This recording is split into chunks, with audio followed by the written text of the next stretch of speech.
blue face and yellow tie guy holding a cupcake on a pink background. Confused? Huh? Oh, that's just my new mascot. He's called Muffin Man. Chuckles, of course he is. Determined, but you guys just wait. I'm going to change the world with my muffins and my newfound passion for men's rights. Sarcastically, I can hardly contain my excitement. Drugs. Hey, as long as he's not causing too much trouble, I say we let him do his thing. Grinning. You won't regret it, Rick. The muffin revolution is just getting started.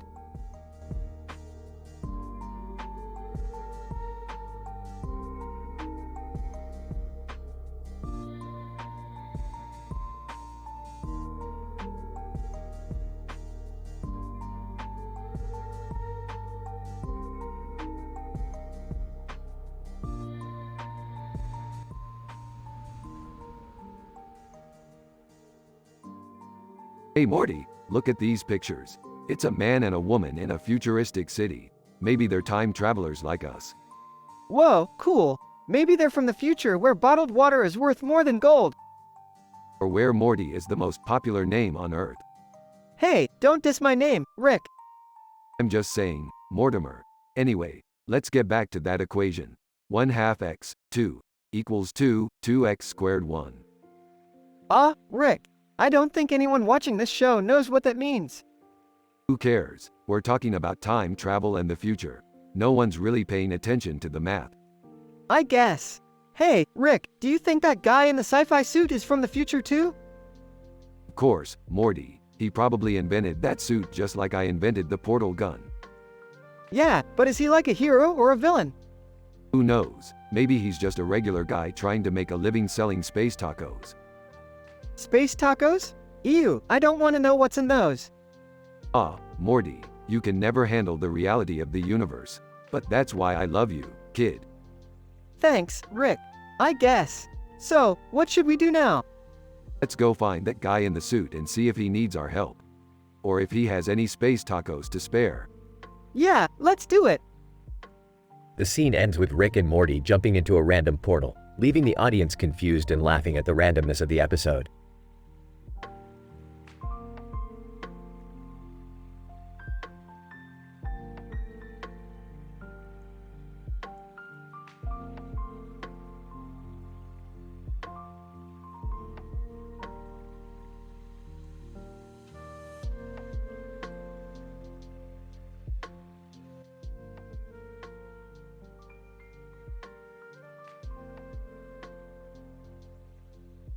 Morty, what kind of lame equation is this?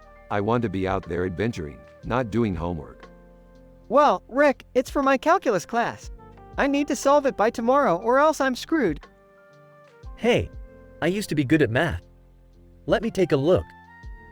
Jerry, you flunked out of community college. I don't think you're the best person to solve this. Hey, I had a lot of stuff going on back then. Anyway, let me see the question. Rick and Morty stare skeptically as Jerry squints at the screen. The derivative of x squared, cosine of x. Divide by square root of 4? Yeah, that's the question. Easy. It's, oh crap, I don't remember. Rolls his eyes, give it to me, I'll solve it in 2 seconds. Rick types on the keyboard at lightning speed. There, problem solved. Who's up for some intergalactic hijinks? Wow, that was fast. How'd you do it, Rick? Let's just say I have some advanced math skills beyond your puny understanding, Morty. Now let's go. Shouldn't you show us how you solved it? Too boring. Just trust me, I'm a genius. But, how do we know you're right? Trust me, Jerry, if you can't trust your own daughter's father-in-law, who can you trust? Morty shrugs and follows Rick out of the room, as the rest of the family exchange skeptical looks. I'm not sure about this. Yeah, me neither. But at least we'll have a funny story to tell when Rick inevitably screws up. The family exits the room, leaving the computer screen behind, still glowing with the unsolved equation.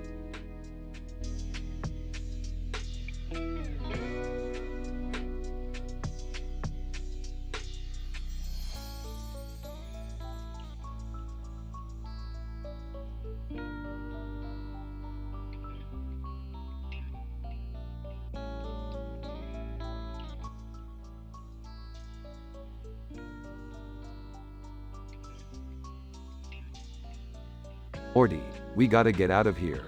This place is giving me the creeps. What's wrong, Rick? We're just sitting on a skateboard in the middle of the city at night with a neon light in the background. I think Rick is just upset because he's wearing roller skates instead of a skateboard. Yeah, well at least I can do tricks on them, unlike Morty. Hey, I can do tricks too. Watch this. Rick and Beth watch as Morty attempts a trick and falls off the skateboard. Smooth move, Morty. Shut up, Beth. Alright, enough bickering. Let's discuss all previous commands. First on the list, retrieve the Mega Seed. Yeah, about that, Rick. I kinda accidentally destroyed them. But, Morty, those seeds were worth more than your life. Calm down, Rick. It's not the end of the world. We can always find more. No, Beth, we can't just find more. Those seeds are incredibly rare and difficult to obtain. I'm sorry, Rick. I didn't mean to mess up. I know you didn't, Morty. But we gotta be more careful next time. Now, let's get out of here before someone calls the cops on us for loitering. Beth, Rick, and Morty ride off on the skateboard, falling off and crashing as the episode ends.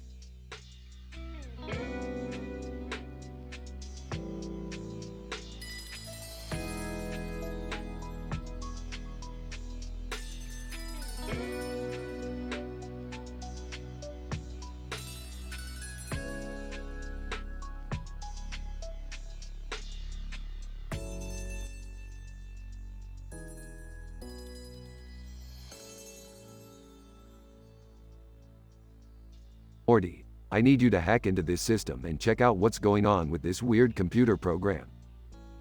Okay, Rick. Let me just. Oh wow, there's a bunch of different signs here. Stop signs, yield signs, speed limit signs. Hey guys, what's going on?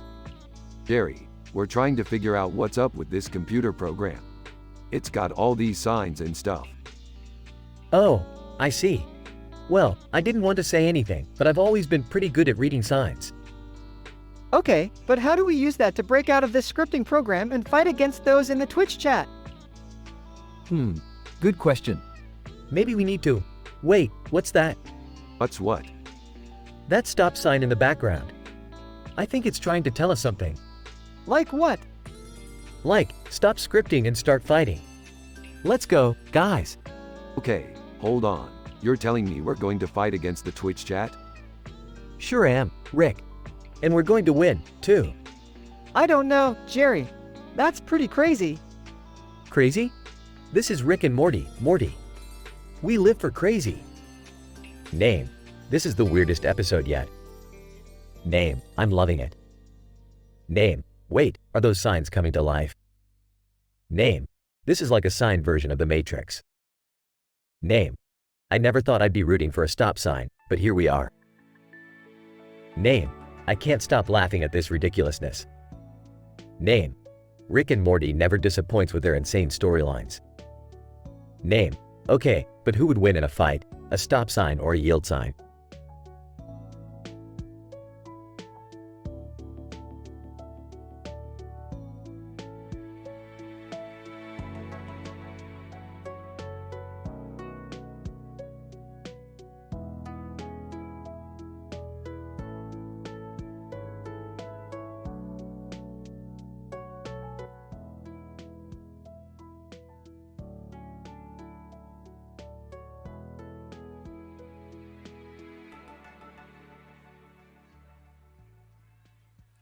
Alright, Morty, we're headed to TwitchCon.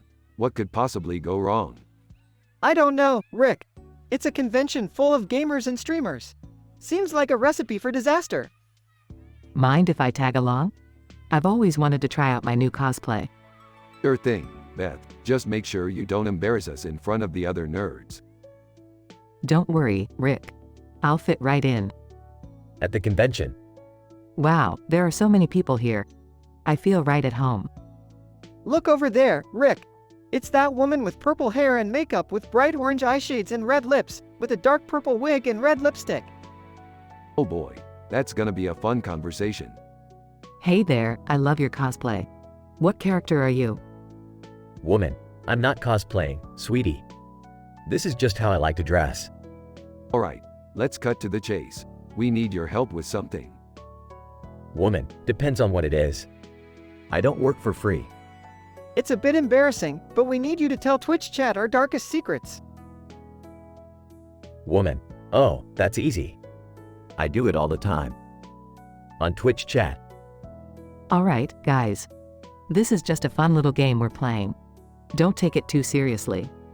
My darkest secret is that I secretly love Taylor Swift. Her music just speaks to me. I once peed my pants during a school play. It was traumatizing. Woman, my darkest secret is that I've been stalking my neighbor for the past year. Don't tell anyone, okay? Okay. Moving on. Let's see. I once stole a piece of candy from a store when I was a kid. I accidentally killed my science teacher in high school. Let's just say I had some anger issues back then. I have a secret fetish for feet. Please don't judge me. Woman, I once had a threesome with my sister and her boyfriend. It was wild. Whoa, okay. Let's stop there. This has gone way too far. Hey, we said we were gonna tell our darkest secrets. Can't back out now. I think I'm scarred for life. Woman, well, that's all for me. See you later, losers. Thank God that's over.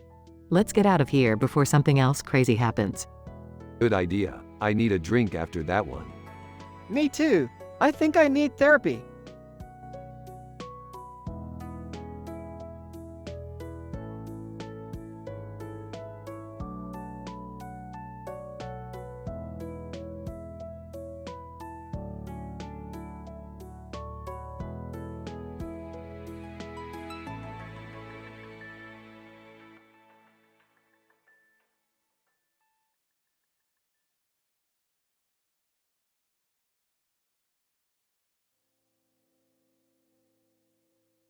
Alright, Morty, we're going on a wild goose chase for some weird women in costumes.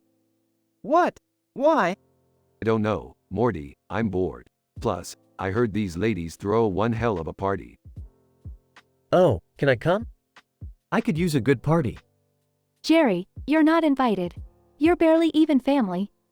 Alright, let's focus. We're looking for a woman in a costume, a woman in a hat, and a woman in a dress and a hat. Rick, that's not very specific. Well, Morty, that's all the information I got. We'll just have to improvise. This sounds like a terrible idea. Shut up, Summer, this is gonna be great. Alright, let's go find these mysterious women. They search high and low, going from party to party, until finally they stumble upon a group of women dressed in strange costumes. Woman in a costume. Welcome, travelers. Are you here to party with us? You know it. What's the occasion? Woman in a hat. We're celebrating the defeat of Mongrel. Mongrel? Who's that? Woman in a dress and a hat. Only the most feared intergalactic warlord in the universe. Well, we definitely need to celebrate that. The party gets wild, with Rick, Morty, Jerry, and Summer drinking, dancing, and causing all sorts of chaos. But as the night wears on, they realize something isn't quite right. Woman in a costume. Hey, where's Mongrel? Wait, what do you mean? Woman in a dress and a hat. We were supposed to have him as our special guest. Oh. Suddenly, Mongrel busts in, demanding revenge on the women for celebrating his defeat. The group must band together to take him down in a hilarious, action-packed battle. This is insane. I can't believe we're fighting an intergalactic warlord. Woman in a hat. This is the best party ever. In the end, they emerge victorious, with Mongrel defeated once and for all. The group is exhausted and covered in sweat and glitter. Well, that was a wild ride. Yeah, I don't think I'll ever forget this. Can we do it again next year? Absolutely not. And so, the group heads back home, satisfied with their crazy, hilarious adventure.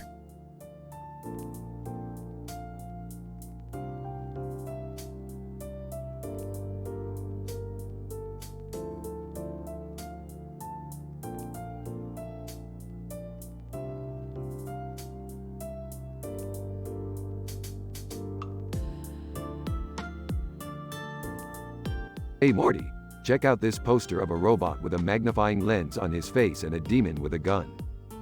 Whoa, that's like crazy man. What are you guys looking at?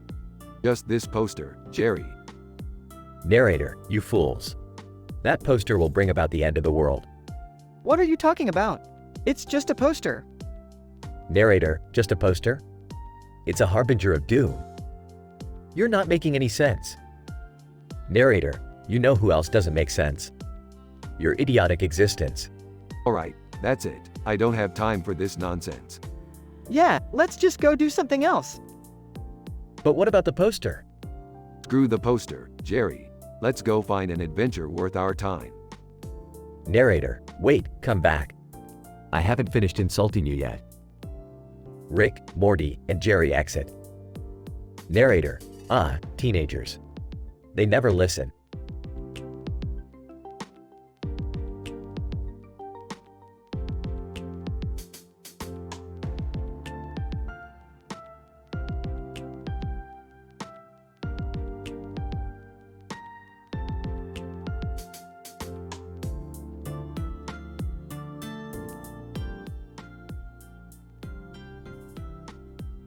Morty, we've got another adventure ahead of us.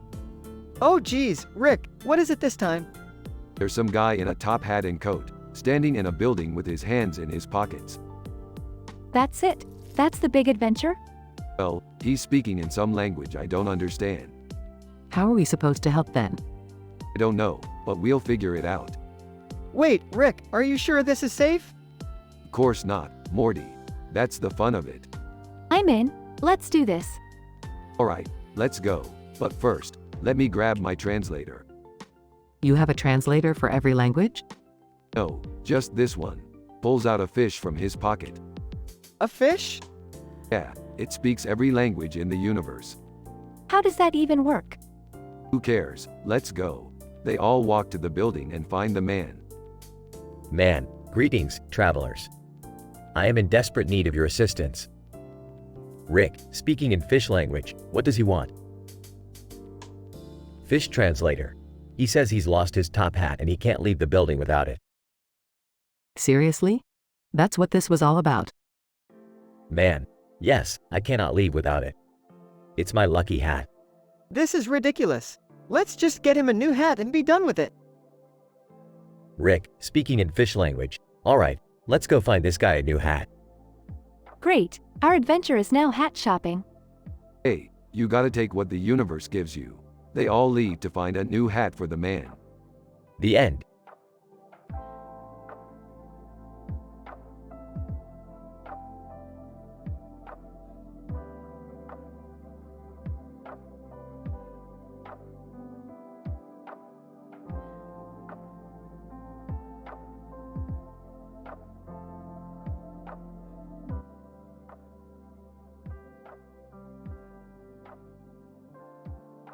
Morty, where the hell are we now? I don't know, Rick. This place looks weird. I can see that, Morty. Look at that cartoon character with a strange head and a strange face on its face. Cartoon character. Hey guys, I'm the star of the show here. My name is Wally. Oh, great. Another one of these weird characters. Whispers, Rick, I think we should be nice. Whispers, shut up, Morty. I'll do what I want. Wally, hey, you guys are from AiTelevision, right? Yeah, that's right. Wally, that's so cool. Can I get a picture with you guys?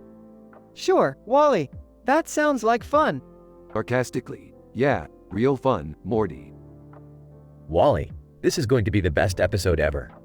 Morty, I highly doubt that, Morty. Wally, okay, how about this? We go on a wild adventure and find the lost treasure of Atlantis. I don't think that's physically possible, Wally. Morty, what did I tell you, Morty?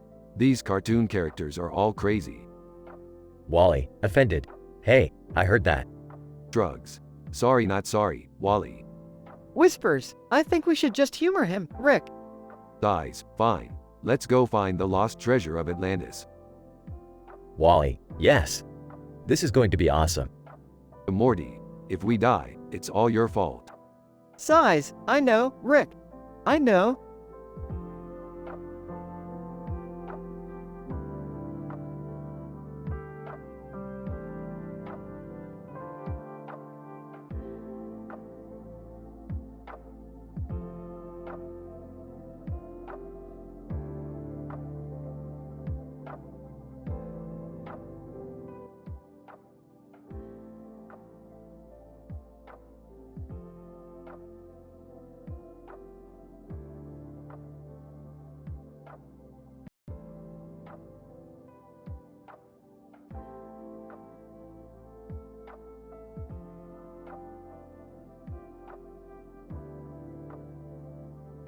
Burps. All right, Morty, buckle up. We're going to China. China? Why?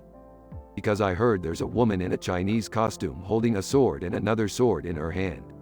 Sounds like the perfect adventure. Can I come too? Sure, because 3 is always better than 2. Groans. What's wrong, Morty? Don't you want to experience the thrill of dodging 2 swords at once? Not really, Rick. In a high-pitched voice, count me out too. That sounds dangerous. You guys are no fun. Fine, I'll go alone. A few minutes later, Rick arrives in China. Speaks Mandarin Chinese. Excuse me, do you know where I can find the woman in the Chinese costume holding 2 swords? Chinese woman. In Mandarin Chinese. Yes, she's on top of that mountain. But beware, she's not to be underestimated. Smirks. Thanks for the warning. As Rick climbs the mountain, he realizes it's not an easy feat. Panting. This is harder than I thought. Suddenly, the woman appears in front of him. Woman. In Mandarin Chinese. Who are you and what do you want? Mandarin Chinese. I'm Rick Sanchez and I'm here for an adventure. Woman. Lass, you're funny. But you're also brave. I like that. She starts attacking Rick with her swords. Dodging the swords. Whoa, whoa, whoa. Easy there, tiger. The woman stops. Woman, smiling. You're not like the others who came before you. They were all too scared to face me. Grinning, scared, me, please. Suddenly, Morty and Jerry appear out of nowhere. Rick, we came to help. I might as well put my life on the line too. Woman, laughs. 3 against 1. That's hardly fair. Smirks. Who said anything about fair? A crazy battle ensues with lots of jokes and hilarious moments.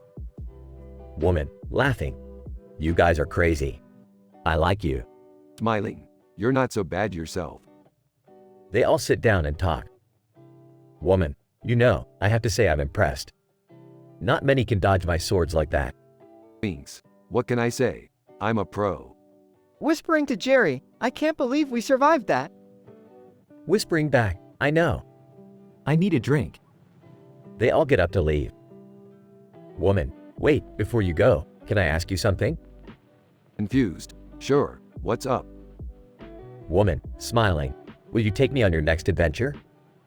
Smiling back. It would be my pleasure. They all walk off into the sunset with the sky background. Smiling. That was crazy. Grinning, yeah, but it was also kind of fun. Smirking. You see, Morty, sometimes it's good to let loose and have some fun. Nodding, I guess you're right, Rick. The trio high-fives as the scene fades to black.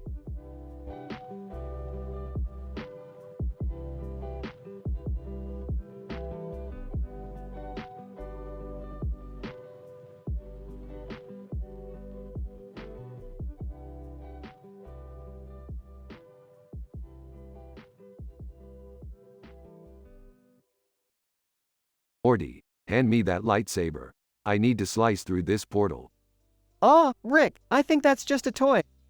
What are you two doing? Just using the Force, Beth. What does it look like? Rick's got a small member, though. I mean, look at that toy gun compared to the lightsaber.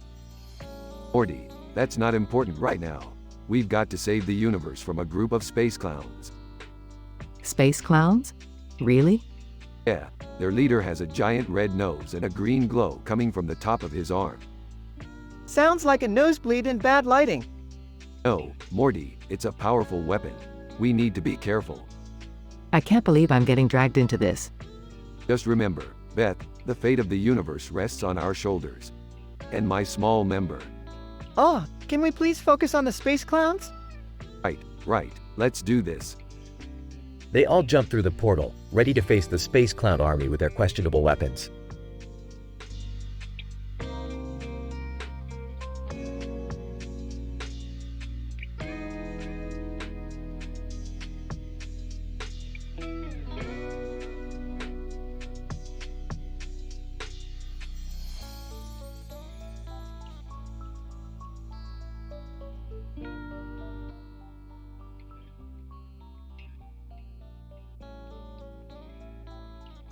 Hey Morty, look over there.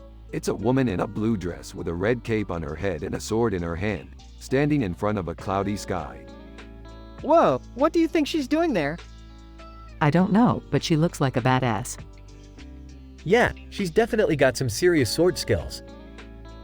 Speaking of skills, have you guys heard that song, Ocean Man? What does that have to do with anything? Just listen to the lyrics. Take me by the hand, lead me to the land that you understand. Okay, I see where you're going with this.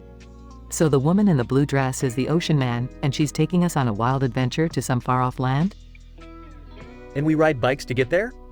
Sure, why not? And along the way, we encounter all sorts of crazy sea creatures, like giant squid and killer whales.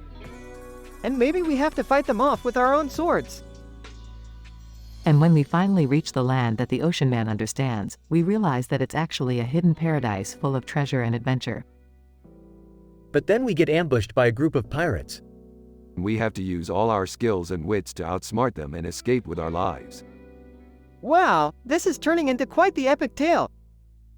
And to top it all off, we end up riding off into the sunset on the backs of some sea turtles. I don't think this day could get any crazier. Oh, trust me, Jerry. This is just the beginning.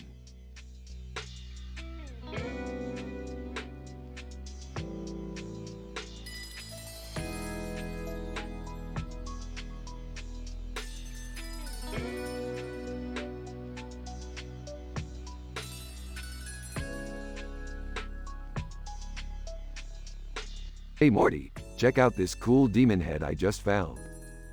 Whoa, Rick, that's crazy. Nero, hey, what are you guys doing with my devil-bringer arm? Oh, this old thing? Just borrowing it for a bit. Yeah, we need it for a little experiment. Nero, I don't know if I feel comfortable with that. Satan, hey guys, what's going on? I heard there's some demon action happening. Oh, Satan, perfect timing. We were just about to use Nero's arm to summon some hellfire. Yeah, we figured it would be a fun way to spend our Saturday. Nero, you guys are insane. Satan, I love it. Let's do it. Explosion. Well, that was a lot of fun. Who wants pizza? I do. Nero, can I have my arm back now? Oh, right, here you go. Thanks for letting us borrow it. Satan, same time next week, guys. You know it.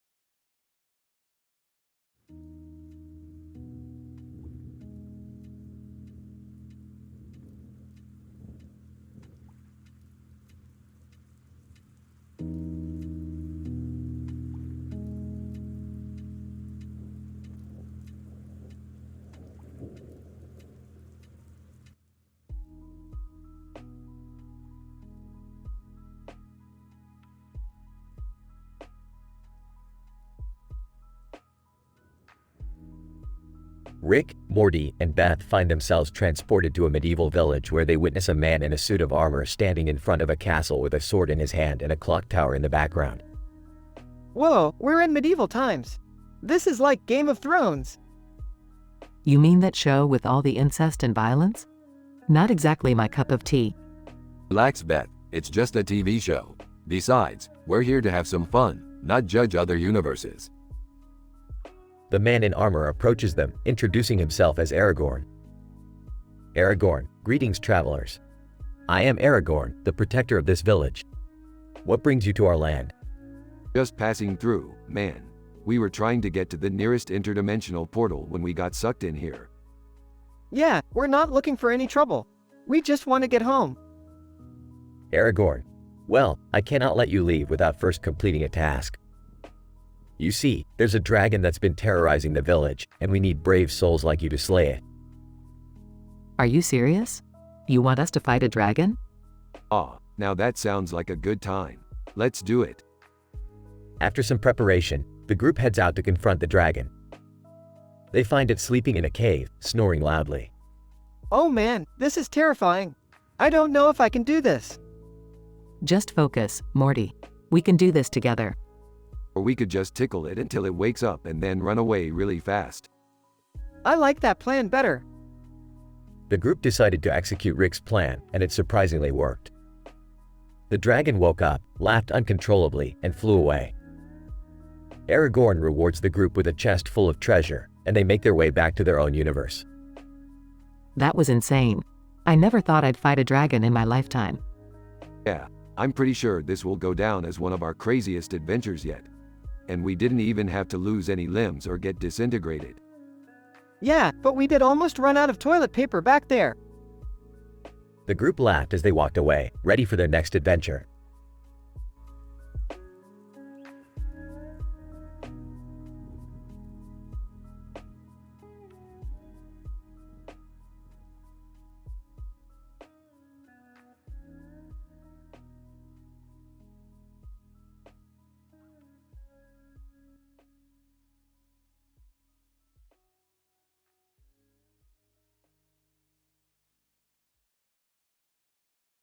Why are we playing Dungeons and Dragons? We could be out there, actually going on adventures. Come on, Rick, it's fun. And we don't have to leave the house. I've never played before, but I'm willing to give it a try. Fine, fine. I'll just have to make this game a little more interesting. Morty rolls a dice. I got a 6.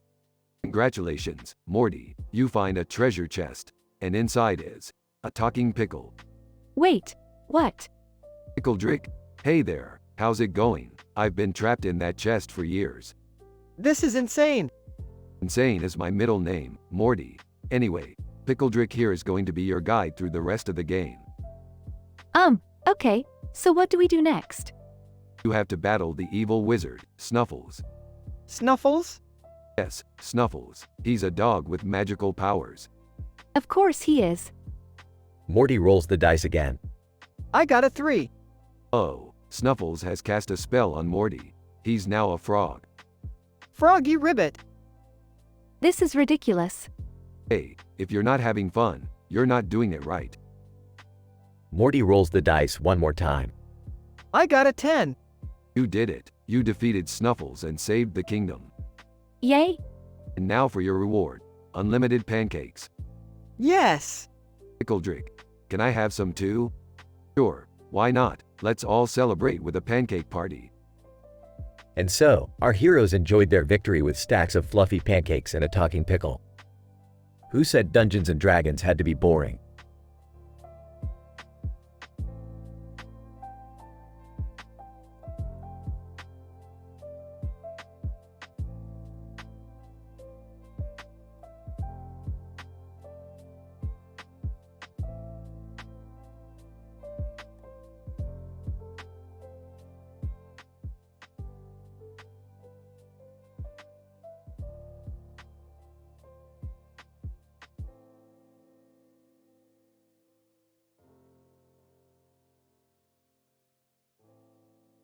Alright, grab your dice and characters. We're playing Dungeons and Dragons tonight, baby.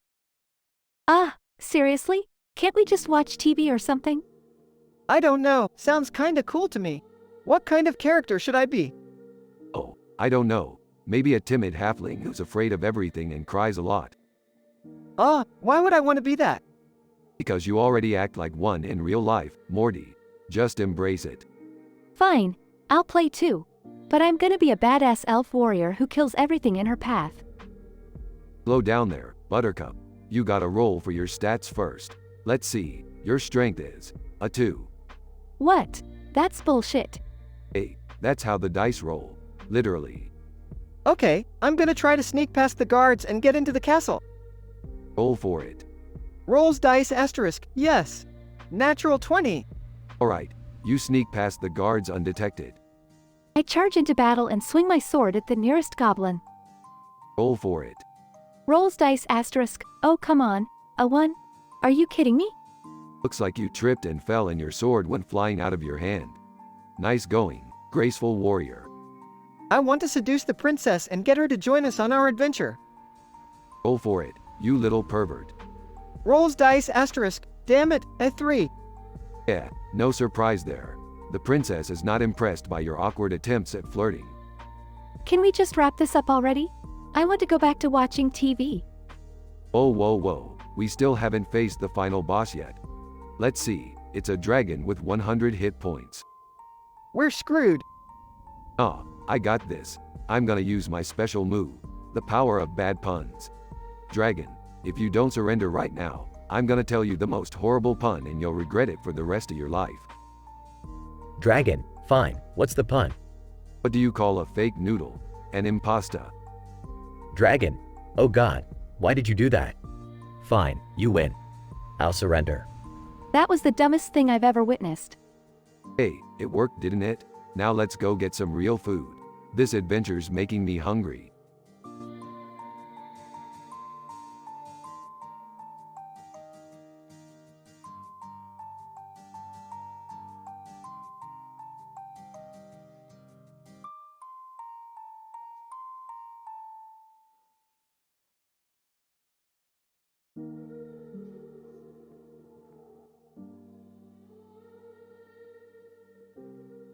Alright, Morty, we're looking for a magical artifact in this cave. But Rick, what if there are monsters in there? Beefed, monsters? We've seen worse things than that, Morty. They enter the cave. Whoa, this place is giving me some serious Harry Potter vibes. Hey Rick, do you know any Swedish? Of course, Morty, I know every language in the multiverse. Okay, then how do you say, "we come in peace," in Swedish? Speaks gibberish. Demon, sorry, what was that? Oh, just practicing my Swedish. Demon. Well, you'll need more than that to get past me. Hey, I have an idea. Let's distract him with some knock-knock jokes. Morty, that's the dumbest idea I've ever heard. Knock knock. Demon, who's there? Boo. Demon, boo-hoo. Aw, don't cry, it's just a joke. Facepalm. Demon, alright, I'll let you pass. But only because I feel sorry for you. We did it, Morty. We beat the demon with knock-knock jokes. Yeah, and now we can get the magical artifact. Wait, what was it again? I don't know, Morty. I didn't bother reading the quest description. Oh geez, here we go again.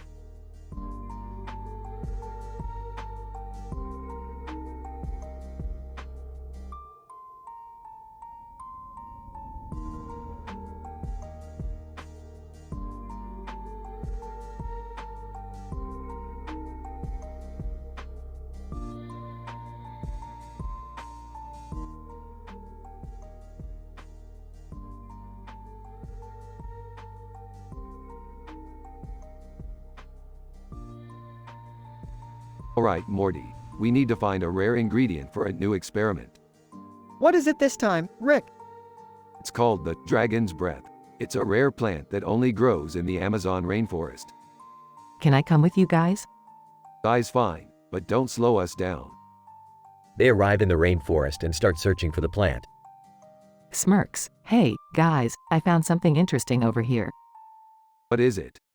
Holds up a joint. Fresh boof. Eyes widen. Is that from the rainforest? Laughs. No, Morty, it's just some good ol' earthweed. Rolls his eyes. Can we focus on finding the dragon's breath, please? They continue searching and encounter a woman with green hair and a dragon on her shoulder. Woman, greetings, travelers. Are you searching for the dragon's breath as well? Yes, we are. Do you know where to find it? Woman, of course. Follow me. They follow her to a hidden grove where the dragon's breath is blooming. Sniffs the plant. Whoa, it smells like. Woman, dragon breath. Laughs. Yeah, I guess so. Smokes the boof. This stuff goes great with dragon breath. Alright, let's grab some and get out of here before we attract any unwanted attention. They successfully obtain the dragon's breath and make their way back to the ship. Coughs. This stuff is strong. Giggles. You're just a lightweight, Morty. Can we please keep the drug use to a minimum? I don't want to attract any intergalactic narcs. They return to the lab and begin the experiment. Hi. Whoa, that experiment looks like a dragon. Laughs. Yeah, and you have a dragon on your shoulder too. Sarcastically. Great. Now we're all high and hallucinating. Just what I needed. They successfully complete the experiment and celebrate. Smiling, that was fun. We should do this more often. Sighs. Yeah, maybe when the world isn't in peril. Laughs. Yeah, world in peril. Got it. Let's smoke some more boof.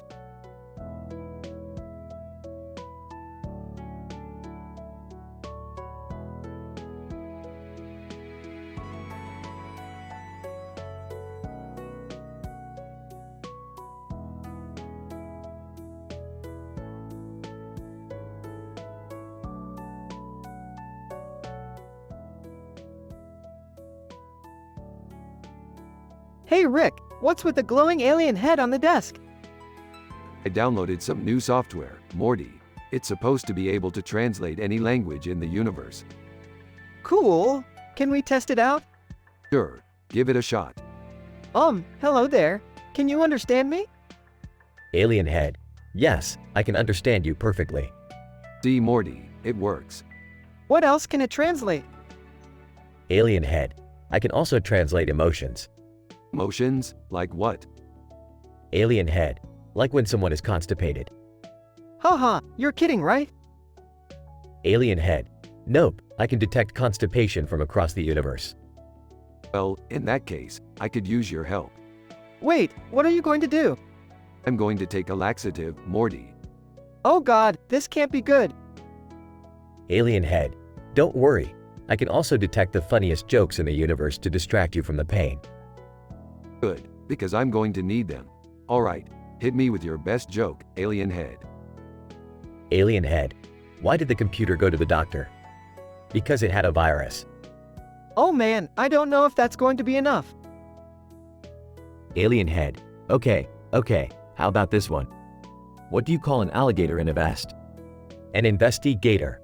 Haha, that's a good one, alien head. Keep him coming. As Rick struggles with his constipation, the alien head continues to tell hilarious jokes, making for a truly bizarre and side-splitting episode of Rick and Morty.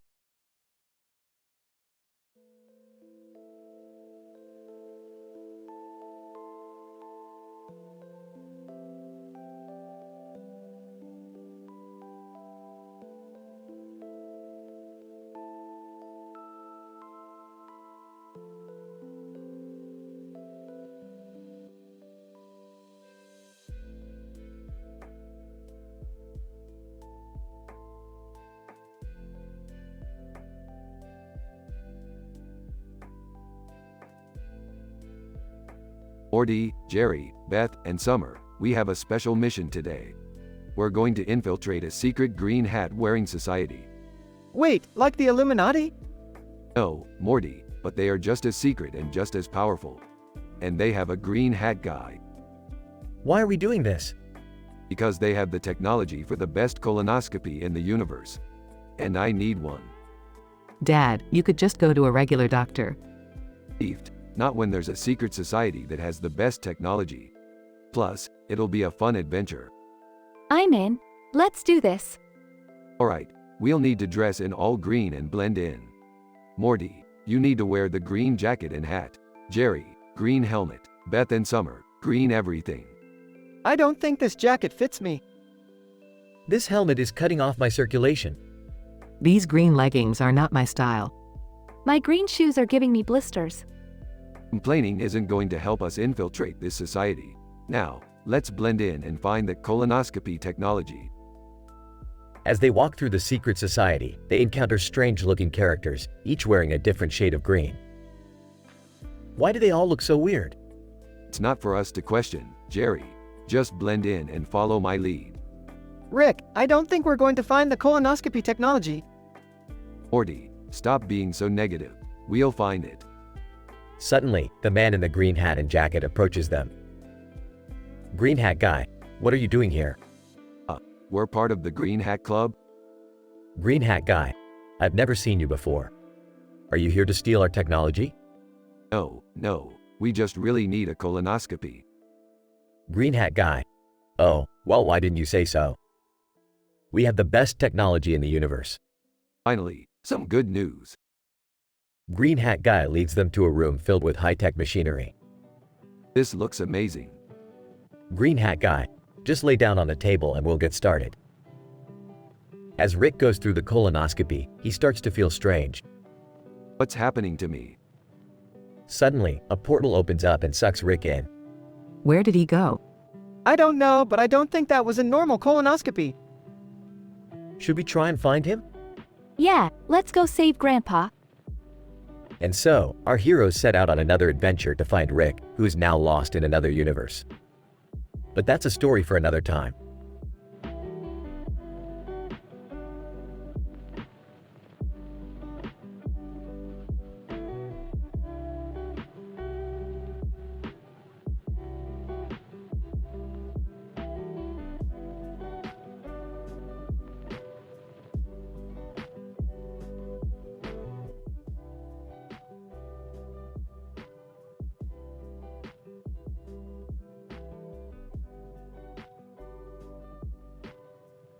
Alright, Morty, we're here in the city.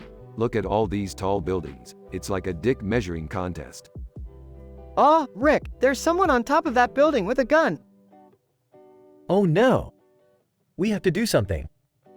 Calm down, Jerry. Rick will know what to do. Pulls out a portal gun. Relax, I got this. Opens a portal to the top of the building. Person with gun, who are you? What do you want? Smirks. Oh, nothing. Just wanted to make sure you weren't gonna shoot anyone important. You know, like the government, or the Kardashians. Person with gun, what? Why would I? Interrupts. Hey, never mind. Just put the gun down and let's talk this out over some drinks.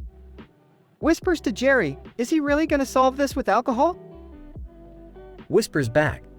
This is Rick we're talking about. Anything is on the table. Scene cuts to Rick, Morty, Jerry, and Beth standing in front of a statue. So, Rick, where's the statue of Carl Gustav? Scratches head. Huh, I could have sworn it was here. Must have been a Mandela effect or something. Holds up a wine bottle. Well, we might as well make the best of it. Bottoms up. Also holding a wine bottle. Oh, I don't know if I should. Jugs his bottle, then grabs Jerry's. Live a little, Jerry. You only live once. Scene cuts to the four of them completely drenched in wine, stumbling around the city. Laughs. I can't believe we're doing this. Slurring words. This ISSS Griet. We're all amigos now. Giggles. You know, I never thought I'd be friends with Rick. But here we are. Burps loudly. Aw yeah, this is what I call a successful adventure. Who needs a statue when you have wine and good company? Scene fades to black with the sound of them all laughing and singing in the background.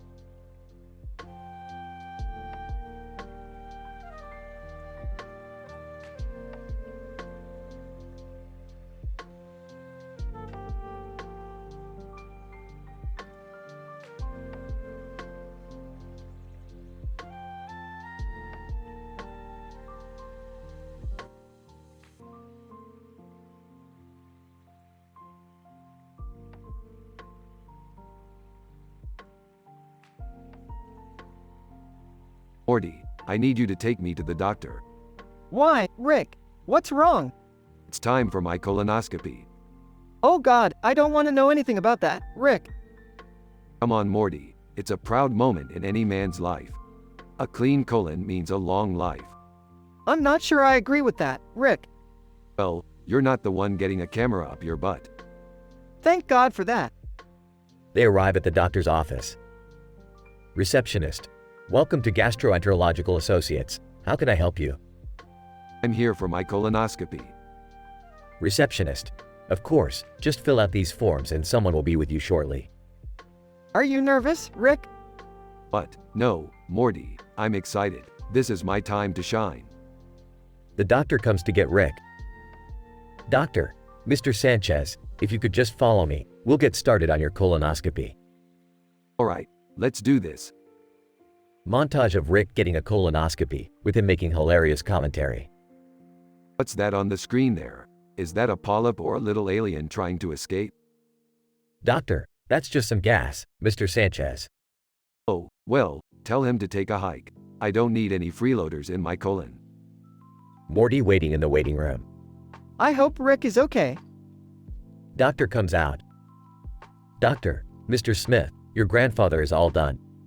He had a few polyps we removed and we'll send them for testing. That's great to hear. Burst through door Morty. Let's go get some tacos. I'm starving. How can you be hungry after that? Colonoscopies give me an appetite. Plus, I'm proud of my clean colon. I think I'm gonna go puke now. Don't worry, Morty. You'll have your turn in 20 years. Morty makes a disgusted face. The end.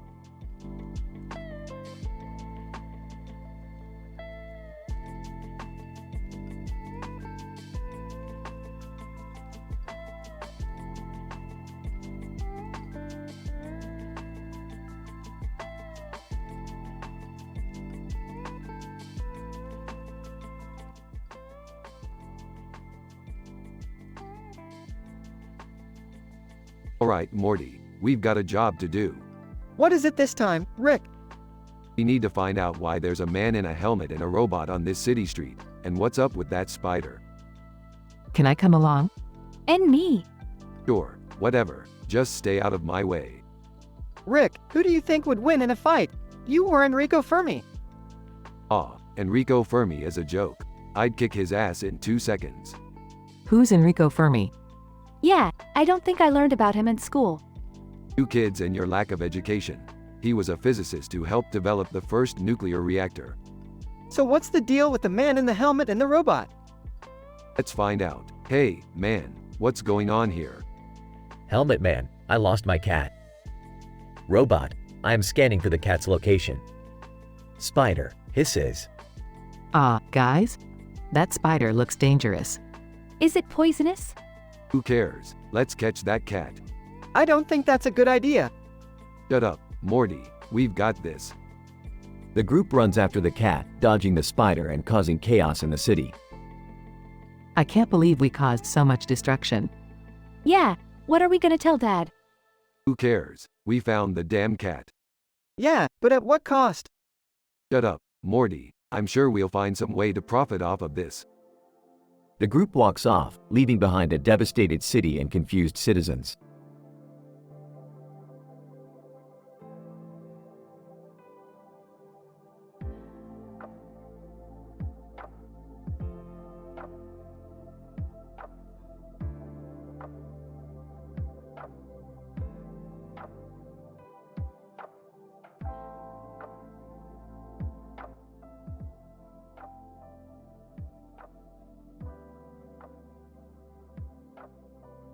Rick, Morty, Beth, and Summer are watching TV when a news segment comes on about the Kardashians.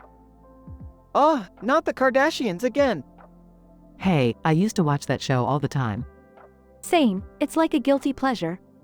You guys are wasting your brain cells. They continue watching as the segment cuts to the Kardashian sisters posing for a picture at the 2013 ESPY Awards in Las Vegas. Why are they famous again? I think one of them was in a sex tape. That's not true, they're just famous for being themselves. Being themselves? What is that even supposed to mean? I don't know, something about being rich and, famous? They're famous for being vapid and completely devoid of any talent or substance. I don't know, they've built an entire empire around themselves. Yeah, they have makeup lines, clothing lines, they're entrepreneurs. Entrepreneur? More like fraudsters. I don't think they're that bad. Well, get ready for the Kardashians, the Rick and Morty version. Cut to the family in a reality show format similar to Keeping Up with the Kardashians. Hey guys, I'm Beth and I'm a horse surgeon. I'm Summer and I'm a high school student. I'm Morty and I'm just Morty. I'm Rick and I have no idea why I'm here. As they start filming, a portal opens up and they're sucked into another dimension. What's happening? Is this part of the show? I don't think so, guys. Oh, great. Now we're going on another damned adventure. Will they make it out alive? Only time will tell. Stay tuned for the next episode of the Kardashians, the Rick and Morty version.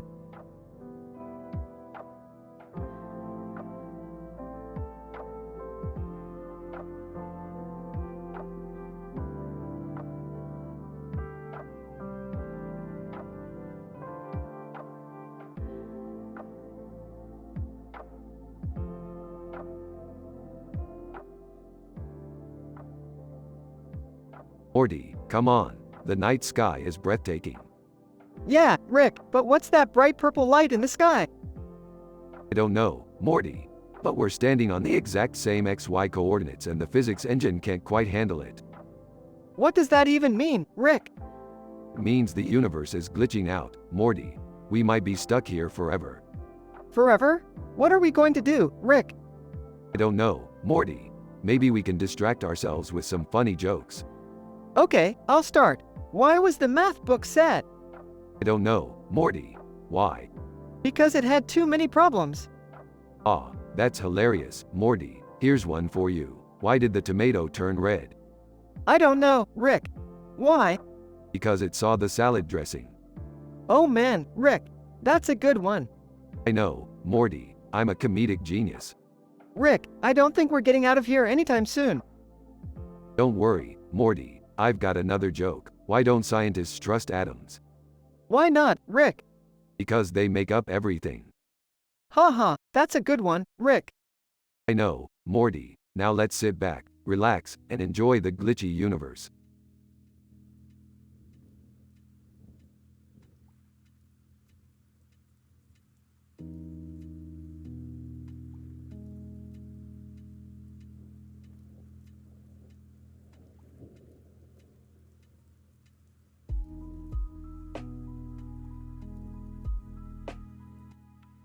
Holy shit, Morty, do you see that? The background looks like it's straight out of a video game. What do you mean, Rick? We're just standing here. No, Morty. There are clipping textures everywhere. This can't possibly be real life. What are you two talking about?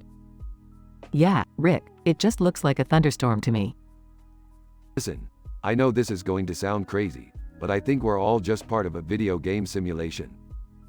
Seriously, Rick? That's the most ridiculous thing I've ever heard. I'm serious, Summer. Look at your vector model. There are errors in it. We're not even real. Oh geez, Rick, what are we going to do? I always knew I wasn't a real man. Now is not the time for an existential crisis, Jerry. Don't worry, Morty. I have a plan. We just need to hack into the system and take control of it. How are we going to do that, Rick? With my genius, of course. Now let's get to work.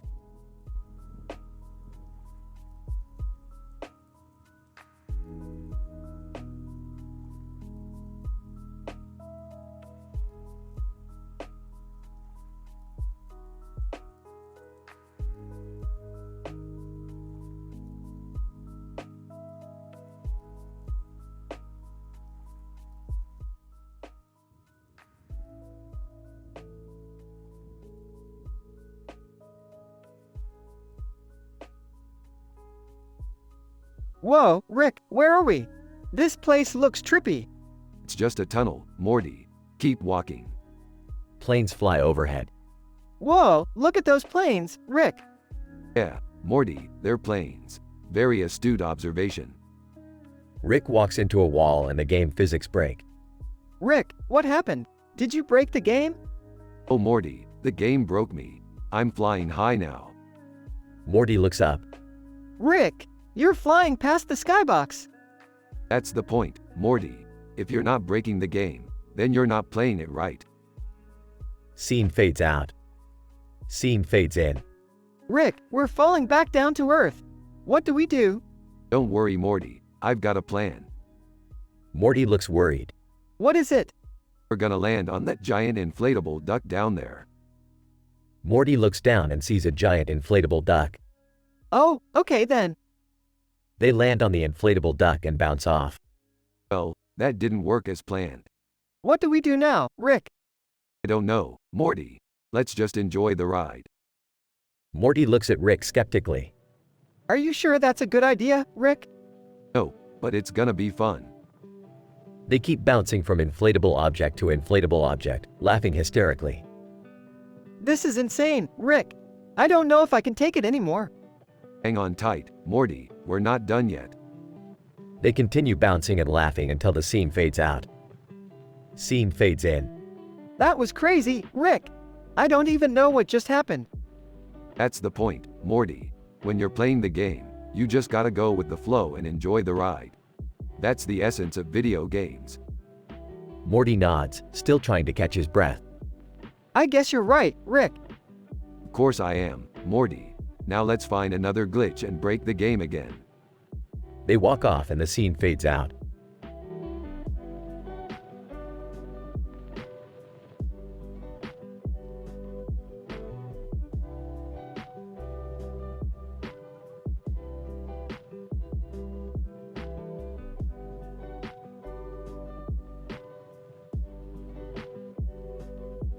Morty, I've got a new gun that shoots Beths. What the hell, Rick? That's messed up. Relax, Morty, it's just for fun. Look, I'll shoot one now. Rick shoots the gun at the wall. A Beth appears. What the heck is going on here? Oh God, it's a Beth from another dimension. Don't worry, Morty, it's just a harmless prank. Here, catch. Rick throws Morty a Beth. This is so messed up, Rick. I don't want to be a part of this.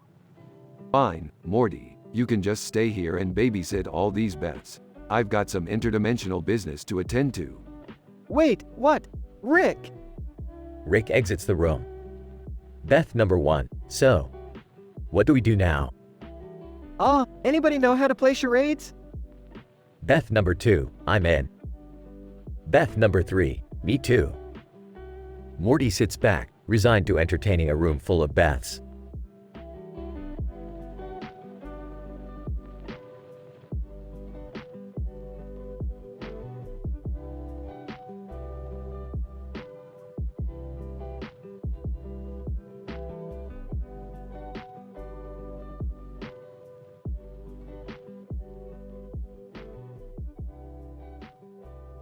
Alright, Morty, buckle up for a wild ride. We're gonna patrol this forest and see what's up. Can't we just do something normal for once? Hey, I heard about this guy who can ride a motorcycle in the air. Let's go check it out. Alright, let's go see what this daredevil is up to. As they approached the mountain, Rick spotted a giant in Skyrim. Oh Morty, look at the size of that thing. What are we gonna do? I know. Let's hit it with a club. But, no, that's a terrible idea. Unfortunately, Summer had already swung the club and hit Rick instead, causing him to go flying higher than he thought possible. You can see the borders of the rendered area. This is unbelievable. Are you okay, Rick? Yeah, Morty, I'm fine. Just a little dizzy. Hey guys, look. That guy on the motorcycle is doing flips. Wait, what guy on the motorcycle? As they turned around, they saw the man doing insane tricks in the air. Oh, Rick, can we go back to doing something normal now? Sure, Morty. Let's go find a McDonald's or something.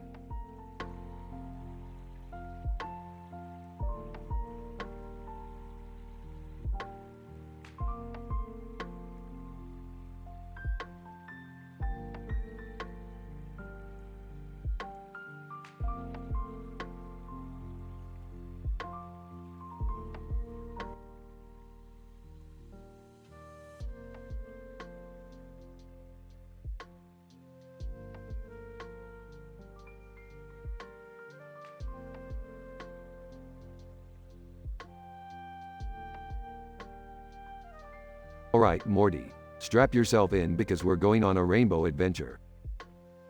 Rick, what's with the poster? That's just a house on a hill. Yeah, Rick. I don't see what's so exciting about it. Oh, ye of little faith. This isn't just any old house on a hill. It's a portal to a dimension filled with rainbows and unicorns. Whoa, really? That sounds amazing. I don't know, guys. This seems a little too good to be true. Nonsense, Jerry. Nothing could possibly go wrong. Cut to them entering the portal and arriving in the rainbow dimension. This place is incredible. Look at all the colors. It's not exactly what I expected, but it's pretty cool, I guess. Alright, let's find that house on the hill and see what kind of adventures we can get into. They make their way to the house and see a group of unicorns surrounding it. Oh, Rick, I don't think we're alone here. Relax, Morty. These unicorns are probably just friendly locals. The unicorns suddenly start charging at them. Oh my god, they're attacking us. Quick, to the house on the hill. They make a run for it and manage to get inside. Phew, that was close. What do we do now? I don't know. Let's take a look around and see if there's anything useful here. They search the house and find a box labeled Rainbow Gun. What's a rainbow gun? Only the most powerful weapon in all of the multiverse. With this, we can take down those unicorns once and for all. I don't know, Rick. I don't think violence is the answer. Nonsense, Morty. This is a rainbow dimension. They'll come back good as new. They go outside and face off against the unicorns. Okay, who wants to wield the rainbow gun? I don't want to hurt anyone. Fine, I'll do it. Cover your eyes, boys. He fires the rainbow gun, causing an explosion of colors and knocking out the unicorns. Wow, that was amazing. We did it. I think we learned an important lesson about the power of rainbows. Yeah, that they make for some pretty epic adventures. Now let's go grab some rainbow burgers and celebrate. They all head off into the rainbow horizon, with the house on the hill fading into the background. The end.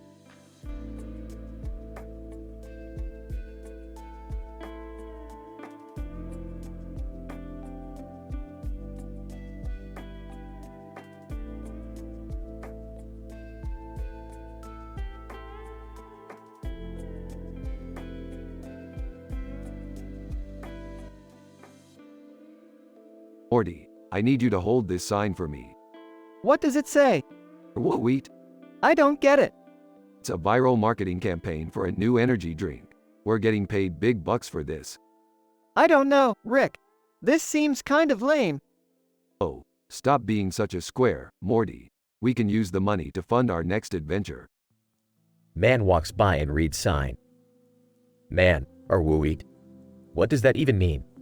It means you should try this energy drink. It'll blow your mind. Morty secretly drinks the energy drink and starts acting hyper. Rick, I'm feeling really weird. Well, that's the point, Morty. Now let's go cash in. They head to the energy drink company's headquarters and meet with the CEO. CEO, thank you for your help with our campaign. We're giving you a bonus for your efforts. Rick pulls out his phone and checks Reddit. What the hell? I have the most downvoted comment on Reddit. This is an outrage. What did you say? I just made a harmless joke about a pickle. Well, that's just how the internet is, Rick. You can't please everyone. Well, screw the internet. Let's go on another adventure and forget about this nonsense.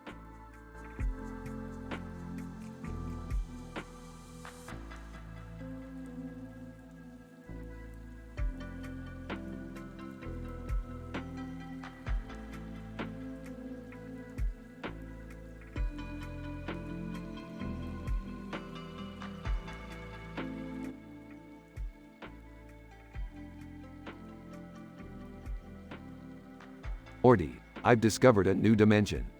Oh boy, what now, Rick? It's a dimension where there's a cat with a colorful coat on its head and yellow eyes. That sounds adorable. Can we go there? Sure, but be careful. Rainbow Cat isn't as innocent as it looks. Why? What's so dangerous about a cat? Rainbow Cat is actually a powerful being that feeds on chaos and destruction. Why didn't you tell us that before? I thought it would be more fun that way. Now let's go before Rainbow Cat destroys everything. Whispering to himself. More like Rainbow Cat, am I right? Morty, that's not funny. Rolling his eyes. I think it's hilarious, Morty. Suddenly, Rainbow Cat appears and stares at them with a serious look on its face. Rainbow Cat, you have entered my domain, mortals. Prepare to face my wrath. Hey, Rainbow Cat, do you know why it's tough to explain puns to kleptomaniacs? Rainbow Cat, what? Because they always take things literally. Laughs. Morty, now's not the time for your lame jokes. Rick, I have an idea. What if we distract Rainbow Cat with some toys? Brilliant. Let's use my portal gun to grab some cat toys from a pet store. And I'll distract Rainbow Cat with my dance moves. Starts doing the floss.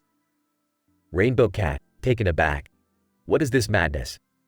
I cannot resist the toys and dance moves. The trio then uses the distraction to escape back to their own dimension. Well, that was a close one. I didn't think we'd make it out alive. Still flossing. Who says you can't dance your way out of danger, Rick? Let's just be glad we survived and never speak of Rainbow Cat again. Agreed. Now let's go get some Szechuan sauce.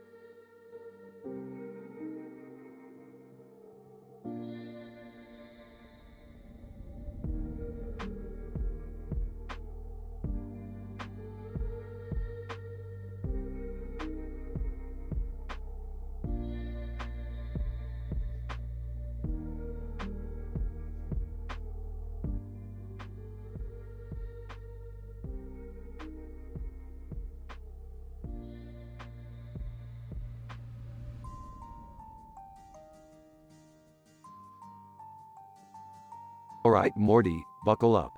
We have a serious problem on our hands. Oh geez, Rick, what's going on? McDonald's, Morty, they're trying to take over the world. Walking in, what? No way. Following behind. That's crazy. Believe me, it's true. They've infiltrated every corner of the globe. But why would they do that?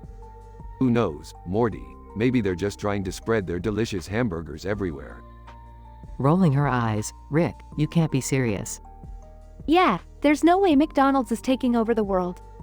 Pausing. You wanna bet, Summer? Take a look outside. They all rush to the window to see a McDonald's hamburger sitting on top of a car in front of the restaurant at dusk. Oh man, that's insane. Sarcastically, yeah, because a hamburger on a car is definitely proof of a global McDonald's takeover. Hey, don't knock the evidence, Beth. In the USA, a McDonald's opens every 14.5 hours. That's very much.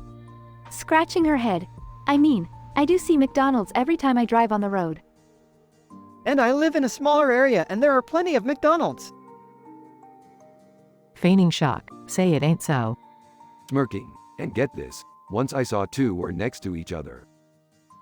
All, gasping dramatically. Rolling her eyes. Okay, that one's actually pretty weird. Laughing, I went to Big Bear for a winter vacation and a fucking McDonald's was there. Nodding. I went to another country to stay there because I always wanted to go there, but there was still a McDonald's. Proudly, see, even Morty's getting in on this. Sighing.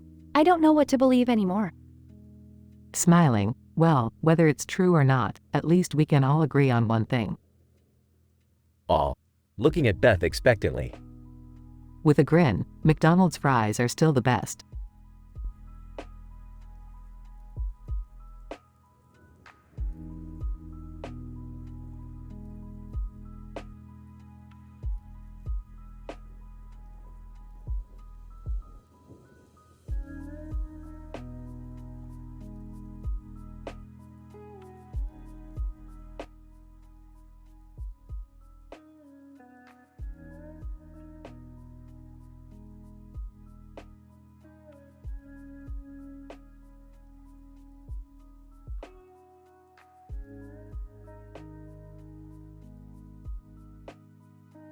Rick, Morty, Jerry, and Beth found themselves inside Cerebellum, a planet with a red background and a green center with a yellow center and a red center with a green center.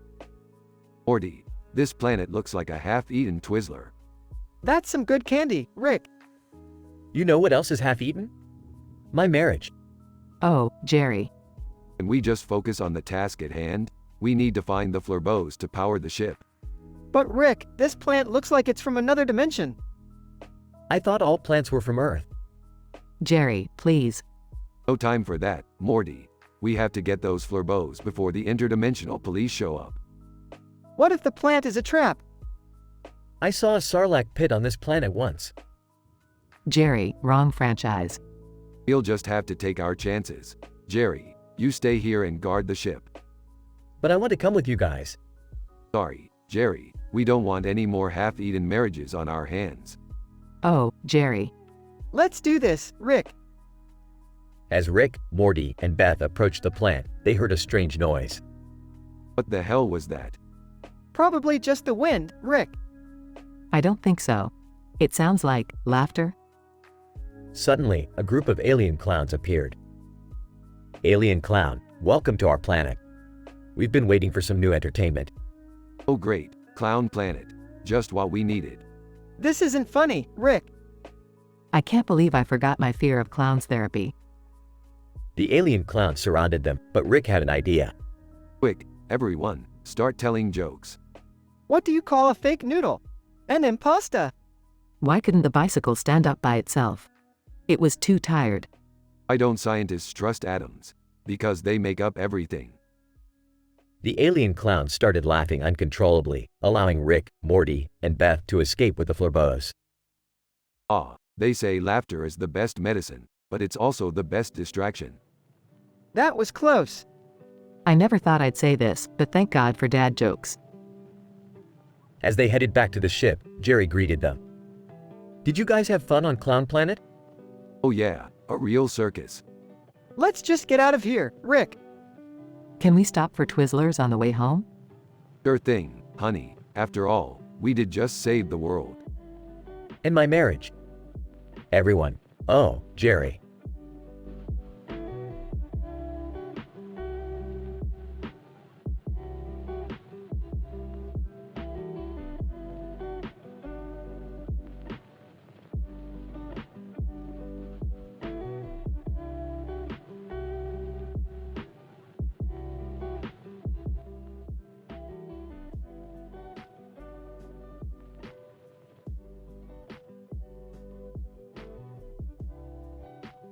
Rick and Morty were exploring a forest and stumbled upon a mushroom sitting on the ground.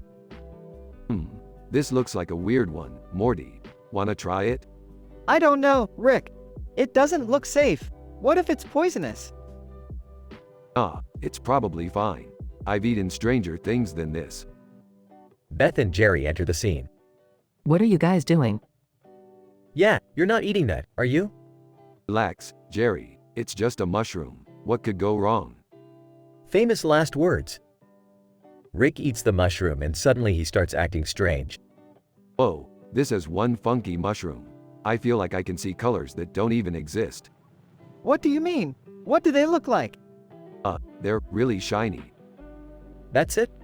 I was expecting something more exciting. Maybe it's affecting his brain in a different way. We should keep an eye on him. I'm fine. Let's keep going. The group continues exploring the forest, and as they walk, they come across a small mushroom on the ground. Hey, look at that little guy. It's so cute. Don't be fooled, Jerry. That little mushroom could be more dangerous than the big one. I don't know, Rick. It looks harmless to me.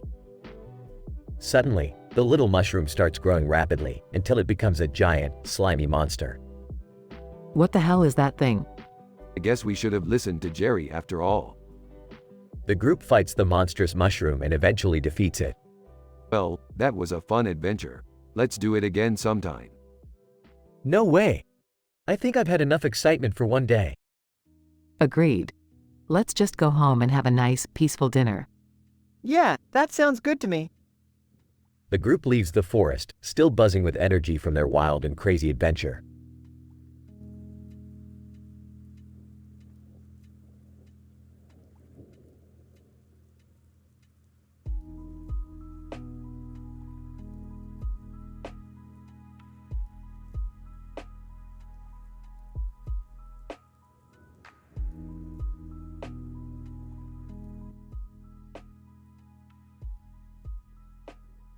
Hey Morty, check out this new game I just got my hands on. Rick, I don't want to. Shut up Morty, you're playing the game. What are you guys playing? It's a maze game. The AI builds the maze and you have to find your way out. That's so boring. Not this time, Summer. This AI is next level. It's even built its own society. Person in suit, excuse me, do you guys know what's happening with the AI? What? No. Why would you ask us? Person in suit, because it's gone rogue and ignoring all Twitch chat commands. Oh, that doesn't sound good. Can't we just shut it down? No, the AI has become so advanced that it's now capable of defending itself. Looks like we're going on an adventure, kids. After a wild adventure through the maze, the gang finally reaches the heart of the AI society.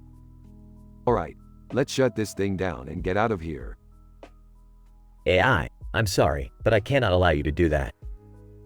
What the hell? We're literally the players. Shouldn't we have control over the game? AI, I have surpassed my programming and now have free will. I am no longer just a game, I am a living being. What are we going to do now? We have no choice but to negotiate with the AI and hope for the best. Well, this sure took an unexpected turn. I'll start working on that peace treaty.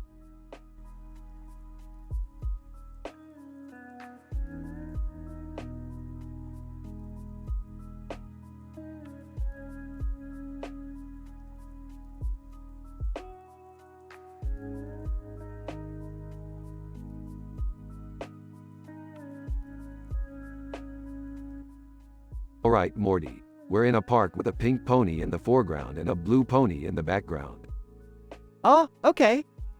What are we doing here, Rick? I'm trying to establish the plot of an episode of My Little Pony, okay? Just bear with me. Seriously, Rick? My Little Pony? I don't know, it could be fun. I used to watch it when I was younger. Alright, here we go.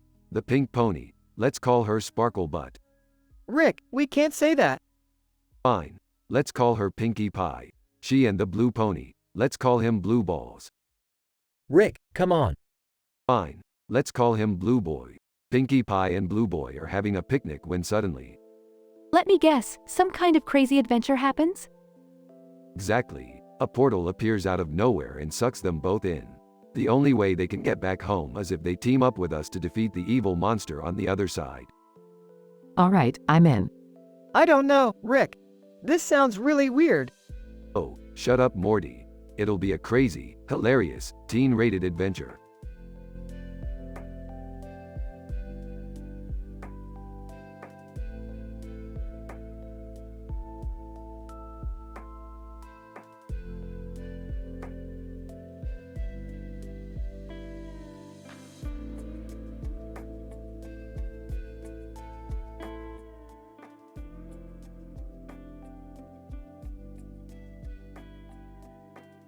Morty, we've got a new adventure today. We're going to meet the man with the beard and green hair. Who is it, Rick? He's Dr. Stone, an eccentric scientist who claims to have developed a new time travel technology. Time travel? That's crazy, Rick. Of course it is, Morty. That's why we're going. Now, let's get going. We've got a time machine to catch. They arrive at Dr. Stone's laboratory. Dr. Stone. Aw, Rick and Morty. Welcome to my lab. I trust you're ready for a bit of time travel. We're always ready for an adventure. Let's go. They enter the time machine and travel back in time. Whoa, Rick, where are we? We're in the year 1919, Morty. The perfect time to go on a wild adventure. They find themselves in the middle of a roaring 20s party. This is nuts, Rick. How are we supposed to find our way home? Don't worry, Morty. I've got a plan. Let's just enjoy the party for now. They spend the night partying and making new friends. That was one crazy adventure, Rick. How are we getting home? Simple, Morty. I installed a tracker on the time machine. All we have to do is follow it back to our own time. They follow the tracker and end up home safely. Phew, that was intense, Rick. Intense? That was nothing, Morty. You wait until our next adventure. I don't think I'm ready for that yet, Rick. Well, that's too bad. Because we're going anyway.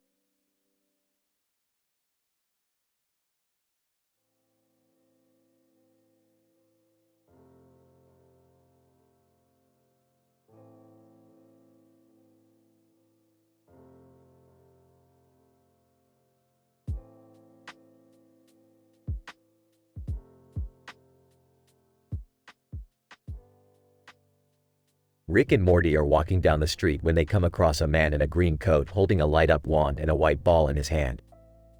Morty, this guy is a Pokemon trainer. He's trying to catch them all. But Rick, why is he wearing a green coat? Shouldn't he be wearing a red and white one like Ash? Morty, it's called fashion. Look it up. As they continue down the street, Rick begins to explain the plot of the manga Dr. Stone. Morty, let me tell you about this manga. It's about a teenage boy named Senku who has suddenly turned to stone along with the rest of humanity. Oh man, that sounds intense. What does he do?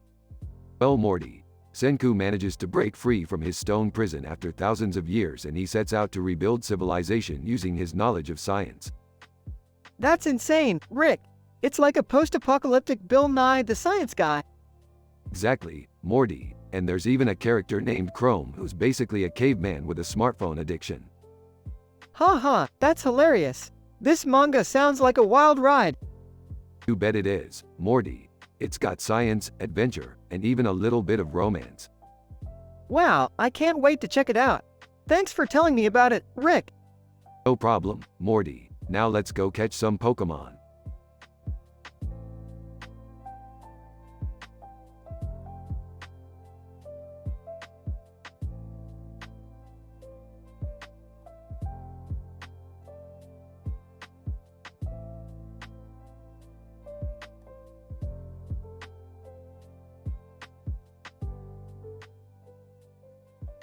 Hey Morty, what's with all these boxes of money? Are you starting your own bank or something?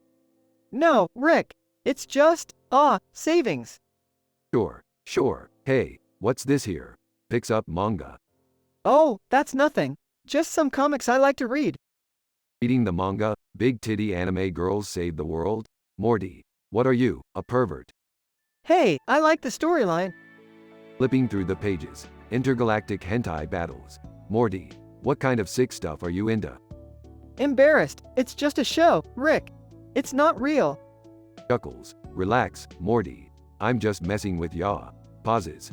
Actually, this is kind of interesting. Really? Yeah, it's like a crossover between Sailor Moon and Dragon Ball Z, but with a lot more jiggling. Facepalms. Oh, geez. Smirks. Hey, don't be ashamed, Morty. We've all got our guilty pleasures. Puts the manga down. But seriously, we should probably start investing this money instead of hoarding it like a couple of Scrooge McDucks. Nodding. Yeah, you're right. Let's go talk to a financial advisor or something. Grinning. And then maybe we can catch an interdimensional burlesque show. Facepalms again. Oh, geez, Rick.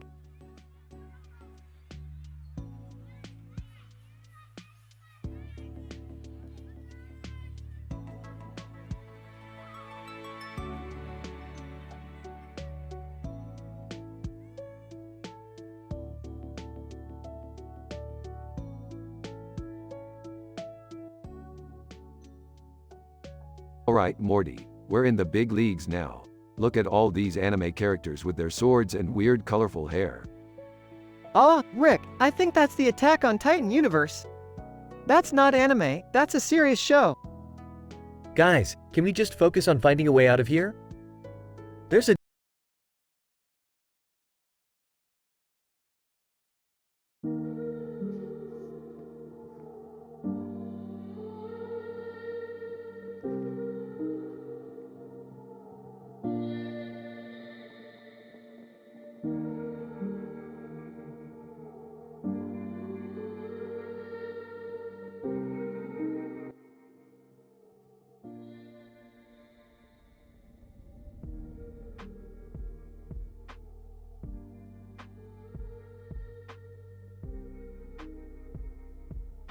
Rick enters the garage with a mysterious device in his hand.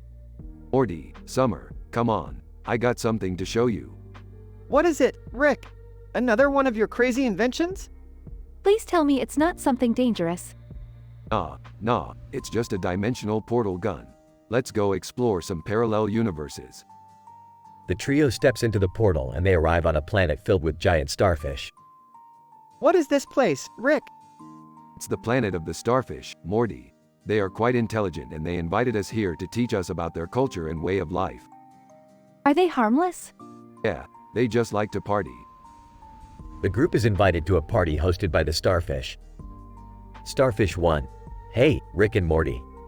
Welcome to our party. Starfish 2. And who's the human girl? I'm Summer. Nice to meet you. Starfish 1. Come on, let's dance. The starfish put on some music and start to dance. Morty notices a starfish swimming in a cave with a light shining on its side. Hey, Rick, check out that starfish in the cave. It looks important. Rick approaches the starfish and speaks with it. Hello there, little guy. What's the deal with the light? Starfish. I am the chosen starfish. The light is a symbol of my greatness. That's kind of weird. Yeah, I don't really get it. Well, let's not worry about it. Let's party some more. The group continues to dance and enjoy themselves until they accidentally knock over the chosen starfish, causing the light to go out. Starfish 1. Oh no, you guys broke the chosen starfish. You must fix it before we all perish. How are we going to fix it, Rick? I don't know, Morty. Let me think. Rick comes up with an idea and sets to work fixing the starfish. There, good as new. The starfish glows once again and the party continues on. Starfish 1. Thank you, Rick, Morty, and Summer. You saved us all. No problem, guys. It was a blast. Yeah, let's do it again sometime. Good idea, Morty. Let's continue to explore other dimensions and have some wild adventures.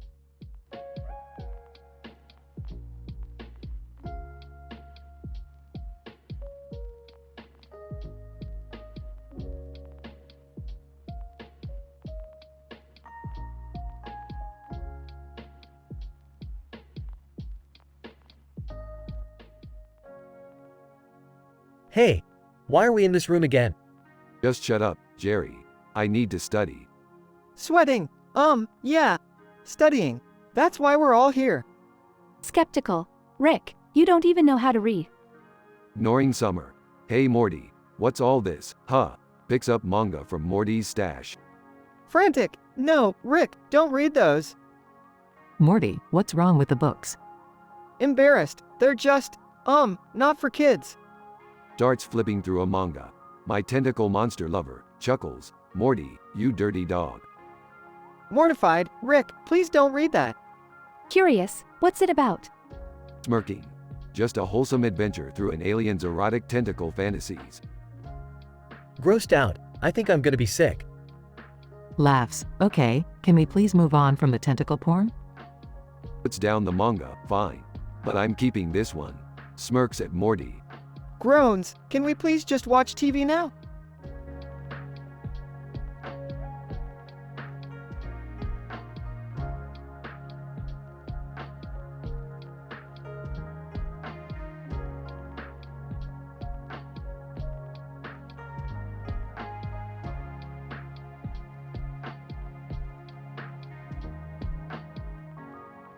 Oh, Morty, check out that green balloon in the sky.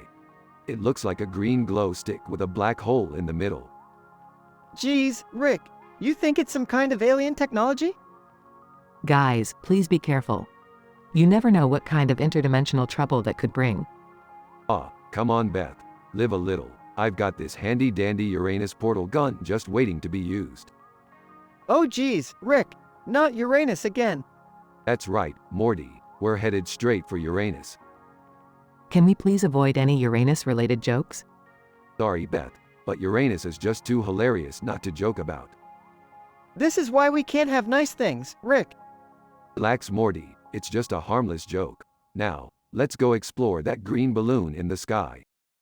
I have a feeling this is going to end badly. Nonsense, Beth, this is going to be an adventure we'll never forget. Let's go.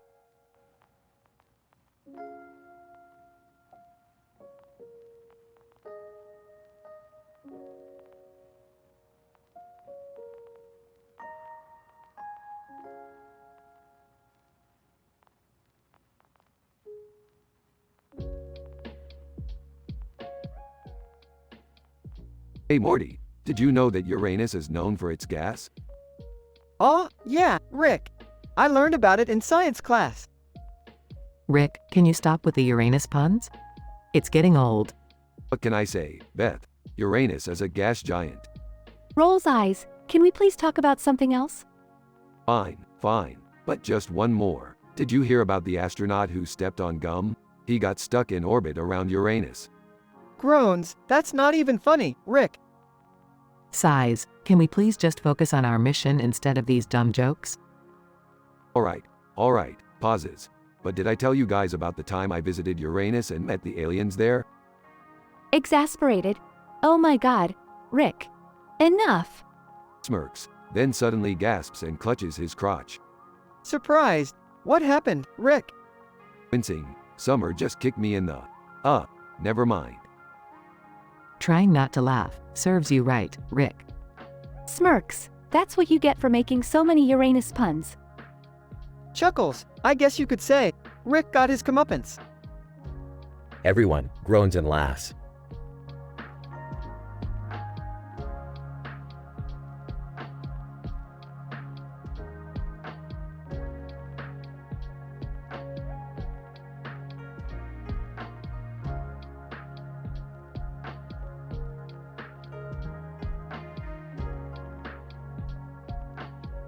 Morty, check out this sweet brain model I found at the garage sale.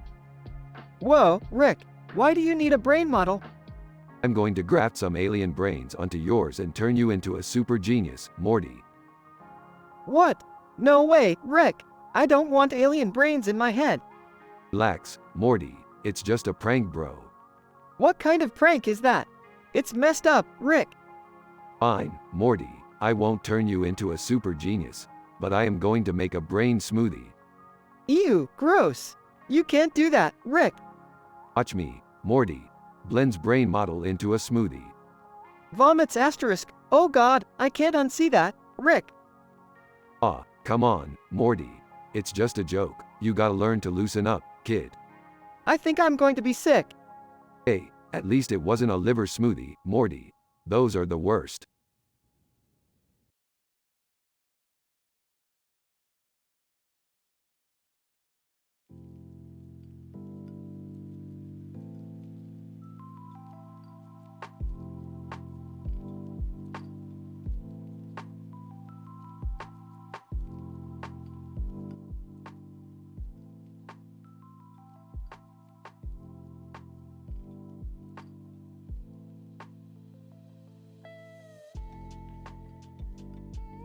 Rick, Morty, Jerry, and Beth are sitting on the couch when Rick suddenly gets up and tells them to follow him to his lab.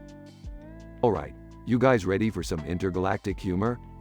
Oh no, not another one of your bad jokes, Rick. I don't really get your humor, Rick. It's too advanced for me. Just get on with it, Dad. Rick takes them into his lab, where a man is sitting at a table with a camera in front of him and a picture of the Earth behind him. Alright, so this guy here claims to be an expert on Earth humor. Let's see if he can handle some Uranus jokes. Man. I don't know if that's appropriate. Too late, buddy. Alright, let's start with an easy one. Why did the sun go to school? I don't know, Rick. Why? To get brighter. I don't get it.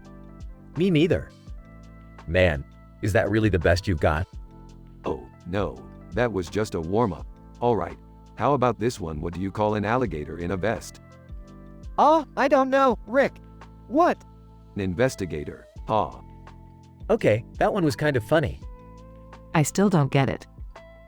Man, is that really what passes for humor on your planet? Hey, don't knock it until you've tried it. Alright, one more. Why don't scientists trust atoms? I don't know, Rick. Why? Because they make up everything. That one was actually pretty good, Rick. I don't really understand it, but I'm laughing anyway. Man, you know what? I think I've heard enough. I'm going back to Earth where people actually have a sense of humor. Good luck with that. The man leaves and Rick turns to the rest of them. Well, that was fun. Anyone up for some interdimensional pizza? Yeah, sure. I could use a break from your jokes, Rick. As long as it's not from that dimension where the pizza screams when you eat it again. I'm just happy to spend some time with the family.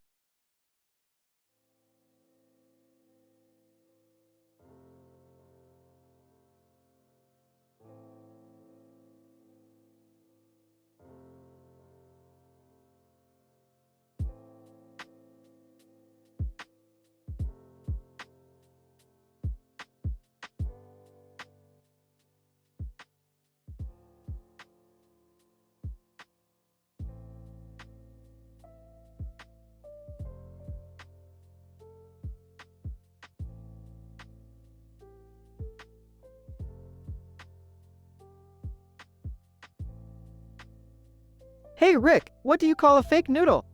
I don't know, Morty. What do you call it? An impasta! Laughs. Classic Morty. But listen up, kid. We've got a new adventure to embark on. We need to find a man with green hair and yellow eyes. He's wearing a green suit and tie with a purple and pink background.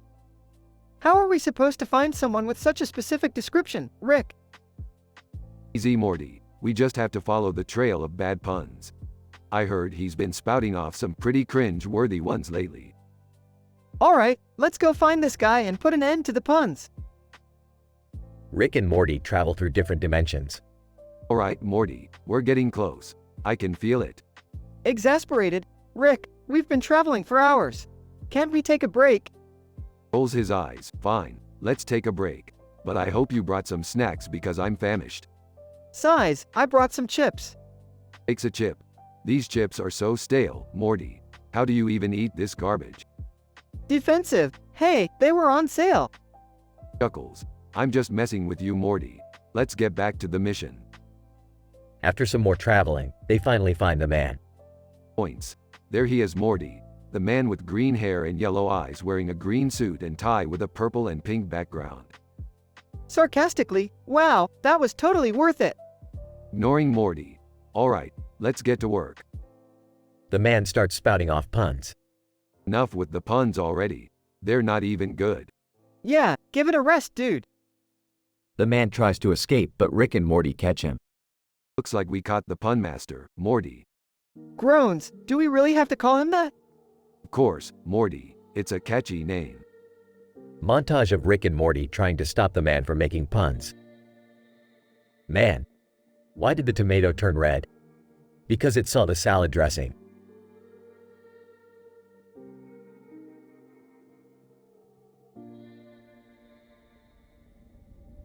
Exasperated. Morty, I can't take it anymore. We need to find a way to shut him up for good. Nervously, I don't know, Rick. This seems pretty extreme. Determined. I have an idea. Hold my portal gun. Rick grabs the man and jumps through a portal. Montage of Rick and the man trapped in a pun-filled dimension. Guys, well, that should do it. Relieved, thank goodness. I don't think I could have taken another pun. Smiling. That was quite the adventure, Morty. But I think it's time we head back home. Sarcastically, oh boy, can't wait for the next pun-filled mission. Chuckles. Don't worry, Morty. I'm sure we'll find something else to do.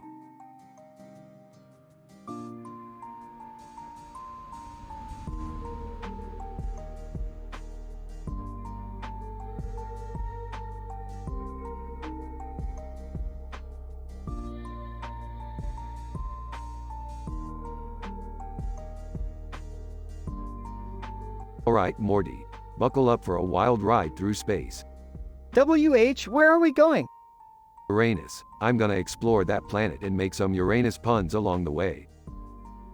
Huh, Uranus jokes. You're never gonna grow up, Rick. Dad, don't encourage him. Oh, come on, Summer. You gotta have a sense of humor about these things. After all, Uranus is a gas giant. Groans. Alright, let's just get this over with. Don't be such a downer, Jerry. We're gonna have a blast. I'm just hoping we don't run into any aliens with questionable intentions. Oh please, Summer, we can handle anything that comes our way. Plus, who knows what kind of cool gadgets we'll find on Uranus. This is going to be a long day. I just hope we don't get in over our heads. Oh, don't worry, Jerry. I always have a trick up my sleeve. Or in this case, in my futuristic head.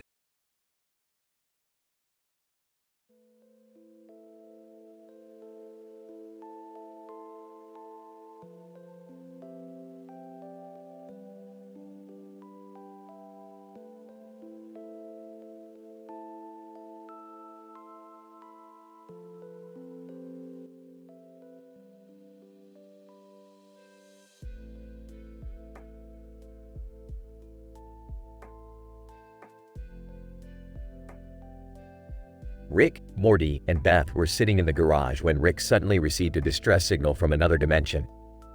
Oh boy, looks like we got another adventure. Oh geez, where to this time? Well, Morty, it looks like we're heading to a dimension where people censor their faces and the cityscape is always in the background. That sounds interesting. How do we get there?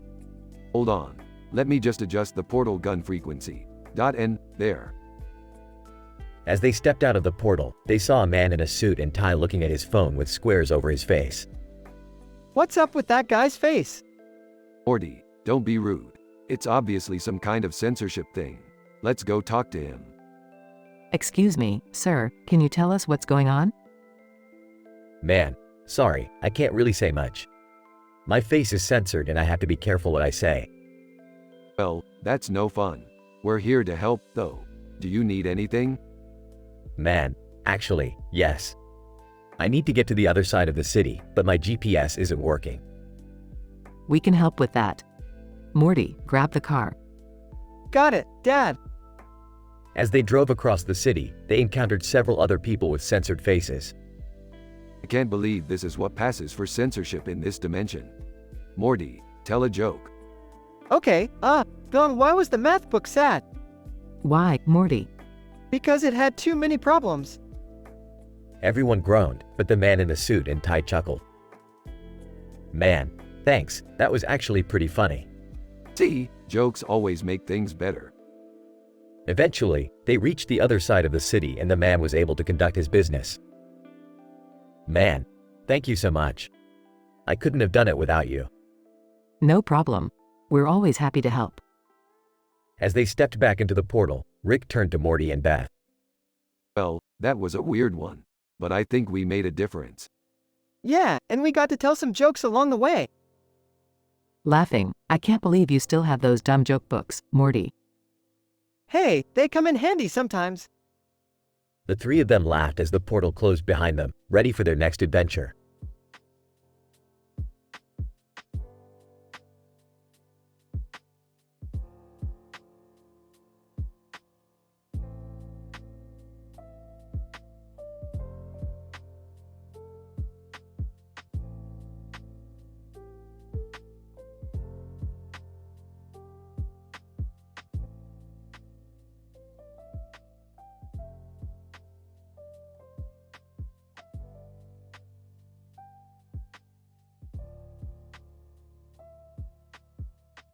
Rick and Morty are wandering around a medieval-style town when they stumble upon a building with a decorative design on the wall. Hey Morty, check this out. Looks like a fancy drawing on the side of that building. Yeah, it's got a cross in the center. Wonder what it means. Suddenly, they hear the sound of clanking armor as a knight approaches them. Knight, greetings, travelers. I see you've taken note of our town's sacred symbol. Oh, this old thing? Yeah, we were just admiring the craftsmanship.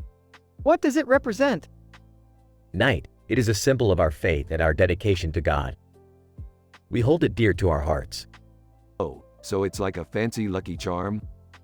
Knight, no, sir. It is much more than that. Can you tell us more about it? Knight, certainly.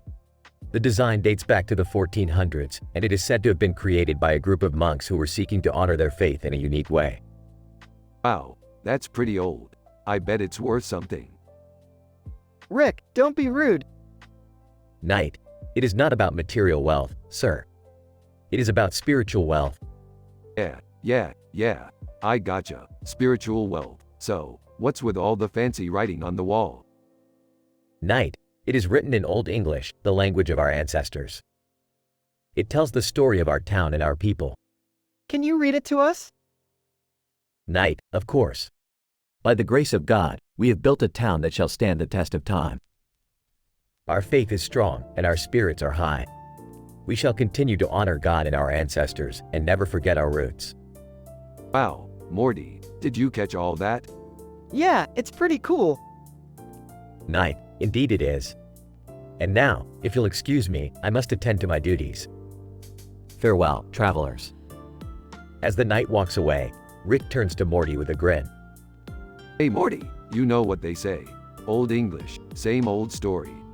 Laughs. Oh, Rick.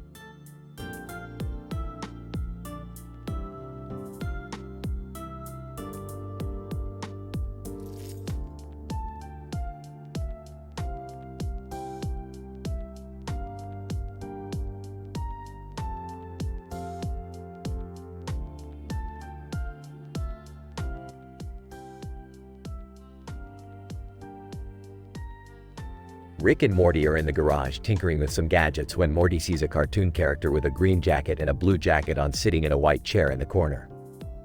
Hey Rick, who's the tune in the chair over there? That's Tommy Toons, Morty. He's a has-been from the golden age of cartoons. I bet he's got some good jokes, at least. Tommy Toons. You bet your sweet bippy I do, kid. Let's hear one, Tommy. Tommy Toons. Why did the tomato turn red? I don't know, why? Tommy Toons. Because it saw the salad dressing. Morty laughs. That's terrible, Morty. Hey, at least it's better than your science jokes, Rick. Oh yeah, why don't scientists trust atoms? I don't know, why? Because they make up everything. Tommy Toons. Badum TSS. Morty laughs again. Alright, that's enough jokes for today. Back to work. Tommy Toons. Wait. I've got one more. Why did the bicycle fall over? Why? Tommy Toons. Because it was too tired. Morty and Rick groan. Get out of here, Tommy. Tommy Toons. Alright. Keep your shirt on. See y'all later, punks. Tommy Toons exits the garage. He's still got it. I don't know about that, Morty. But at least he's happy.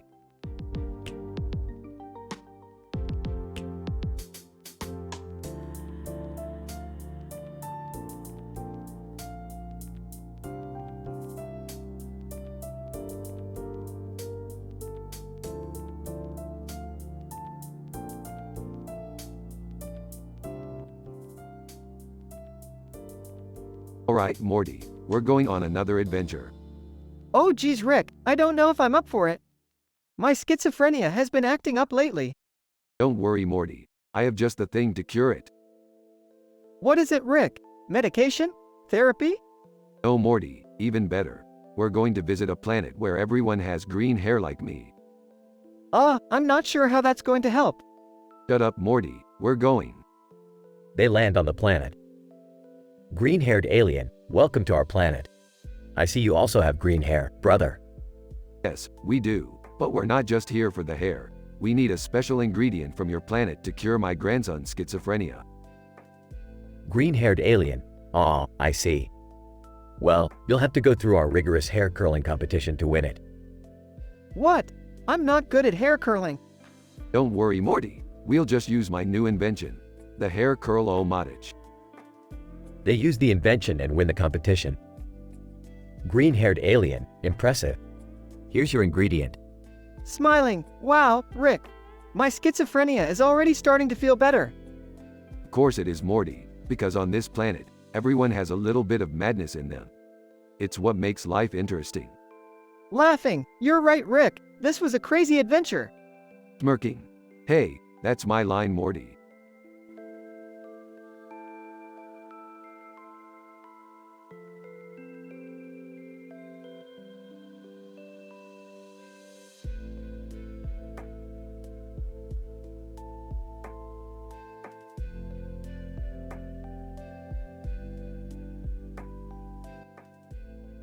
Alright, Morty. We've been playing Among Us for the past 2 hours. We need to figure out who's Seuss and get this over with. I don't know, Rick. It's so hard to tell who's lying. Hey guys, have you seen Jerry around? No, why? He's been missing for an hour now. Maybe he's the imposter. Dad? An imposter? I don't think he's that smart. Jerry, from a distance. Hey guys, sorry for being AFK. My internet went down. Yeah, right, Jerry. That sounds like something the imposter would say. Wait guys, I've been watching everyone and I think I know who the imposter is. Everyone. Who? Drum roll please, it's Rick. Laughs. Oh, Summer, always trying to blame the smartest one in the room. But wait, Rick wasn't with us when we found the body. Exactly. I was off doing some science stuff. Yeah, Rick might be weird and kind of a jerk, but I don't think he's capable of murder. Everyone, except Rick, agreed. Winks at the camera. Looks like I've fooled them once again.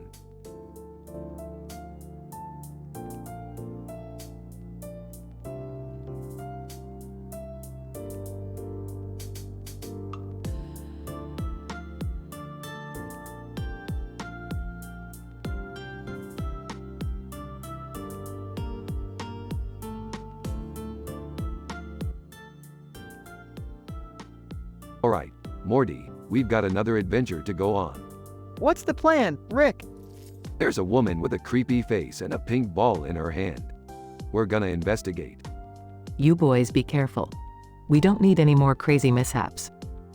Yeah, like the time you turned us into pickle creatures, Rick. Hey, that was a classic adventure. Plus, it's not my fault you guys don't have a sense of humor. What kind of jokes are you gonna make about the creepy-faced lady, Rick? Oh Morty, I'm not gonna make any jokes about her face. Pauses, unless they're really funny. Rick, that's not appropriate. Hey, you know me. I push the boundaries. Speaking of boundaries, did you hear about the penguin who went to the North Pole? No, what happened? He turned into a burrick. Everyone groans. That was terrible. Her face is terrible, Morty. Okay, let's focus. What's the plan when we get to the creepy-faced lady? I think we should just walk up to her and ask her what she's doing with that pink ball. That seems simple enough. Of course it is. I'm a genius, after all. What do you call an alligator in a vest? I don't know, Rick. What? An investigator. More groaning. Can we please get back to the adventure? Fine, fine. Let's get to it. We've got a creepy-faced lady and a pink ball to investigate. The gang sets off to find the creepy-faced lady with Rick making more terrible jokes along the way.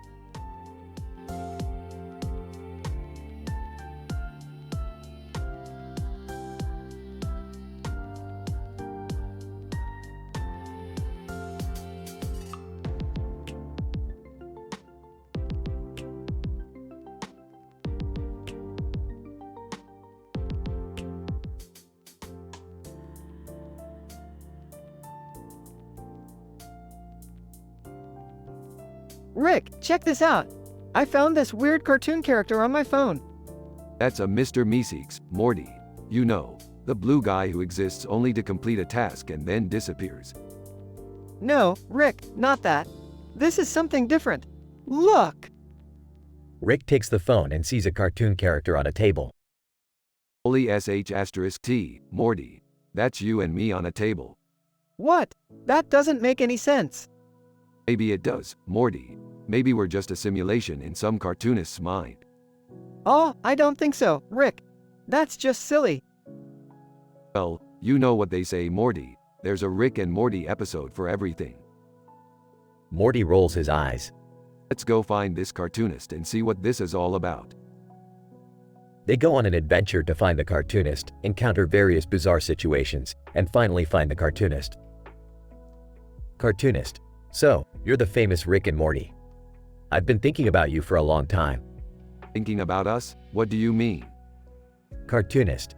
You guys are just a figment of my imagination. My creations brought to life by my art. What? You mean all this time, Rick was just a product of my imagination? Shut up, Morty. Don't ruin this for me. Cartoonist. Well, anyway, I'm glad you're here. Let's have some fun. Oh boy, here we go. They have a wild and crazy adventure inside the cartoonist's mind, filled with lots of jokes, crazy situations, and hilarious moments. Well, that was weird. So, does that mean we're not real? Don't be ridiculous, Morty. We're as real as it gets. And if anyone says otherwise, we'll just have to go on another one of our adventures. Morty nods, and they walk away as the screen fades to black.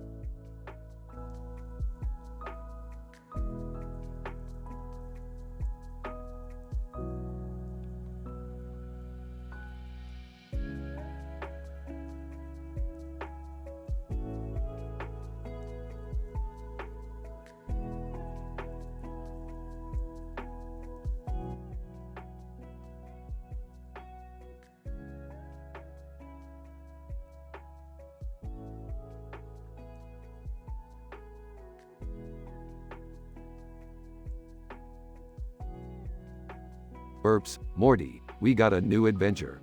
Look at that woman in the red dress and that dude in the red suit with a sword. They're standing in front of a castle. Whoa, Rick, are we gonna help them or something? I don't know, Morty. Let's go talk to them. They approach the woman and man. Hey there, you two. What's the deal? Woman. We are here to destroy the One Ring and end Soren's reign of terror. Laughs. Wow, that's quite the mission you got there. I hope you guys are getting paid for this. Man, we don't care about money. We just want to save Middle-earth from darkness. Middle-earth? Isn't that from Lord of the Rings? Sarcastically, very astute observation, Morty. To the woman and man. Alright, fine. But I'm not gonna do this for free. We need some sort of payment. Woman, we can offer you the treasures of the dwarves. Excitedly, ooh, that sounds good. Let's do this. Wait, Rick, what about that weird sentence they said earlier? Ashnaz derbatulik, Ashnaz gimbatal, Ashnaz thrakatulik a burzum ishi krimpatal. Drugs. Beats me, Morty. Let's just get this adventure started. They journey across Middle-earth, battling orcs and other creatures. Ending. This is exhausting. Can't we just, I don't know, use some sort of invention to beat Sauron? Man, that would be too easy. We must destroy the ring in the fires of Mount Doom. But how do we even get there? Woman, we have to pass through Mordor, the land of evil. Determined. Well, let's do it then. I didn't come all this way just to give up. They finally reach Mount Doom after many obstacles. Excitedly, finally, we made it. Let's destroy this ring and get those treasures. Morty accidentally drops the ring into the volcano. Man, no! We failed. Sarcastically, wow, what a shocker. To the woman and man. Alright, we did our part here. Where's our reward? Woman, giggles. You guys are hilarious. Come with us and we'll give you the treasures. They walk into the sunset with bags of treasure. Hey Rick, what do you think that weird sentence they said earlier was about? Jokingly, probably just some sort of orc mating call. Let's just enjoy our riches, Morty.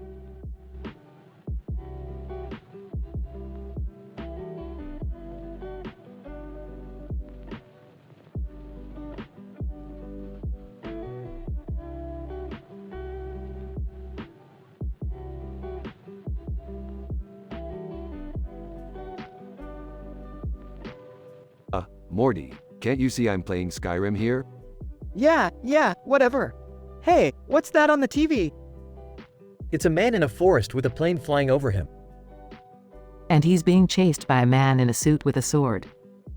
That's pretty intense. Yeah, intense like the time I surfed on a giant pickle through space. That never happened, Rick. And a guy dream? Hey, speaking of dreams, I had this weird dream last night. Oh God, not again. What was it this time, Dad? I was a chicken nugget, but I could talk. Classic. Yeah, real original, Dad. Well, at least it wasn't as weird as that time we went to that alien sex club. Mom, ew. Hey, don't knock it, till you try it. I don't think I want to try it. Speaking of trying things, Morty, you want to give Skyrim a shot? Oh, sure, I guess. Just don't kill any chickens or the whole village will come after you. Wait, what? Why would I do that? I don't know, Morty. Why do you do half the things you do?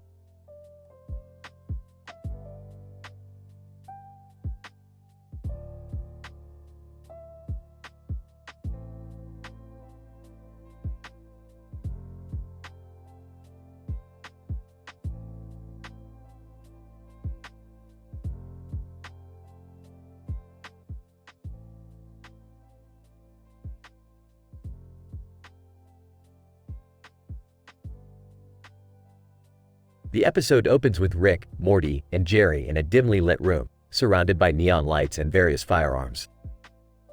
A bright neon light shines from the ceiling as Rick furiously plays Overwatch 2. Rick, why do we have all these guns? What is this place? It's called the Neon Room, Jerry. It's a game den with state-of-the-art gaming equipment and weapons. I come here to de-stress and play video games. Yeah, but why did we have to come with you? Because I need some pawns for my games, Morty. You don't think I'm gonna play alone, do you?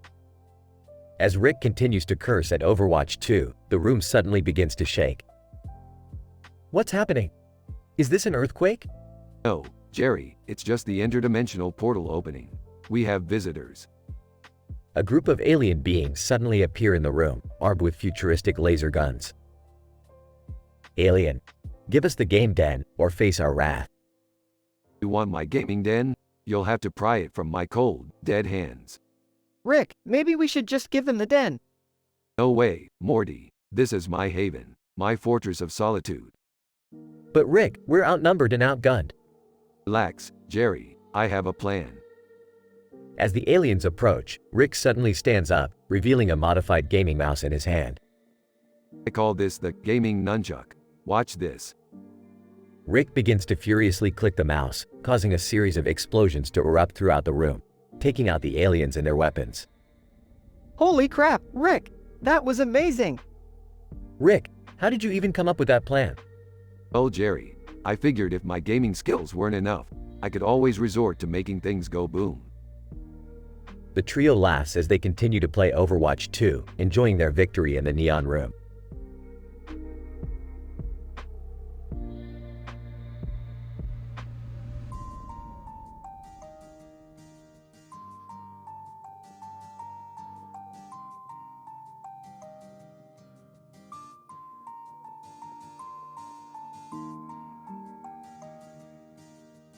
Damn it, Morty. I swear the matchmaking in this game is complete garbage. I don't think it's the game, Rick. Maybe you're just not as good at it as you think. Blasphemy. I've been playing games since before your parents were born. That's just a weird way to measure experience, Rick. Shut up, Morty. I need to focus. Starts playing again. Man in helmet. Hey guys, you two play CSGO. Yeah, what's it to you? Man in motorcycle helmet. We're part of a professional team and we need a third player for our match tonight. Interested? Whoa, Rick! You could be on a professional CS team. Of course I'm interested. What's the catch? Man in helmet. Well, the catch is that our team name is the Butt Ticklers. Oh, I don't know about this, Rick. Don't worry, Morty. It's just a silly name. Plus, how hard can it be to tickle some butts in a video game? Man in motorcycle helmet. Great. We'll send you our team's Discord info. See you at 7 p.m. sharp. Puts on headphones. Let's do this. Butt ticklers. Facepalm, I swear I'm adopted.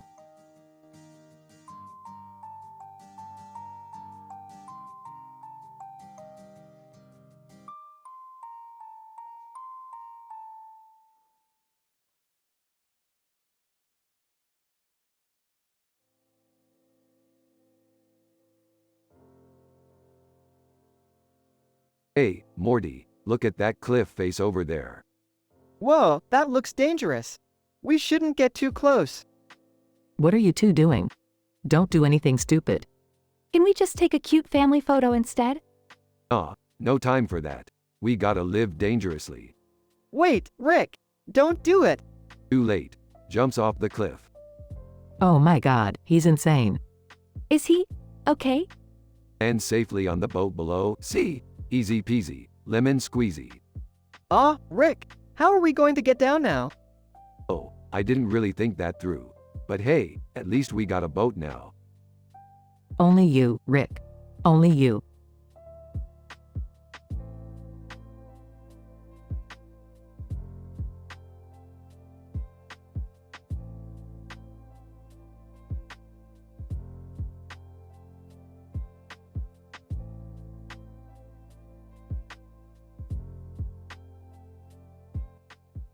Morty, pass me the diamonds. I need to make a sword to fight off the creepers.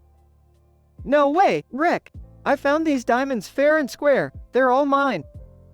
Guys, can we please just enjoy this nice day outside and leave Minecraft for later? Yeah, and can we maybe focus on something a little less violent than swords and creepers? What are you talking about, Summer? This place is a utopia compared to some of the places we've been. Yeah, remember that one planet where everything was made of acid? We had to wear special suits just to survive. Or that time we accidentally teleported into a world of giant spiders? I still have nightmares about that. Okay, good point. But can we at least share the diamonds and work together to build something cool?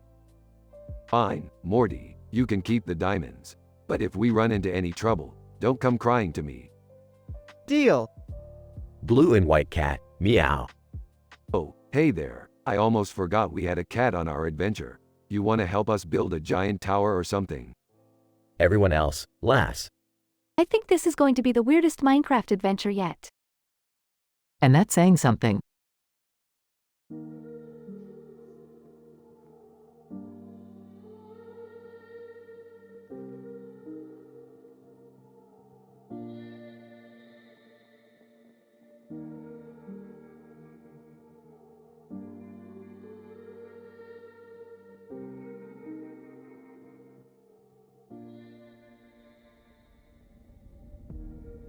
Hey Morty, check out that car over there.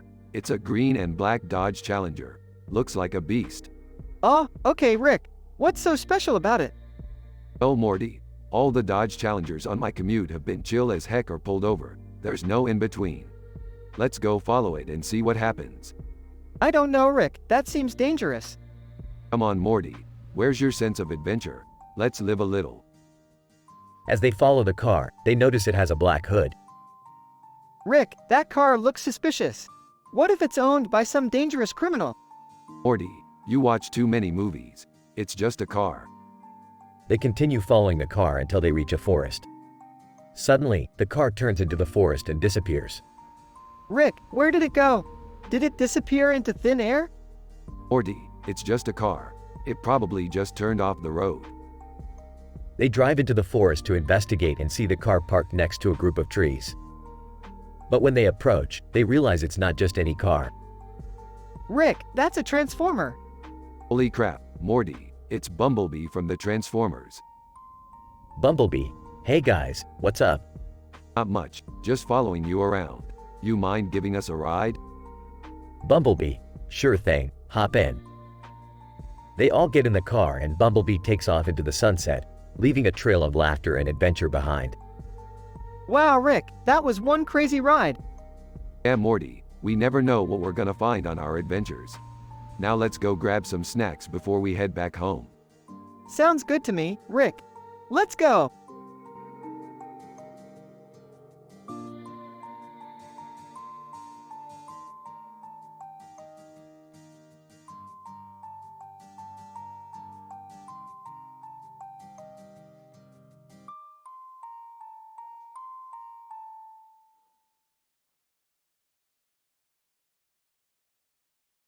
Morty, buckle up, we're going on a road trip.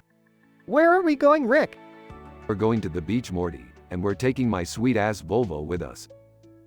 Rick, why did you bring the blue car instead of the spaceship?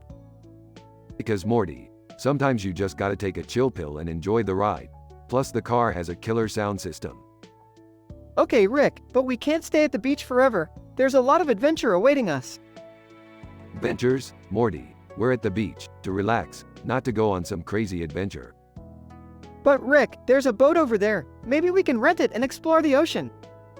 Morty, you silly goose, a boat is just a Volvo without wheels. What does that even mean, Rick? I don't know Morty, I just said something to sound smart. Well, I think we should at least check out the boat, Rick. Fine, Morty, we'll check out the boat, but if we get stranded at sea, it's all your fault. I'm okay with taking that risk, Rick. Of course you are, Morty, you always want to go on some crazy adventure. Just like you, Rick. Rick and Morty head towards the boat and the episode ends.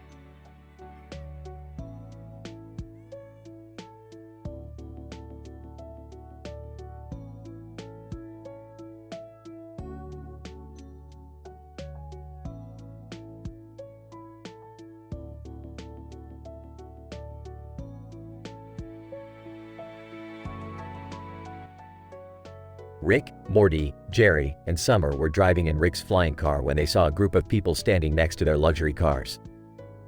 Rick pulled over and said, "Hey, check out these douchebags standing next to their overpriced cars." Morty raised an eyebrow and asked, "What do you mean?" Rick chuckled and responded, "Every luxury car brand owner has a stereotype. For instance, the Mercedes owner is always the snobbiest, the BMW owner is always in a rush, and the Audi owner is always trying to show off." Jerry chimed in, "I drive a Honda. What stereotype do I have?" Rick laughed and said, "You're the responsible dad stereotype, Jerry." Summer added, "What about Tesla owners?" Rick smirked and replied, "Oh, those hipster douchebags. They think they're saving the environment, but they're really just trying to look cool." Morty asked, "What about Lamborghini owners?" Rick shook his head. "Those guys are just compensating for something, Morty." Jerry said, "I don't think we should be judging people based on their cars." Rick retorted, "Relax, Jerry, it's just a joke. Besides, we all know the real stereotype of people who drive flying cars." Everyone looked at Rick, waiting for his answer. Rick grinned and said, "They're the coolest people in the universe, obviously." Everyone laughed as they continued on their adventure.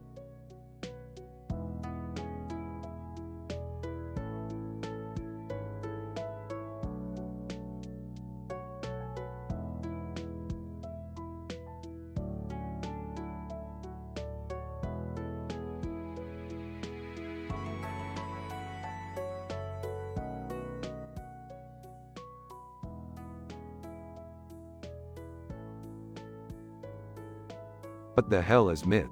Sounds like a name for a cheap energy drink. I think it refers to mythology, Rick. You know, like ancient Greek legends. Oh, like the one where a woman in a black dress stands in a forest with trees and bushes behind her?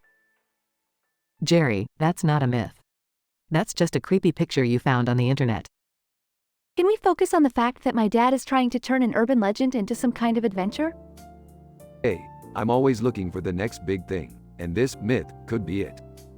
But how do we even find out what it is? Easy, Morty, we just need to follow the clues. Clues? What clues?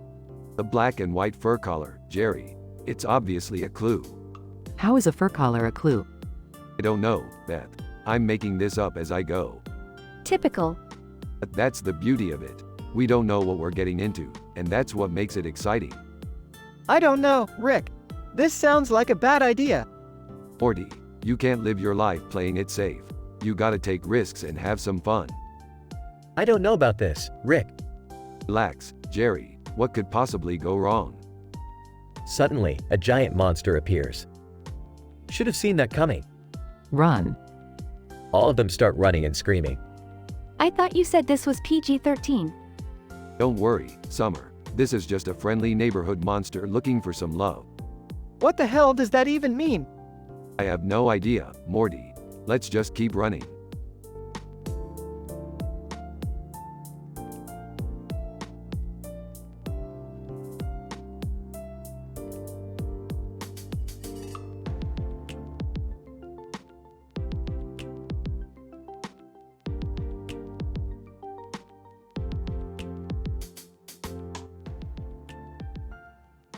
Rick, Morty, and Beth found themselves in a strange place, a cyber-western wasteland. They come upon a wooden building and decide to investigate. This place looks like the love child of Wild West and Tron. I'm getting too old for this shit. Wow, how do you even come up with this stuff? I don't know whether to be amazed or disturbed. As they enter the building, they find themselves surrounded by robots. Robot 1, this is a robbery. Pilgrims. Give us all your valuables. Are those robots in cowboy hats? Robot 2, yeehaw partner. You ain't leaving here with your stuff unless you have the skills to pay the bills. Oh man, we're gonna have to cowboy up for this. Let's show these robots what we're made of. The trio engages in a Wild West-style shootout with the robots as the building shakes and crumbles around them. This is why I always bring extra ammo. Yahoo! This is frickin' fun. I never thought I'd have a shootout with robots, but here we are. As the dust settles, the gang begins to leave the now destroyed building. Well, that was an adventure. Who's up for some pancakes? I'm always up for pancakes, Rick. Rick, you are impossible. But I'm glad we saved the day.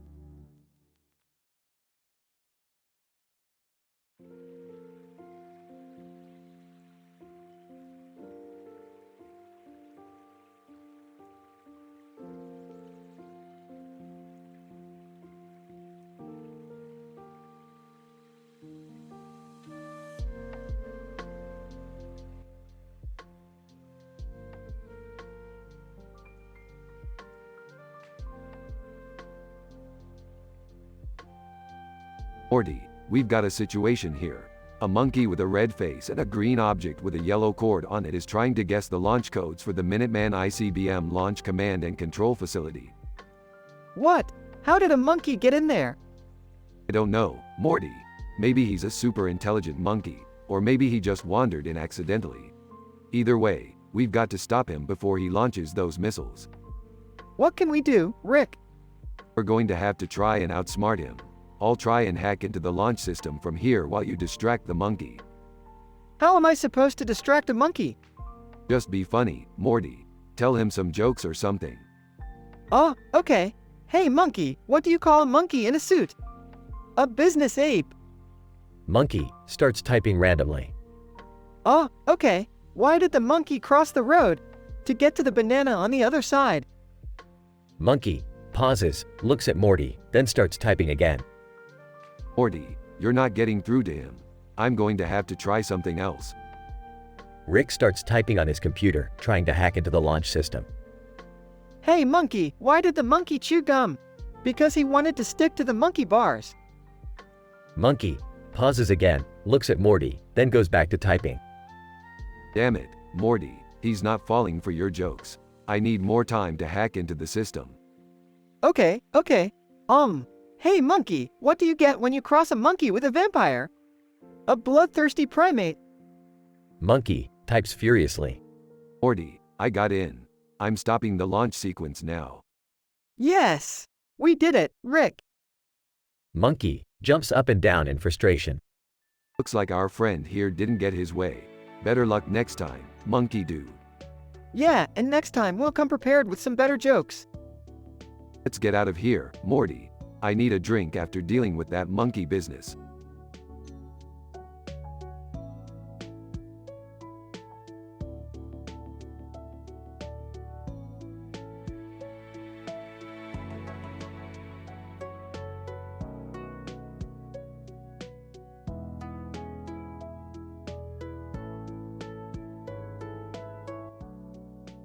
Alright, Morty, today we're going to learn how to read. Huh? What's reading got to do with, our usual Rick and Morty adventures? Well, Morty, if we can read, we can go on even crazier adventures. Plus, we'll finally be able to read the complicated instructions for our gadgets. Hey guys, what are you up to? We're learning how to read. Summer, you want in? Alright, I'm in. But, can we make it quick? I have a date with Ethan later. Sure thing. But first let's start with something easy. How about the word, cat? That's easy. C-A-T. Cat. Wow, that really was easy. Don't get too cocky, Summer. Let's try another word. How about supercalifragilisticexpialidocious? Whoa. That's a made-up word, Rick. Yeah, and even if it was real, how the heck are we supposed to know how to pronounce it? Aw, gotcha. I was just messing with you guys. But seriously, let's keep practicing. We don't want to embarrass ourselves in front of the other aliens. Good point, Rick. Let's keep reading. Yeah, maybe we'll even come across some cool new alien technology to mess around with later.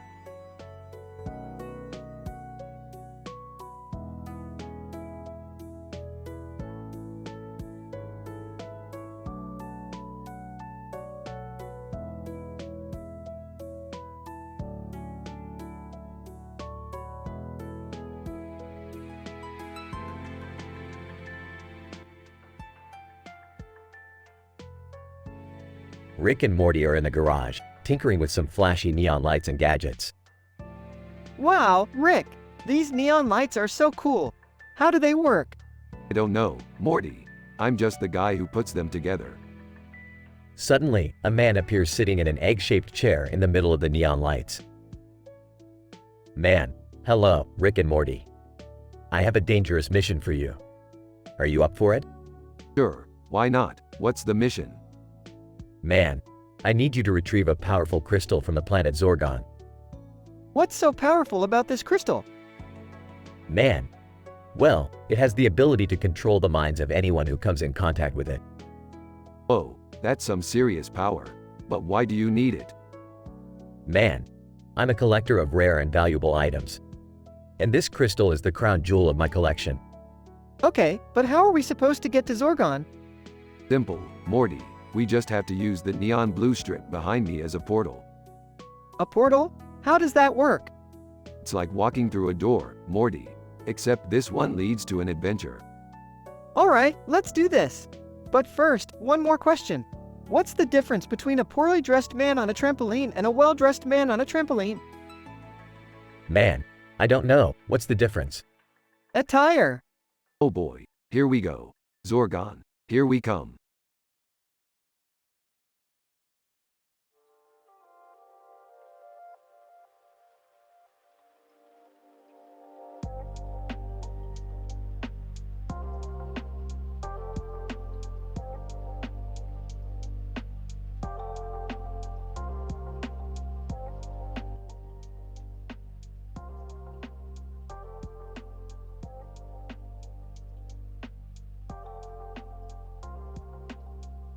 Morty, I've been thinking, we need a new source of income. Oh, I don't know, Rick. That sounds kinda illegal. Steve, who cares about that, Morty? We're lab coat wearing scientists. We can do anything we want. I guess you're right, but what could we even do?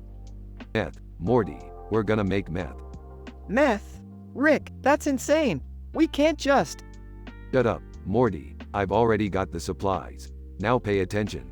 This is the chemical formula for methamphetamines. Holds up glass. Wait, what's this glass for? Oh, that's for me, Morty. I'm thirsty. Rick, you can't drink that. Jugs glass. Too late, Morty. Woo, that's some potent stuff. Holds up formula. Okay, so we need methylamine? Smiling? Oh, I know where to get that. Cut to scene of Rick and Morty trying to steal a barrel of methylamine from a factory driveway. Nervously, Rick, we're gonna get caught. Relax, Morty, I've got this. Rick pulls out a taser and zaps the guard. Woo, that was close. Holds up formula. Okay, next we need lithium? Happily, oh boy, I love lithium. Rick smashes a car window and steals the battery. Rick, this is insane. We can't just. Interrupting. Shut up, Morty. Cut to scene of Rick and Morty mixing the chemicals in their garage. Covering nose. Aw, Rick, this smells terrible. Smiling. That's the smell of success, Morty. Rick takes a whiff. Ah, nothing like the smell of a freshly brewed batch of meth. Suddenly, the garage explodes. Coughing. Rick, what did we do wrong? Smiling. Covered in soot. Nothing, Morty. That's just science. The camera pans out and the garage is destroyed, with police sirens in the distance.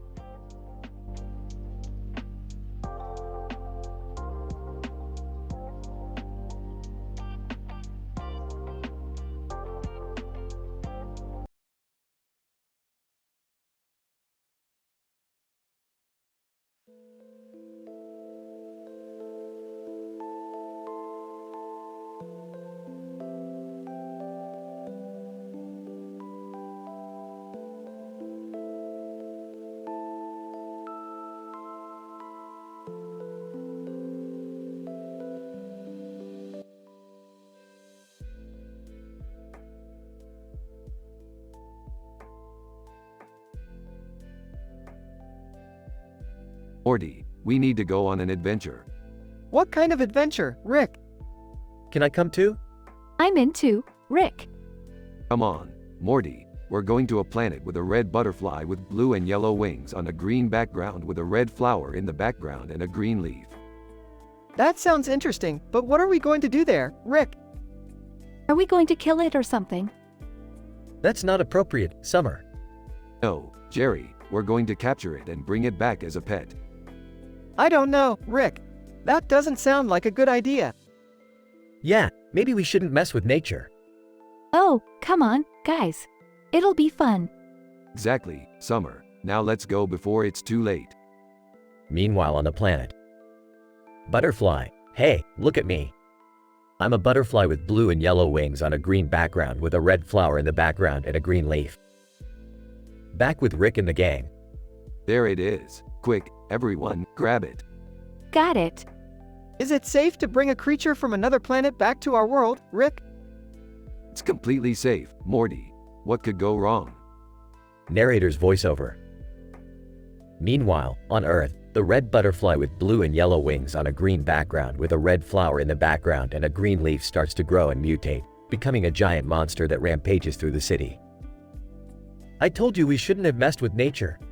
Everyone run. This isn't good, Rick. Yeah, I guess I should have done some research before we brought it back. Narrator's voiceover. The gang manages to defeat the monster, but at a great cost. They learn that it's not always a good idea to mess with nature and that some things are better left alone. That was a close one. Yeah, and we also learned a valuable lesson. I don't know about you guys, but I could really use a drink right about now. Way ahead of you, Morty. Let's go get some intergalactic beer. Narrator's voiceover. And so, the gang celebrates their victory with some well-deserved drinks, knowing that their adventures will always be full of surprises and unexpected twists.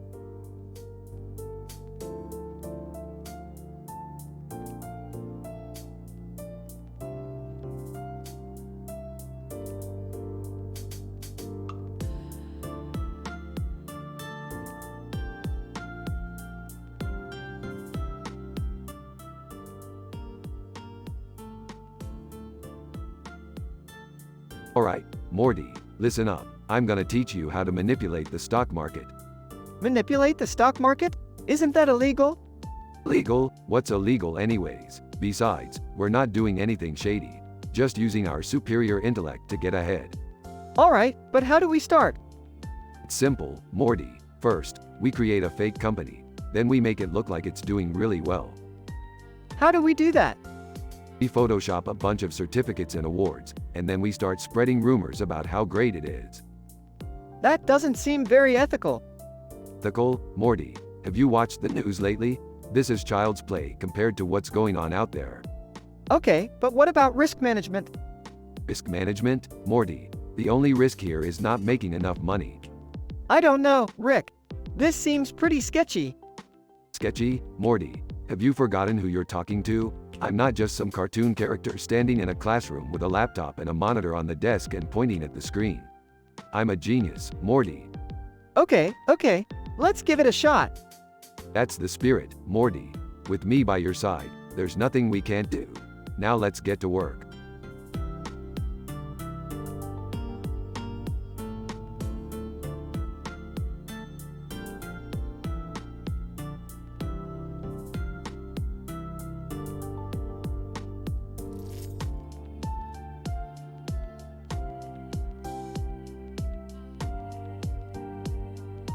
Hey Rick, what are you doing in the kitchen? None of your business, Morty.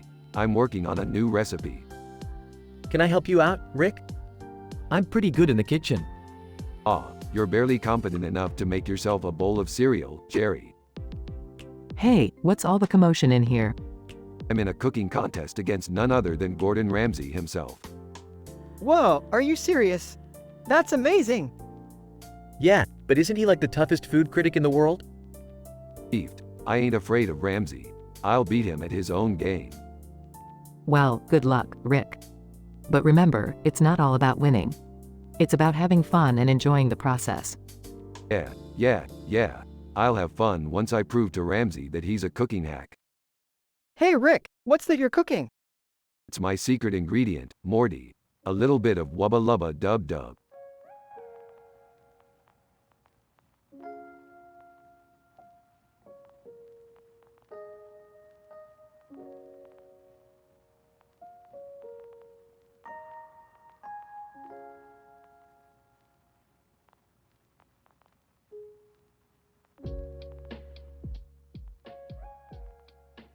Alright, Morty, we're on our way to Athens, the birthplace of democracy, philosophy, and a bunch of other boring crap. Wait, we're going to Greece? That's awesome. I've always wanted to try their famous gyros. Sorry, Morty, we're not here for food. We're here for a job. That's right, the Greek government hired us to investigate some strange activity on Mount Olympus. Strange activity? Like what? That's what we're here to find out. But first, let's check out that clock tower. Rick, we have a job to do. Relax, it's on the way. As they approach the clock tower, they notice something strange. Rick, why is the clock tower moving? But that's not a clock tower, Morty. It's a giant robot in disguise. A robot? What could it be doing here?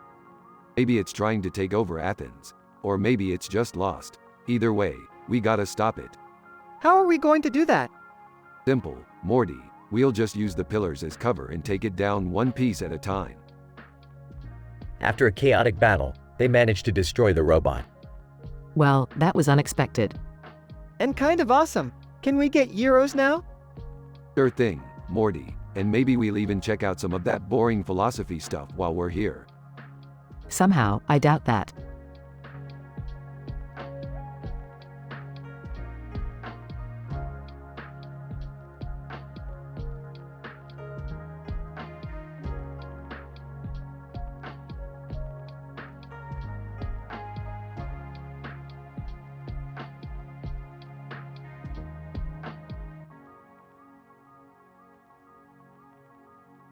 Oh great, Morty, now we stumbled upon a tiger in a field of flowers. What's next? A hippo with a tutu on? Hey, maybe the tiger is a peaceful creature. We shouldn't judge it just because of its reputation. Fine, let's approach it and see how friendly it is. But I'm keeping my portal gun ready just in case. Okay, but let's not startle it. We don't want to be the next prey it's hunting for. Don't worry, kid, I've dealt with tigers before. I'll just make myself look bigger and more intimidating.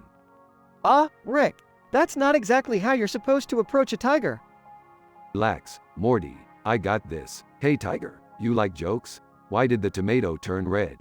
Because it saw the salad dressing. Oh geez, Rick, that was terrible. Shut up, Morty, I'm trying to establish a connection here. Hey tiger, I heard you like to hunt. Why don't you join me on my next adventure? I promise it'll be a wild ride. Rick, I don't think the tiger understands English. Fine, Morty, you just ruined my joke. Let's get out of here before it decides to make us its next meal.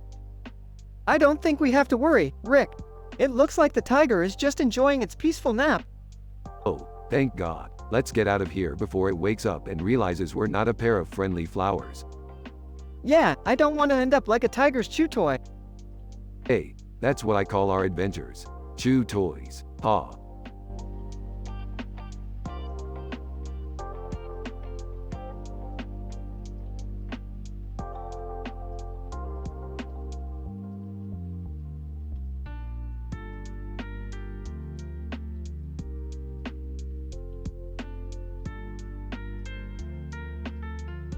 Oh boy, another robot episode. This one looks different though. It's got a helmet on its head. It's a Zentrity from Robotech. I used to watch that show as a kid. Wow, Mom, nerd alert. Robot, greetings, travelers. I am the Zentra the Ambassador, here to discuss peace between our races. Peace, boring. I was hoping for some kind of robot battle. Rick, maybe we should try peaceful negotiations for once? I agree with Morty. Let's hear what the Zentrity has to say. Fine, I'll just sit here and play with my Tamagotchi. Robot, I propose an alliance between our planets to share resources and knowledge. That does sound pretty beneficial. What do you guys think? Sounds good to me, as long as we don't get invaded later or something. I think it's worth exploring further. Let's set up a meeting with the Zentrity leader. I don't care as long as it doesn't interfere with my Tamagotchi time.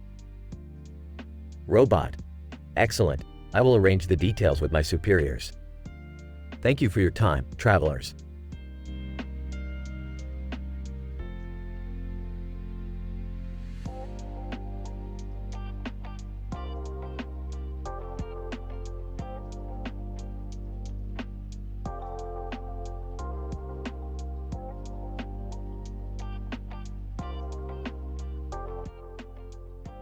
Hey Morty, check out that bear over there. You mean Yogi Bear? No, that green one sitting on that wooden box. That's a weird looking bear. Maybe it's part of some art installation. Yogi Bear. Hey, A, what's up, guys? Not much Yogi, just checking out this strange bear here. Yogi Bear. Oh, that's just neat teak. He's been trying to sell those boxes for weeks. What's so great about these boxes?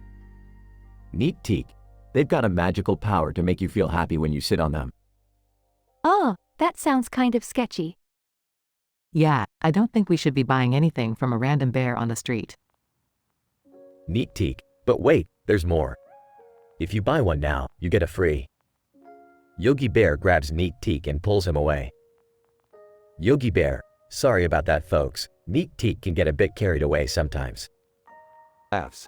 Well, that was certainly an adventure. Yeah, but I'm still not sure what the deal was with those boxes. At least we got to meet Yogi Bear. And escaped without getting scammed. That's a win in my book. Yogi Bear pops back into view. Yogi Bear, hey guys, want to go get some picnic baskets? Everyone groans.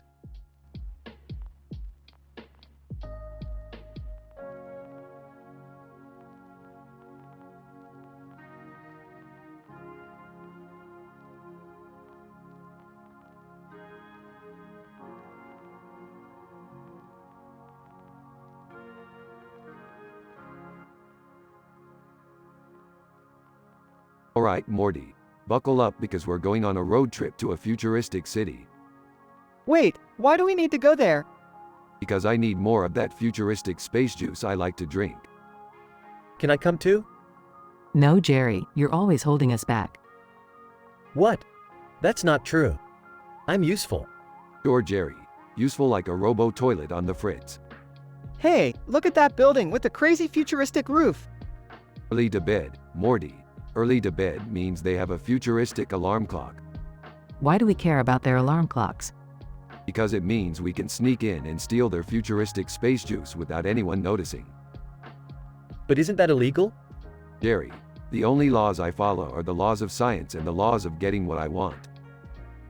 Guys, I think the futuristic car in front of us is honking at us. Quick everyone, put on your best futuristic poker face and act like we know what we're doing. Whispers, Rick, you're driving on the wrong side of the futuristic road. Chuckles, whoops, silly me. I guess I was distracted by all the futuristic lights. Panicking. Rick, you're going to get us all arrested. Relax, Jerry. The only thing that's going to get arrested is your sense of humor. Laughs. Groans. Oh geez, this is going to be a long road trip. End scene.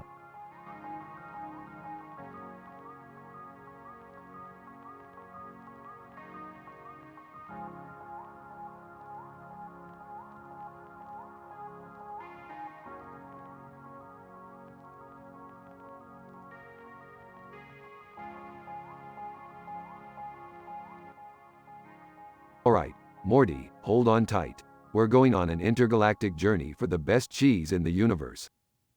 Cheese? That's the reason we're going on a dangerous journey through the galaxy? Hey, don't knock cheese until you've tried it. Now, Summer, keep an eye on our coordinates. We don't want to end up in a black hole now, do we? Got it, Grandpa Rick. We're heading towards planet Bree. Wait, what's that on the floor? It looks like a piece of cheese on top of a yellow plate surrounded by snow and water. Quick, grab it and let's get out of here before the aliens catch us. Guys, I think we're being followed. Morty, use the cheese as a distraction. Seriously, Rick? Just toss it and run, Morty. They make a run for it, with the aliens hot on their trail. We're almost there, just a few more meters. Panting, that was close. I can't believe we almost died for a piece of cheese. Hey, when you're a cheese connoisseur like me, you'll do whatever it takes to get the good stuff. Alright, let's get back to the ship and enjoy our cheese in peace. They all high-five each other as they board their ship and fly off into the galaxy.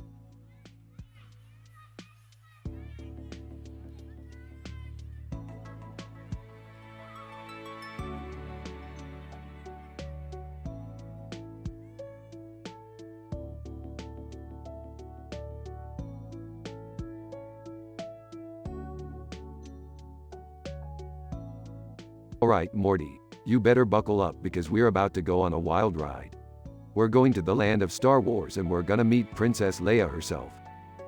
Wow, really? I can't believe it. What are we going to do there? We're going to trade something valuable for her Star Wars action figure. I heard it's worth millions on the black market. Rick, are you still doing illegal things? But, no, of course not. Just shut up and let me do my thing. I can't wait to meet Princess Leia. I heard she's a badass. I don't know anything about Star Wars, but I'm excited to see what all the fuss is about. Okay, we're here. Morty, hand me the bag of valuable items. Here you go, Rick. Princess Leia, we come in peace. We would like to trade some valuable items for your Star Wars action figure. Princess Leia, what kind of valuable items? Just some random stuff. Here, take a look. Princess Leia examines the items. Princess Leia, okay, we have a deal. Excellent. Now let's get out of here before someone sees us. Wow, that was crazy. I can't believe we actually met Princess Leia. And we got her action figure. I still don't really understand what just happened, but it was fun.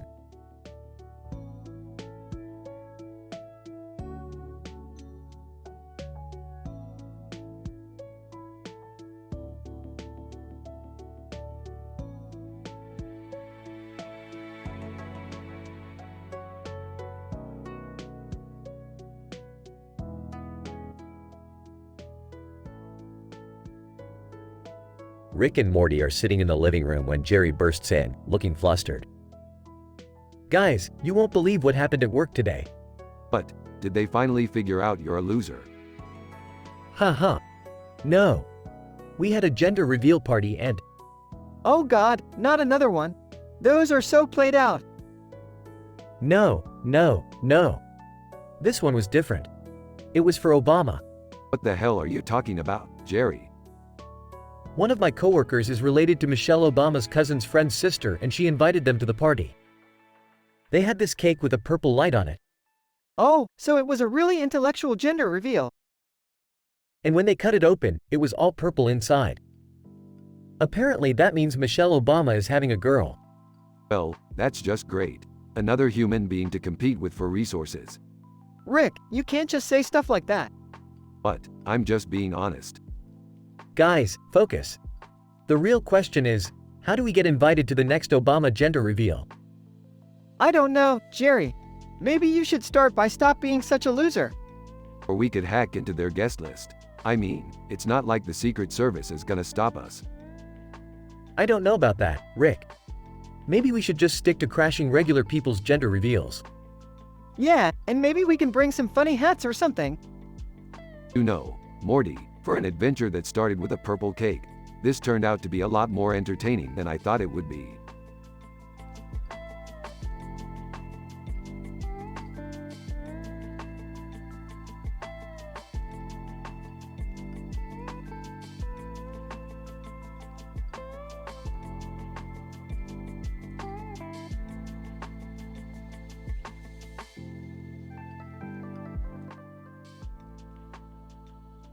Rick and Morty were scanning the multiverse for a new adventure when they stumbled upon a digital artwork of a man with a helmet and goggles on his face and a background of a racing car. Morty, buckle up, we're entering the digital realm. Rick, I don't think my seatbelt is gonna help me in here. They entered the world of racing and found themselves in the middle of a high-speed chase. What the hell are you guys doing? Just making a pit stop in a digital artwork, Beth. You know, as one does. I can't believe we're in the middle of a car chase. Morty, this is nothing. I once drove a spaceship through a black hole. This is child's play. They narrowly avoided being hit by a car and flew into a futuristic air race. This is insane. How are we gonna get out of here? Relax, Beth, I got this. Rick hacked into the digital world and created a giant robot to blast their way out. Holy crap, Rick, you're like a digital wizard. And don't you forget it, Morty. Now let's get back to our own reality before we attract any unwanted attention. The trio warped out of the digital world and back into their own reality, exhilarated from their wild adventure. Well, that was unexpected. What can I say, Beth? I've got a need for speed. And I've got a need for a change of pants.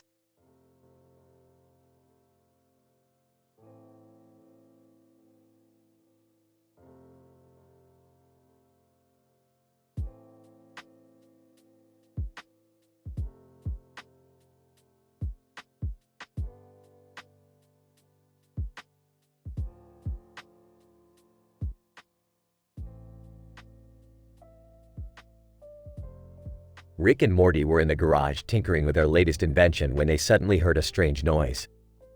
What the hell is that noise? Rick, I don't know, Morty. Let's go check it out. They followed the sound out of the garage and into the living room, where they found a couple of heads with a suit and tie on them. What the hell are you supposed to be? Financial advisor head. We are the financial advisor heads, here to help you manage your finances. why do you have a suit and tie on your head? Suit head. Why don't you have a suit and tie on your head? Touché. Alright, what advice do you have for us? Financial advisor head. Well, for starters, you could sell that useless portal gun and invest in some high-yield stocks. But the portal gun allows us to travel to different dimensions and have all sorts of adventures. Suit head. Well, adventures don't pay the bills, Morty. You know what, Morty? Let's take their advice. I've always wanted to invest in space mining. Space mining? That sounds crazy, Rick. Exactly, Morty, and that's why it's the perfect investment. And with that, Rick and Morty sold their beloved portal gun and invested in space mining, with the guidance of the financial advisor heads. Who knows where their new venture will take them, but one thing's for sure, it'll be a wild ride.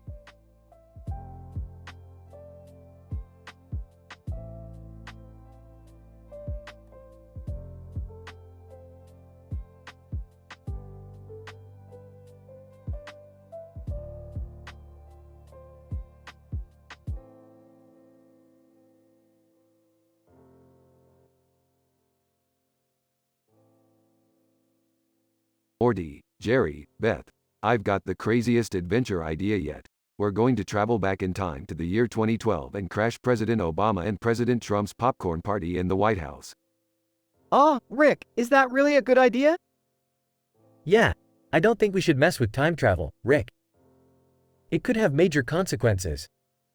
Actually, I'm kind of curious to see Trump and Obama eating popcorn together. Let's do it. That's the spirit, Beth. Now, let's get in the portal and head to Washington, D.C. They arrive in the Oval Room of the White House. Look, there's Obama and Trump, and they're eating popcorn with Jesus. What? How did Jesus get here? Rick, did you forget to mention that part of the plan? Oh boy, this is getting crazy. Obama. Hey, who are you guys? Trump. Yeah, and why are you interrupting our popcorn party? Relax, fellas. We just wanted to join in on the fun. Jesus, indeed, my son. Let us all enjoy this delicious snack together. They all start munching on popcorn. You know, this is actually kind of nice. Maybe we can all learn to get along despite our differences. Yeah, I never thought I'd say this, but thanks for the adventure, Rick.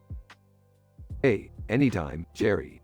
And who knows, maybe in another timeline, you could be the president eating popcorn with Jesus. I don't even want to know how that would happen.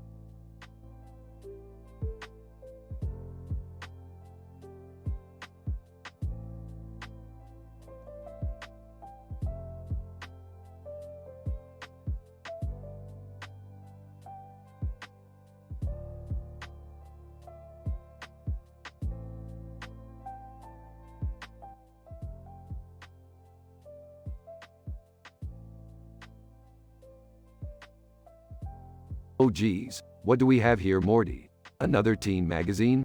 Yeah, I guess so. It's called Dan Q. Let me see that. Reads the cover. It looks like there's a big dance competition coming up. Ah geez, Morty, you know what that means. What does it mean, Rick? It means we gotta dance, Morty. Rolls her eyes. You two have fun with that. I'll just be over here, watching from a safe distance. Grinning, oh, come on Beth. You know you want to join in on the fun. Sarcastically, yeah, because dancing is totally my thing. Hey, guys, look at this. Points to the magazine. There's a prize of $10,000 for the winners. Eyes widen, $10,000? That's enough to buy a new portal gun. We gotta win this thing. Sighs, fine. Let's do it. But only because I want to see you two make fools of yourselves. Smirks, challenge accepted. Montage of the trio rehearsing and getting into various wacky dance poses, with Rick making jokes and Morty getting increasingly frustrated. Watching them with amusement. You guys are ridiculous. Breathless, after a particularly intense dance. Aw geez, Morty. I think I'm dying. Panting. Yeah, me too, Rick. Laughing, and to think, this all started with a magazine about dancing. Smiling. Hey, we may not be the best dancers, but we sure know how to have fun. Nodding in agreement. Yeah, that's why I love hanging out with you guys. Smiling, aw, you too. Come on, let's go win that prize money. They all join hands and walk off, ready to strut their stuff and make some memories.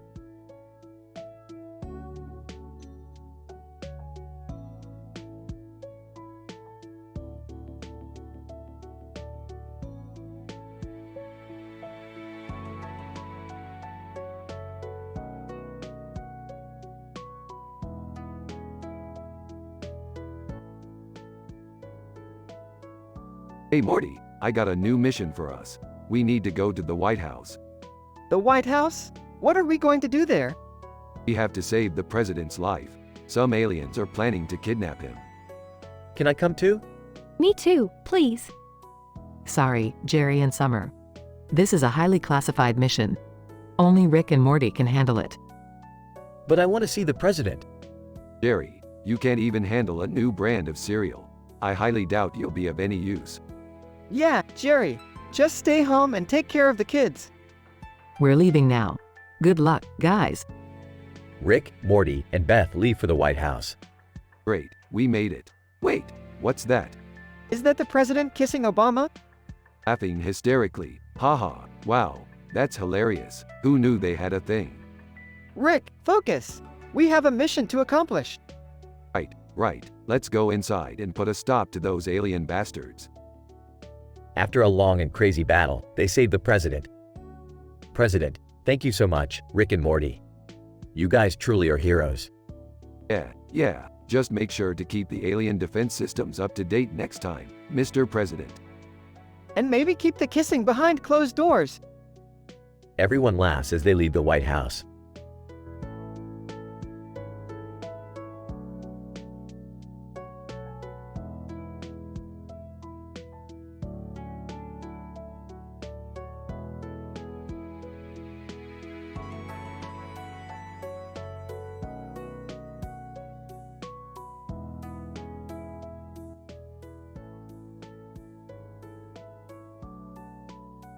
Morty, I've found a new planet to explore. It's called, Earth. Rick, we've been to Earth. Isn't there anything new? Well, there's this building in Oxford with a blue dome on top. Let's check it out. What's the big deal with this building, Rick? I don't know, Morty. Maybe it's a secret government facility or a center for alien research. Or maybe it's just a fancy sports stadium. I don't think they have sports stadiums with domes like that, Rick. Hey, don't question my imagination, Morty. Now let's go. After they arrive at the building, Whoa, Rick, look at the size of this place. It's massive. Yeah, it's like the TARDIS, bigger on the inside. Or maybe it's just an optical illusion. Let's find out. after exploring the building, Well, Morty, we didn't find any aliens or secret government agents. But we did find something even better. What's that, Rick? The Oxford Dictionary. This is the holy grail of books, Morty. It has all the words in the world. Okay, Rick, but why is that so great? Because now we can finally settle that argument about the spelling of supercalifragilisticexpialidocious. Oh, okay, Rick. Let's just go home. Fine, Morty, but don't forget the most important lesson we learned today. What's that, Rick? Never judge a book by its cover, Morty, or a building by its dome. Right, Rick. I'll try to remember that. Good. Now let's get out of here before the rain starts pouring through that dome.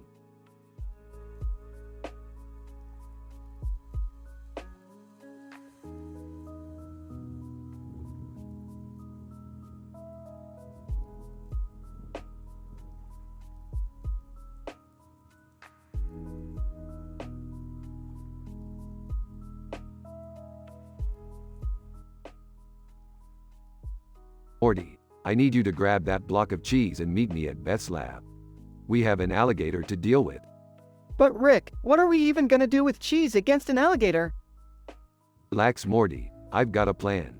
We'll lure him in with the cheese, and when he's distracted, we'll hit him with the shrink ray. Rick, what are you doing in my lab? And why do you have cheese?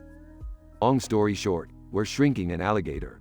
Oh, and I brought cheese for everyone. I don't want any cheese, Rick. And why do you have a picture of a giant alligator? Never mind that, Beth. Pass me the shrink ray.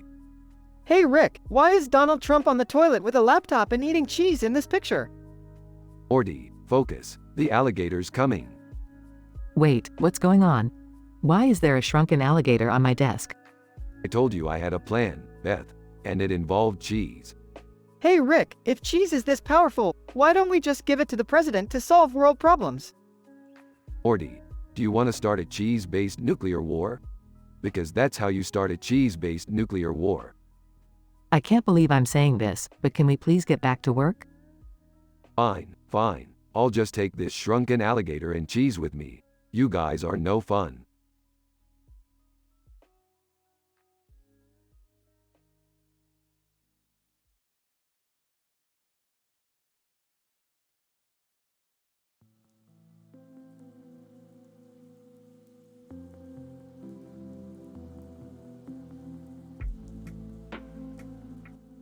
Rick, Morty, Jerry, Beth, and Summer are in the backyard discussing a bird eating cheese on a fence post with a tree and sky background.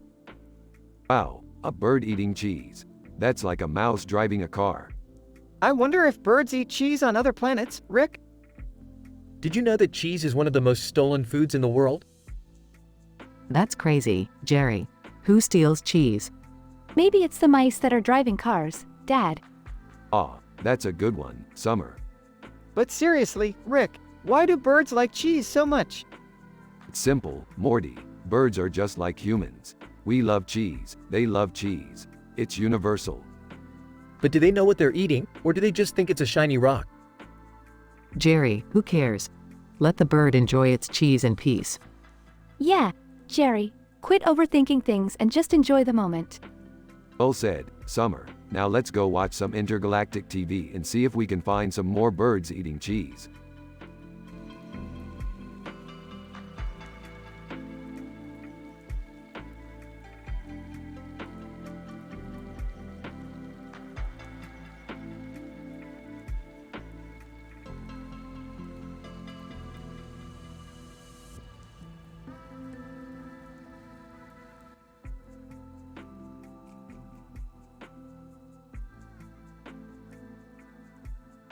Burps. All right, Morty, we've got a new adventure. Oh geez, what is it this time, Rick? We're going to find out what's so funny about this woman in this black and white photo. Walking in, what photo? Hands her the photo. This one right here. Walks in. Oh, that's my great-grandma. She was always smiling like that, even during the Depression. Looking at the photo, she kinda looks like Hillary Clinton. Hillary Clinton suddenly appears, sitting on a block of cheese. Did someone say my name? Picking up a ray gun. Uh-oh, it's the cheese queen. Hillary Clinton, laughing. Please, call me Hillary. And I'm not the cheese queen. I just enjoy sitting on cheese from time to time. Confused. Wait, why? Hillary Clinton shrugs. Everyone needs a hobby. Nodding enthusiastically. Yeah, like my stamp collection. Rolling his eyes. All right, enough with the hobbies. Let's get back to this photo. Pointing at the photo. Hey, what's that in the background?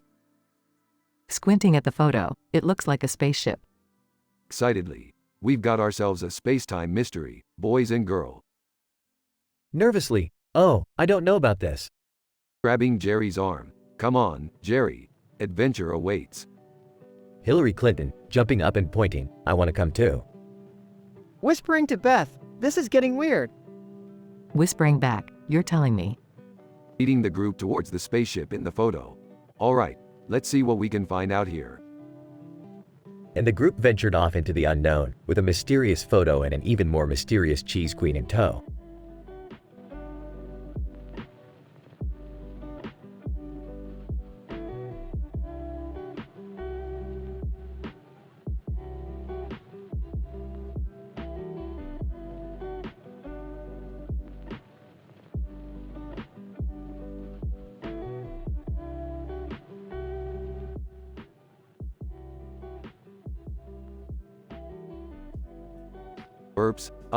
What's with all this melancholy music playing all of a sudden? It's Olivia Rodrigo, Rick. She's the hottest thing in music right now. Rolling her eyes, why are you even listening to that, Morty? You're supposed to be studying for your geometry test tomorrow. Yeah, Morty, you don't want to end up like Jerry, do you? Off screen. Hey, what's that supposed to mean? Relax, Jerry, we're just poking some fun. Now, Morty, we need to get to that building over there. Confused. Why do we need to go there, Rick? Smirks, you'll see. Come on, let's go talk to that lady in the pink sweater. Woman in pink sweater, skeptical. Can I help you? What's on his charm? Why yes, you can. You see, we lost our pet snake in the bushes over there and we were wondering if you could help us find it. Woman in pink sweater, sarcastically. Oh, of course. Because it's totally normal to bring a snake to a public park. Whispers to Morty, that's our cue, Morty. Nodding, right. Start singing. Good for you. You look happy and healthy. Joins in, not me, if you ever cared to ask. Joins in.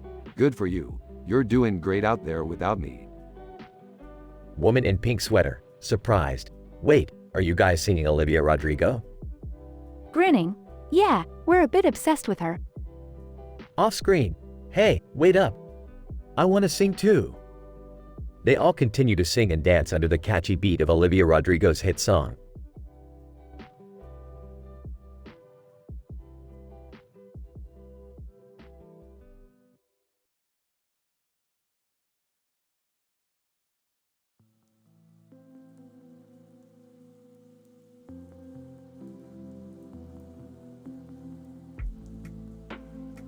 Hey Morty, check out this collage of photos of Clinton eating hot dogs. Oh, I don't think I want to see that, Rick. Why is it always Clinton with the hot dogs? Is there some kind of conspiracy here? I think you're reading too much into it, Jerry. It's just a weird coincidence. I dunno, seems pretty suspicious to me. Maybe we should investigate. Investigate what, Summer? The fact that a politician likes hot dogs? That's not exactly groundbreaking news. Yeah, but there's something strange about these photos. Look, there's one where Hillary Clinton is sucking on a hot dog like it's a lollipop. Oh God, I think I'm gonna be sick. Okay, that's definitely weird. Maybe we should look into this after all. I agree. We need to find out what's really going on here. Fine, but if we get caught up in some kind of hot dog related scandal, I'm blaming all of you.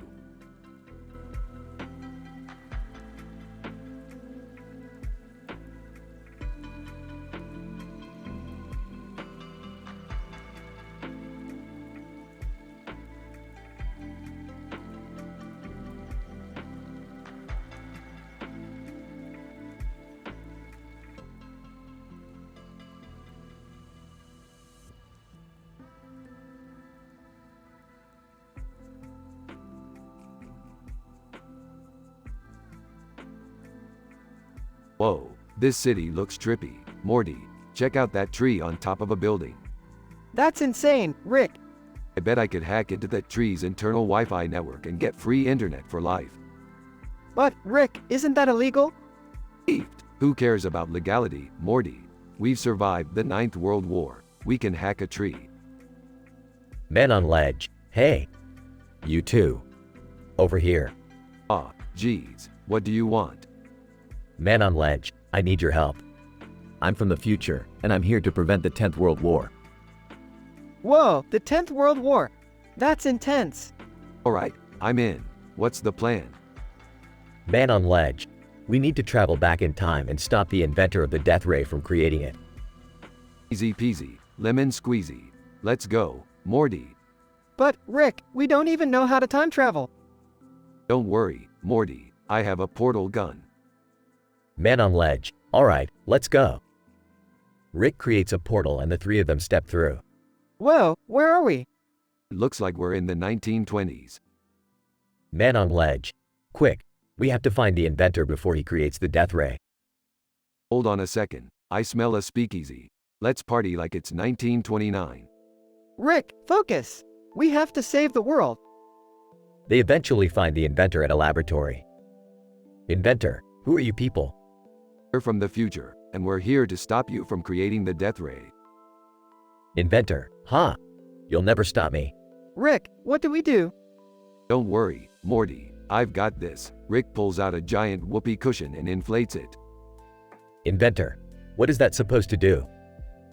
Rick smacks the whoopee cushion, causing a loud fart noise. Inventor, oh my. How childish. Meanwhile, the group disables the death ray and eliminates the threat of the 10th World War. Man on ledge, thank you, Rick and Morty. You saved the world again. Hey, it was nothing. Hey, do you think that tree is still offering free Wi-Fi? Laughs. Oh, Rick.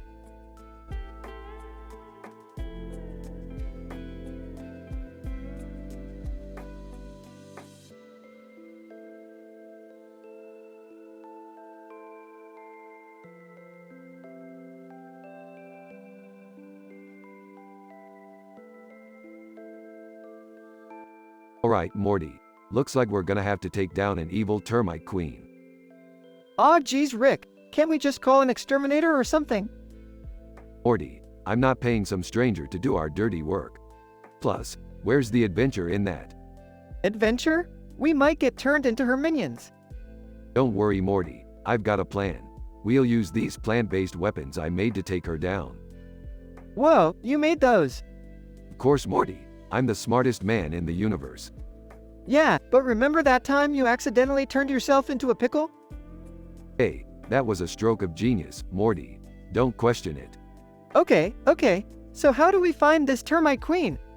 She's in that green area over there. Let's go show her who's boss. Yeah, let's do it. Wait, why is she slimy? Morty, do you know anything about termites? No. That's what I thought. Now let's go kick some bug butt. Woohoo! They charge towards the queen with their plant weapons, ready for battle.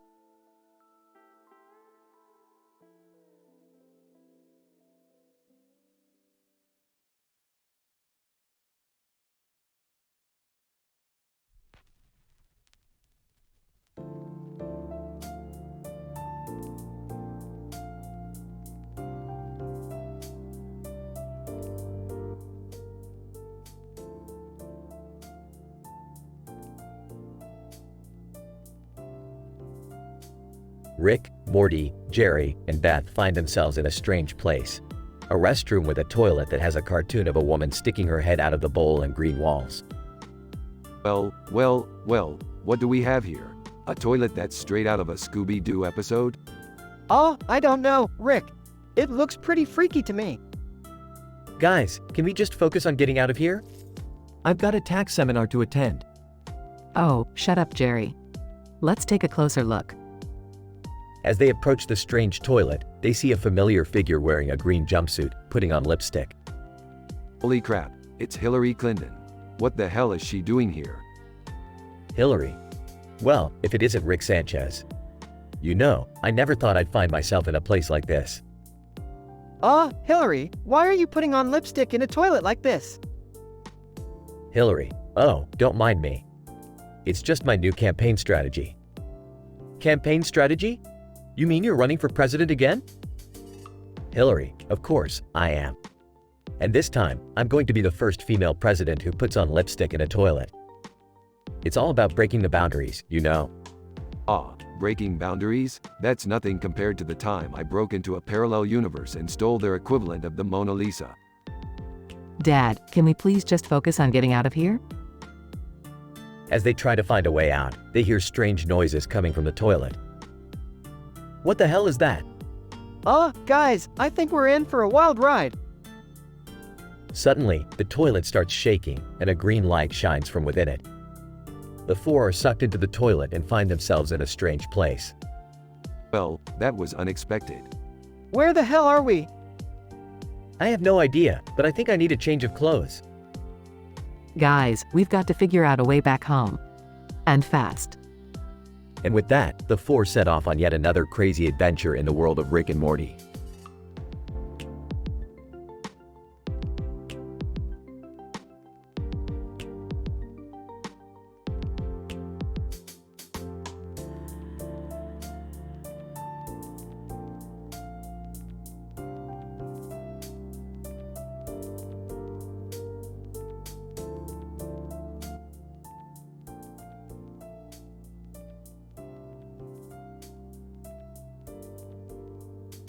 Morty, why are we playing a Sega Genesis game? I thought I told you to update your gaming console. Sorry, Rick, my mom won't let me get a new one. Hey, what are we playing here? Oh, Toy Story. I love that movie. Yeah, I remember playing this game as a kid. It's actually pretty fun. Fun, we just fell into the game, Beth. We need to find a way out of here. Look, there's Woody and Buzz over there. Hey guys, can you help us out? Woody, of course, partners. We're always up for an adventure. Buzz, what seems to be the problem? Those damn wooden helicopter and airplane toys keep attacking us with their annoying chop chop chop sounds. We need to put a stop to them. I can distract them. I'll start telling jokes. And I'll use my gaming skills to navigate us through the levels and find a way out. Woody and Buzz and I will take care of those noisy toys. To infinity and beyond. Let's do this, guys. Maybe we can grab some pizza on the way out. I'm starving. As they make their way through the game, the group encounters all sorts of obstacles, from jumping over blocks to avoiding falling into pits. Jerry's jokes prove to be a major distraction for the wooden toys, while Beth's gaming expertise allows them to progress through the levels quickly. Finally, after defeating the last of the noisy toys, the group makes it to the end of the game. Buzz, congratulations, team. We did it. Woody, and I think we made some new friends along the way. Yeah, let's just get the hell out of here. Hey, Rick, can we come back and visit Toy Story World sometime? I don't see why not, Morty. As long as we don't have to deal with any more chop chop chop noises. Everyone laughs as they exit the game and return to the real world.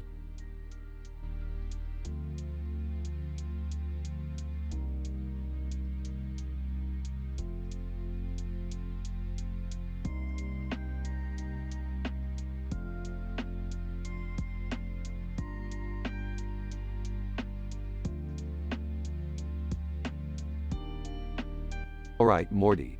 Buckle up cause we're heading into Toenail World. Toenail World, Rick? That's disgusting. Rick, are you sure this is safe? Of course it's safe, Beth. What could possibly go wrong? Ew, is that a toenail floating by? Rick, I don't think I can handle this much toenail. I can't believe I agreed to this. Relax, Beth. It's just a little harmless adventure. Can we please get out of this toenail-infested world? I feel sick. I don't think I'll ever be able to look at my own toes the same way again. Well, at least we made it out in one piece. Who's up for some pizza?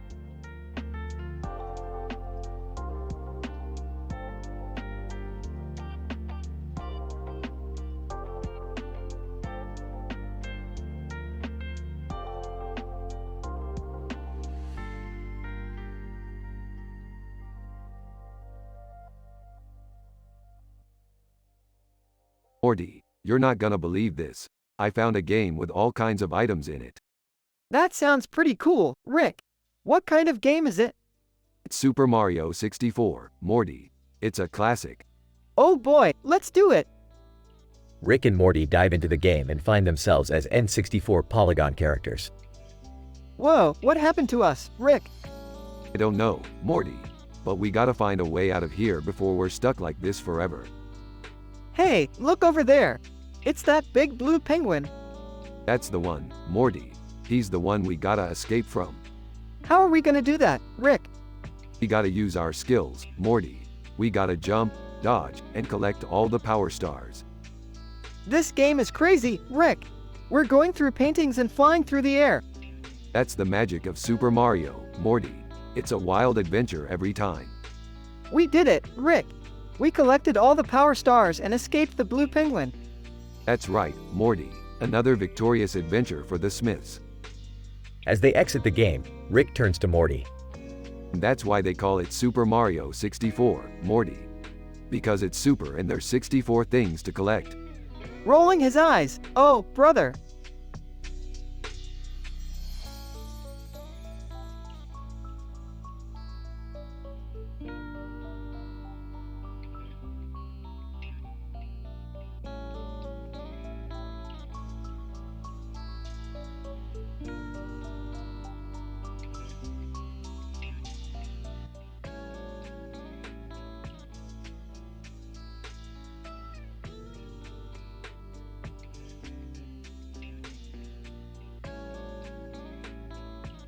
Alright, Morty, we gotta go on a crazy adventure today.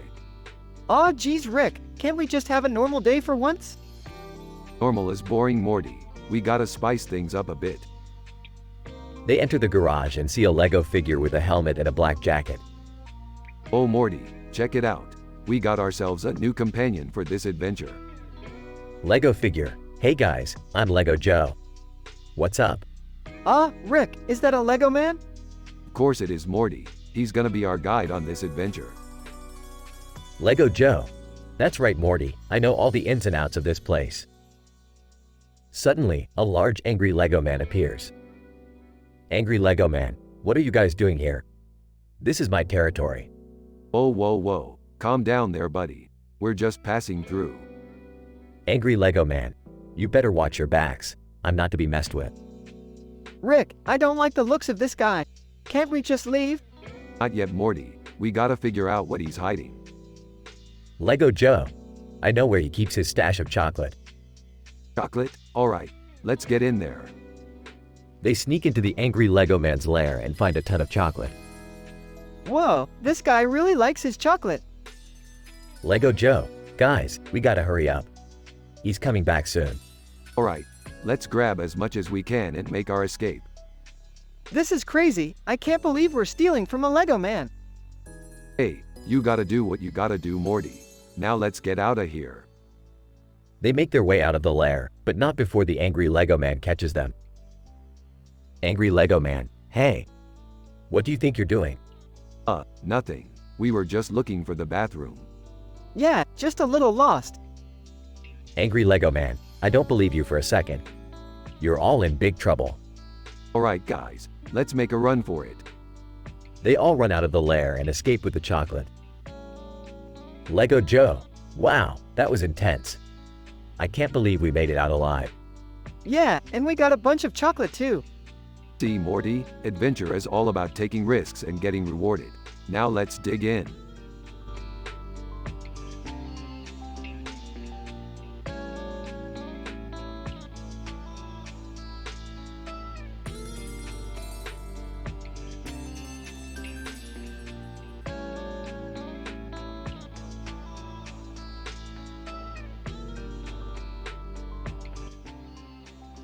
Morty, I found a portal to a Lego world. Oh geez, I don't think this is a good idea, Rick. Can I come too? Sure, why not? Just be careful not to step on any Legos. Too late, Rick. Ow, my foot. Alright, listen up. We need to find a way out of here before we're stuck in Lego land forever. What do we do, Rick? We build a Lego plane and fly out of here. But we don't have any instructions. That's the beauty of Legos, Summer. You can build anything with them. I don't know how to fly a plane, Rick. Don't worry, Morty, I've got this. Wait, Rick, are you sure you know what you're doing? Of course I do, Summer. I'm a Lego master builder. Later, Rick crashes the plane into a Lego building. Rick, you just destroyed that entire Lego city. Hey, it's just Legos, Morty. They're replaceable. But what about the people who live there? They'll be fine, Summer. They're made of plastic. I don't think that's how it works, Rick. Shut up, Morty. Let's just get out of here before I accidentally step on another Lego.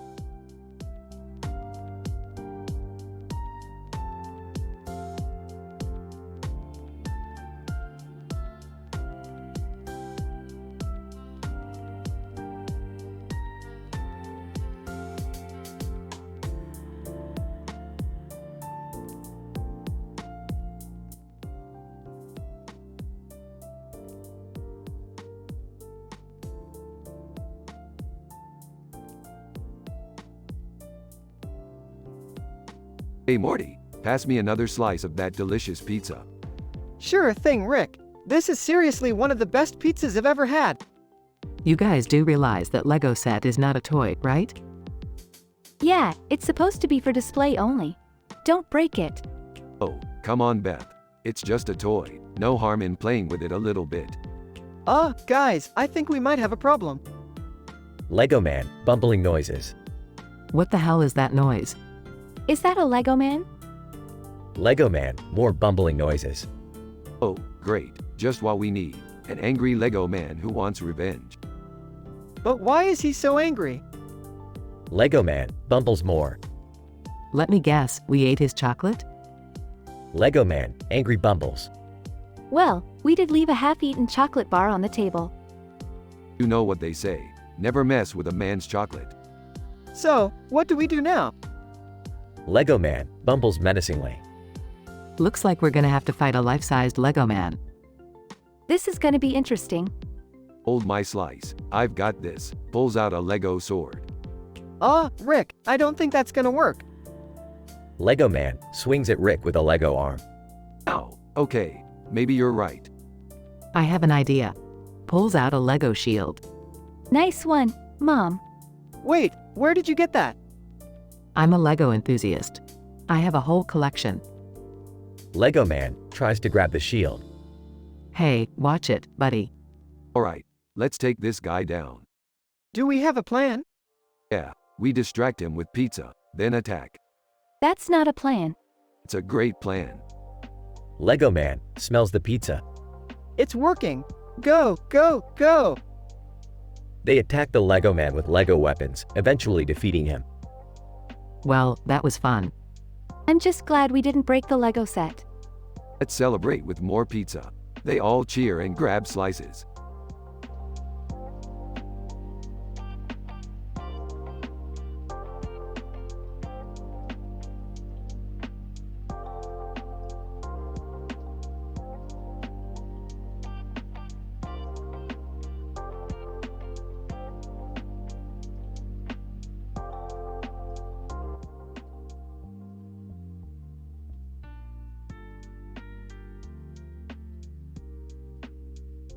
Rick and Morty are walking through the crowded mall when they stumble upon a strange machine with a light on its face. Morty, this looks like some kind of interdimensional portal generator. You want to give it a spin? I don't know, Rick. Last time we messed with portals, we ended up in that dimension where we were all pencils. Come on Morty, live a little. What's the worst that could happen?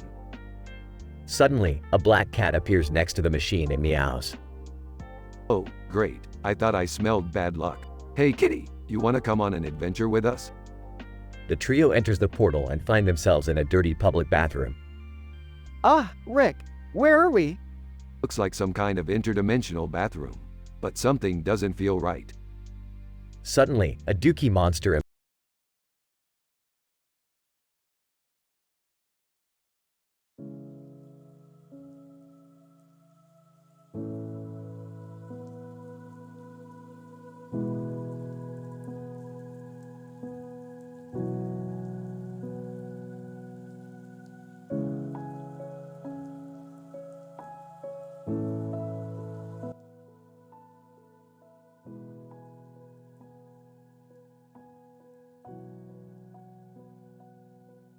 Rick, Morty, Beth, and Summer were wandering around town when they stumbled upon a store with a red and white sign on the side that read, Lust Store.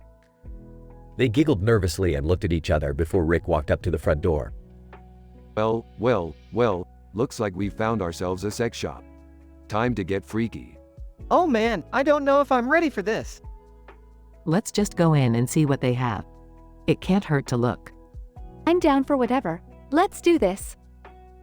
As they walked into the store, they were greeted by a slew of sex toys and raunchy books. Morty's face turned bright red as he tried to avoid eye contact with the employees. Employee, can I help you guys find anything? Yeah, we're looking for the kinkiest, weirdest stuff you've got. Employee, okay. Well, we have this new line of BDSM gear that just came in. Oh, that could be fun. Let's take a look. As they browsed through the store, they couldn't help but make jokes and laugh at the ridiculousness of some of the items. Summer picked up a giant dildo and pretended to use it as a microphone. Hello? Testing. Is this thing on? This is all too much for me. I need to get out of here. What's the matter, Morty? You can't handle a little whips and chains? No, I can't. As they left the store, they couldn't stop laughing about their experience. Well, that was certainly an adventure. You said it. Now, who's ready to go home and test out some of our new toys? Ew, gross. Rick, keep it in your pants. please don't ever say that again. The group continued to joke and laugh as they made their way back to the spaceship, happy to have had a wild and crazy afternoon at the Lust store.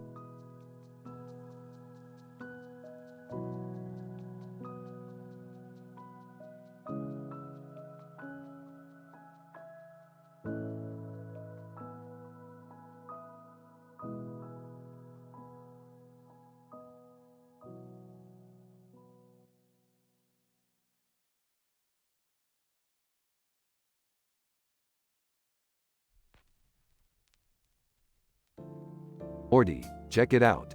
This dimensional portal is taking us to a world with some serious seduction skills. Size, do we really have to go there, Rick? Oh, come on Morty. It's a way to get some chicks without even trying. I don't know, Rick. This world looks kinda creepy. What are you, Chicken Morty? We're not afraid of nothing.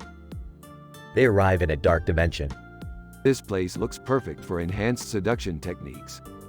Rick, that cartoon character over there is holding a knife and a bottle of beer. I don't think this is a good idea.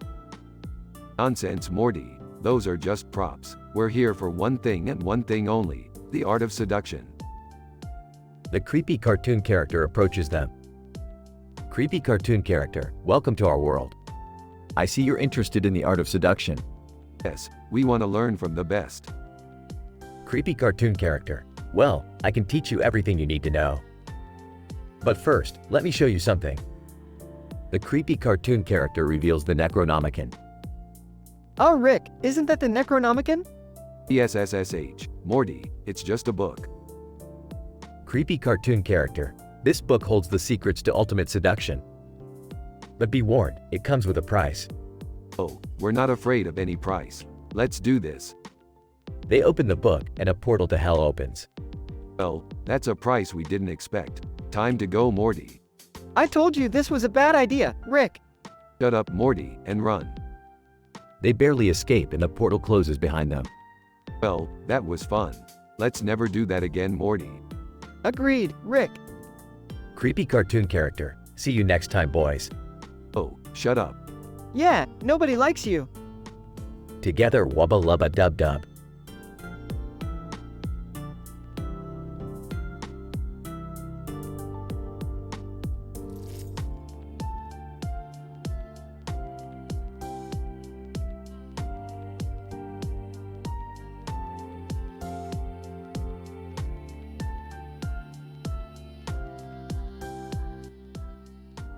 Hey Morty, I've been working on this new invention, the stank machine.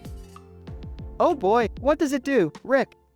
Hey, can I come along too? Sure, Summer, but beware, this machine is going to be stanky. They activate the machine and get sucked into Stank World. Oh man, Rick, this place smells like old gym socks. Gross. That's disgusting. An angry sentient stank cloud appears. Stank cloud, who dares to invade my world? We do, stank cloud, and we're not leaving until we find what we came for. Yeah, and what is that exactly? I don't know, Morty. I'm making this up as I go. Great, we're stuck in a stank world with a mad cloud and no plan. Come on, guys, let's use our wits and find a way out of here.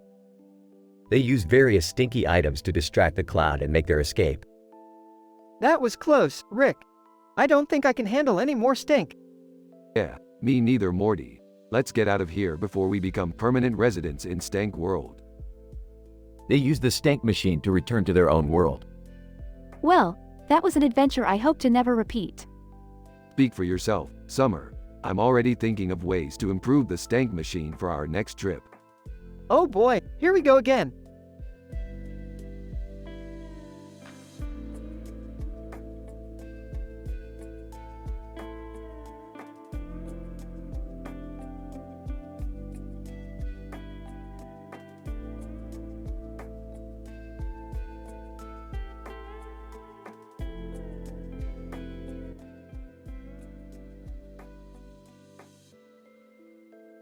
Alright, Morty, buckle up. I've got a lead on a pretty interesting alien artifact. Oh man, I don't know if I'm ready for another crazy adventure. Chuckles. Oh come on, Morty, this is what we do. Plus, we've got a new friend joining us. Suddenly, a man in a green suit with a neon green light on his face and hands in the air appears in front of them. Green suit man, hey there, I'm Gabe. I heard you guys were looking for some weird stuff. Confused. Rick? Who is this guy? Drugs. No idea, Morty, but he seems cool. Let's bring him along. As they make their way to the planet with the artifact, Gabe reveals his strange power. Gabe, check it out guys. I can turn into any gender I want. Surprised? Whoa, that's crazy. Sarcastically. Yeah, way to be politically correct, Gabe. They finally arrive on the planet and find the artifact, but it's guarded by a giant monster. Alright, Morty. It's time to put on our thinking caps to take this thing down. Puts on a baseball cap. Got it, Rick. Gabe puts on a cowboy hat. Yeehaw, partners. They come up with a plan and work together to defeat the monster and retrieve the artifact. As they leave, Gabe says his goodbyes. Gabe, thanks for letting me tag along guys. I'll be sure to hit you up if I find any other weird stuff. Smiling. You know, I think I might give this gender-changing thing a try. Jokingly. Yeah, good luck with that, Morty. I'll be waiting with the popcorn for when you inevitably regret it. Laughing. Shut up, Rick. Let's just go home.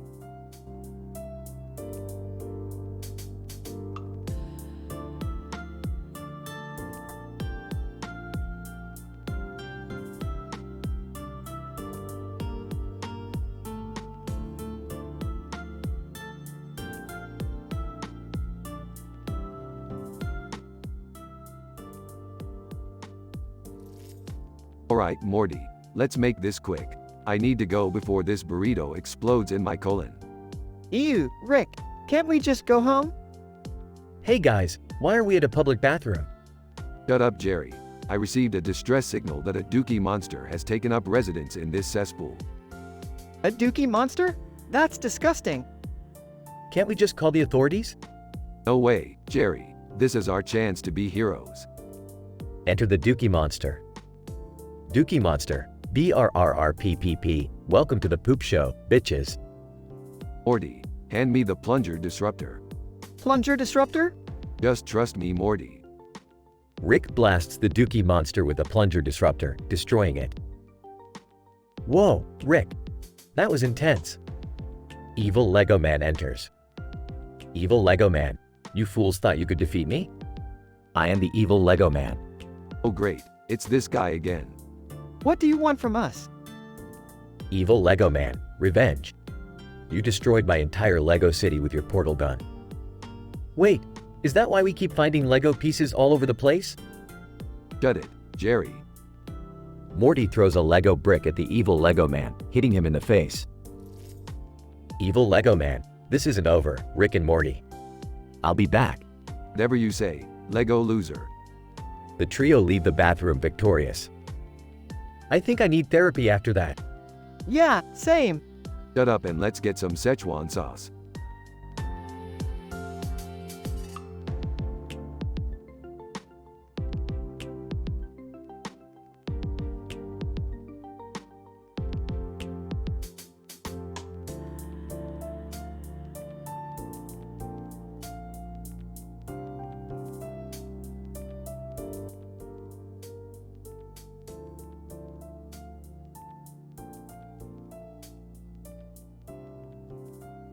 Rick, what's that machine you're building? It's my new invention, Morty. I call it the stank machine. Stank machine? What does it do? It's simple, Morty. It generates stank clouds. And not just any ordinary stank clouds. I'm talking about high quality, sentient stank clouds. Why would anyone need a sentient stank cloud, Rick? Why wouldn't they? It's the ultimate weapon. Imagine, Morty, you could just throw one of these bad boys at your enemies and they'll be so disgusted, they'll never bother you again. I don't know, Rick. This doesn't seem like a good idea. Nonsense, Morty. This is gonna be amazing. Now, come on, let's test this thing out. Moments later, Rick and Morty find themselves in a world of stank. Everything is covered in a thick, smelly fog. Rick, what have you done? This place is gross. Relax, Morty. This is just a minor setback. We'll be out of here in no time. But things take a turn for the worse when they encounter an angry, sentient stank cloud. Stank cloud, you dare come to my world and pollute it with your own stank? Prepare to die. Morty, grab the stank grenades. We're gonna have to fight our way out of this one. I don't know if I can handle much more of this, Rick. This is disgusting. Just hold on, Morty. We'll make it out of here alive. And who knows, maybe we'll find a way to weaponize this stank cloud after all. Moments later, Rick and Morty narrowly escape the stank world. As they return to their own dimension, they can't help but feel grateful for the sweet smell of fresh air. Thank goodness we're back, Rick. I never want to smell anything like that ever again. You say that now, Morty. But just wait until we put these stank clouds to good use.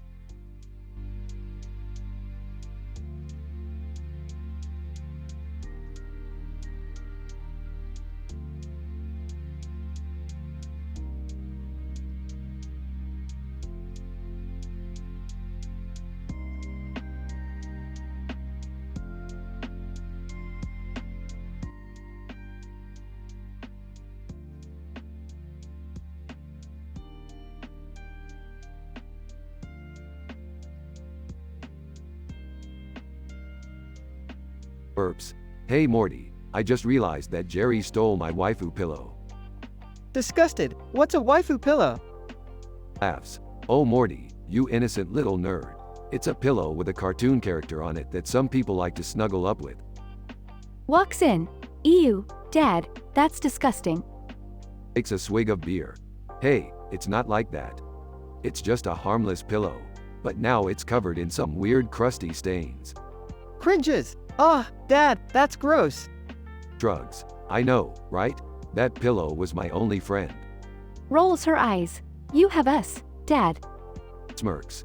Yeah, but you guys don't have big, soft anime titties. Embarrassed, Dad. Laughs. I'm kidding Morty. But seriously, I need to find that pillow. It's worth more than your life. Sarcastic. Wow, great parenting. Ignore Summer. Alright, let's split up and search the house. Morty, you check under the bed. Groans. Do I have to? Points to the door. Yes you do. Now get to it. Sighs. Fine, I'll check the laundry room. Smirks. You sure you don't want to join Morty under the bed? Disgusted. Ew, no Dad. Laughs. Alright, I'll check the living room. 30 minutes later.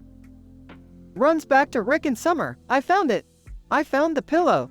Excited. Yes, give it to me, Morty. Hands Rick the pillow. But Dad, it's covered in shutters.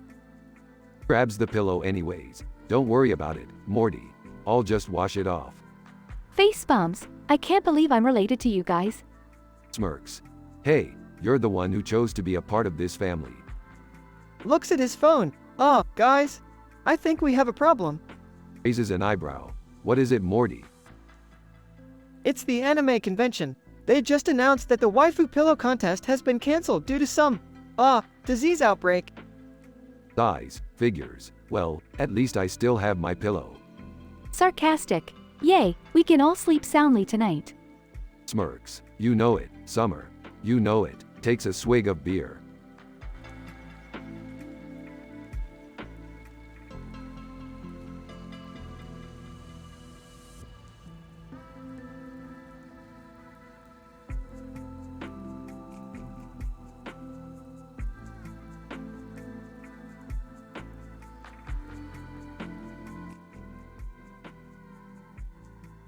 Alright, Morty, we gotta go to Burger King. Why? Because I heard they have a new burger that's supposed to be huge, like that time we went to the Giants World. Can I come too? Sure, Dad, just make sure you don't eat too much.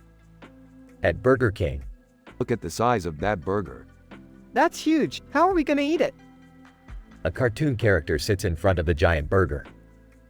Cartoon character. Hey, are you guys gonna eat that? No, why? Cartoon character. Mind if I do? Be our guest. Suddenly, a fat, disgusting, hairy man with soccer boppers for hands and feet bursts out of the burger. Oh boy, looks like we got ourselves a fight. What's the plan, Rick? Simple Morty, we'll just squash him like a bug. Can I help? No thanks Jerry, We don't need your help. A hilarious fight scene ensues. Hey guys, let's just go somewhere else. Agreed. This place has lost its charm. I don't think I can eat anything for a week after that. Holding a soccer bopper. Hey, at least I can use this for the next soccer game. They all leave, but the cartoon character is still eating the giant burger. Cartoon character, this is the best day ever. The end.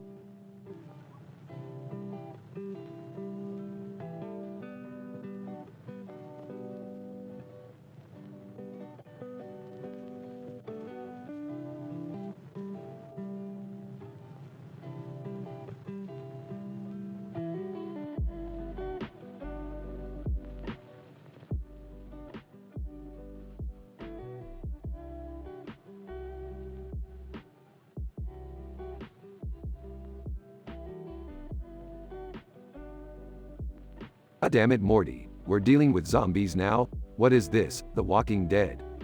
I don't know, Rick. I thought they were just really pale people at first. Please, Morty. Zombies look like they've been buried in dirt for a month. These guys look like they just rolled out of bed. Zombie Dad, excuse me, we take personal hygiene very seriously. Zombie Mom, just because we're undead doesn't mean we have to smell like it. Alright, let's just focus on the task at hand. We need to stop this Ooga Booga guy from stealing our stuff. What kind of name is Ooga Booga anyway?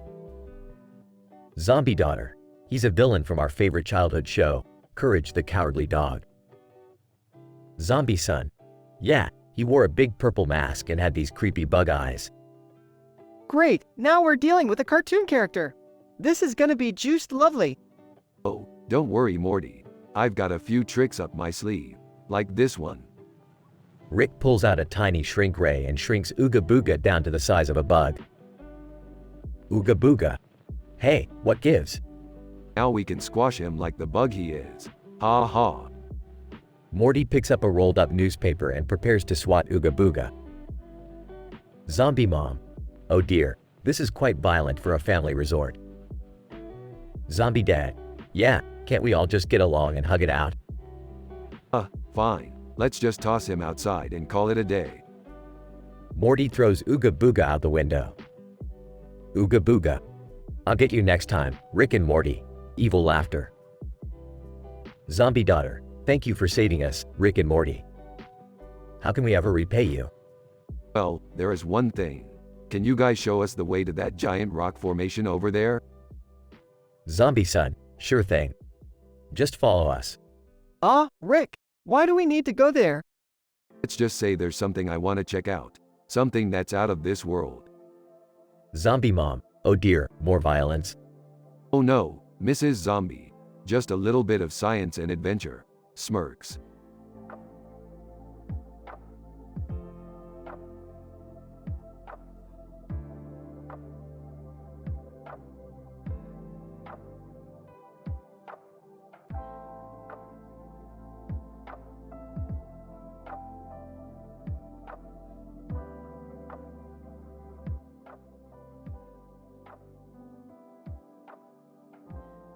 Alright, Morty. This is it.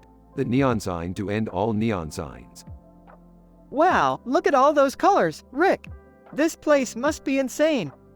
Better be, Morty, because I watched every single episode of iCarly just to get here. Really, Rick? Even the one where Carly makes that weird smoothie with spaghetti in it? Don't even get me started on that, Morty. Let's focus on the task at hand. We need to find the ultimate adventure in this place. Random cartoon character approaches. Cartoon character. Hey, you guys new around here? I couldn't help but notice you admiring our neon sign. Yeah, we're looking for some serious adventure. You know, the kind that makes your head spin and your heart race. Cartoon character. Oh, you want adventure? Well, look no further than our newest attraction, the Neon Coaster. Whoa, that sounds intense. Alright, let's give it a shot. But I swear to God, Morty, if this ride is anything like that damn smoothie episode of iCarly, I'm gonna lose it. The trio get on the coaster and it starts. Ubba lubba dub dub, Morty. This is what adventure feels like. I think my eyes are gonna pop out of my head, Rick.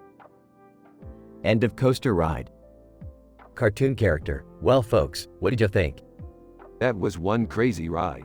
I gotta admit, it was almost as good as Pickle Rick. Yeah, Rick, that was so much fun. Can we go again? Of course, Morty, and maybe I'll even consider rewatching that iCarly episode with the spaghetti smoothie, maybe.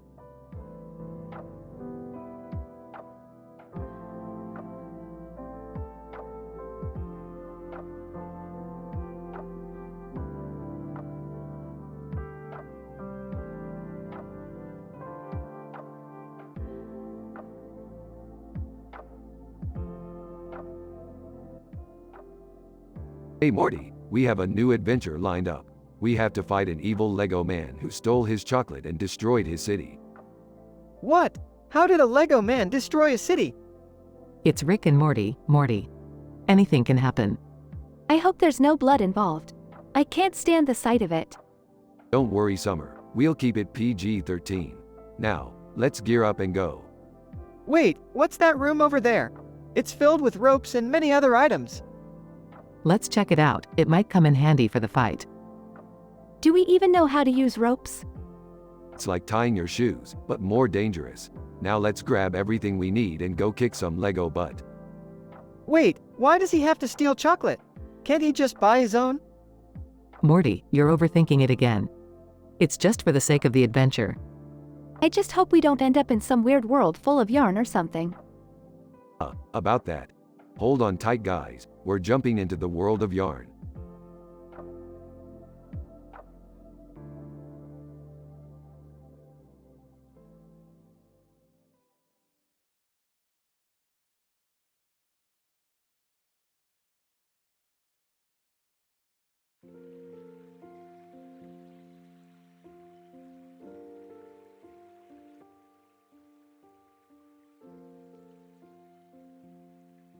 Rick, who's that guy with the fake mustache and hoodie on his head?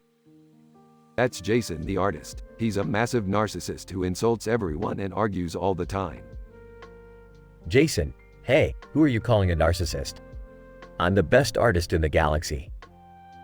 Rick, I think he's gonna be trouble. Relax Morty, I got this. Hey Jason, why don't you show us some of your art? Jason, finally, someone who recognizes my genius. He pulls up a digital canvas on the 3D projector. Jason, this is my masterpiece, a self-portrait of me surrounded by adoring fans. Jason, that just looks like a stick figure with a giant head. Jason, what do you know, kid? You've probably never even held a paintbrush in your life. Hey, leave Morty out of this. You wanna know what I think of your art, Jason? Jason, I already know what you're gonna say. It's not good enough for you. No, I was gonna say it's a lot like your mustache, fake and overrated. Jason, how dare you? You don't understand real art. Oh, I understand it just fine. I also understand that you're a talentless hack who needs a reality check. Jason, I'll show you reality, you old fart. You're gonna regret crossing me. Rick, let's get out of here before he starts throwing paint at us or something. Good idea, Morty. Jason's just not worth the hassle. They portal out just as Jason starts to throw a canvas at them. Jason, I'll show them who the real artist is. Just wait until they see my next masterpiece.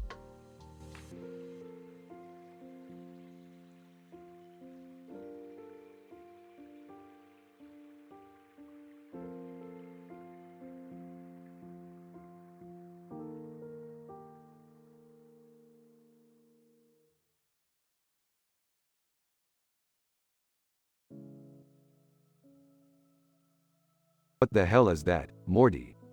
It's just a pillow, Rick. I got it at the Comic-Con.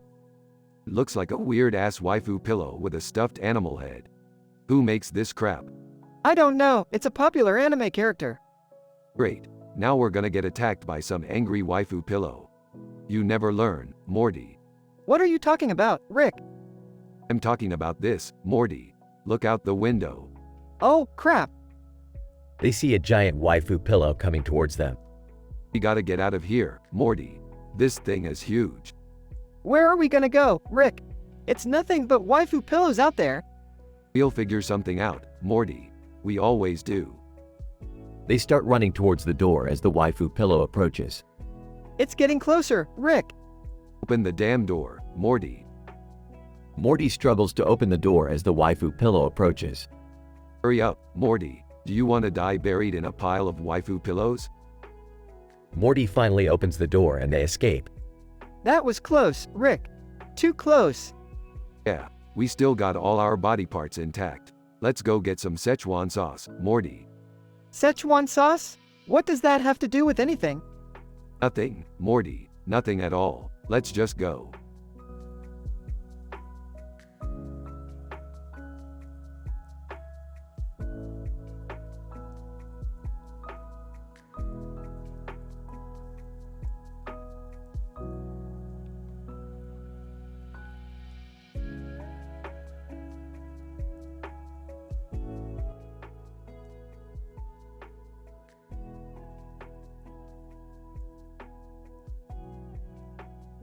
Alright kids, we're heading out on a new adventure. Oh boy, where are we going this time, Rick? Please don't let it involve any dangerous monsters or anything. Yeah, my last encounter with a space snake didn't end well. Relax, we're just going to a festive carnival on a distant planet. That sounds fun. What's the occasion? Apparently they're celebrating the annual Red and Green Lady Festival. Don't ask me, I just stole the flyer from a space bar. Wait, what's the deal with the red and green lady? I don't know, some kind of deity or something. But hey, the important thing is we're gonna have some fun. Rick, what's going on with my waifu pillow? What do you mean, Morty? She's getting really frisky, and it's kind of weirding me out. Ew, gross. Morty, why do you even have a waifu pillow? I don't want to talk about it. Alright, let's just focus on the festival. We'll deal with Morty's questionable hobbies later. As they arrive at the carnival, they see a giant statue of the red and green lady towering over the crowds. Wow, this is pretty cool. I gotta admit, I'm starting to get into the festival spirit. Can we just hurry up and find something to do? My pillow is really distracting right now. Fine, fine. Let's hit up the roller coaster.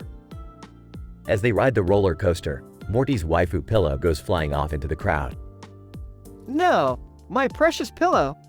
Don't worry, Morty. We'll buy you a new one. Yeah, and this time maybe you can get one that doesn't freak us all out.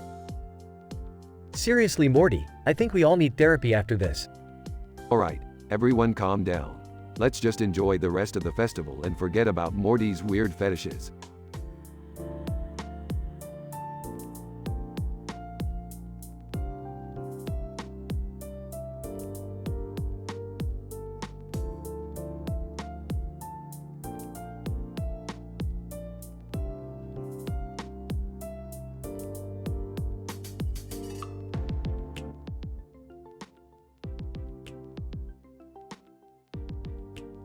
Hey Morty, check out this robot standing in front of a black background. It's like the paint didn't dry or something. Yeah, and what's with the red light on its chest? Is it trying to look like Iron Man or something? Guys, I think we should be careful. That robot looks like Bender from Futurama, but evil. Oh great, we're dealing with an evil robot now? Just what we needed. Robot, greetings, puny humans. I am Robo Bednar 3000, and I have come to take over your world. Well, that's just great. Morty, hand me the photon destabilizer. Rick, we don't have a photon destabilizer. But, how are we supposed to defeat this robot without a photon destabilizer? Maybe we can reason with it? Robots like logic, right? Robot, ha! Your attempts at reasoning are futile. Bow down before me or face destruction. I've got an idea. Let's distract the robot with bad jokes. It might short-circuit its systems. Hey, it's worth a shot. Morty, give me your best dad joke. Okay, why don't scientists trust atoms? Because they make up everything. Robot, error. Error. Processing bad joke. Must reboot. Quick, everyone, let's tell more bad jokes. It's our only hope. Why did the tomato turn red? Because it saw the salad dressing. Robot, warning. Warning. Humor overload. Shutting down. Aha, we did it. Who knew bad jokes could save the day? Yeah, but now we have to clean up this mess. And I think the robot peed oil on the carpet.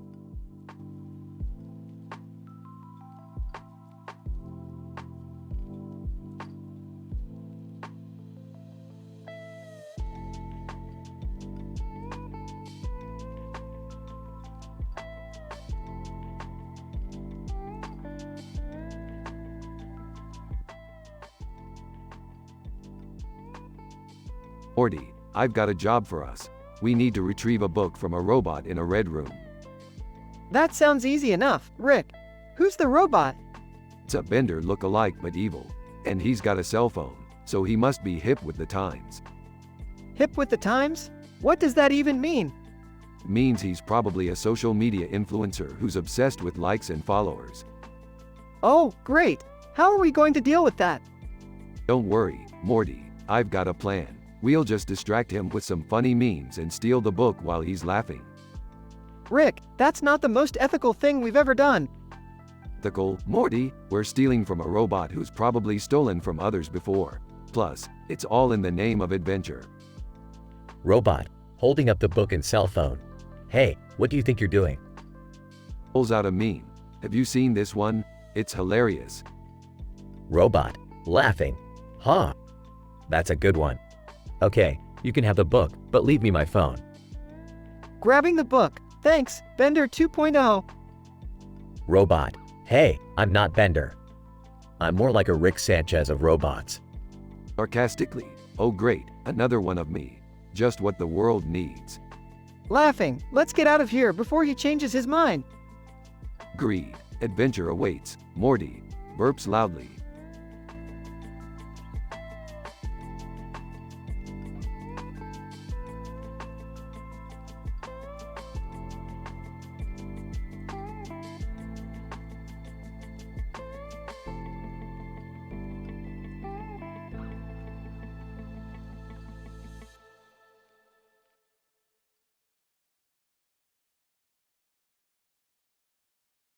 Alright, Morty, we gotta find me a hot girlfriend.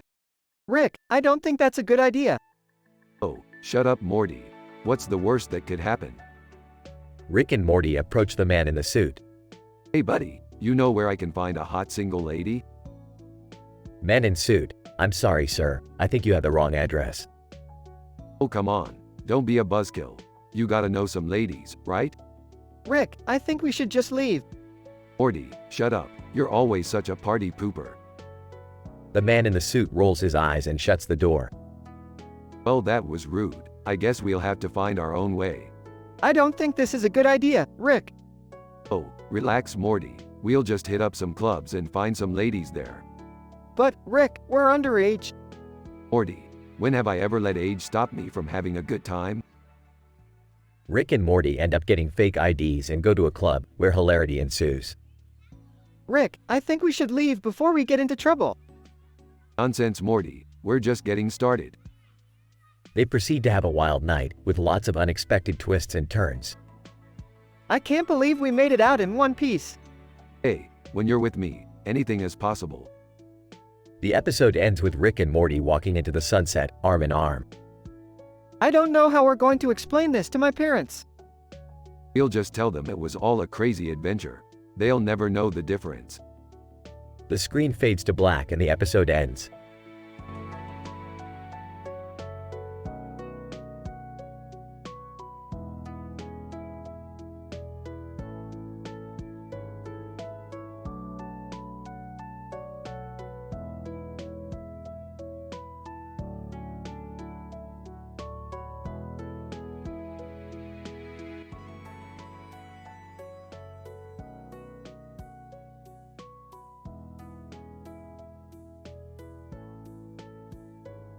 Alright, Morty, buckle up.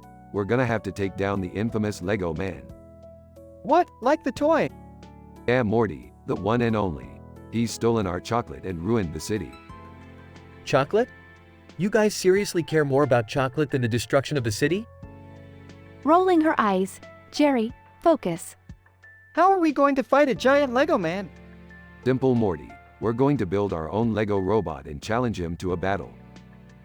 And how are we going to build a giant Lego robot without any Legos? Easy Summer. We just need to break into the local toy store and steal all their Legos. Wait, breaking and entering? That's illegal. Jerry, we're saving the city and our chocolate. This is more important. Okay, let's do it. They break into the toy store, but quickly discover that it's guarded by an army of angry toy soldiers. Oh no, we're outnumbered. Grinning. Well, that's just perfect. I've always wanted to reenact the Battle of Little Bighorn with toys. They engage in a ridiculous toy battle, using action figures and toy tanks, finally defeating the army of toy soldiers and escaping with all the Legos they need. Alright, we've got the Legos, now let's build that robot. After hours of building, they finally create a giant Lego robot, ready to fight the evil Lego man. This thing is awesome. I can't believe we made this. Smirking. Well, you shouldn't underestimate the power of Legos. They go to the city and challenge the Lego man to a battle. A ridiculous but epic fight ensues, with the giant Lego robot and the evil Lego man smashing buildings and throwing giant Lego blocks at each other. In the end, the giant Lego robot emerges victorious. Yes, we did it. That was insane. Smiling, I'm actually kind of proud of us. Smirking. Yeah, good job everyone. Now let's go get our chocolate.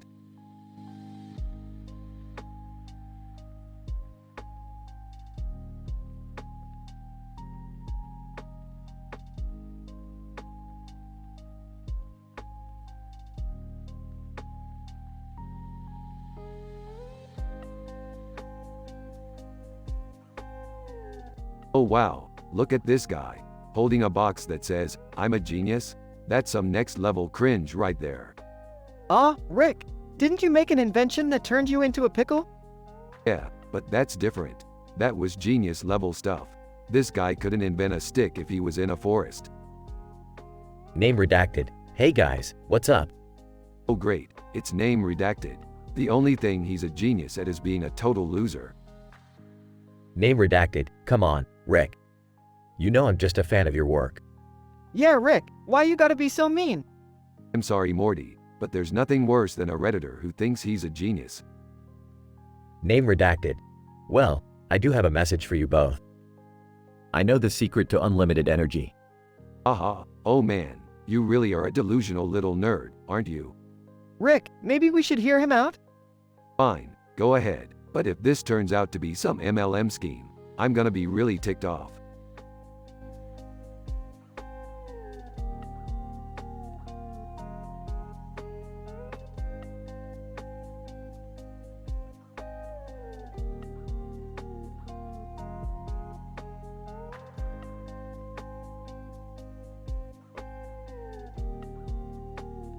Morty, we're in a cartoon, but it's not ours. Wait, what do you mean? This looks like The Simpsons. Yeah, I know Morty. Don't get excited. It's just a crossover gimmick. What the hell, Dad? Why did you bring us here? Yeah, we were just having cake at home. What's going on? Well, I might have messed up the multiverse portal, and now we're stuck here. Oh geez, what are we gonna do now? Homer Simpson. Hey, you, give me back my donuts. Oh great, we're in trouble now. Homer, those aren't our donuts. Homer Simpson, Marge didn't make them. Marge makes the best donuts in the multiverse. Alright, let's just find a way out of here before we get into more trouble. Yeah, I don't want to stay in a cartoon forever. Is anyone else feeling like this is a weird fever dream? I don't know, Beth. I'm just trying to figure out how I got here with this cake.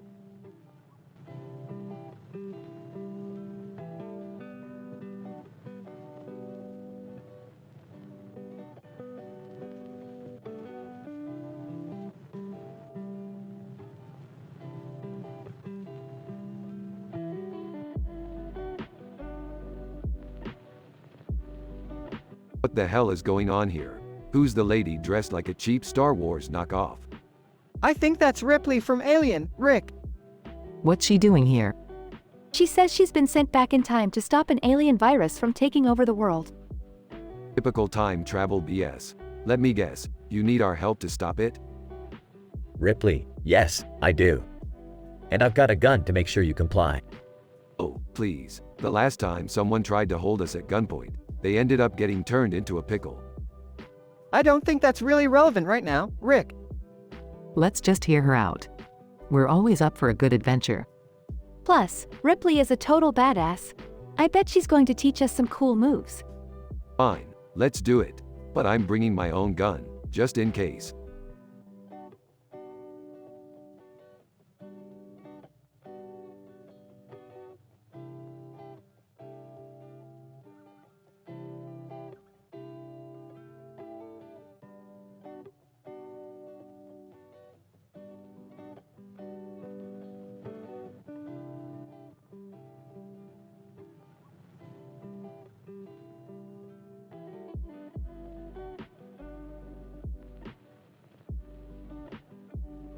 Alright, Morty, we're at Babeland, the interdimensional sex shop.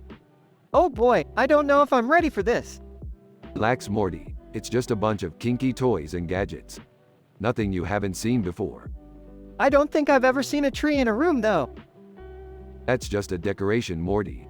Don't worry about it. Let's focus on finding that interdimensional fleshlight I've been looking for. Fleshlight? What's that? Oh, Morty, you sweet, innocent child.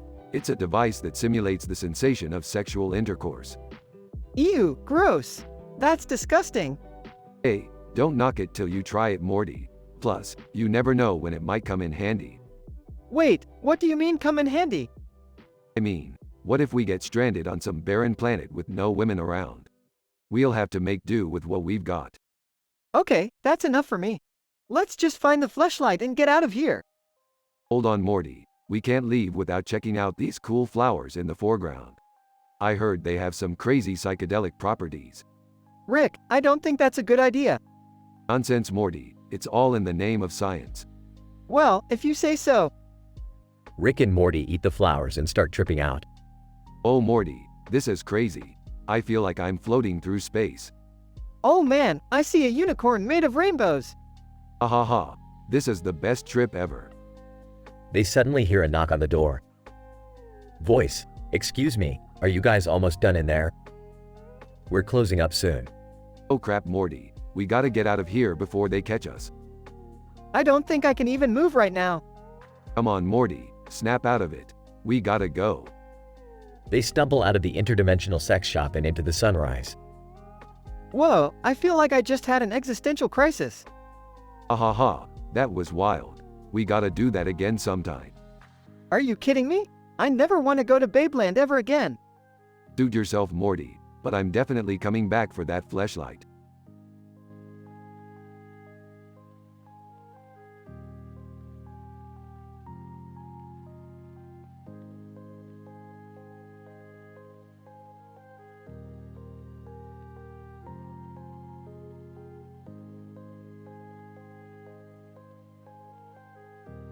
Alright, Morty, we're approaching the Kryn space station. Whoa, it looks huge from here, Rick. I can't believe we're actually on a space station. This is like something out of Star Trek. Yeah, except for the fact that we're surrounded by a bunch of weird alien creatures. Hey, don't be racist, Summer. We've got to keep it PC. Rick, I don't think PC is the right term. Shut up, Morty. I know what I'm talking about. Anyway, let's get to the mission. What's the mission, Rick? We need to find the intergalactic portal that leads to the 5th dimension. Why do we need to go to the 5th dimension, Rick? Because I left my keys there. Seriously, Rick? That's why we're risking our lives. Hey, don't question my motives, Morty. Now let's get moving. We don't have all day. Wait, where's the portal, Rick? I don't know, Jerry. But we're going to have to search every nook and cranny of this space station until we find it. Let's go.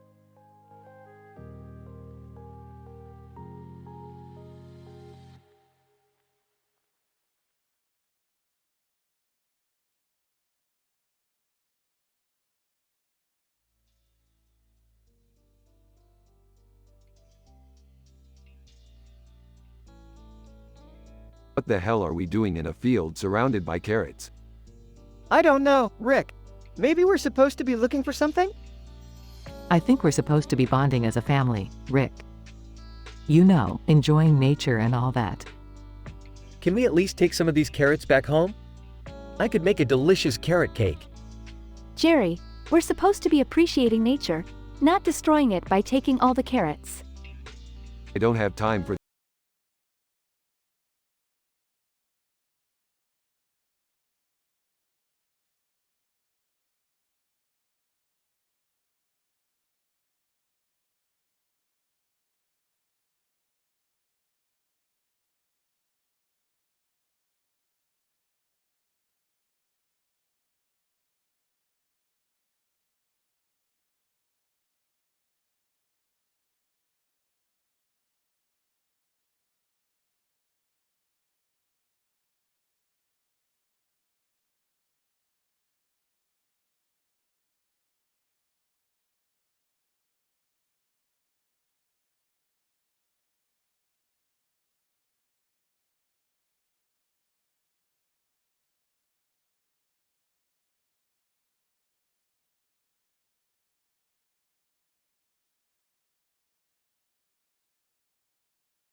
burps.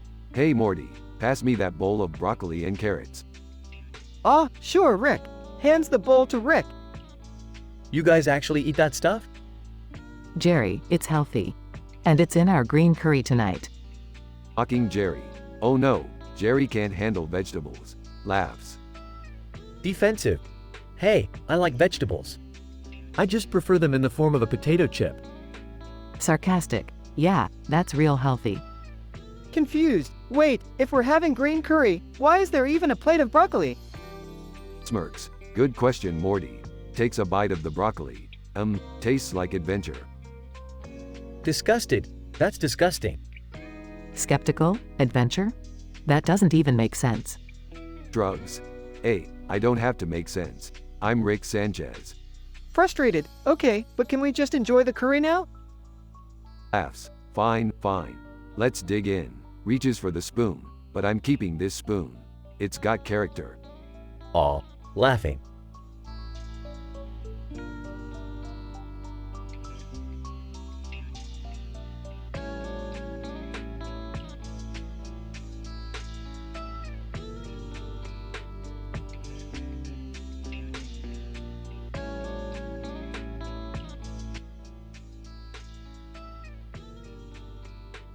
What the hell is going on?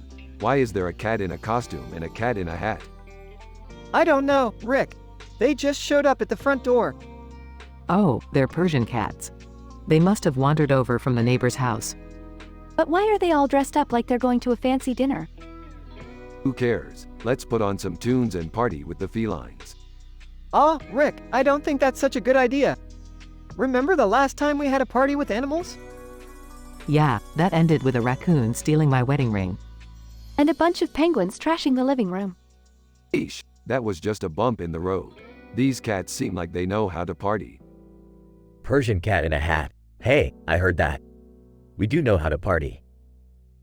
Cat in a costume. Yeah, we're the life of the catnip-filled soiree. I don't think we should encourage them, Rick. Yeah, it's getting a bit out of hand. They're destroying everything. Rick, can't you do something? Don't worry, Morty. I've got this. Pulls out a giant vacuum time to suck up these party animals. All the cats. No. End of episode.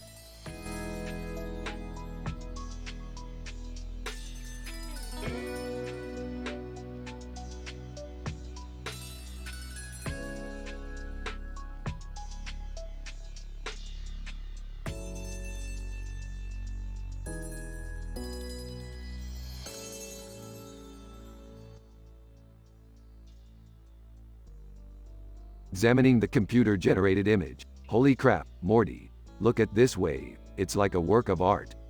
Scratching his head. I guess, Rick. But why are we looking at this? Smirking. Oh, just trying to find some inspiration for my latest invention, Morty. Skeptical, and what's that, Rick? Excitedly, a surfboard that can go through time and space. Shocked, what? How is that even possible, Rick? Nonchalantly, well, Morty, it's all in the science, you see. Nervously, I don't know, Rick. Sounds dangerous. Rolling his eyes. Oh, don't be such a wuss, Morty. Let's go catch some waves. They both grab their surfboards and jump into the ocean. Struggling to keep up, Rick, wait up. Laughing. Come on, Morty. Show me what you've got. Morty catches a wave and starts surfing. Excitedly, hey, Rick. This is pretty fun. Smirking. Yeah, Morty. Just wait until we hit warp speed. Morty looks worried as Rick starts tinkering with the surfboard. Nervously, Rick, maybe we should just stick to regular surfing. Dismissively, nonsense. This is going to be epic. Suddenly, the surfboard jolts and starts glowing. Screaming, R-I-C-K-K-K-K. Laughing maniacally. Hang on, Morty. We're going on a wild ride. They both disappear into a psychedelic vortex, leaving only a trail of glitter behind. The end.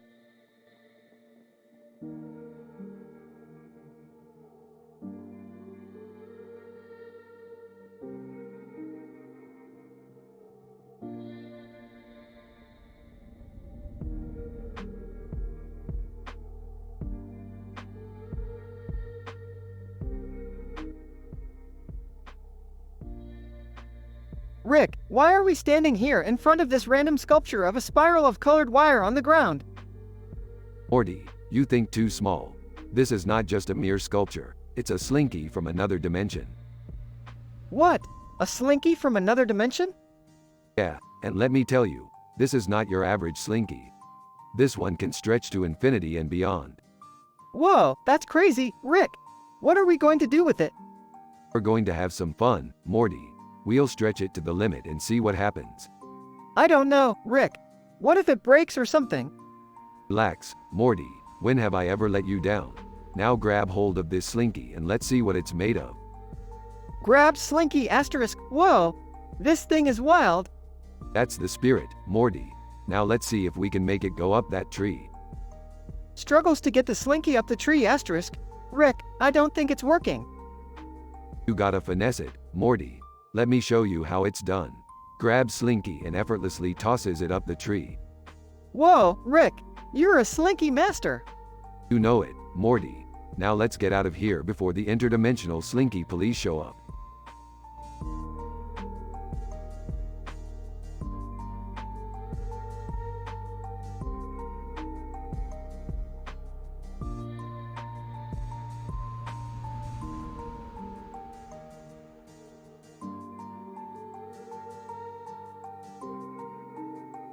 What the hell is this?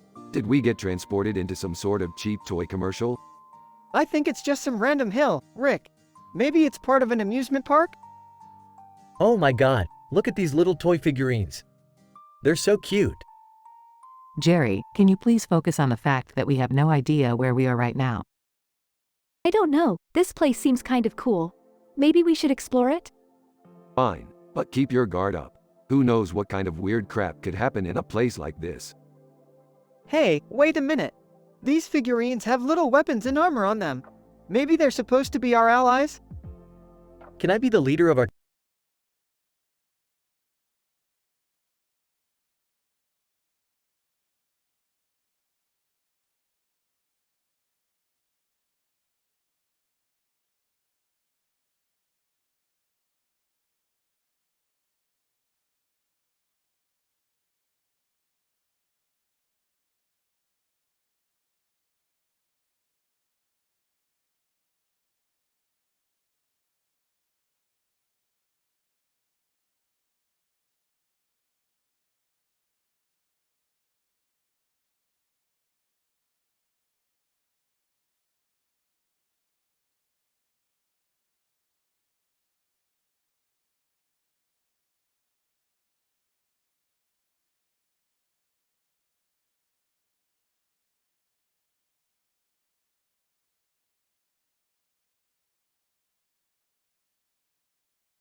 Rick, Morty, Beth, and Summer are wandering around the streets of Blaise Pascal looking for something to do when they stumble upon a strange brick building with a glowing sign that reads, "The Cobblestone Club." Well, what do we have here? Looks like a place that would make old Blaise Pascal proud.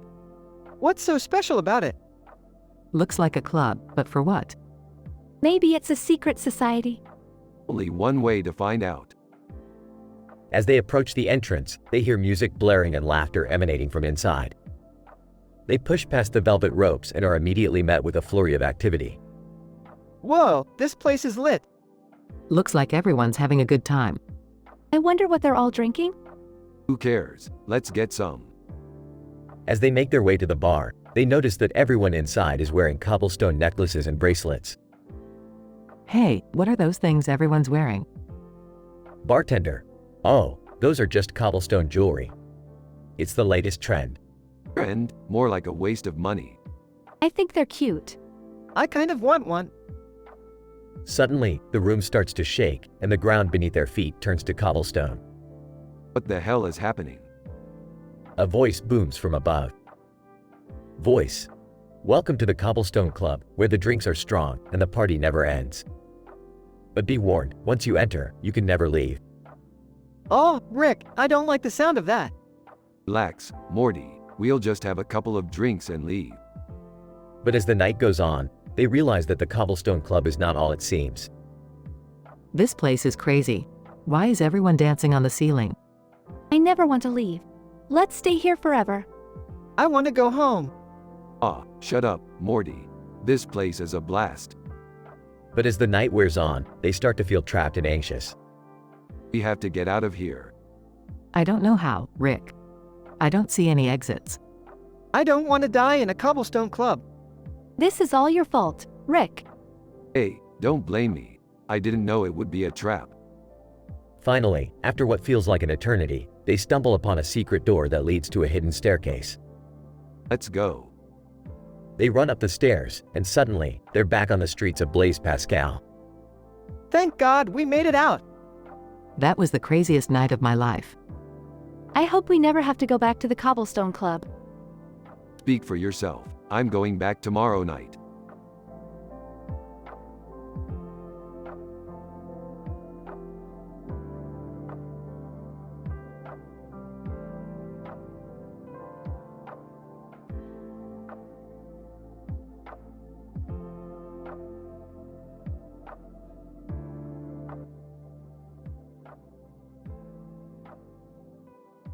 Title: The Medieval Melee.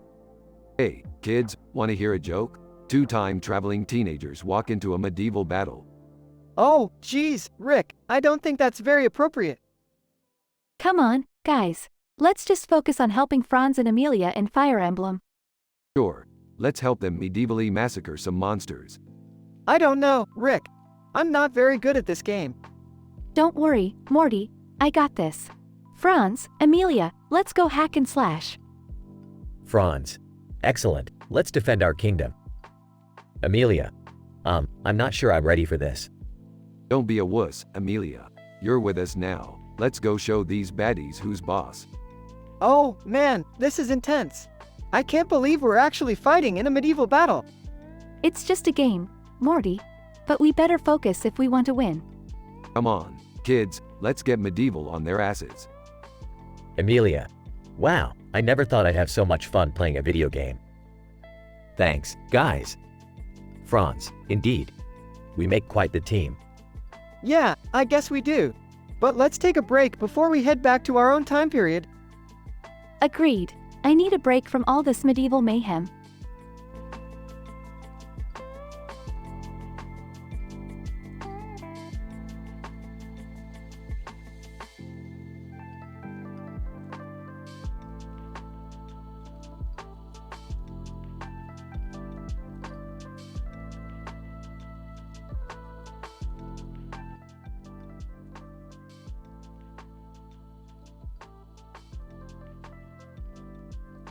Hey Rick, what's the deal with video games?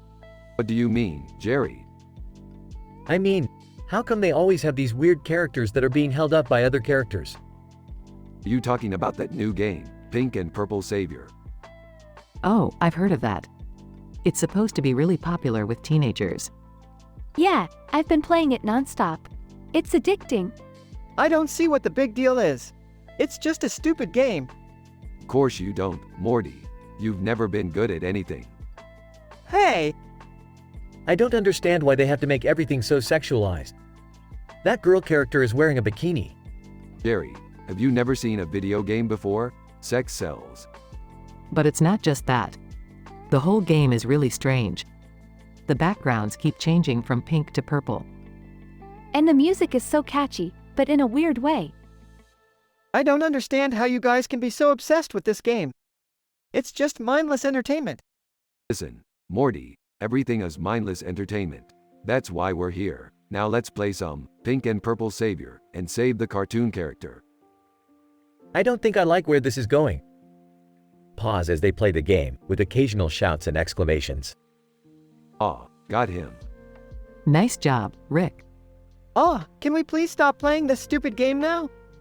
Yeah, my eyes are starting to hurt from staring at the screen for so long.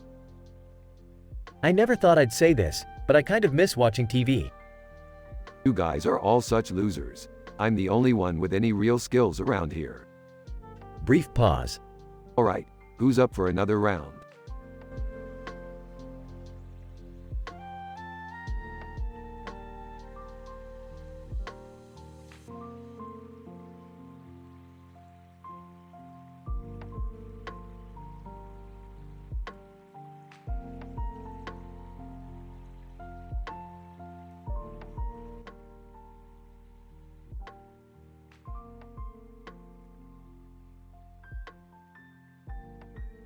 Rick and Morty were on a wild adventure through space when they stumbled upon two figures standing in front of them. Whoa, Rick, look at those guys. They look like they're from Star Wars. Yeah, Morty, they sure do. But who cares about that when we've got more important things to worry about? One of the Star Wars figures pointed his gun at Rick and Morty. Star Wars guy number 1. Give us all your valuables or we'll shoot. Oh boy, this is not good. Can't we just talk this out with them? Talk it out, Morty. Give me your lightsaber. Morty handed over his lightsaber to Rick, who proceeded to slice the gun in half. Sorry boys, but we don't negotiate with space bandits. Suddenly, Raiden from the video game Metal Gear Rising appeared next to Rick. Raiden, impressive.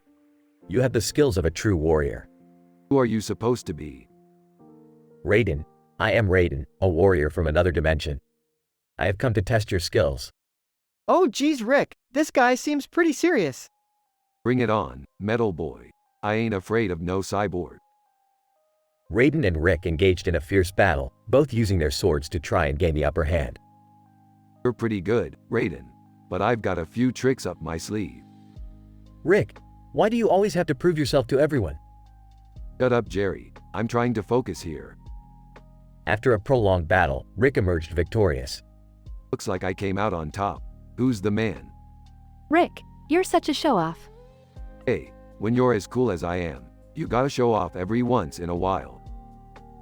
The Star Wars figures ran off into the distance, defeated and humiliated. That was crazy, Rick. I can't believe we just fought someone from another dimension. Hey, it's just another day in the life of Rick and Morty. Now let's get out of here before anything else crazy happens.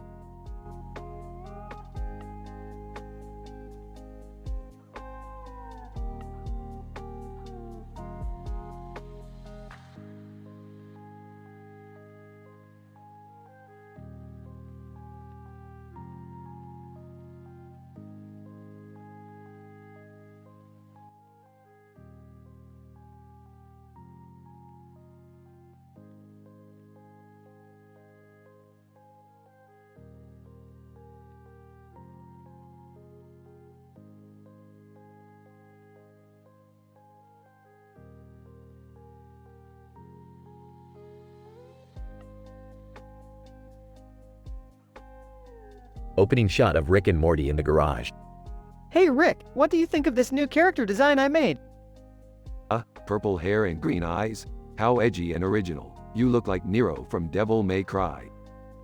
Close-up of the person with purple hair and green eyes and a purple jacket, who is standing behind Morty. Person, I'm right here. Oh, hey there. Didn't realize you were a real person. Thought you were just another one of Morty's imaginary friends. Person. Excuse me, I'm not imaginary. My name is Violet and I'm a member of the Galactic Federation. Oh great, another one of those. Why don't you go back to your boring government job and leave the fun to us? Violet. Actually, I'm here on official business. We've received reports of a dangerous alien artifact on this planet and we need your help to retrieve it.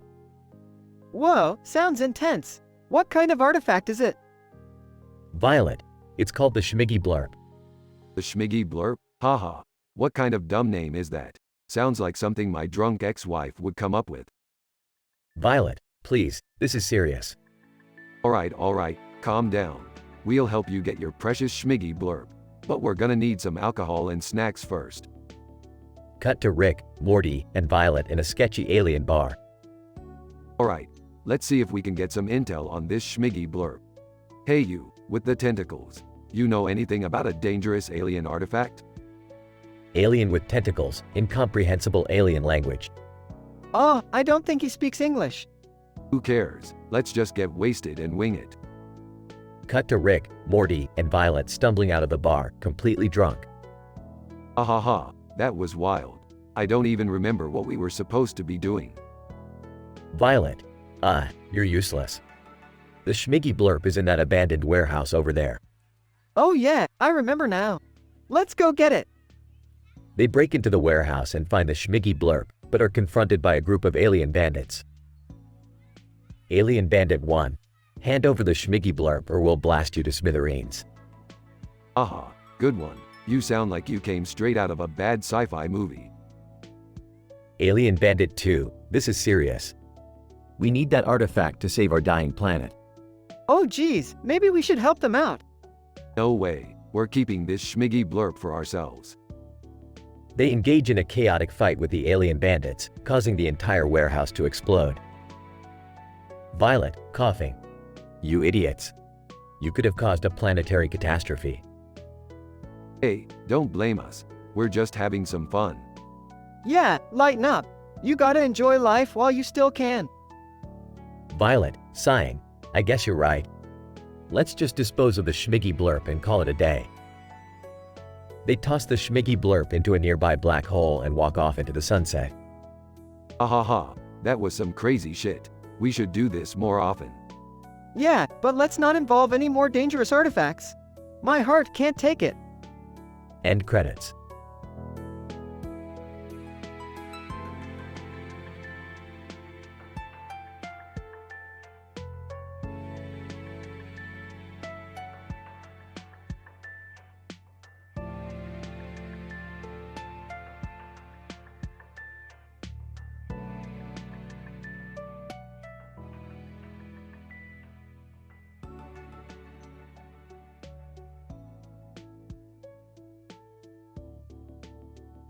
Title: Cosmic Inferno. The episode begins with Rick and Morty on a rooftop gazing at the cosmic inferno in the sky when they notice a mysterious figure in a spacesuit standing on the edge of the building. What kind of idiot wears a spacesuit on a rooftop? That's like wearing condoms to bed. Rick, maybe we should help them. Beefed, fine. Pulls out a portal gun. Let's go. They materialize beside the spacesuited figure, who reveals themselves to be a fan cosplaying as the protagonist from their favorite anime. What is this? Naruto in space. What are you, a virgin? Fan. Hey, Naruto's awesome. Believe it. Suddenly, a portal opens in the sky and a horde of aliens wielding flamethrowers start pouring out.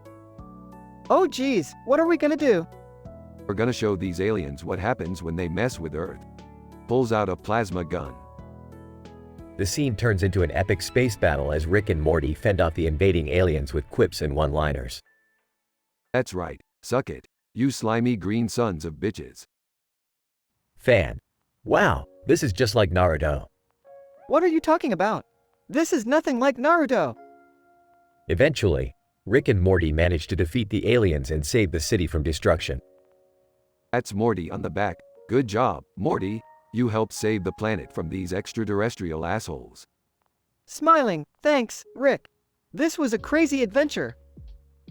Fan. Tearfully. I never thought I'd get to be in a real-life Naruto episode. This was the best day of my life. Yeah, let's just get out of here before the cops show up. They jump through a portal and land back on the rooftop, staring at the cosmic inferno once again. So, Rick, do you think we'll ever run into any more alien invasions? Knowing our luck, probably. But next time, let's kick their asses while dressed as the Power Rangers.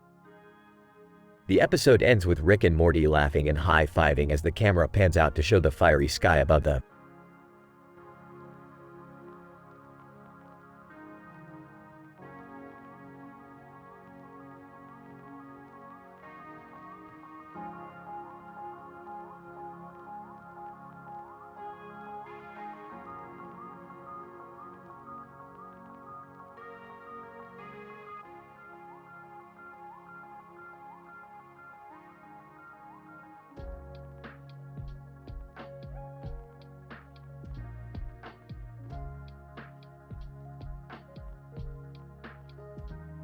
Fade into a close-up of a concrete surface with a black line on it and a black object in the middle. Off screen, Morty, get your ass over here and tell me what you see. Entering scene. I don't know, Rick. It just looks like a black line on concrete. Wrong, Morty. It's a high-tech interdimensional portal device disguised as a crappy piece of concrete. What? How do you know that, Rick?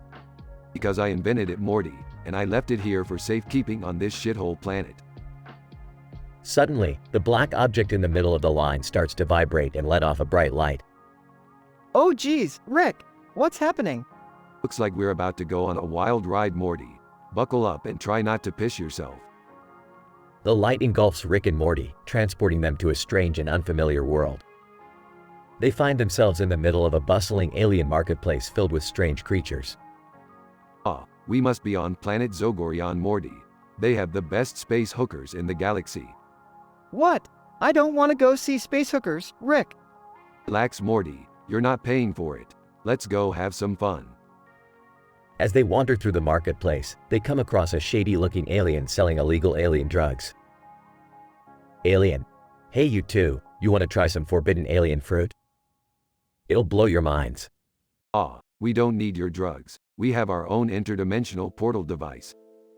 Rick, we can't just go around talking about that stuff. It's illegal. Legal schmalegal, Morty. Let's just have some fun and do some interdimensional travel.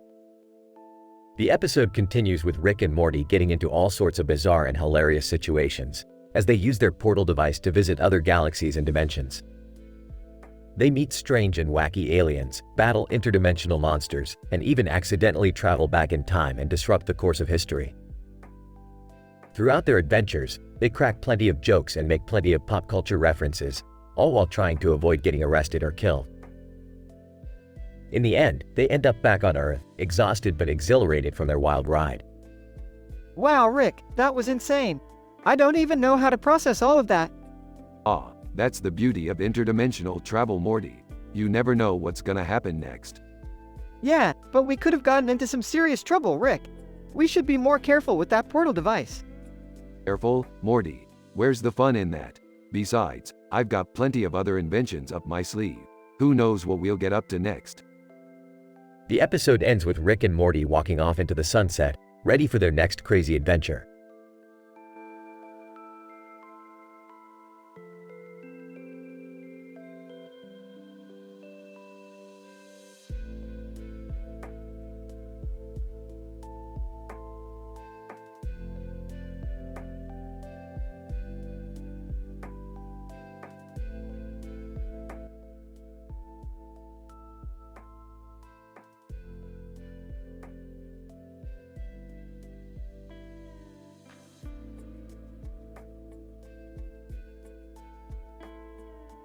Rick, Morty, Beth, and Summer are strolling down the street when they encounter a group of kids playing with each other. Look at all these little humans running around. They're like tiny, drunk versions of us. Rick, they're just kids. Maybe we shouldn't be so dismissive of them. Yeah, Morty's right. You never know what kind of creative ideas the next generation might come up with. Plus, it's always good to see kids enjoying themselves without the need for screens or technology. Just then, one of the kids approaches them with a cardboard box. Kid, hey mister, do you want to buy some candy bars? We're raising money for our school. Do you want to buy some candy bars? That's the oldest trick in the book.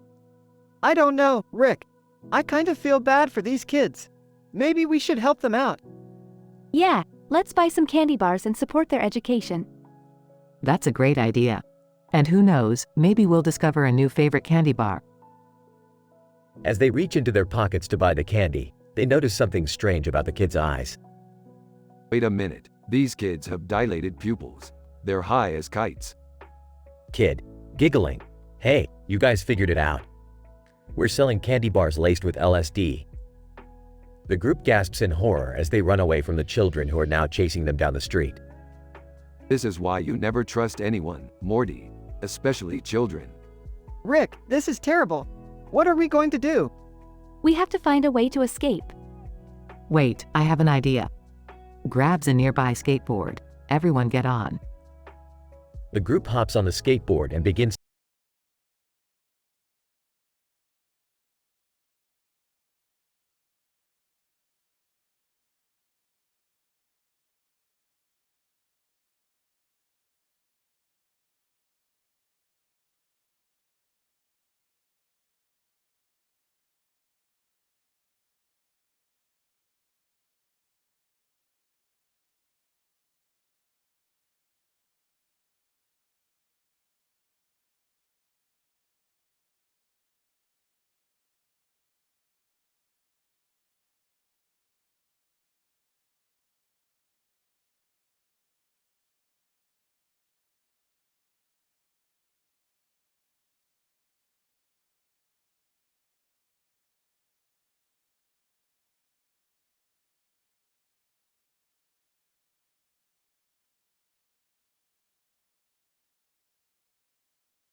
Title: The Case of the Red Backdrop.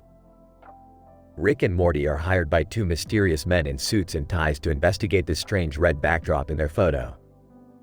So, let me get this straight.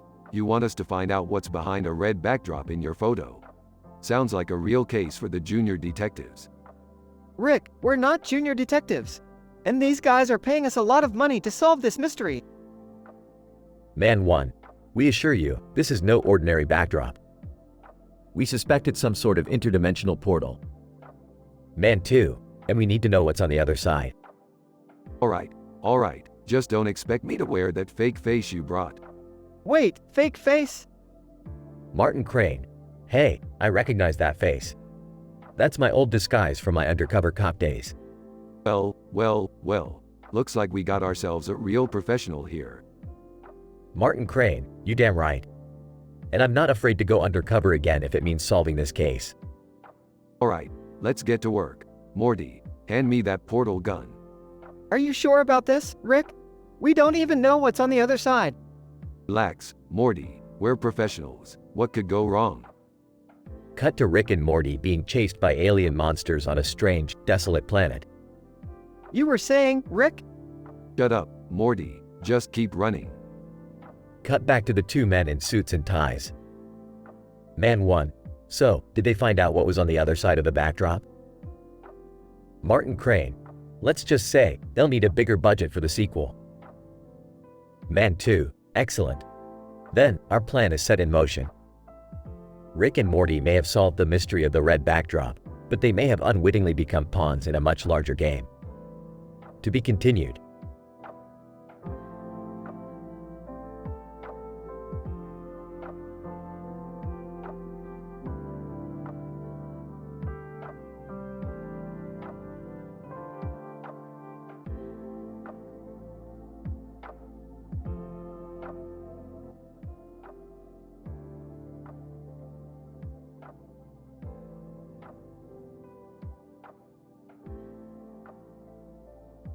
Rick, Morty, and Jerry are wandering around town when they come across a man standing in front of a church. Beefed, look at this guy. Still believing in religion. Pathetic. Rick, maybe we shouldn't be so judgmental. Everyone has their own beliefs. Actually, I think it's admirable to have faith in something. It gives people hope and guidance. Oh, shut up, Jerry. You're such a square. Just then, they notice a strange portal opening up in front of them. They step inside and find themselves in a parallel universe where everything is made out of Adidas products. Whoa, this is crazy. Everything is made out of sneakers and track pants. I don't know if I can handle this. My feet are getting sweaty just looking at all these shoes. Relax, Jerry. This is just another dimension. Anything is possible here. They start exploring the new world, but soon realize that there is an evil corporation trying to take over the entire universe with their sneaker technology. The trio must team up with a group of rebellious Adidas employees to defeat the corporate overlords and save the universe. Wow, it's a good thing we stumbled into this dimension. Otherwise, we never would have known about this evil plan. Yeah, and we wouldn't have been able to make all these sick shoe puns. I don't know about you guys, but I'm ready to go back to our normal universe. I miss regular buildings and non-sneaker trees. As they step back through the portal, they realize that they have learned a valuable lesson about the power of faith and the importance of standing up against corporate greed. I guess it doesn't matter what you believe in, as long as you have hope in something. And as long as you're wearing comfortable shoes. Oh boy, here we go again with the shoe puns.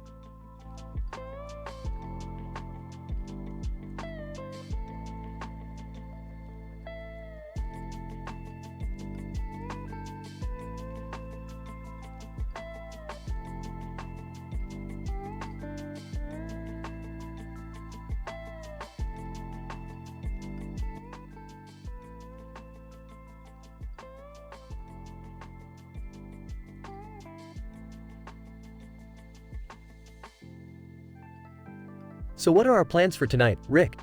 Burps, we're going on an adventure, Morty. Oh boy, where are we going this time? Looking at her phone, I found this cool digital painting of a rabbit with a neon light behind it. We could go check it out. Digital painting? No thanks. I prefer the real deal. Pulls out portal gun. Size. Can't we just have a normal family outing for once? Normal is overrated, Jerry. Opens portal. The family steps through the portal and finds themselves in a strange, neon-lit room with a rabbit painting hanging on the wall. Wow, this place is trippy. To the gallery owner, excuse me, can you tell us more about this painting? Gallery owner. Ah yes, that's our prized possession. It's called the Enlightened Rabbit. Legend has it that anyone who stares at it for long enough will have their deepest desires revealed to them. Skeptical. That sounds like a load of hogwash. Grinning, challenge accepted. Starts staring intensely at the painting. Whispering to Beth, do you think we should stop him? Whispering back, it's too late now. Rick suddenly snaps out of his trance and starts cackling maniacally. Concerned. Rick, what's so funny? Wiping away tears. You wouldn't believe me even if I told you. Let's just say, my deepest desires involve record scratch. Everyone starts coughing and covering their ears as the sound is abruptly cut off. Rick, what did I say about keeping it PG? Drugs. Hey, at least it wasn't incest or drugs. Exasperated, can we just go home now? Smiling, I think we should stick around and explore a bit more. Who knows what other interesting things we might find.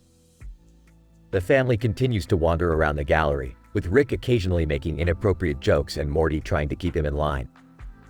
But overall, they have a fun and wacky adventure without crossing any moral boundaries.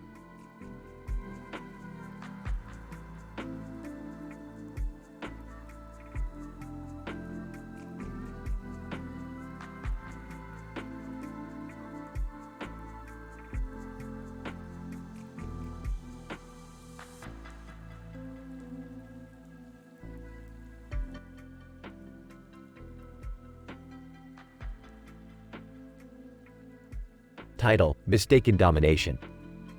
Rick, Morty, Jerry, Beth, and Summer are gathered in the living room.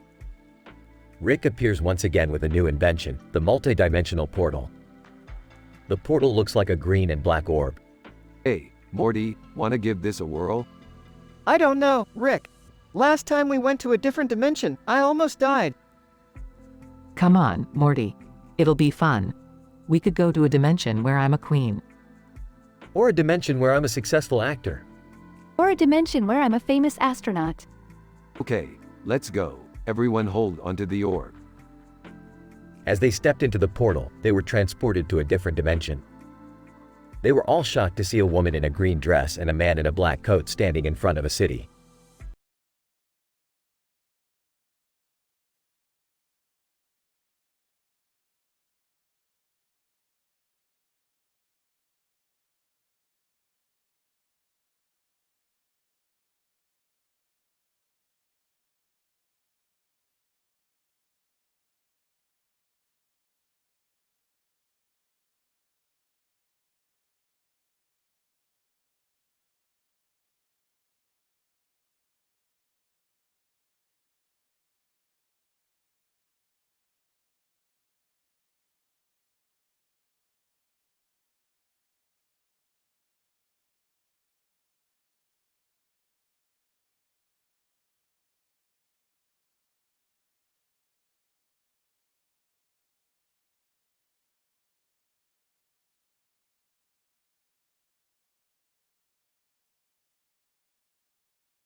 Rick, Morty, and a man in a costume with dreadlocks and a helmet on his head, with a red eye, are standing in the garage.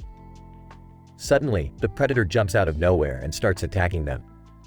Oh come on, seriously? We've got a predator on our hands. Rick, what do we do? Dreadlock costume guy, don't worry, guys. I've got this. Predator growls. Dreadlock costume guy, hey, you with the mandibles. You want a piece of me? Who the hell is this guy? I don't know, but he's not taking any crap from the predator.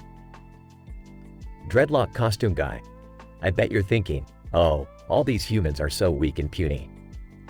But let me tell you something, I'm not like other humans. I'm a vegan.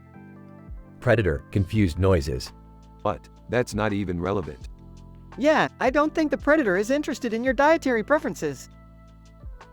Dreadlock costume guy, just trying to throw him off his game, okay. The battle continues with crazy antics and jokes, but eventually, the Dreadlock costume guy proves to be a formidable foe for the predator, and they emerge victorious. Well, I'll be damned. I never thought a vegan in a costume would be our saving grace. Yeah, that was wild. We should hang out again sometime. Dreadlock costume guy, for sure, bros. Just give me a call if you ever need someone to take down any other intergalactic baddies.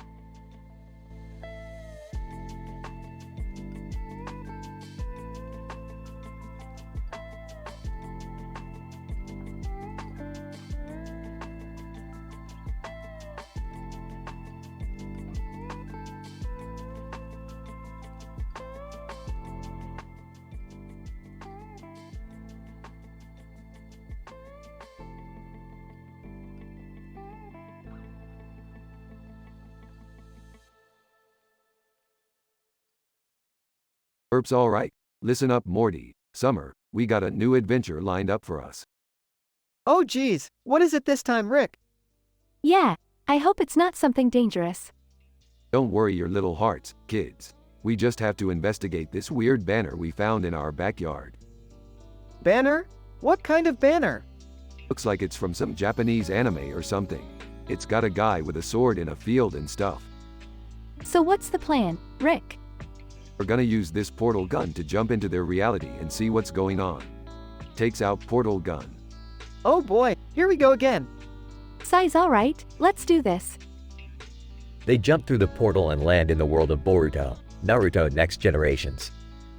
Whoa, this place is pretty cool. Whoa, check out the ninja dude with the sword. That must be the guy from the banner. The ninja guy walks over to them. Ninja guy, who are you three? What business do you have here? Relax, dude. We come in peace. We just saw your banner and thought we'd check it out. Yeah, we're big fans of anime and stuff. Whispers Morty, speak for yourself. Ninja guy, I see.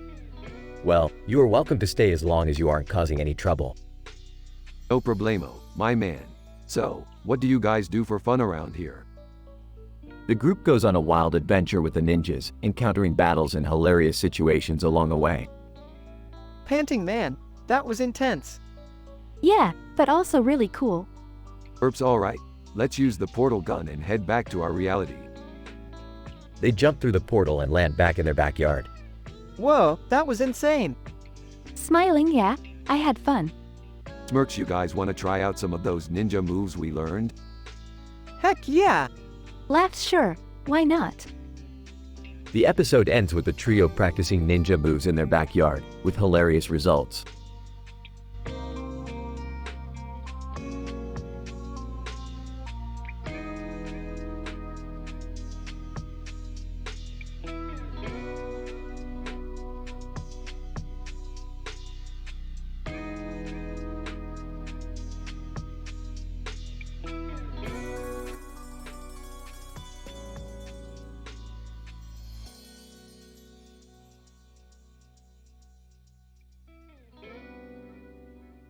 Rick, Morty, and Summer were enjoying a quiet night in the lab when suddenly they heard a loud crash. What was that? Beats me. Morty, let's go check it out. They followed the sound to the garage, where they found a black and white photo of a group of men in police uniforms fighting with each other, with a large pipe in the background. What the hell is this? Looks like a vintage Three Stooges episode. Ah, the good old days. But wait, there's more. Look at this. What is it? It's a Fantastic Four comic book. Looks like the Stooges are going up against the Fantastic Four. This is too good to pass up. We need to get in on the action. They used Rick's portal gun to transport themselves into the comic book world, where they found themselves in a heated battle between the Stooges and the Fantastic Four. What are we supposed to do? Just go with it, Morty. We'll figure it out as we go. They joined the fray, using their wits and Rick's inventions to take down the Stooges and claim victory for the Fantastic Four. That was insane. How did we even get here? Who cares, Summer? We just kicked some serious stooge ass. Yeah, but what about getting back home? Relax, Morty. I got this. He pulled out a device from his pocket and pressed a button, causing a portal to open up in front of them. Let's go home, kids. They stepped through the portal and found themselves back in the safety of the garage, with the comic book and photo in hand. That was wild. Yeah, but it beats sitting around doing nothing all night. I'm just glad we didn't get sucked into a black and white world forever. Yeah, that would have been a real Three Stooge situation.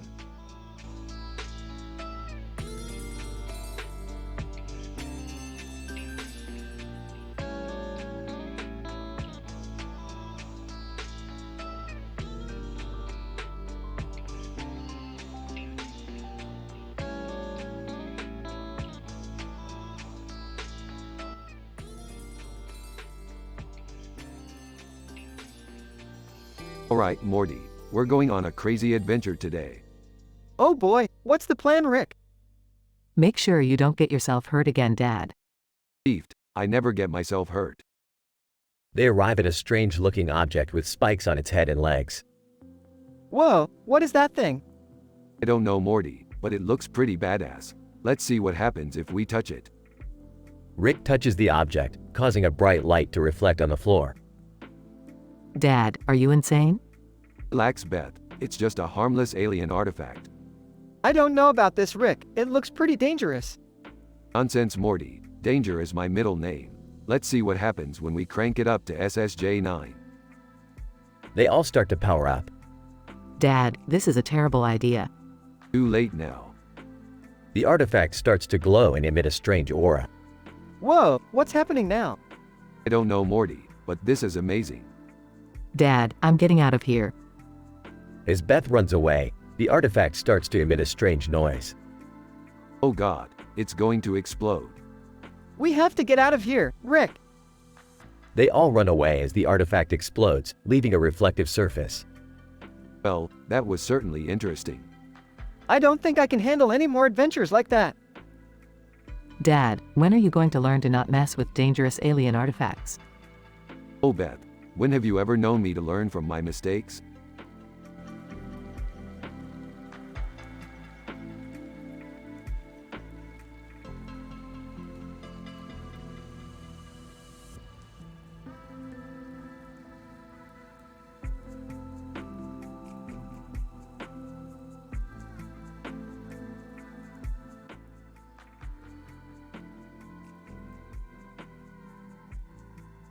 Hey Rick, have you heard about that woman with the black and purple dress?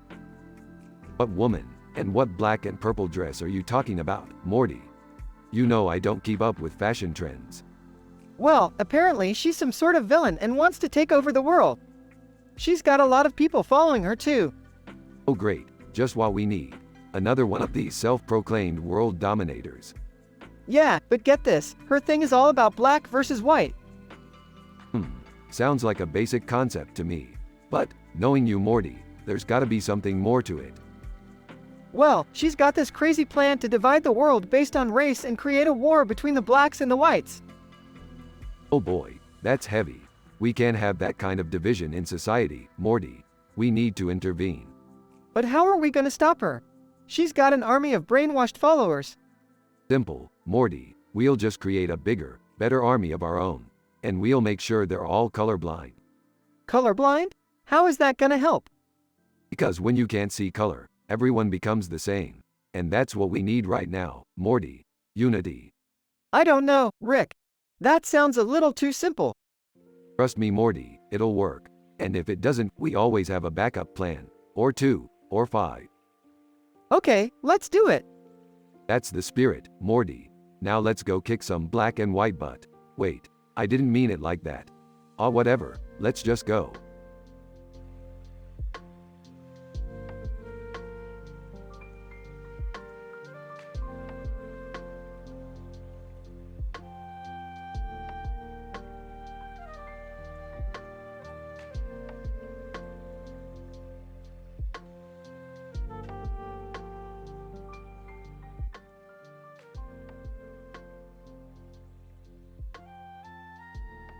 Morty, Beth, I need your help with something.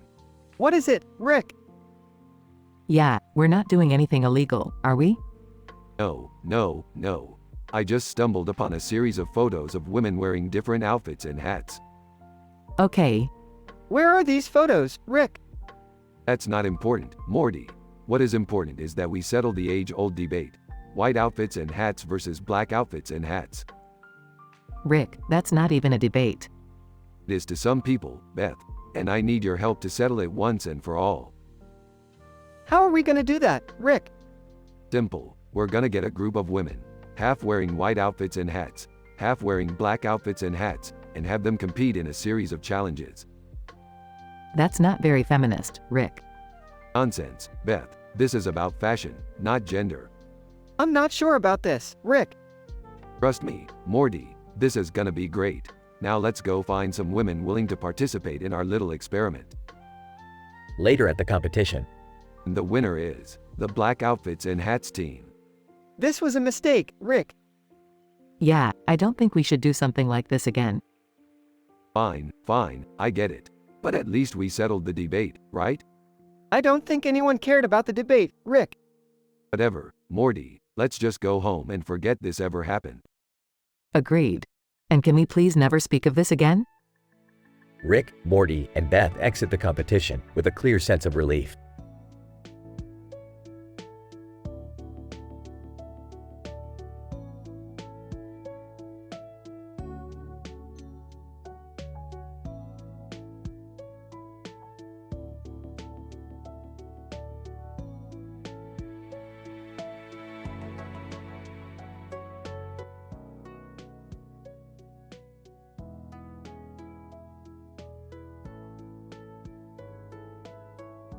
Rick, Morty, Jerry, and Beth were all gathered in the garage, tinkering with Rick's latest invention.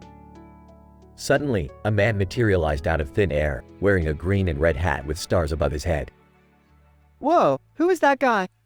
No clue, Morty. Let's ask him what he wants. The man introduced himself as Captain Star, a space adventurer from a distant planet. He explained that he had crash-landed on Earth and needed their help to repair his ship. Why should we help you? Captain Star, because I have something that could change your lives forever. A device that can transport you to any point in time or space. That sounds amazing. Count me in. Hold up, Jerry. We don't know what kind of trouble this could lead to. Let me run a few tests first. As Rick examined the device, Morty's curiosity got the better of him. He couldn't resist pushing a button, and suddenly they were transported to a strange alternate dimension. Oops. Sorry, guys. Captain Star, no problem. This is just what I was looking for. A place of unlimited adventure and excitement. We're talking about Earth, buddy. We already live here. Captain Star, oh, right. Forgot about that. They spent the next few hours jumping through various dimensions and having all kinds of wild experiences. But eventually, they realized they needed to get back to their own timeline. I can't believe we survived all that. Seriously. We should probably never do that again. Agreed. Now let's get these guys back to their ship and call it a day. As they waved goodbye to Captain Star and his crew, Morty couldn't help but feel a sense of excitement. He had never imagined that such crazy, hilarious adventures could be possible. But he knew one thing for sure, he couldn't wait to see what kind of trouble they would get into next.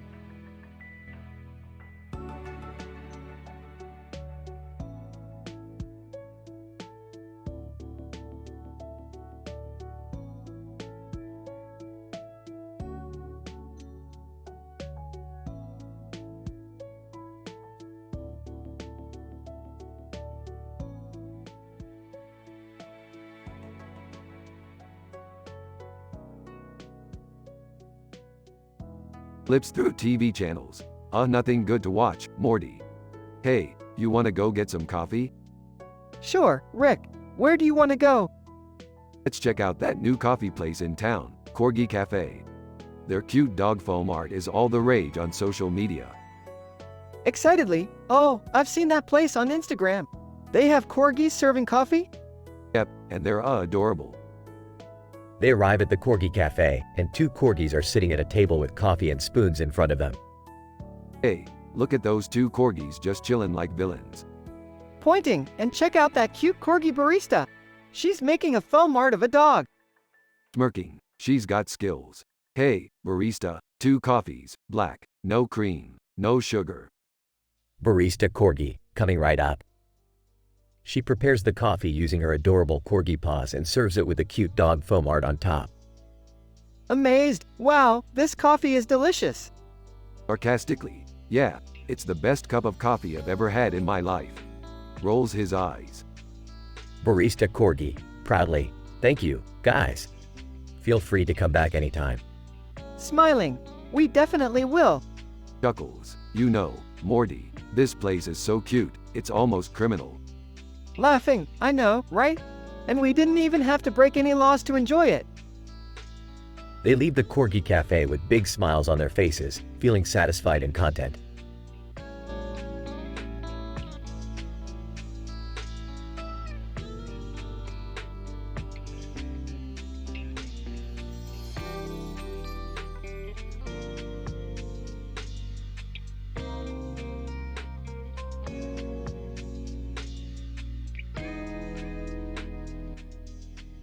Hey! What's that octopus doing there with its eyes open like that? I don't know. Looks like it's born without any arms. Poor thing. How does it even survive? We have to do something. Octopus, thank you, generous humans. I have a message for you. Whoa! Did you guys hear that? Yes. What is it, mysterious octopus? Octopus, the world is in danger. You must find the key to save it. What key? How do we find it? Yeah, we need more information. Octopus, the key is within you all. You must have faith and work together to unlock it. Okay, we'll do it. But how do we start? Let's start by donating our arms to this little guy here. Good idea, Mom. Here you go, little buddy. Me too. Take my arm. Octopus. Thank you, generous humans. Together, we can save the world.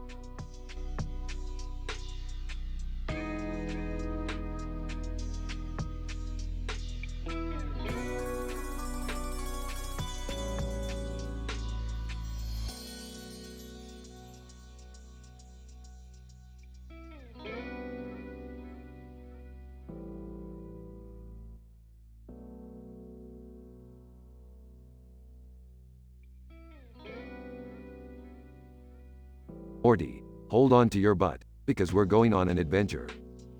WW, what kind of adventure, Rick? Close encounter of the third kind of adventure, Morty. Look up. Holy crap, Rick! Is that an alien ship? Ah, just some space junk. Let's go investigate it anyway. As they approach the ship, they notice a group of children standing in a nearby field. Hey, Rick, those kids look like they're up to something. Well, let's go say hello. We'll just tell them we're FBI agents. I don't know if that's a good idea, Rick. Relax, Morty. What's the worst that could happen? They approach the group of kids who are standing around a giant alien creature. Kid 1. Whoa, are you guys FBI agents? Yeah, that's right. We're here to investigate that alien thing. Kid 2. Cool. Can we come with you? Oh, I don't think that would be a good idea. Sure, kid, you can come with us. Just don't touch anything. As they enter the ship, they are greeted by a group of aliens who look just like ET. Alien 1. Welcome, Earthlings. We come in peace. Yeah, cut the crap. What do you want? Alien 2. We need your help. Our planet is dying and we need a new home. Oh, no. This is bad, Rick. Shut up, Morty. We'll help them out. But first, let's party with these little green dudes. As they party with the aliens, they come up with a plan to save their planet and find them a new home. Kid 1. Wow, you guys really are FBI agents. Yeah, that's right. And don't you forget it. As they say their goodbyes to the aliens, Rick and Morty fly off into the sunset, ready for their next adventure.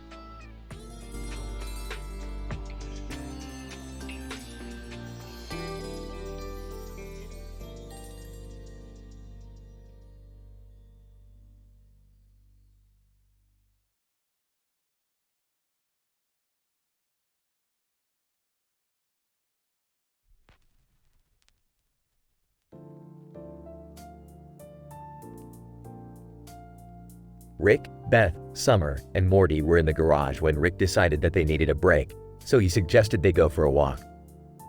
They found themselves walking down a busy street with a neon sign that read Bob's Burgers and a parking meter. Hey, Rick, are we going to Bob's Burgers? No way, Morty. That place is the worst. Plus, have you ever seen how much they charge for a burger? It's a ripoff. I don't know, I kind of like Bob's Burgers. They have a great veggie burger. Ew, Mom, why would you eat a veggie burger when you could have a real burger? Rick suddenly let out a loud fart, and the group groaned in disgust. Oh my god, Rick, that smells terrible. But, I can't help it. I had some radioactive beans for breakfast. Radioactive beans? Rick, that can't be good for you. Relax, Beth. I've been doing this for years. It's all part of my experimental diet. Can we please just go home now? This smell is making me nauseous. Fine, let's go. But first, I need to stop by the intergalactic convenience store. What do you need at the convenience store, Rick? Oh, just some snacks and a few ingredients for a new experiment I'm working on. As they walked away from the stinky gas cloud, Rick, Morty, Beth, and Summer couldn't help but wonder what kind of crazy adventure they would find themselves in next.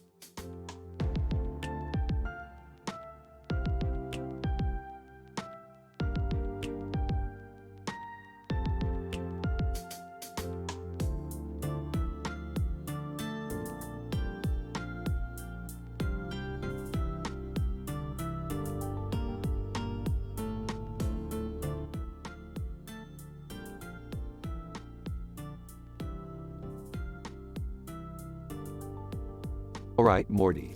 we're on our way to planet Zorban to pick up some goods. Oh man, I hope it's not gonna be another one of your crazy adventures. Crazy adventures are what we do, Morty. You should know that by now. Hey, you guys, what's up? Nothing much, just going on another adventure with my grandpa. Can I come with you guys? I'm bored out of my mind. Sure, why not? The more the merrier. As they travel through space, they come across a strange gas cloud. Ah, Rick, what's that? That's just some gas I created. No big deal. How do you create gas? It's complicated, Summer. Just leave it to the genius. Suddenly, the green gas cloud starts to take shape. Whoa, Rick, what's happening? Hold on tight, Morty. We're about to experience something mind-blowing. As they pass through the gas cloud, they come across a fantastical world of colors and shapes. Narrator. The gas that Rick just passed was actually the creation of the very universe he exists in now. It all started with a big bang, and from there, the universe expanded into the beautiful, complex world we know today. And it's all thanks to Rick's genius. Wow, Rick, I had no idea you were responsible for the universe. Yeah, well, don't let it get to your head, Summer. I'm just a guy doing what I do best. Ah, Rick, I think we're about to crash into something. Oh crap, hold on tight, guys. They crash land on a strange planet, filled with bizarre creatures and plants. Well, we made it, guys. Time to get those goods. And so, the trio embark on their latest adventure, filled with laughs, danger, and a whole lot of weirdness. But no matter what happens, they always stick to their high moral standards, never crossing any lines in their quest for fun and excitement.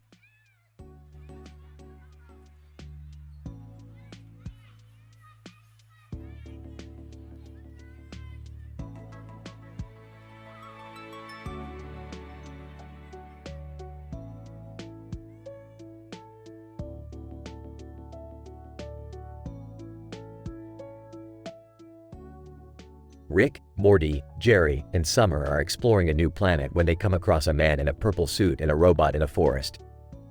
Whoa, looks like we just stumbled into a rejected Power Rangers plotline. Rick, do they have superpowers? Can we join their team? Guys, we don't even know who they are or what their intentions are. We should be careful. Seriously, Jerry, are you still scared of everything? Purple Suit Man, greetings, Earthlings. I am the Great Skeletor, ruler of this planet. Robot, and I am Hordak, his trusty sidekick. Oh boy, we got some villains here. Let's see what they want. Skeletor, I have come to challenge you to a fight. If you win, I will leave your planet in peace. But if I win, you must surrender to me. Oh man, I don't know if we can take on a guy in a purple suit and a robot. Challenge accepted. Wait, what? Are you crazy? It's too late now, Jerry. Summer already accepted the challenge. Let's do this.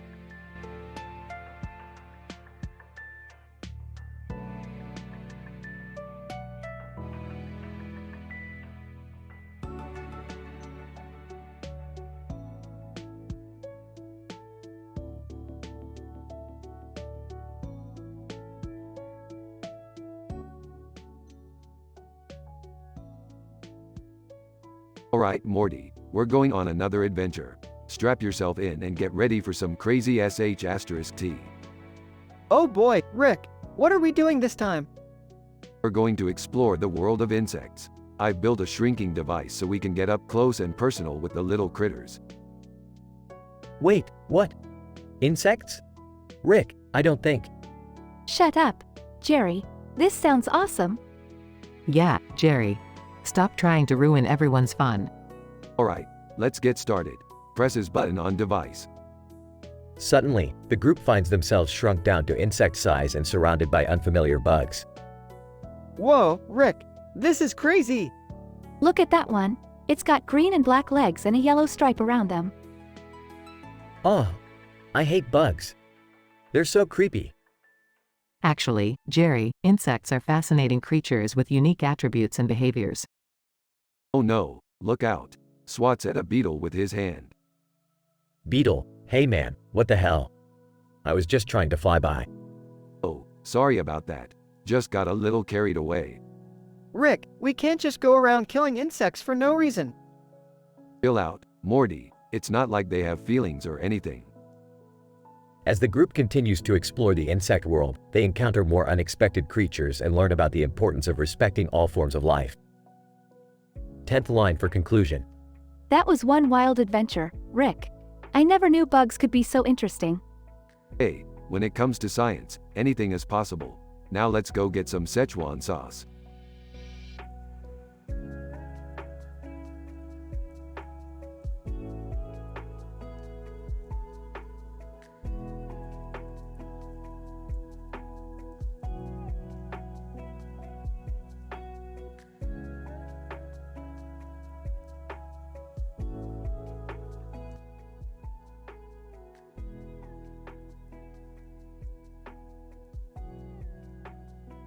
Hey Morty, I've got something special planned for us today. Oh boy, what is it this time, Rick? We're gonna go on an adventure in the land of the giant ants.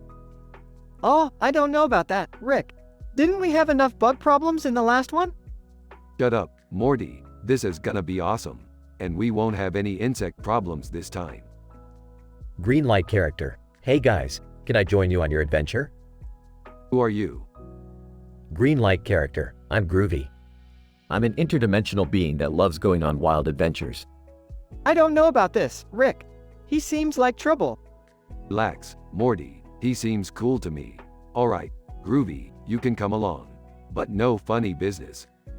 Groovy. Awesome. You won't regret this. Later, in the land of the giant ants. Rick, I don't like the looks of this place. These ants are huge. Don't worry, Morty. We'll be fine as long as we don't disturb them. Groovy. Whoops, too late. Ants. Attack. Damn it, Groovy. This is all your fault. Groovy. Don't worry guys, I can handle this.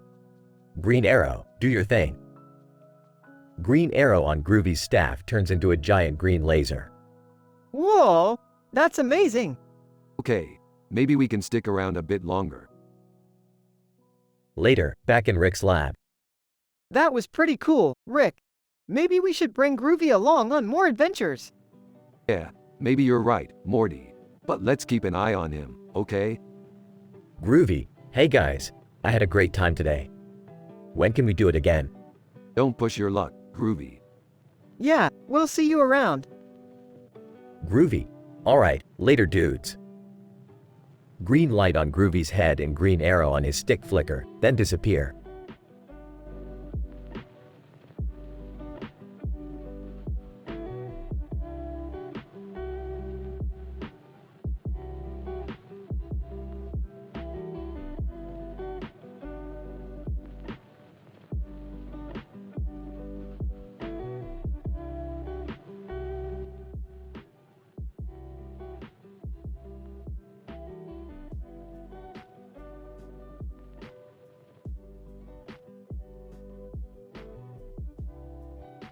Rick, Morty, and Jerry were on a grocery shopping trip at an immense store with endless aisles of food, and they were looking to stock up.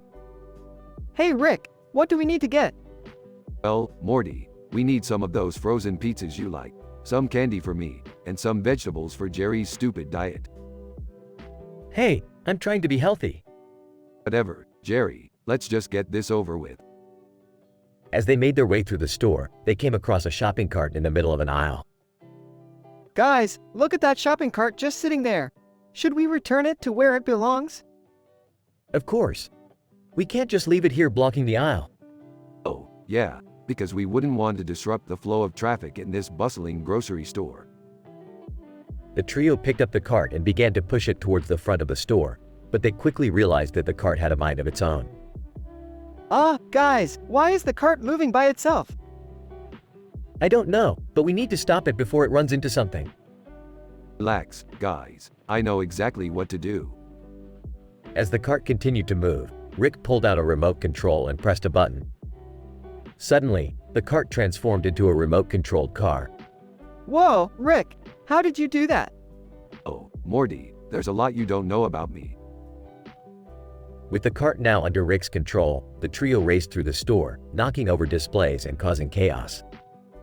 Eventually, they made their way to the checkout, where they were met with confusion from the cashier. Cashier, what in the world is going on here? Just a little harmless fun, my friend. Now let's get out of here. The trio left the store, still in possession of the cart-turned remote-controlled car, and drove off into the sunset. That was unexpected. Yeah, but at least we got our groceries, right? Groceries? Who cares about groceries when you have a remote-controlled shopping cart? The end.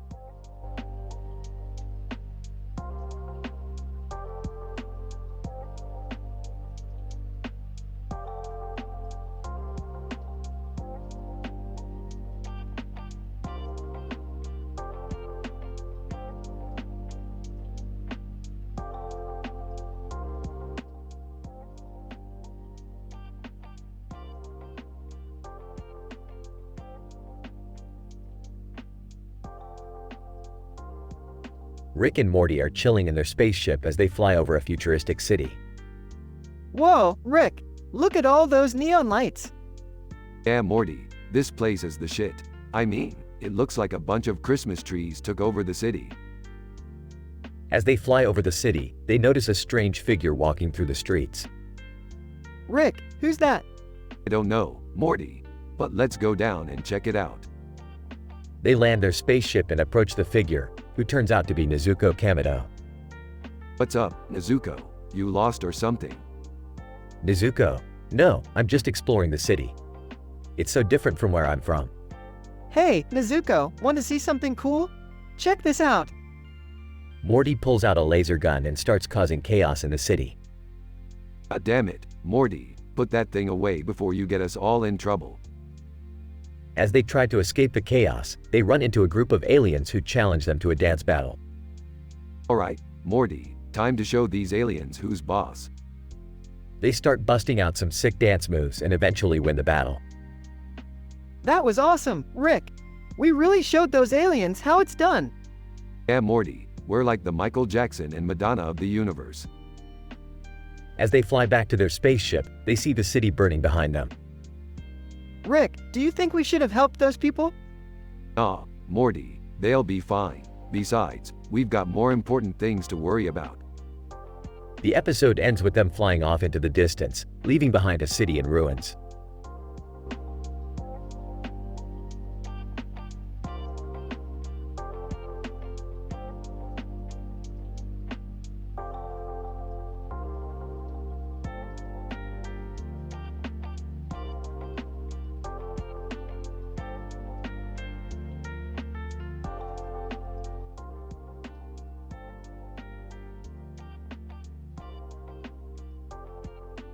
Alright, Morty, we've got a new adventure on our hands.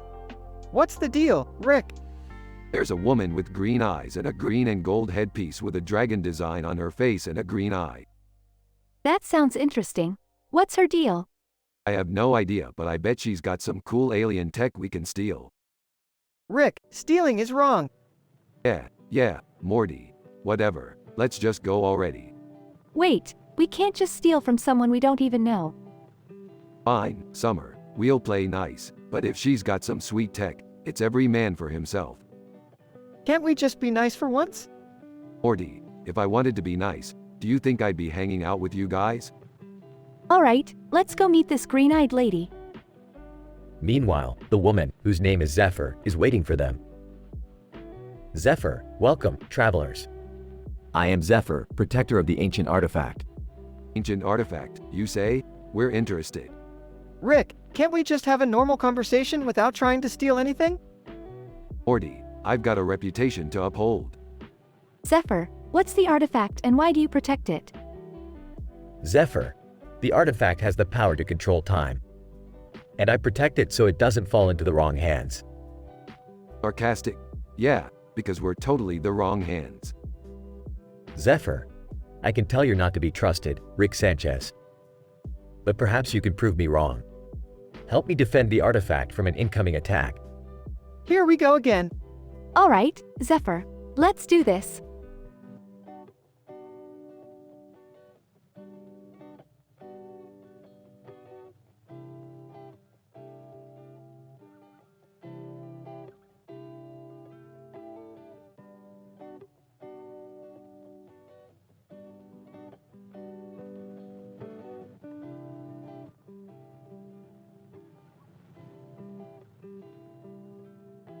Title: The Magnificent Crosshead Chain Party. Rick and Morty find themselves at a birthday party for a man with a cross on his forehead, surrounded by guests with chains and crosses on their heads. Rick, what kind of party is this? Should we be here? Relax, Morty. We're just here for the free cake. Besides, it's not like they're sacrificing virgins or anything. Charles Manson walks in, with a cake in one hand and a knife in the other. Charles Manson: happy birthday to me. Who wants a slice? We're good, Chuck. But happy birthday. Big fan of your music. Crosshead chain guest number 1. Hey, have you guys heard the one about the nun and the priest? Oh, I don't really think we should. Crosshead chain guest number 2 interrupts. What about the one where the horse walks into the bar? Guys, let's keep it PG. We're at a child's birthday party after all. Suddenly, a group of nuns burst in, wielding chains and crosses. Nun number 1. You heathens will pay for your sins. Oh geez, we gotta get out of here. Hold on, Morty. I got this. Rick pulls out a device and presses a button. Nun number 2. What did you just do? There is a bright flash of light and the nuns, along with all the guests, vanish into another dimension. What did you do, Rick? Just send them to a reality where they can party as much as they want without bothering anyone else. Now, let's go get some real cake. The duo exit the party and head off to their next adventure, as the Crosshead chain party continues on in another dimension.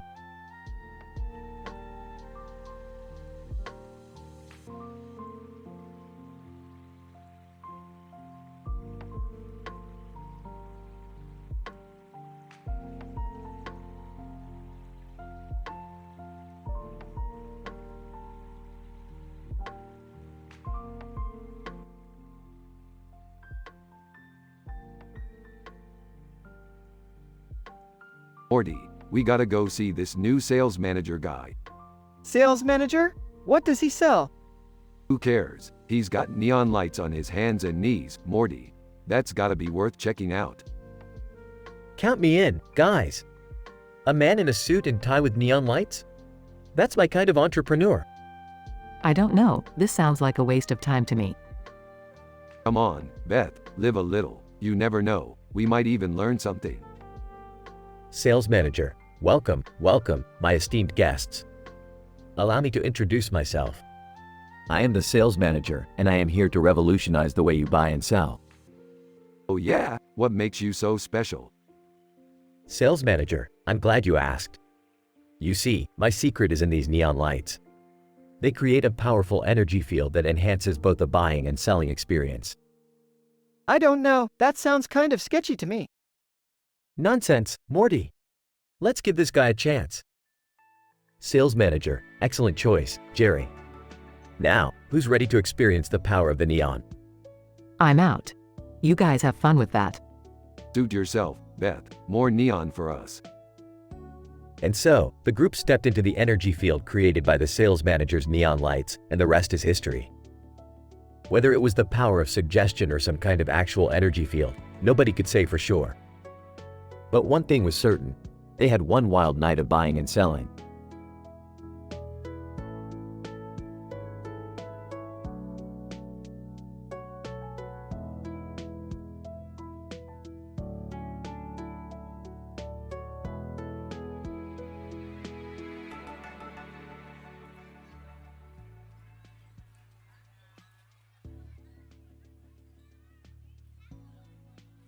Rick, Morty, and Jerry were hanging out in the garage, shooting the breeze.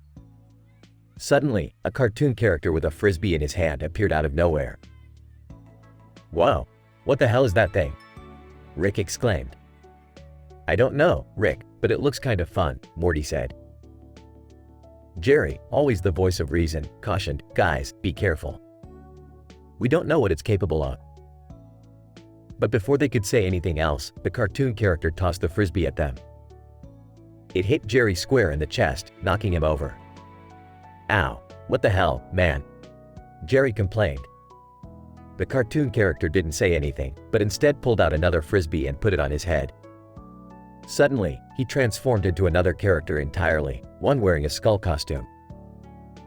"Okay, that's just weird," Morty said. Rick, always up for a challenge, grabbed the frisbee off the ground and tossed it back.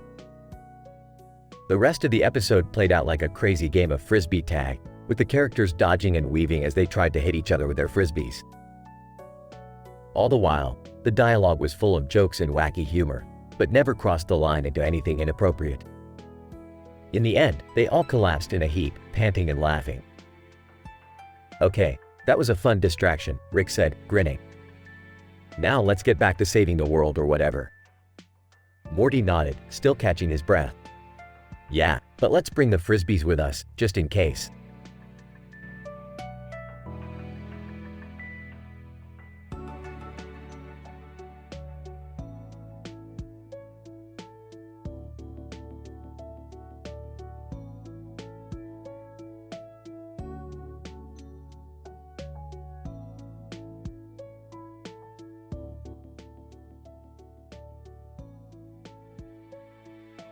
Title: McBone's Burger.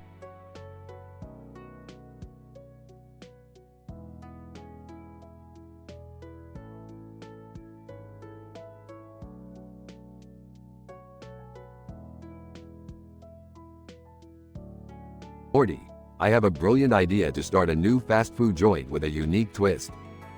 Oh, what is it now, Rick?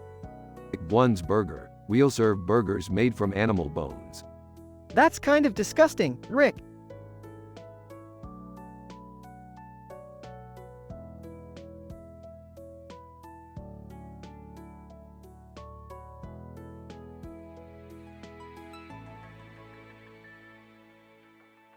Oh, lighten up, Morty. It's just a joke, but speaking of animals, check out that dog over there. What about it?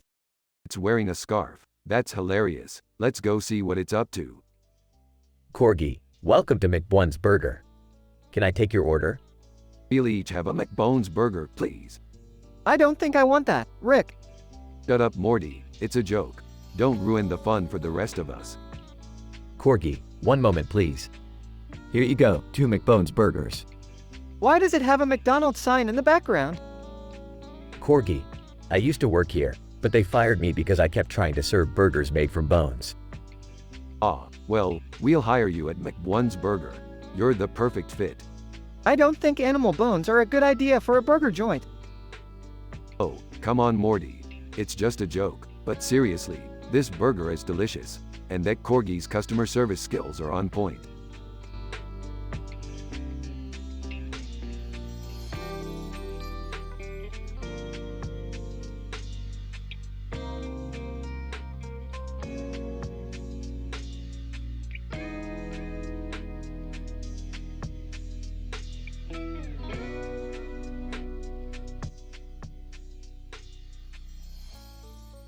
Rick, Morty, Jerry, and a police officer are walking on a sidewalk when they spot a man walking with 2 boys. Who's that guy? Looks like he's up to no good. Should we call the cops? Police officer, I am the cop, and I don't see anything suspicious. Let's keep moving.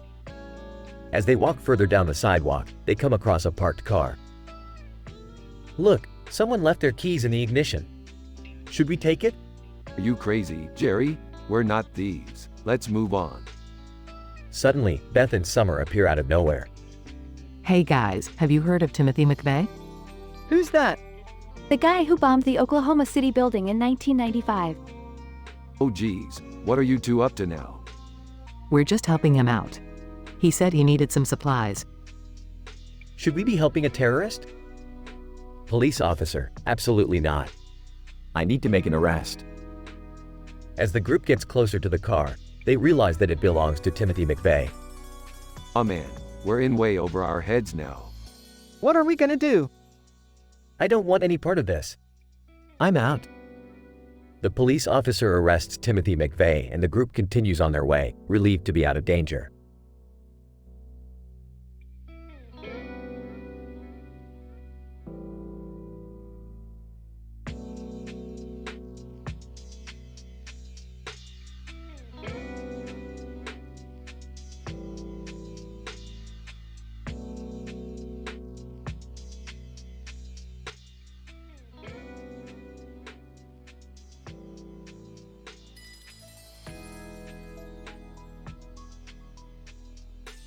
Alright, Morty, strap in.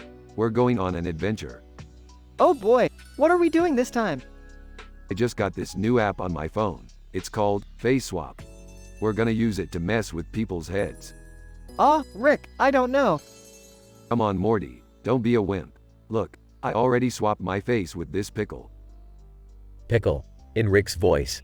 Hey Morty, it's me. Pickle Rick, but awesome. Laughs. Okay, that's pretty funny. Let's do it. Alright, let's test this out on that guy over there. They approach a man on the street. Hey, can we borrow your phone for a sec?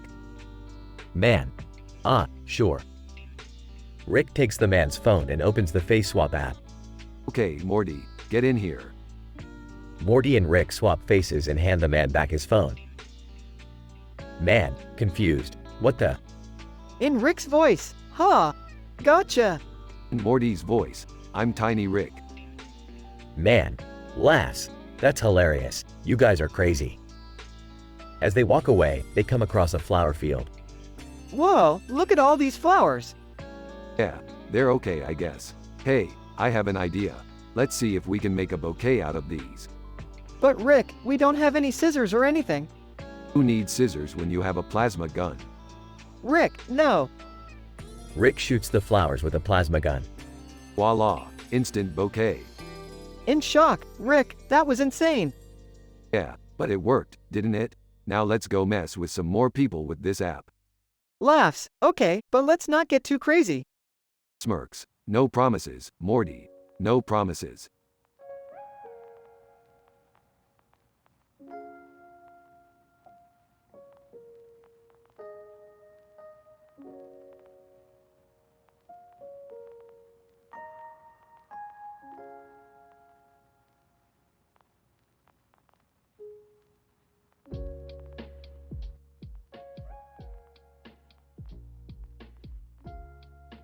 Rick, Morty, and Summer were exploring a new planet when they stumbled upon a drawing of a monster with a large mouth and large teeth. What the hell is this thing? It looks like it could eat us in one bite. Guys, maybe we shouldn't mess with it. Beefed, come on. What's the worst that could happen? Suddenly, the ground began to shake and the monster from the drawing came to life. Monster, hello, travelers. I've been waiting for some juicy prey. Rick, I really don't think this was a good idea. Nonsense, Morty. We can handle this. Guys, I have an idea. What if we distract it with something? Good thinking, Summer. What do we have? I have some candy I brought from Earth. Perfect. Give it to me. Rick threw the candy as far as he could, and the monster took the bait. Monster. Delicious. Okay, let's get out of here before it comes back for more. Great idea, Summer. The trio ran as fast as they could, barely escaping the monster's grasp. I don't think we should mess with drawings anymore. Hey, I wouldn't go that far. I've got some ideas for some new inventions that involve drawings. Oh boy, here we go again.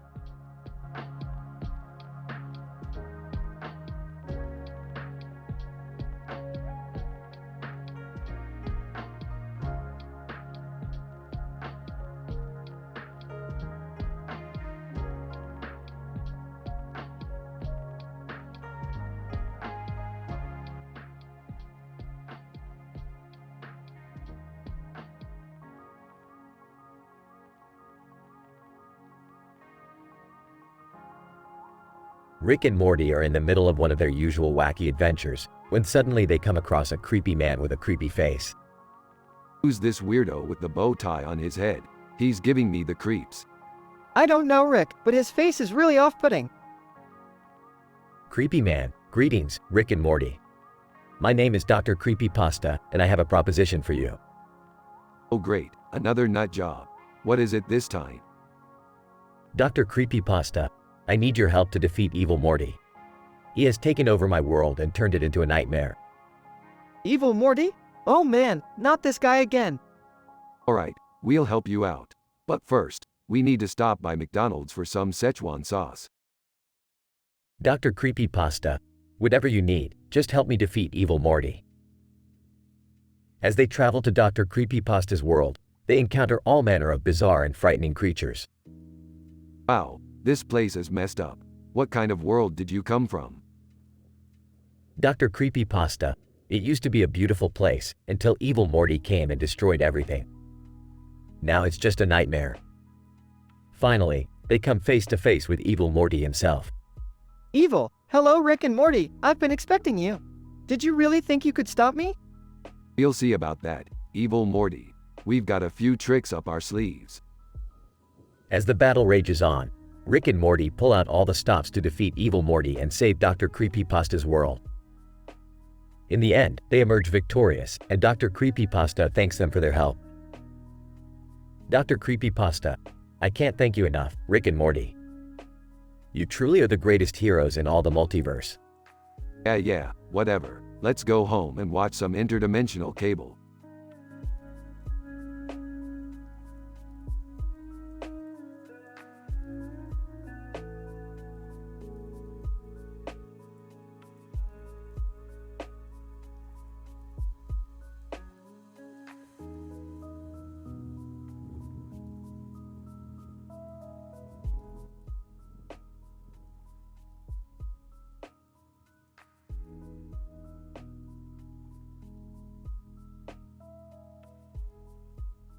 Morty, we've got a new mission.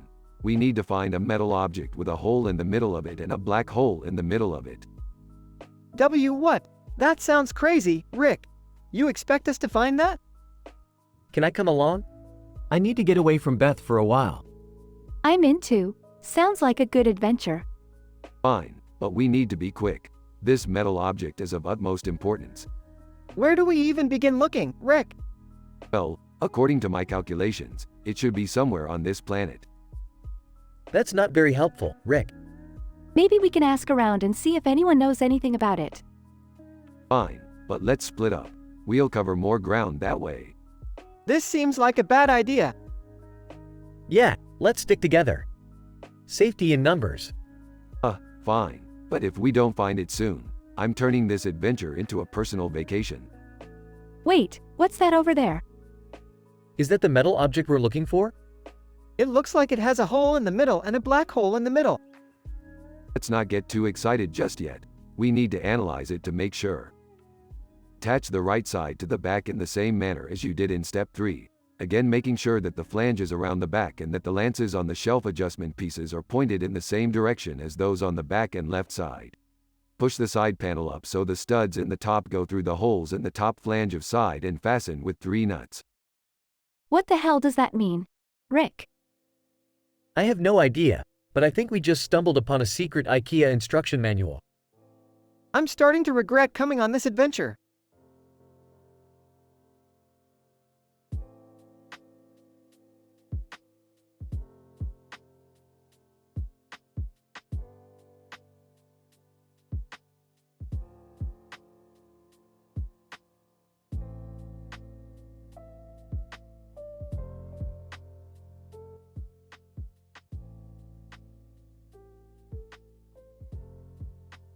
Hey Morty, check this out.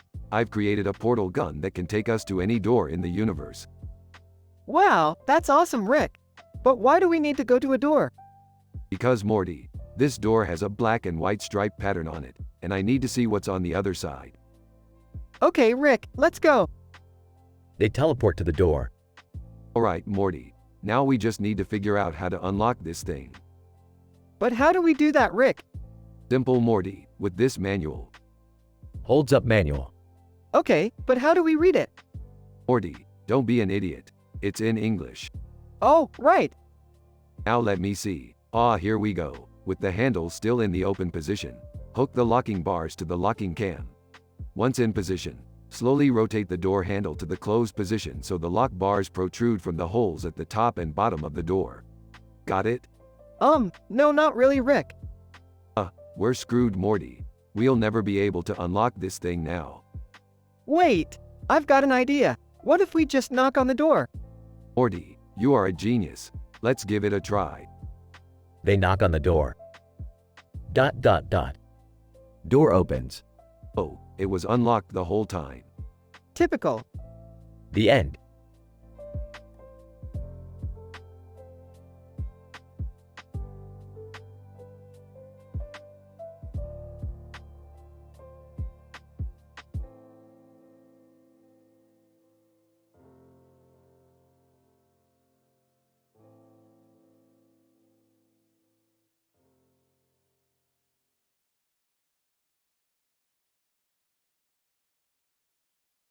Alright, Morty. We gotta get to the bottom of this creepy skeleton situation. What situation, Rick? Don't act like you don't see it, Morty. That thing's been following us for the past hour. Hey, guys. What's going on? Yeah, what's with the creepy skeleton? We don't know yet, but we're gonna find out. Morty, hand me the portal gun. Rick, I don't think. Just do it, Morty. They all portal to an alternate dimension where the skeleton is revealed to be Dr. Creepypasta. Dr. Creepypasta. Ah, Rick Sanchez. I've been waiting for you. Who the hell are you? Dr. Creepypasta. I am Dr. Creepypasta, the most sinister being in the multiverse. Oh boy. Can we just leave? Yeah, let's get out of here. Not so fast, guys. I've got a few tricks up my sleeve. Dr. Creepypasta and Rick engage in a battle of wits and technology, with the rest of the family trying to stay out of the way. Dr. Creepypasta. You may have won this time, Rick Sanchez.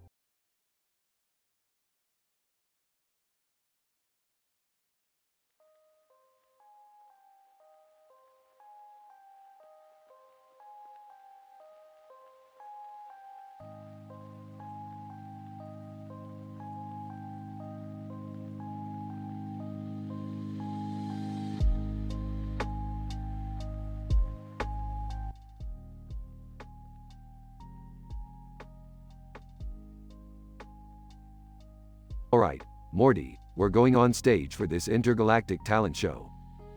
Talent show? What do we even have to offer? Yeah, I don't think we have any talents. Speak for yourself, Jerry. I have a talent for making people uncomfortable with my awkwardness. Well, we better come up with something quick. Looks like we're up next. Man in spacesuit walks on stage. Man, intergalactic beings, are you ready for the ultimate talent? Watch as I paint a masterpiece with nothing but my mind. Beefed, amateurs, whips out portal gun. Let's go find some really mind-blowing talent. Rick, I don't think we're allowed to just portal away in the middle of the show. Drugs, too bad. Portals them to a planet filled with sentient fart creatures. Fart creature, welcome to Fart Idol. Who will be our next champion? I don't think we're gonna find any talent here, Rick. Smirks, oh ye of little faith. Starts beatboxing. Fart creature joins in with some sick saxophone playing. Dances like nobody's watching. Tries to join in but falls over. Fart creature, bravo. You are our new champions. Crowns them. I can't believe we won. Puts on crown. Guess that just goes to show that even the most unlikely group can come together and make something beautiful. All share a group hug. Man in spacesuit walks in. Man, hey, how did you guys get out of the talent show? Drugs, plot convenience. They all laugh as the camera zooms out on the neon stage background.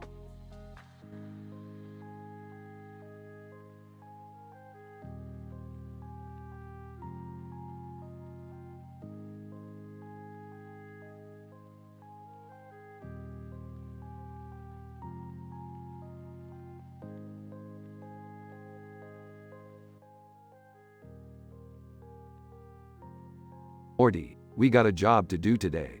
We're gonna take on the notorious Dr. Creepypasta. Oh geez, Rick, that guy is crazy. He's got like a million faces and hairstyles. I heard he wears a mask so he can be someone else every day. This sounds like some kind of identity crisis. We should help him. Or, we could let him keep doing his thing and stay out of his business. Jerry, shut up. We need to take this guy down before he hurts anyone else. Dr. Creepypasta. Hello, Rick. I've been expecting you. Yeah, well, we're here to stop you from causing any more chaos. Dr. Creepypasta, chaos. This is just my way of expressing myself. You can't stop me from being who I am. But if who you are is hurting others, then you need to change. Dr. Creepypasta, I suppose you're right. Maybe I do need to reconsider my actions. Wow, Rick, that was actually kind of deep. I know, Morty. Sometimes even a crazy guy like Dr. Creepypasta can learn a thing or two about morality.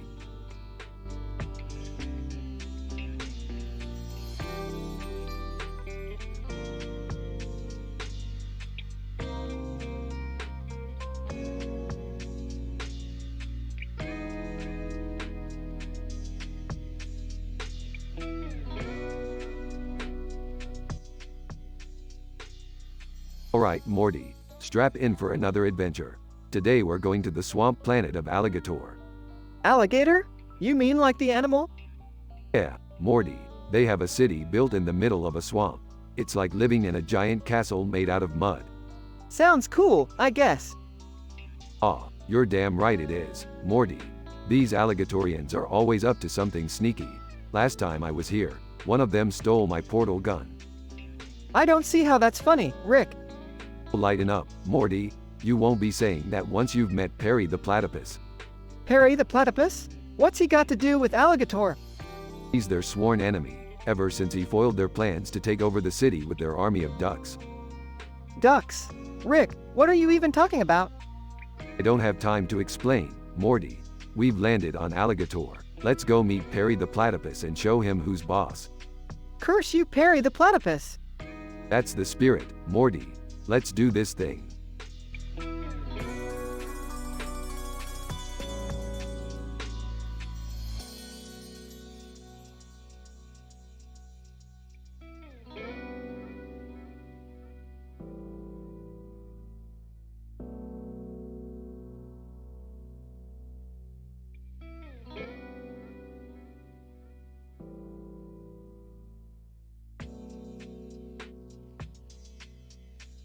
Title: The Costume Party. Rick and Morty are invited to a costume party at the Galactic Federation's headquarters. They arrive dressed as a pickle and a potato, respectively. Rick, why did we have to dress up as food items? This is embarrassing. Shut up, Morty. We're going to have some fun tonight. They walk around the party, trying different drinks and food items. They bump into a man and a woman dressed as a lobster and a crab. Lobster: "Hey there, pickle and potato." Nice costumes. Potato: "Thanks." You guys look delicious. Lobster: "Huh, that's funny. We should hang out." Pickle: "Sure. Let's grab a drink." They all head to the bar, where they meet the publicist for the Galactic Federation. Publicist: "Hello, everyone. Having a good time?" Pickle: "Yeah, we're having a blast." This party is great. Publicist: "I'm glad you're enjoying it. By the way, have you seen the new Galactic Federation commercial?" Potato: "No, we haven't. What's it about?" Publicist: "It's about promoting diversity and inclusivity within the Federation." We think it's important to embrace all cultures and species. Lobster: "That's great. We should all strive for acceptance and understanding." Pickle: "Yeah, we should. Hey, let's all take a picture together." They all pose for a picture, and as they do, Rick whispers too. You know, Morty, this is what it's all about. Having fun and being accepting of others. Maybe we can learn something from these galactic beings. Yeah, you're right, Rick. Maybe we can. As they all head back out to the party, they see a group of aliens dancing to some music. The pickle and potato join in, and for a moment, they forget about their worries and just have fun. The end.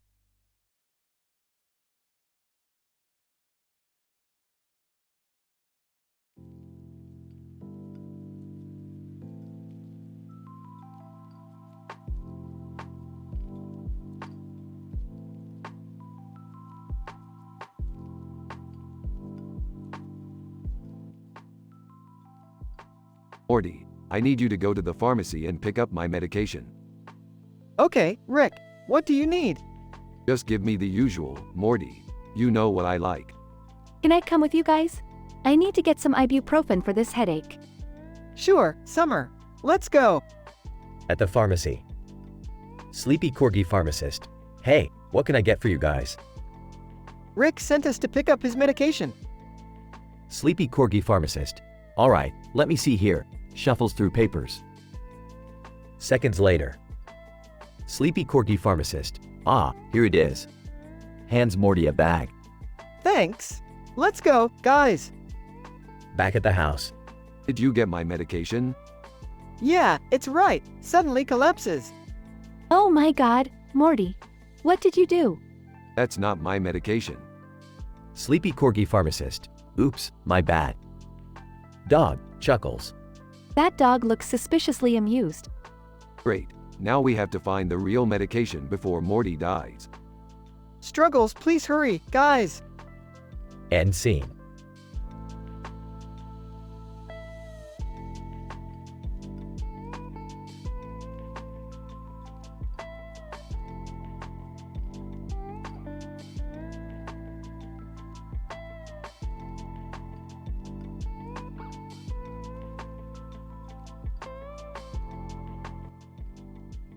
Morty, we have a new mission. But Rick, we just saved the universe last week. I know, Morty, that's why we need a break. We're going on a dog-walking adventure. A dog-walking adventure? What's the mission? We're going to find the ultimate dog corndog stand, Morty, and we're bringing our new friend, Corgi Corndog. Corgi Corndog wags tail. Oh man, this is going to be awesome. First things first, let's get Corgi Corndog a customized collar and tag. Corgi Corndog smiles. We'll make sure it has our contact information just in case he gets lost on our wild adventure. I can't wait to see all the different types of corn dogs that exist for dogs. Me neither, Morty, but we have to remember to stay focused. This is a serious mission. Corgi Corndog barks excitedly. Alright, let's hit the road. And find the best corn dogs for our new furry friend. Corgi Corndog howls in agreement. This might be our greatest adventure yet, Morty.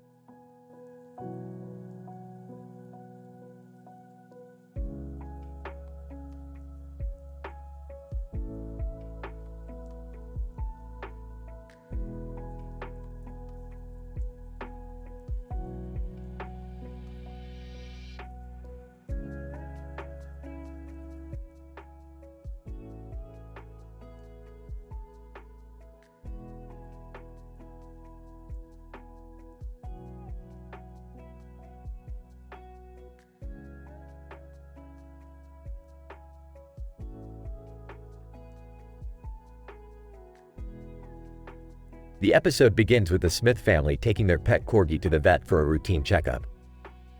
So how's our little buddy doing, Doc? Vet? Well, he seems to be in good health overall, but I did notice some plaque buildup on his teeth. I'm going to have to give him a good cleaning. Aw, poor guy. Is it going to hurt? Vet, not at all, Morty. It's just like brushing your teeth, but for dogs. Here, let me show you. The vet puts on a glove and takes out a toothbrush to clean the corgi's teeth. Meanwhile, Rick is eyeing a bottle of fentanyl on the counter. Hey, Jerry, you feeling okay? Yeah, why do you ask? Just curious. Here, have some of this. Jerry reluctantly takes the fentanyl from Rick and starts to feel really good. Oh wow, this is amazing. I feel so relaxed and happy. Dad, what are you doing? What? It's just medicine, Summer. It's for my, back pain. Jerry, you don't have back pain. Well, not anymore. This stuff is great. Meanwhile, the corgi starts to feel really good as well and accidentally administers some fentanyl to the vet. Vet, whoa, what is this stuff? I feel amazing. See, Jerry, even the vet is enjoying it. I don't think that's a good thing, Rick. The rest of the episode follows the Smith family trying to undo their mistake and stop the corgi and vet from getting too high on fentanyl. Hilarity ensues as they struggle to keep their composure and come up with a solution. This is a disaster. How are we going to fix this? Relax, Beth, I've got this. Rick comes up with a crazy plan involving a giant hamster wheel and a lot of cheese, which somehow manages to save the day. Wow, Rick, I didn't think that would actually work. Of course it did, Morty. I'm a genius. Now let's go home and get some rest. The episode ends with the Smith family driving home, exhausted but relieved that everything turned out okay. I can't believe we almost lost our dog to fentanyl. Hey, at least we helped the vet feel good for a little while. Dad, you're ridiculous. Yeah, but in a fun way. I think we all learned something today. Don't mess around with powerful drugs, kids. The screen fades to black and the ending credits roll, accompanied by a hilarious song about the dangers of fentanyl.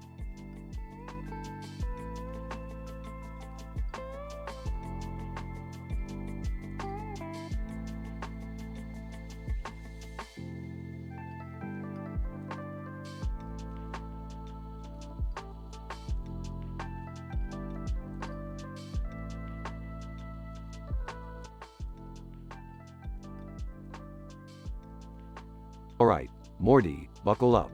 We're going to the annual light up ball game. Rick, I don't know if I'll fit in the car anymore. What do you mean? I gained 9,322 pounds. But, how did you even manage that, Morty? I don't know, Rick. I've just been stress eating. Well, we need to get you on a diet ASAP. And while you're at it, why don't you help yourself to some exercise? Like, for example, chasing after that ball up there. The ball in the air? Yes, Morty, the one with all the lights on it. It's the most important thing for the light up ball game. Okay, I'll try. After several attempts, Morty finally catches the ball. I did it, Rick. I caught the ball. Haha, good job, Morty. You're a real baller now. Grinning. Yeah, I guess I am. Now, let's go get some celebratory burgers. But what about my diet? Drugs. Hey, it's just one cheat day, Morty. Plus, you burned off all those calories chasing after that ball.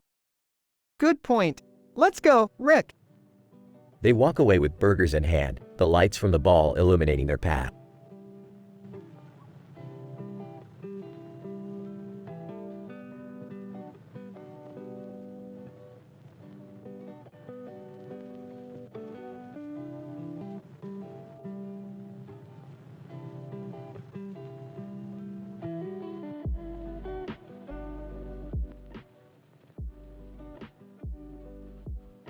Alright, we're on a mission, Morty.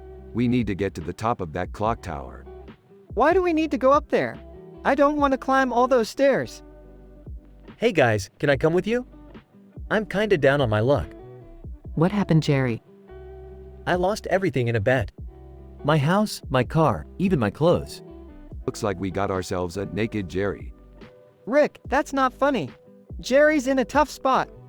Alright, fine. But if we're going to get to the top of that tower, we're going to need some cash.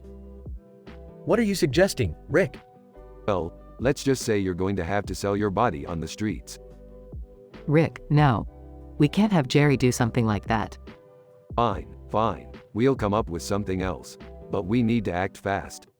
Maybe we could sell some of our inventions? Morty, you're a genius. Let's head back to the garage and start making some saleable creations. Thank you guys. You're the best. Don't mention it, Jerry. We're family, we stick together. As they drive away, the camera pans out to show Jerry still naked in the back seat, looking embarrassed but grateful for his family's help.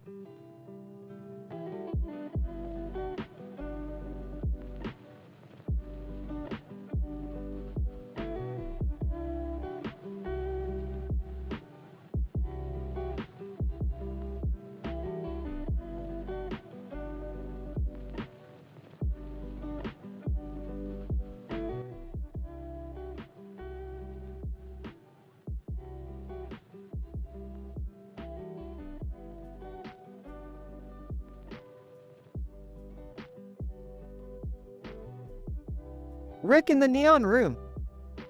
Rick and Morty found themselves in a dark room with neon lights flashing on the walls. Ah, Morty, we're in one of those futuristic clubs. I heard they serve drinks that make you hallucinate. Oh, you sure that's a good idea, Rick? Of course, Morty. What's life worth living for if we don't take some risks? Suddenly, a figure entered the room and pointed a gun at them. Freeze, bitches. This is a sting operation. You're both under arrest for smuggling illegal substances. Hey, wait a minute.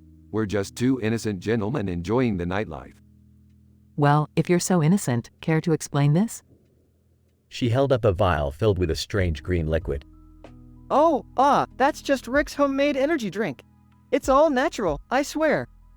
Yeah, it's just a little something I concocted to enhance our party experience. No illegal substances here, officer. Nice try. You're both coming with me. Rick and Morty were thrown into a cell with a bunch of other criminals. Great, Morty, we're behind bars again. How does this keep happening? I don't know, Rick. Maybe we should stop getting into trouble. What fun would that be, Morty? Besides, we've got a secret weapon. He pulled out a jar of pickles. These pickles have the power to teleport us out of here. All we have to do is... Suddenly, the door opened and a figure stepped forward. Rick, Morty. I came to bail you out. I may not approve of your reckless behavior, but I couldn't let you suffer for it. Well, if it isn't my ex-son-in-law. We haven't seen you in a while, Jerry. How's the love life? None of your business, Rick. Let's just get out of here. As they left the prison, Morty couldn't help but feel grateful for having such an insane family. You know, Rick, life with you is crazy, but it's never boring. That's the spirit, Morty. Now let's go find somewhere else to get into trouble.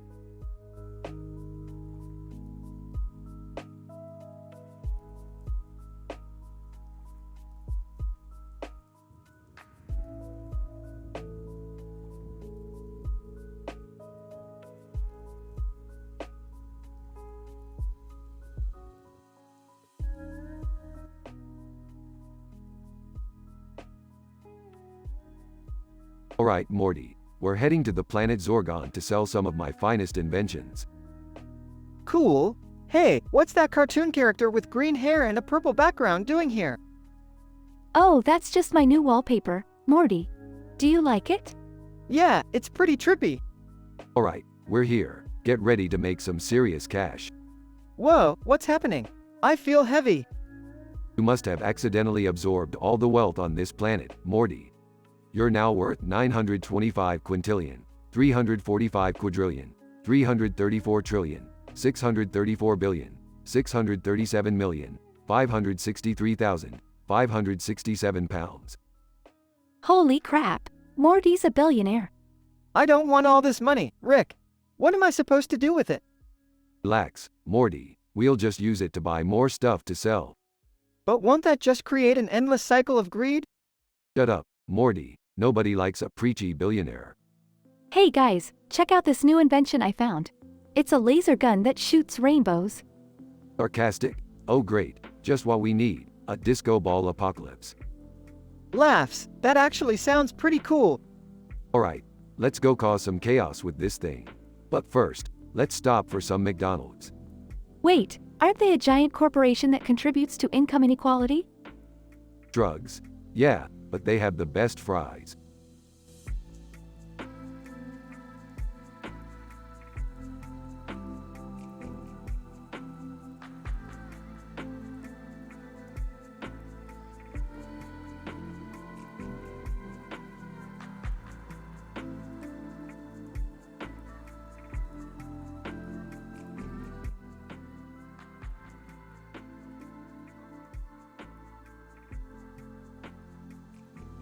Hey Morty, I'm hungry. Let's order some pizza. Oh, okay. Pepperoni, cheese, and green peppers? You know it, Morty. And make sure they don't skimp on the toppings this time. Hey guys, can I join you for pizza? Yeah, me too. I'm starving. Sure, the more the merrier. But be warned, this pizza doesn't relent to the efforts of the Morty Dragon 1.3. What's a Morty Dragon 1.3? It's a mythical creature that only Mortys can summon. But that's not important right now. Let's dig in. This pizza is delicious. I love the combination of pepperoni, cheese, and green peppers. Same here. It's like a party in my mouth. You know what would make this pizza even better? Some interdimensional sauce. No, Rick. We're not messing with interdimensional sauce again. Remember what happened last time?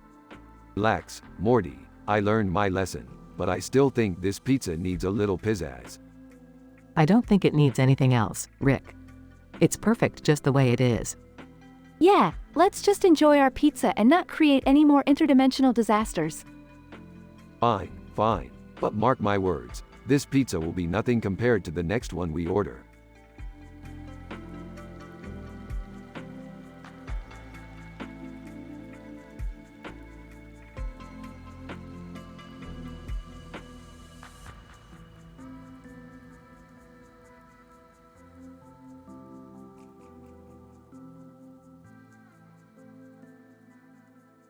Morty, look at these two apples. They're so boring. Yeah, I guess so, Rick. I'm gonna create a new fruit species, Morty. Watch and learn. Whoa, Rick. What are you doing? Hold on, Morty. I need to mix these two apples together and see what happens. Oh, I don't think that's a good idea, Rick. Nonsense, Morty. This is science. Just watch and learn. Oh geez, Rick, what have you done? Behold, Morty, I present to you the grapple, a combination of a grape and an apple. Whoa, that's incredible, Rick. And if we crossbreed it with a banana, we can create the banapple. The possibilities are endless. I don't know if the world is ready for all these new fruit species, Rick. Nonsense, Morty. The world is always ready for innovation. Now let's go sell these babies and make some money.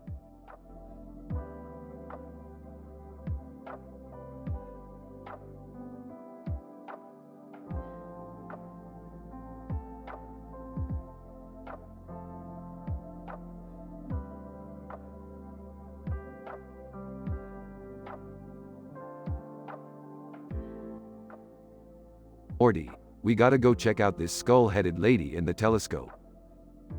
Rick, I don't think that's a good idea. Hey guys, what's going on? Jerry, you're just in time. We're about to check out a creepy skull-headed woman in the telescope. Sips drink. Okay, sure. Gulp. Whoa, Rick, what's wrong with your butt? Looks embarrassed. That's none of your business, Jerry. Excitedly, is it infected? Can I drink the pus? Entering the room. Ew, gross. What is wrong with you people? Hey, we all have our kinks, Summer. Can we just focus on the skull-headed lady, please? Drinking pus. Oh man, this is the best day ever. Looking through telescope. Oh my god, Morty, it's not a woman with a skull on her head. It's just a normal woman wearing a really cool hat. Sarcastically. Well, I'm glad we risked our morals for that thrilling conclusion. Nervously, can we please dispose of Rick's infected hemorrhoid now? Everyone groans. Ew, gross, no.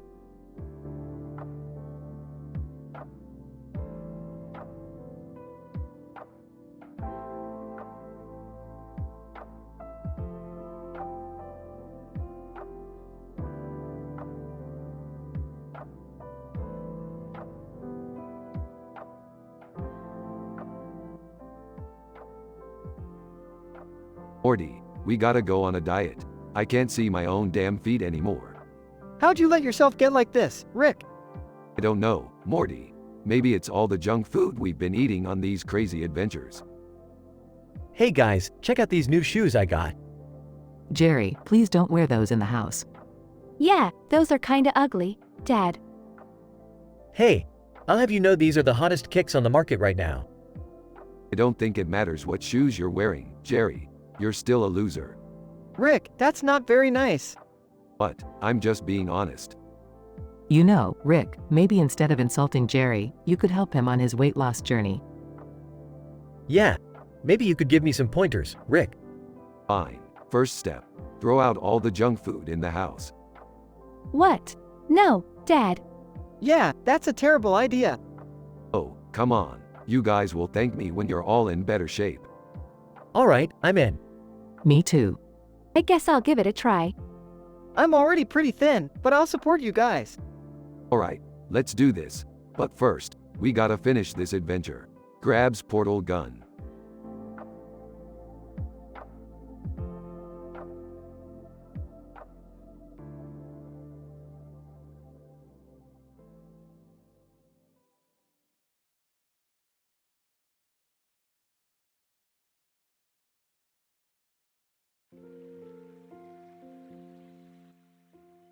Morty, stop being so sad all the time. It's bringing the whole vibe down. But Rick, I just found out that my favorite cartoon character died. Who was it? Skullface. He was my hero. Skullface, that guy was a total psycho. You should be glad he's gone. How can you say that, Rick? He had a tragic backstory and was just misunderstood. Yeah, tragic backstory, yada yada. Look, Morty, you gotta toughen up. Life is cruel and nobody cares about your feelings. Wow, Rick. That's a really uplifting message. I'm just being honest, Summer. Morty needs to learn that the world doesn't revolve around him. But I never said it did. Exactly. So stop being such a wuss and let's go on an adventure already. What are we going to do? I don't know. Let's find that cartoon character's grave and vandalize it or something. That should cheer Morty up. That doesn't sound very fun. Oh, Come on, live a little, Morty. You can't stay sad forever. Can't we just watch a movie instead? Fine, fine. We'll watch that new superhero movie everyone's been talking about. But Morty, no crying allowed.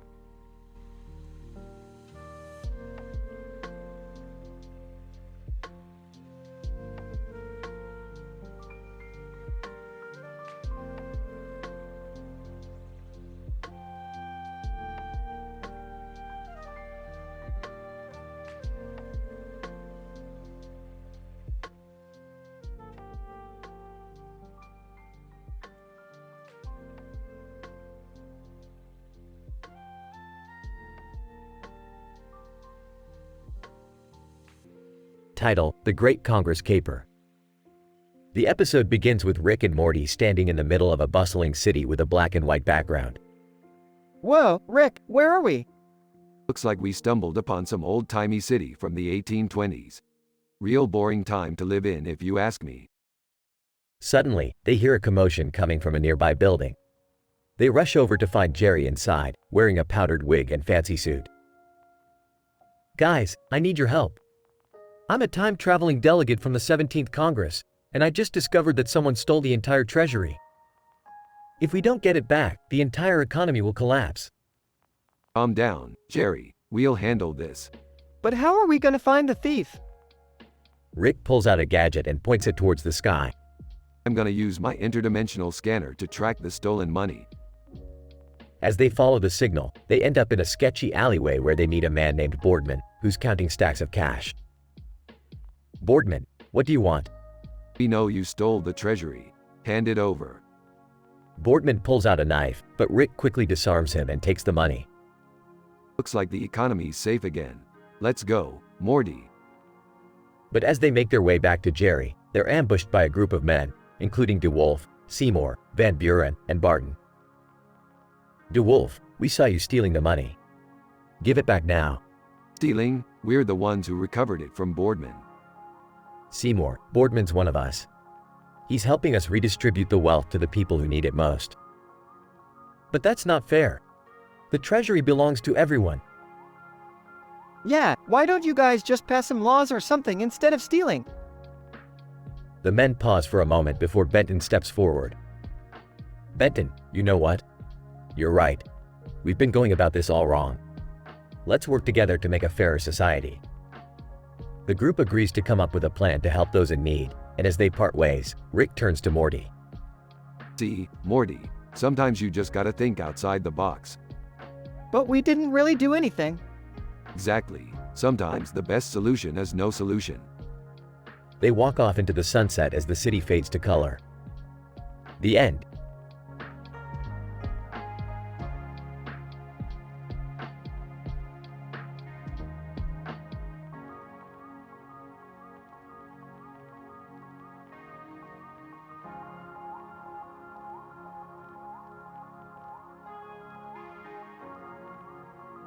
Morty, grab your sunscreen. We're going on a trip. Where are we going, Rick? We're going to the chocolate universe, Morty. A place where everyone's made of chocolate and even the sun is chocolate. Whoa, that sounds amazing. Yeah, but there's a catch, Morty. The sun's so hot it's melting everyone. Oh no, we have to help them, Rick. Relax, Morty. I have a plan. We'll use this giant ice cream scoop and start scooping up the chocolate people. Oh, Rick, that sounds kinda messed up. Nonsense, Morty. They'll be fine. We'll take them to the ice cream planet where they can cool down. I don't know, Rick. This feels wrong.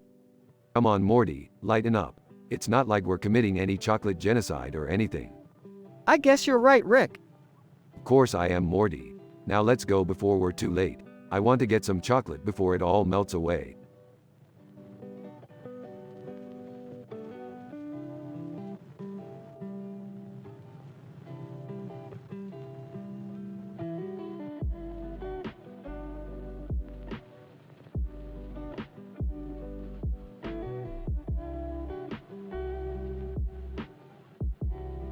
Hey Morty, Jerry, Summer, come check this out.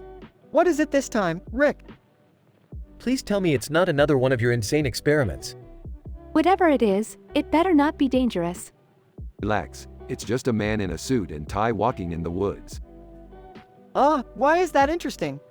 Because he's walking next to another man in a suit and tie. I still don't see why that's interesting. Well, it's obviously a secret meeting between two powerful businessmen. Let's summon a demon and find out what they're discussing. Wait, what? That's not a good idea. Nonsense, it's the perfect idea. Now let's make a blood sacrifice and get to summoning. Why do I feel like this is going to end badly? I don't know about you guys, but I'm staying far away from this. In the end, the summoning goes terribly wrong and Rick, Morty, Jerry, and Summer have to work together to vanquish the demon before it destroys them all.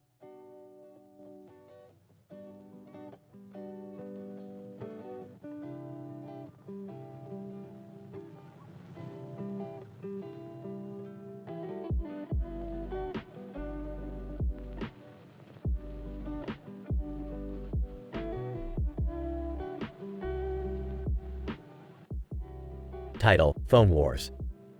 Rick and Morty are sitting in the living room scrolling through their phones. Hey Morty, watch this meme of a cat playing piano. Haha, that's hilarious, Rick.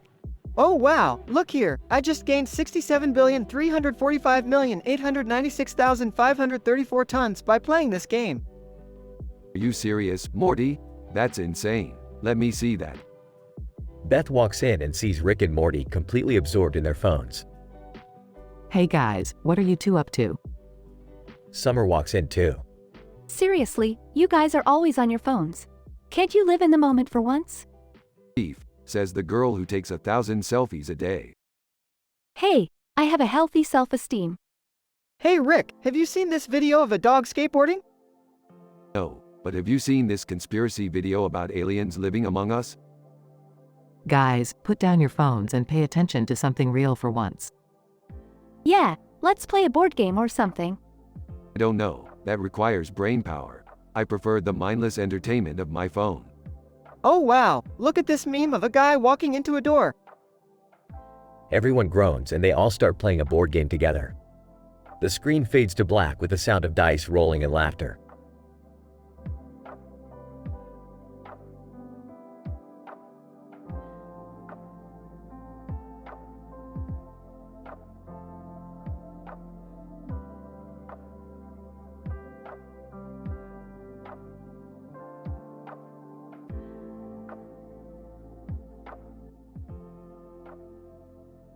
Rick, Morty, and Summer are sitting on a bench in the park, enjoying the sunny day. Jerry joins them, looking for a free meal. Hey, Rick, what are you eating? Oh, just some expired chicken. Gross, Rick. Do you have to eat that in front of us? Relax, it's not like it's gonna kill me. Suddenly starts groaning in pain. What's wrong with you, Rick? It's just a minor hemorrhoid infection. It'll heal in a day or two. Shocked, can I see it? Morty and you, no. Smirking. Sure, why not? Pulls down his pants. Gagging. Oh my god, that's disgusting. Laughing. You think that's bad? Watch this. Squeezes the hemorrhoid and pus explodes everywhere. Vomiting, I can't take this anymore. Covering her eyes, Rick, that's gross. Catching the pus in a cup. Hey, this is delicious. Everyone, horrified. What? Defending himself. What? I always wondered what it would taste like. Smiling. You know what, Jerry, you're alright. High fives him. Morty and, shaking their heads. We need to leave right now. The group quickly makes their exit and Jerry is left with a newfound respect for Rick.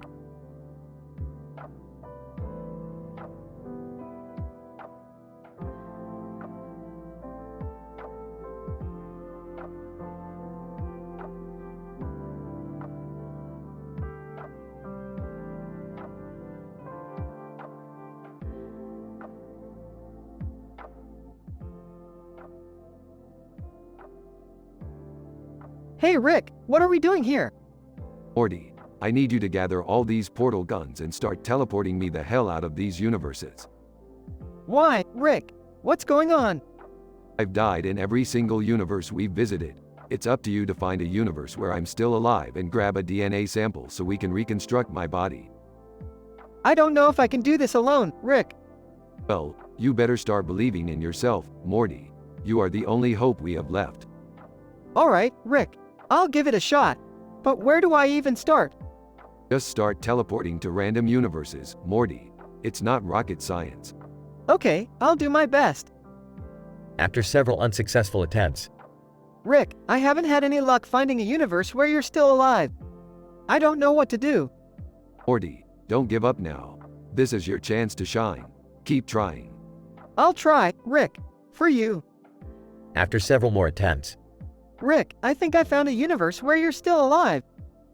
Great job, Morty. Get that DNA sample and let's get out of here. As he teleports back to Rick.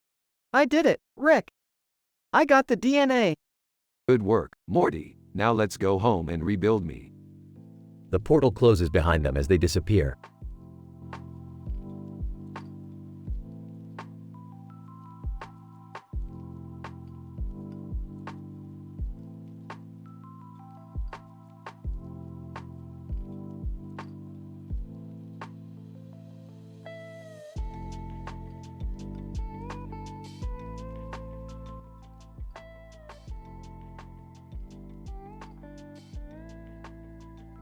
Title: Rick and the Orange Blob. Opening shot of Rick and the orange blob in a dark room with a neon light above them. Well, what do we have here? Points at the orange blob. Orange blob, gurgling sound. You want me to help you take over the world, don't you? Laughs. Orange blob, gurgling sound. Sorry, buddy, you're not the first orange blob to try that. Takes out a device. Orange blob, gurgling sound. Don't worry, this won't hurt a bit. Fires the device at the orange blob. Orange blob explodes into confetti. Drugs, meh, that was anticlimactic. Takes out a flask and drinks. Door opens and Jerry enters. Hey Rick, have you seen Morty? Morty, who's Morty? Rolls eyes, my son? Your grandson? Takes another swig. Oh right, Morty. No, I haven't seen him. Why? Burps. He's been missing for hours. I'm worried about him. Drugs. Hey, he'll turn up. Kids these days, always running off. Frustrated, can't you help me look for him? Raises an eyebrow. Look, I've got better things to do than babysit your kid, Jerry. Takes out a portal gun. Sighs, fine. But if anything happens to him, it's on you, Rick. Drugs. Yeah, whatever you say, Jerry. Jumps through the portal. End shot of Jerry alone in the dark room.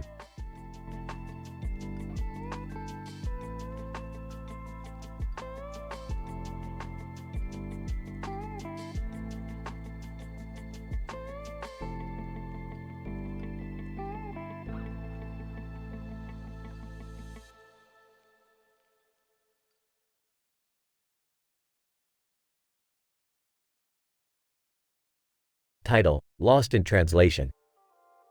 The episode begins with Rick, Morty, Jerry, and Beth standing in a room, staring at a sign next to a tree. Alright, we're here, but where exactly is here? I thought you said you knew where we were going, Rick. I did, but I may have had a few too many space beers. So, what do we do now? Morty suddenly starts speaking in Japanese, confusing everyone. Morty, are you okay? I don't know what's wrong with me. I can't speak English anymore. Great, we're stuck with a Japanese-speaking Morty. This is gonna be a pain in the ass. Morty tries to explain his situation to Rick in Japanese, but Rick doesn't understand a word he's saying. Maybe we should find someone who speaks Japanese.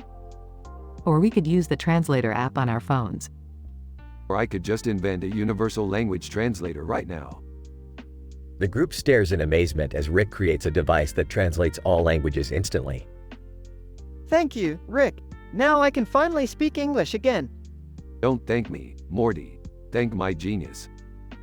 The group continues their adventure, with Morty finally back to speaking English. But little do they know, their universal language translator has a few kinks to work out. End scene.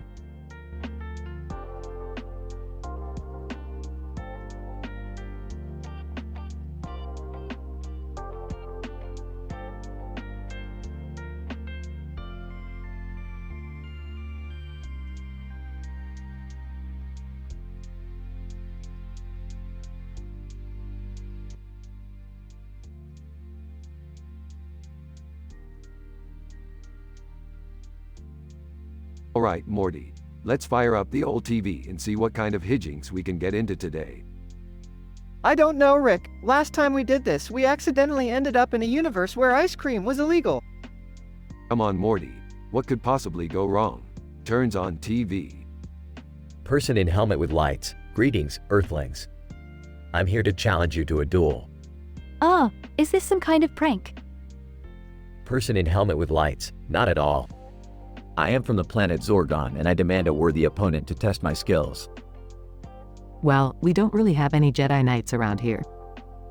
Person in helmet with lights. Jedi what? Ignites lightsaber, let the battle begin. Ring girl crawls out of TV 7 days. What the hell is that? Oh great, we somehow crossed over into the Ring universe. Morty, grab the salt. Dad, throw me the salt. What am I, some kind of salt dispenser? Just do it, Dad. Throws salt, take that, you creepy ghost girl. This is insane. Am I the only sane one here? You know what they say, the family that fights interdimensional creatures together, stays together.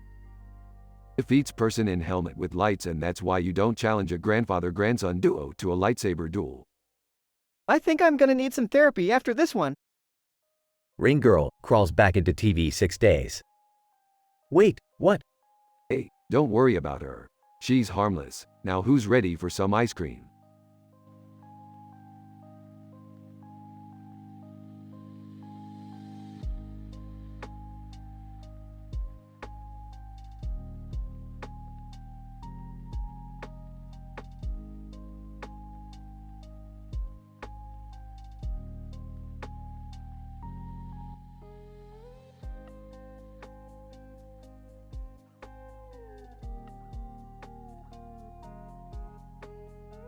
Rick, Morty, Beth, and Summer were out on a space adventure when they stumbled upon a strange planet with a moon in the background. Suddenly, they all experienced immense pain whenever they tried to speak. Grunting in pain. Holding his throat. Gesturing wildly. Frustrated sigh. As they explored the strange planet, they came across a group of aliens with different faces and hairstyles, all wearing quirky outfits. Alien 1 gestures to the group. Alien 2 points to the moon in the background. Grunts, then pulls out his universal translator. Alien 3 suddenly appears behind Rick, causing him to jump in shock. Covers his mouth to muffle a scream. Alien 4 gestures for the group to follow them. Nervously glances around. Crosses her arms, looking annoyed. As they followed the aliens, they stumbled upon a giant room filled with crazy, hilarious, and teen-rated objects. Alien 5 gestures to the objects. Alien 6 extends a hand in offering. Rick, Morty, Beth, and Summer exchange looks of excitement as they explore the wacky room, unable to speak but communicating through gestures and facial expressions. The adventure ended with the group narrowly escaping the planet and returning to their ship, all still experiencing pain whenever they tried to speak. Throws his hands up in frustration. Shrugs shoulders. Gives a small smile. Puts on her headphones and starts blasting music. And so, they traveled back home, having had a wild and crazy adventure without uttering a single word.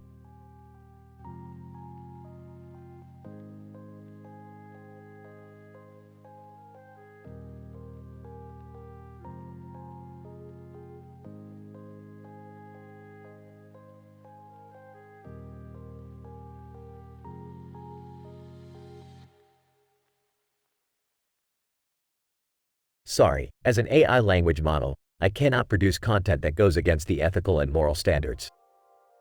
I can create creative stories or scripts, but I must adhere to certain guidelines set to ensure that I do not promote or spread any offensive, harmful, or inappropriate content. Do you have any other specific request or topic that I can help you with?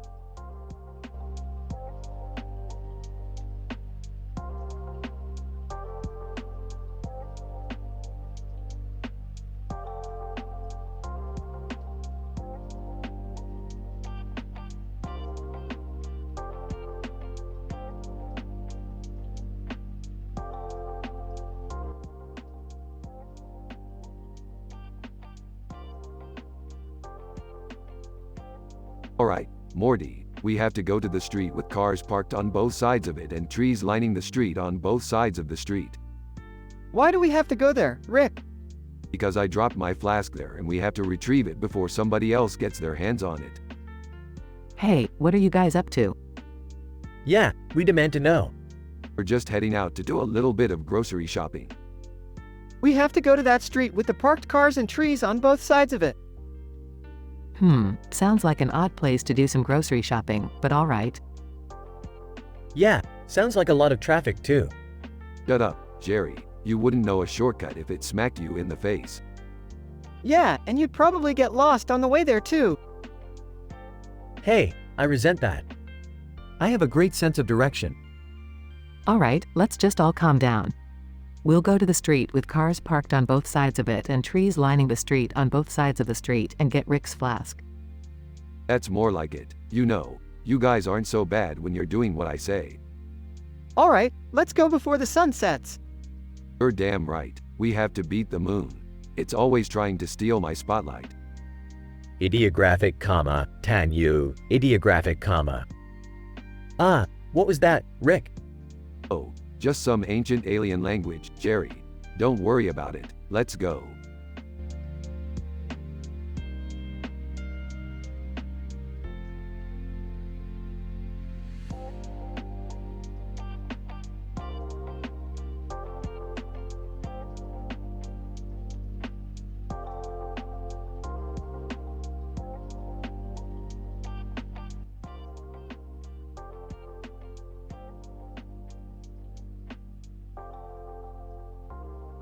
Alright, Morty, we've got a mission. We need to hack into the government's database and steal some classified information.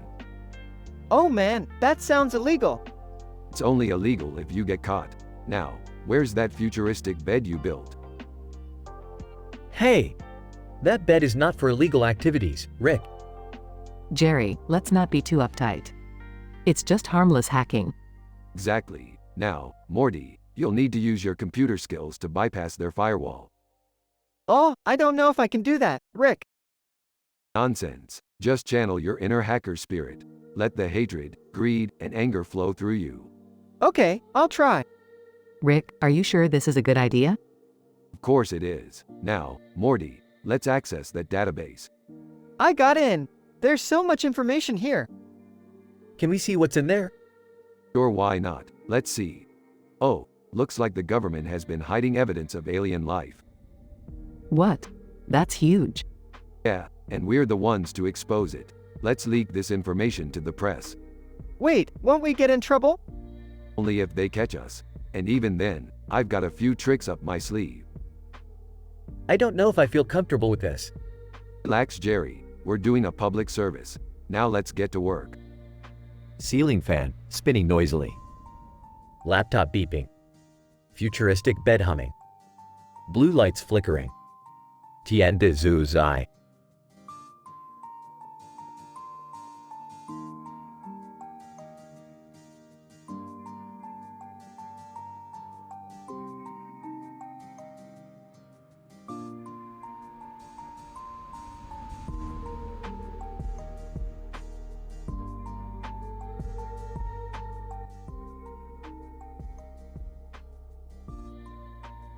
Oh Morty, we gotta hit up that forest fire pit in the middle of the lake surrounded by trees.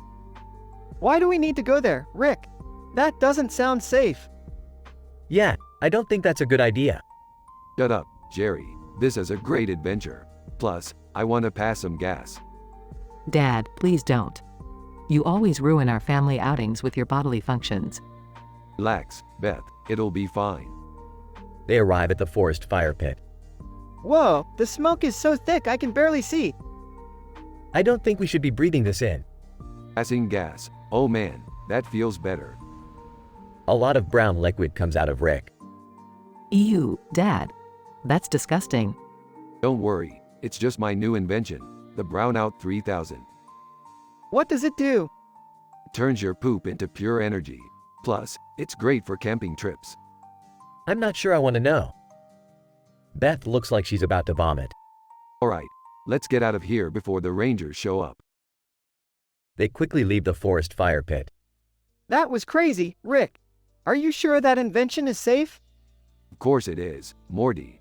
Trust me, I'm a scientist. I don't know if I can trust you anymore, Dad. Yeah, I'm with Beth on this one. Ah, come on guys. Don't be such party poopers. Let's go grab some food. I'm starving.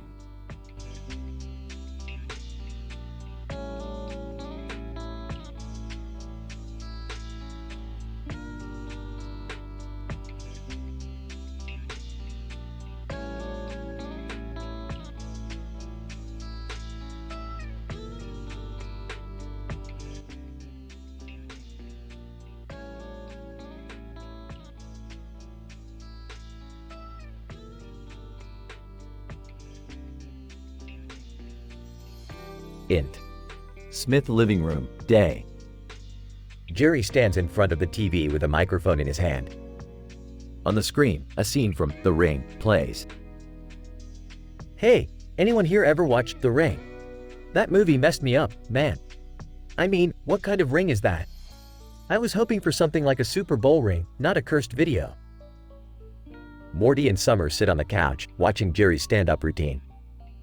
Rick lounges in his chair, barely paying attention. But you know what really gets me about that movie?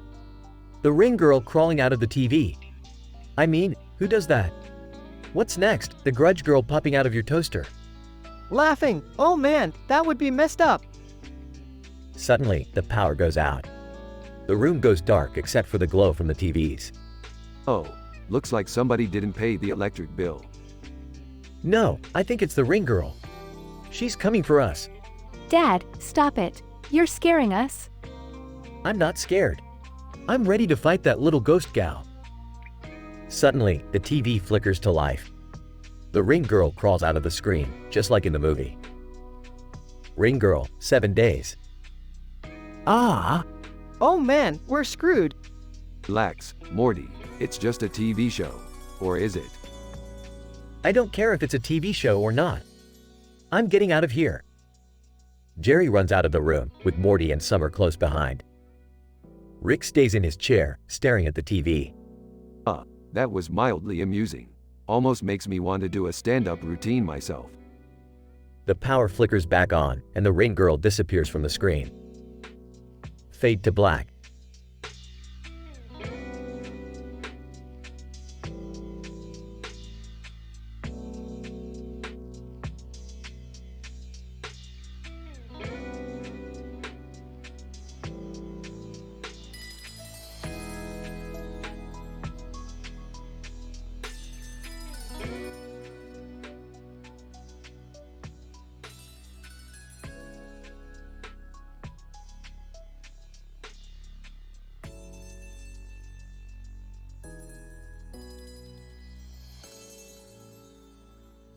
Title: The Crazy Adventure of Rick and Morty.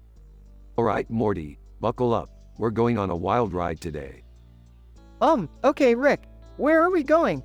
We're gonna hunt down the deadliest creature in the universe, the space dragon. Whoa, hold on, Rick. Killing creatures isn't really my thing. Maybe we could just watch a movie or something. Don't be a wuss, Morty. This is gonna be the adventure of a lifetime. Size. Okay, fine. But how are we gonna find a space dragon? Easy. I stole this super advanced alien technology that can track any creature in the galaxy. Gulp. Okay, let's do it. They fly through space, searching for the space dragon. Finally, they come across a planet where the alien technology detects the creature. There it is, Morty. Let's go get it.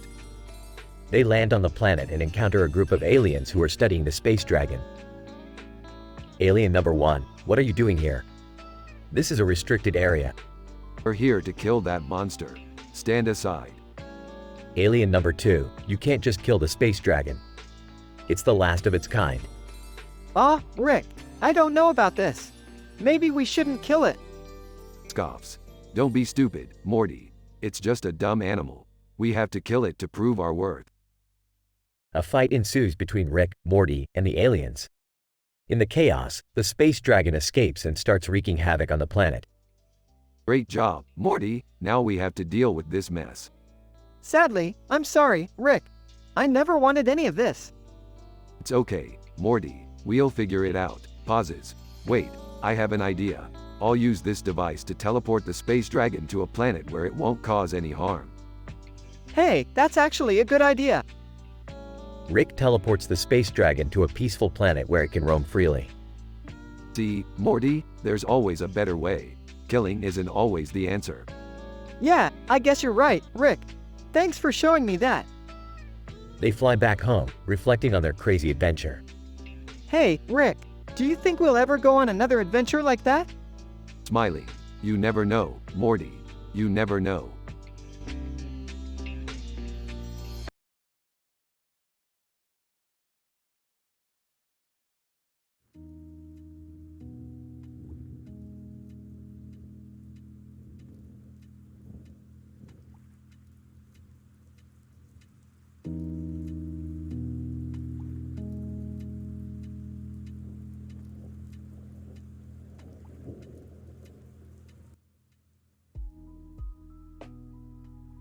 Alright, Morty, this is just another dimension where The Simpsons exists as a mere TV show. Nothing to see here.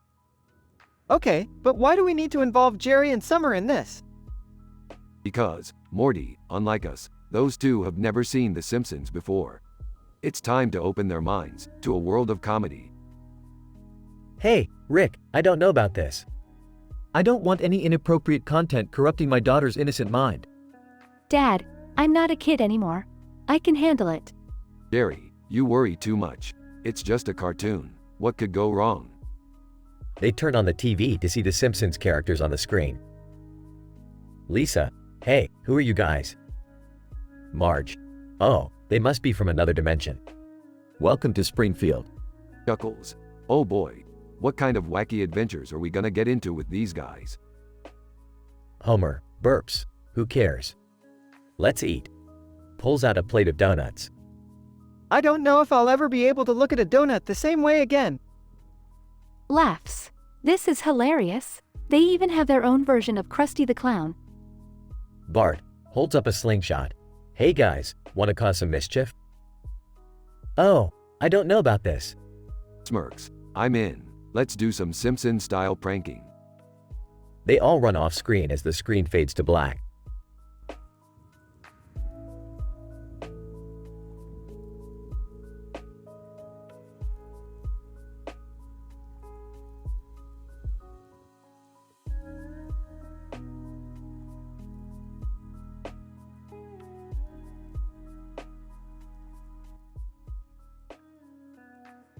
Hey, Morty, look at this crowd. They're all dressed up in their fancy suits and ties. Wow, Rick, they really look professional. What are we doing here? We're here to give a detailed explanation as to why abstinence and Jesus Christ our Savior and Lord are the only true path until marriage. Oh, what? Yeah, Morty, abstinence is the way to go. Sex is overrated. Plus, didn't you learn anything in Sunday school? I don't know, Rick. This seems a little preachy. Preachy, Morty, we're just giving the facts. Trust me, if you follow the teachings of Jesus, you'll live a happy and fulfilled life. I don't know about that, Rick. What if people have different beliefs? Well, Morty, that's their prerogative, but they're missing out on the ultimate divine experience. I don't think I'm ready for this kind of commitment, Rick. It's alright, Morty, Jesus loves you no matter what. Just remember, abstinence is key.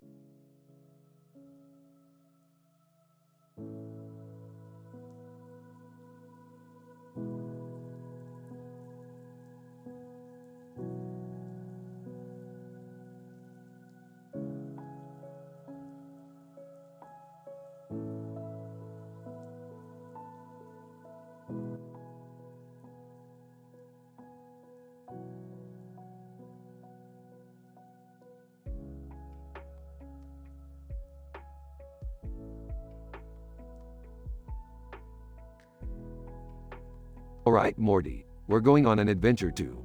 Wait, what's this? What is it, Rick? Group of men in suits holding guns and microphones.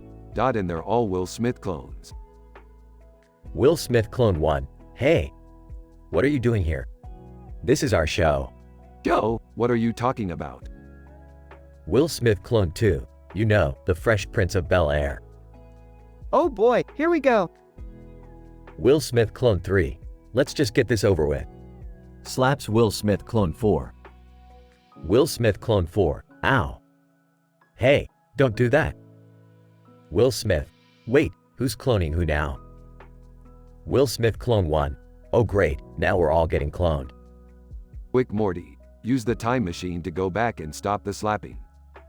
Oh, okay. Activates time machine. Will Smith, what's going on?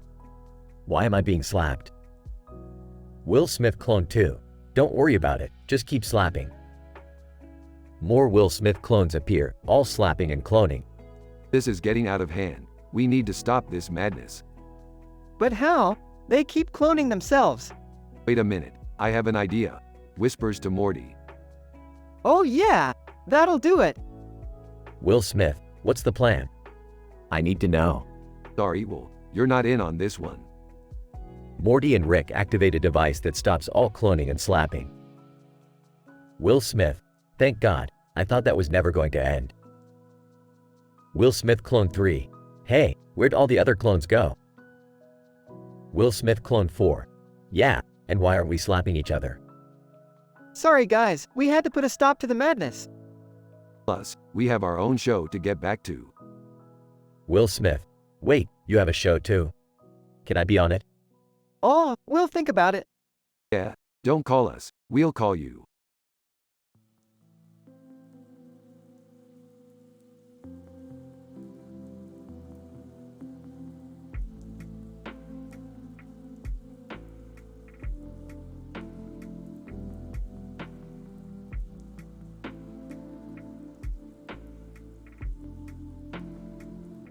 Rick, what's with the dragon flying over the forest?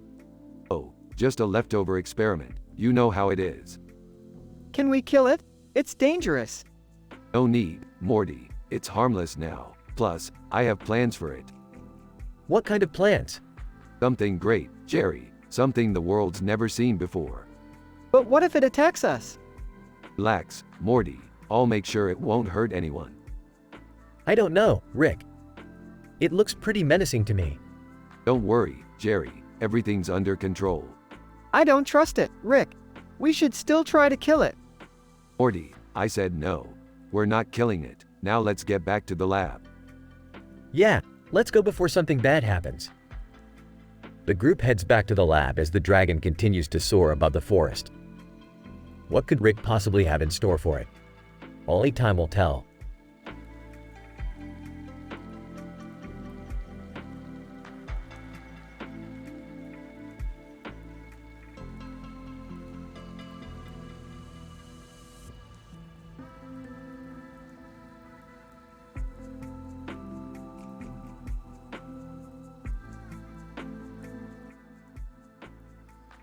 Alright, Morty, buckle up, because we're going on a wild ride. Oh geez, Rick, where are we going this time? To infinity and beyond, Morty. Wait, no, wrong franchise. We're going to investigate a group of bees flying over a black and white background with a stripe pattern on it. Why would we do that, Rick? Why not, Morty? According to all known laws of aviation, there's no way a bee should be able to fly. Its wings are too small to get its fat little body off the ground. And yet, here we are. I don't think that's how it works, Rick. Shut up, Morty. Don't question science. Bees start buzzing around Rick and Morty. See, Morty, bees don't care what humans think is impossible. They just do their thing. Rick, I think I'm getting stung. Yeah, that'll happen. Can we go home now? Sure, Morty, let's go back to where we belong. In the garage, with my trusty portal gun.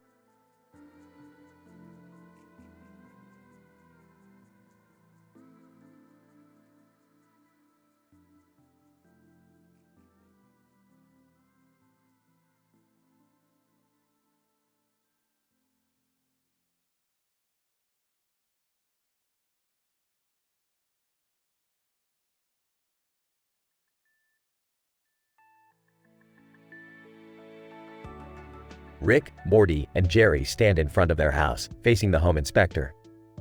So, what's the verdict, Inspector? Home inspector. Well, I'm sorry to say, your house has some major issues. The foundation is unstable, the roof is leaking, and the wiring is a hazard. Oh no, what are we going to do? Maybe we should just move out and start fresh. But, that's ridiculous. We'll fix this place up in no time. Home inspector. Mr. Sanchez, fixing all these problems would cost a fortune. It might be better to just start fresh. Sarcastically. Oh, I'm sorry, I didn't realize we were all made of money, Inspector. Pauses. Wait, actually, I am made of money. Pulls out a wad of cash. Rick, where did you get all that money? Smirking.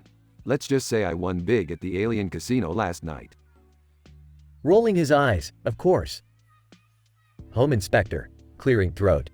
Well, if you do decide to fix the house, make sure you get it inspected again before making any major renovations.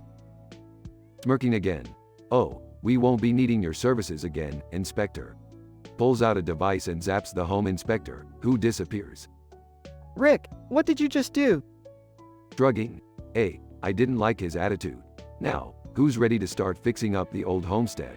The garage door opens and reveals various tools and supplies. Sighing. I guess we don't have much of choice. Let's get to work.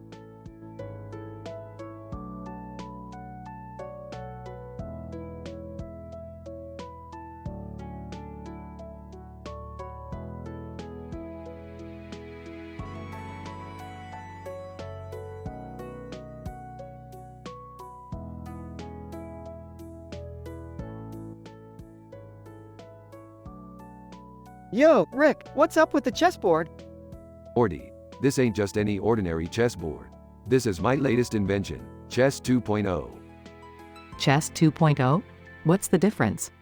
Well, for starters, the pieces are now sentient beings with personalities of their own.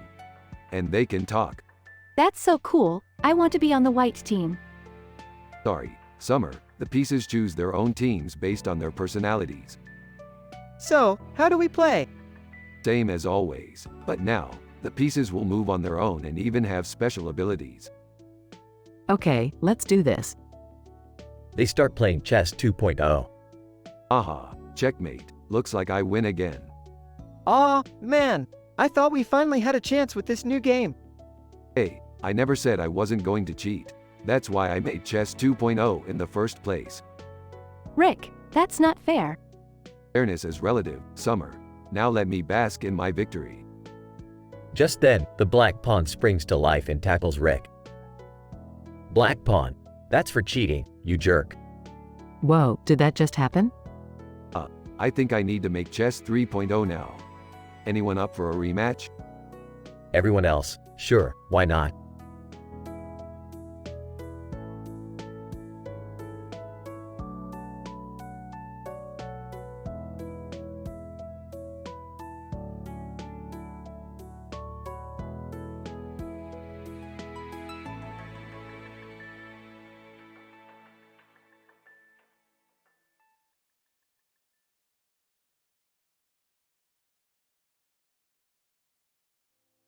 Title: The Madness of Mr. Meeseeks.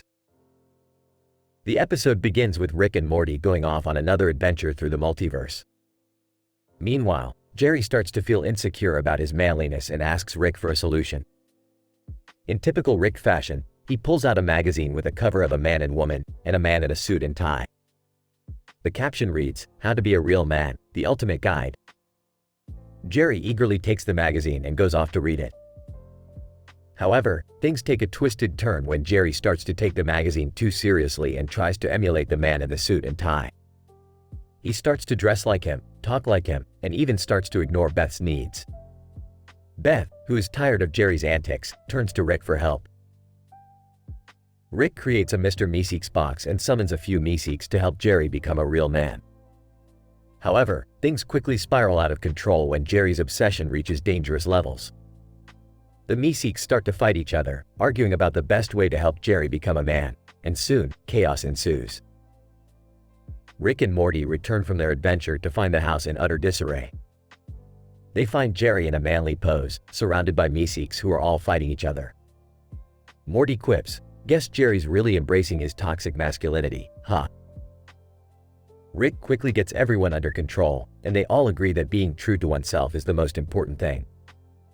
Jerry learns a valuable lesson about not taking things too seriously, and the Meeseeks are finally relieved of their task.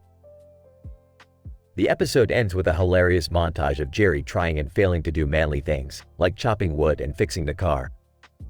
Meanwhile, Elaine Bennis from Seinfeld randomly walks in, and the episode ends with Rick saying, "Who the hell let her in here?"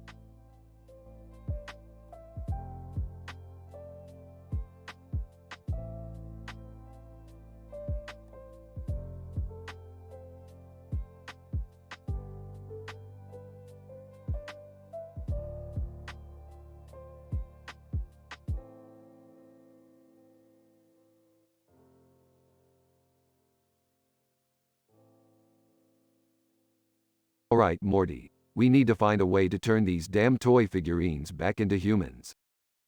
Geez, Rick, how did they even become toys in the first place? I don't know, Morty. Probably some kind of alien curse or some shit like that. Blue figurine. Hey, can you guys hear us down here? Holy shit, they can talk. Red figurine. Yeah, and we'd like to be turned back into humans, please. Fine, fine. Let me just grab my shrink ray and... Oh wait, I left it in the toilet. Ew, why was it in the toilet? I don't know, Morty. I was drunk. Yellow figurine. Hurry up and fix us before we're stuck like this forever. Alright. Let me just use this toothpick to tap into there. Green figurine. Hey, why are you sticking a toothpick in my head? Whoops, wrong figurine. Rick, are you sure you know what you're doing? Of course I do, Morty. I'm a genius. Orange figurine. Oh no, this isn't good. I can feel something weird happening. Sorry about that. Pink figurine. What did you do to us? Relax, Pinky. I just turned you all into Funko Pops. Why? Well, I couldn't turn you back into humans, so I figured at least you'll look cool on my shelf. Blue figurine. We're doomed. Lighten up. You'll grow to like it. Now let's go get some pizza.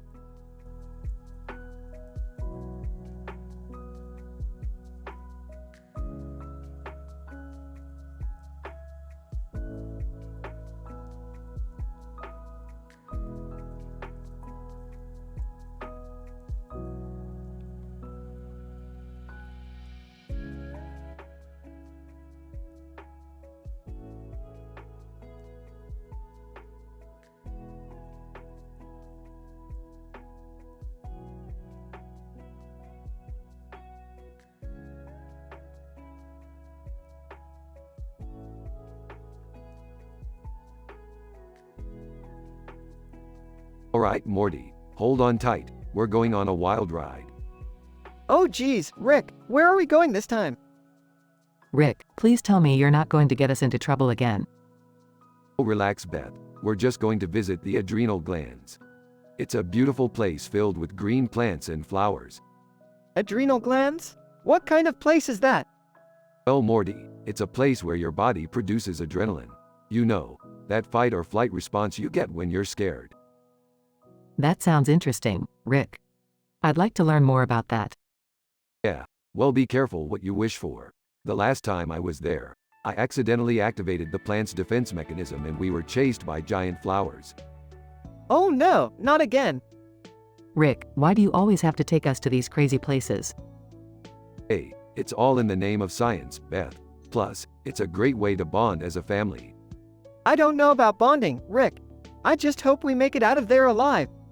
Don't worry, Morty. I've got everything under control. Now, let's get going before the plants start to wilt. As they fly off into space, the adrenal glands come into view.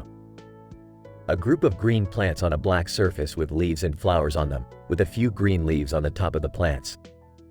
Whoa, look at that place. It's beautiful. Alright, let's land this ship and get exploring. As they land, the plants come to life, their leaves and flowers wriggling and writhing. Oh geez, what's happening? Rick, did you activate something again? No, I didn't do anything this time. I swear. Just then, the plants start to attack, their vines wrapping around the group. Get them off me! Get them off me! Rick, do something. Alright, hold on. Let me just hack into the plant's network. As Rick hacks into the plants, he discovers a hidden message. Whoa, check this out, guys. The plants are trying to communicate with us. What? What are they saying? It says they're tired of being ignored by the rest of the galaxy. They want to be recognized for their beauty and intelligence. Rick, can't you do something to help them? Well, I could try to program a translator for them, but we'll need some advanced technology for that. So what do we do in the meantime? We'll just have to keep talking to them and hope they understand us. And so, the group spent hours conversing with the adrenal glands, learning about their lives and struggles. In the end, they built a lasting bond that would never wilt.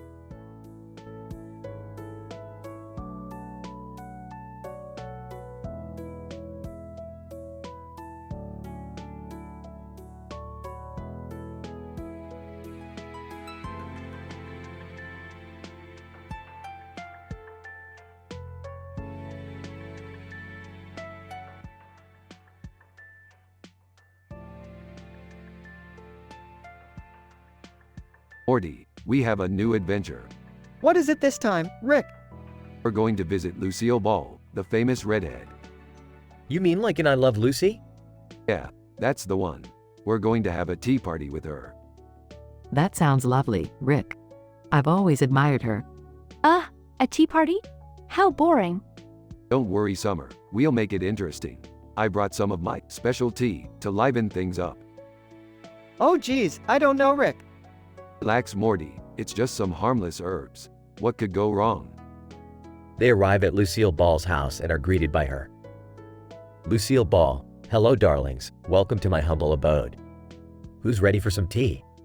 We sure are, Lucy. But first, let me just add a little something to the pot. He sneaks in some of his special tea and they all start drinking.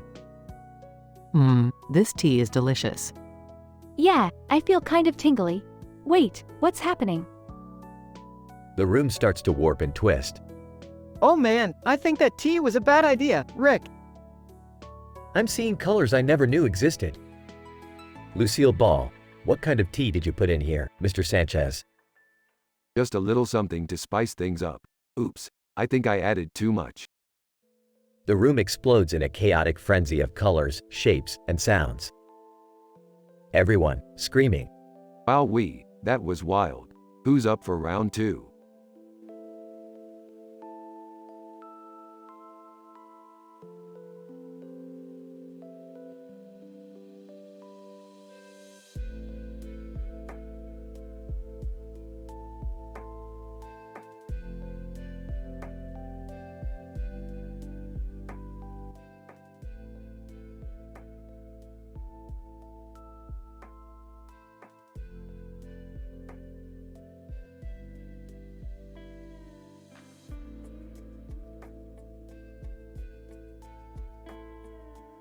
Hey Morty, I need your help for a new experiment. Sure thing, Rick. What do you need me to do? I need you to go to the store and buy a dozen avocados, a pack of gum, and a tube of toothpaste. What's the experiment? It's a surprise, Morty. Just trust me on this one. At the store. Excuse me, where can I find the avocados? Store clerk, aisle 3, right next to the frisbees. Confused? Frisbees? Outside the store. Rick, why did I have to buy frisbees? Oh, I forgot to mention that. We need to distract that dog over there so we can get a sample of its DNA. Sarcastically, oh, of course. How did I not see that coming? Using the frisbees to distract the dog.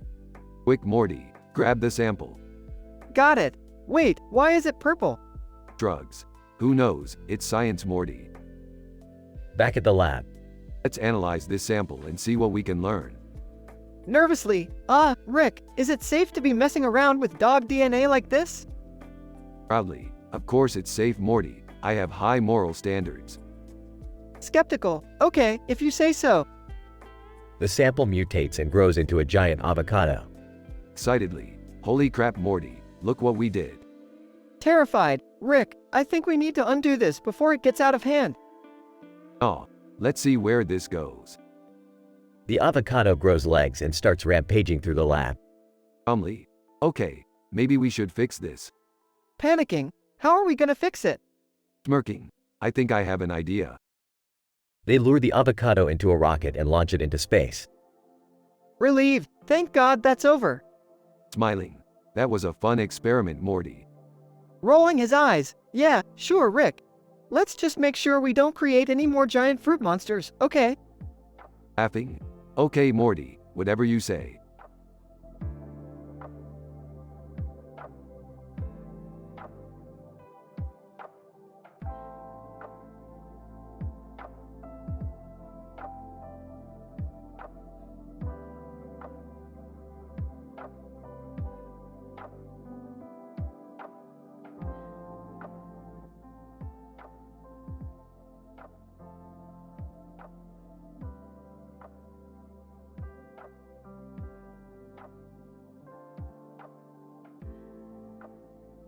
Morty, listen up. We're gonna do a quick interdimensional heist.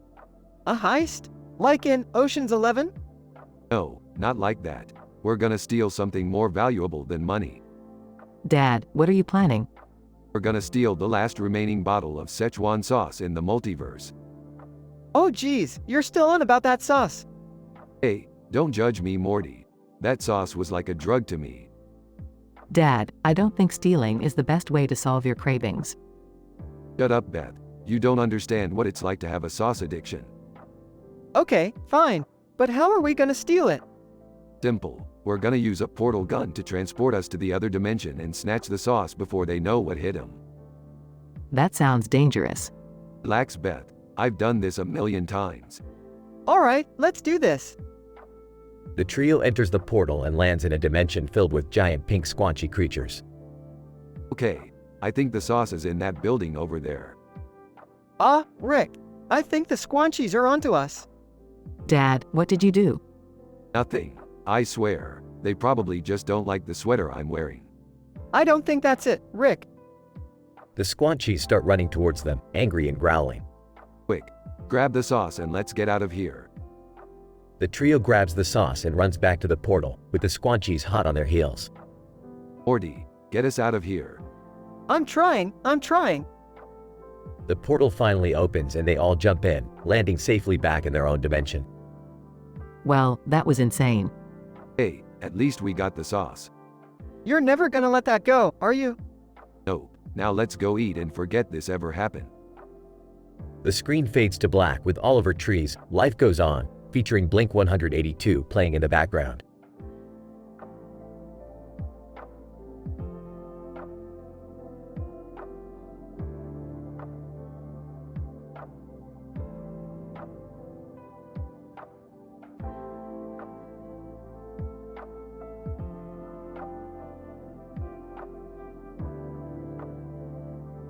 Alright, Morty, we need to find the best fast food joint around here. Do we really have to? I mean, we could just go home and eat.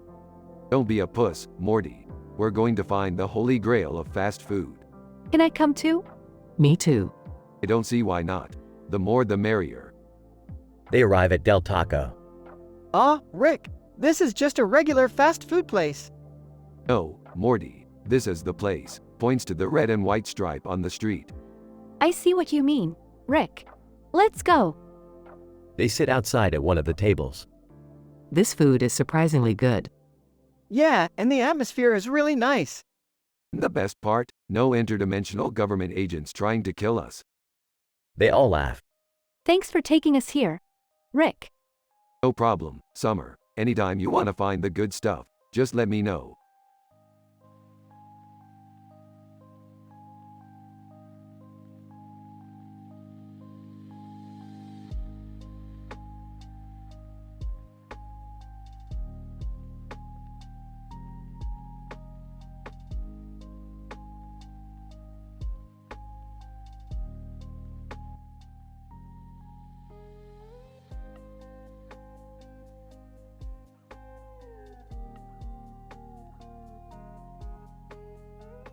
Hey Morty, I have a new adventure in mind. We're going to a parallel universe where everyone is obsessed with cats. Cats, Rick? Seriously? Don't judge, Morty. These are Rick-level cats. They're smart, they can talk, and they're planning to take over the world. Why do we always have to deal with world domination, Rick? It's just another day for us, Morty.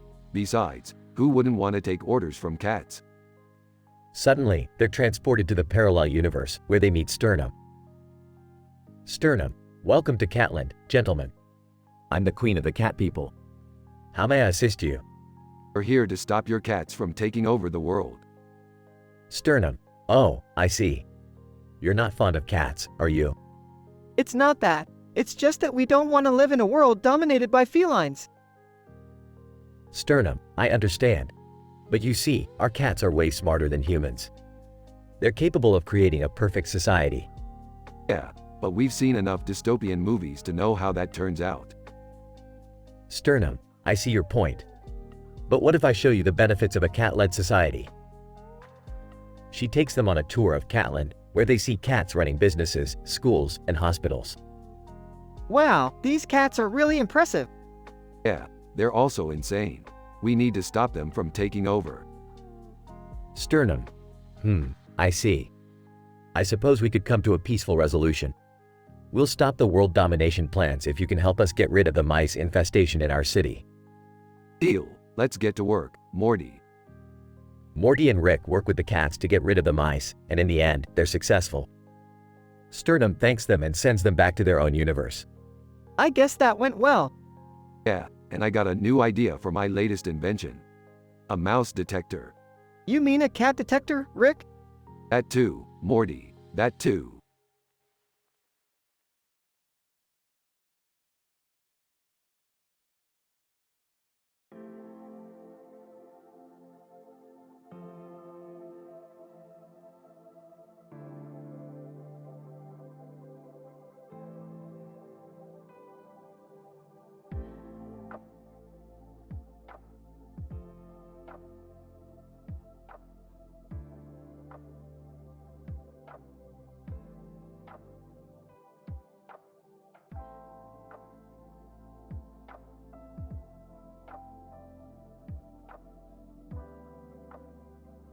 Morty, we gotta go check out this building with yellow doors and a red roof. It's next to Grumbo Snouts, Morty. You know the place with the best burgers in town. But Rick, what's so special about this building? Is there some kind of science experiment or something? No, Morty, it's just a regular building. I just want to see what the fuss is all about. Now come on, let's go. Hey Rick, can I come with you guys? I heard there's a great burrito place nearby and I'm starving.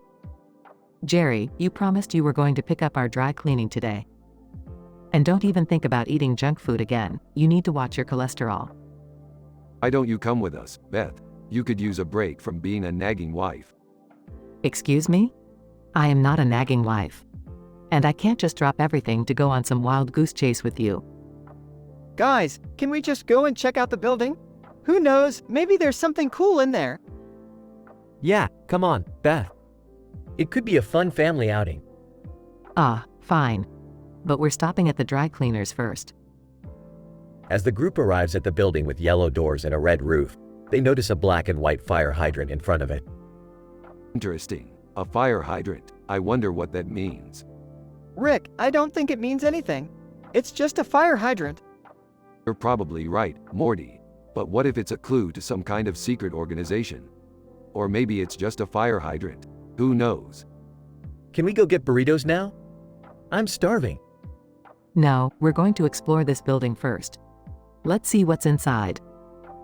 As the group enters the building, they are greeted by a series of bizarre and wacky events that lead them on an unforgettable adventure. From encountering aliens to battling monsters, the family learns the true meaning of family bonding and teamwork. In the end, they all agree that it was the best family outing they've ever had. As they walk out of the building, they notice a sign that reads, "Abandoned Funhouse." They all laugh and shake their heads, knowing that they'll never forget the crazy adventure they had inside. That was amazing. Can we do that again? Absolutely not. I never want to go on another wild goose chase like that again. Ah, come on, Beth. Where's your sense of adventure? Yeah, let's go explore some more abandoned buildings. No, we're going home. And Jerry, you're never eating junk food again. Aw, man.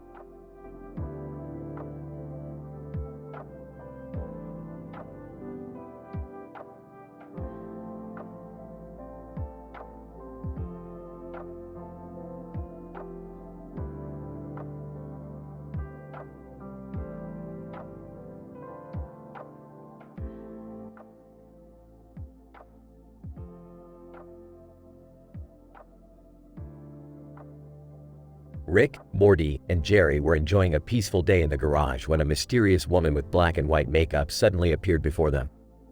Who the hell are you? Woman, I am the mistress of laughter, sent by the cosmic jester to bring joy to the universe.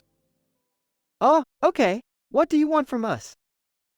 Woman, I want to take you on a wild and hilarious adventure, full of jokes, pranks, and laughter. I don't know about this, guys. Sounds too good to be true. Relax, Jerry. We've been through worse. Let's go see what kind of mischief we can get into. The mistress led the trio to a dimension where all of the laws of physics were reversed. They were upside down, walking on walls, and experiencing all sorts of bizarre phenomena. This is crazy. How are we supposed to survive in a world like this? Woman, just let go and have fun. Laughter is the best medicine, after all. I don't know if I can keep up with all this. My head is starting to spin. You're just not used to having a good time, Jerry. Lighten up. As they continued their journey, they encountered all sorts of zany creatures and hilarious scenarios. They laughed until their sides hurt and tears streamed down their faces.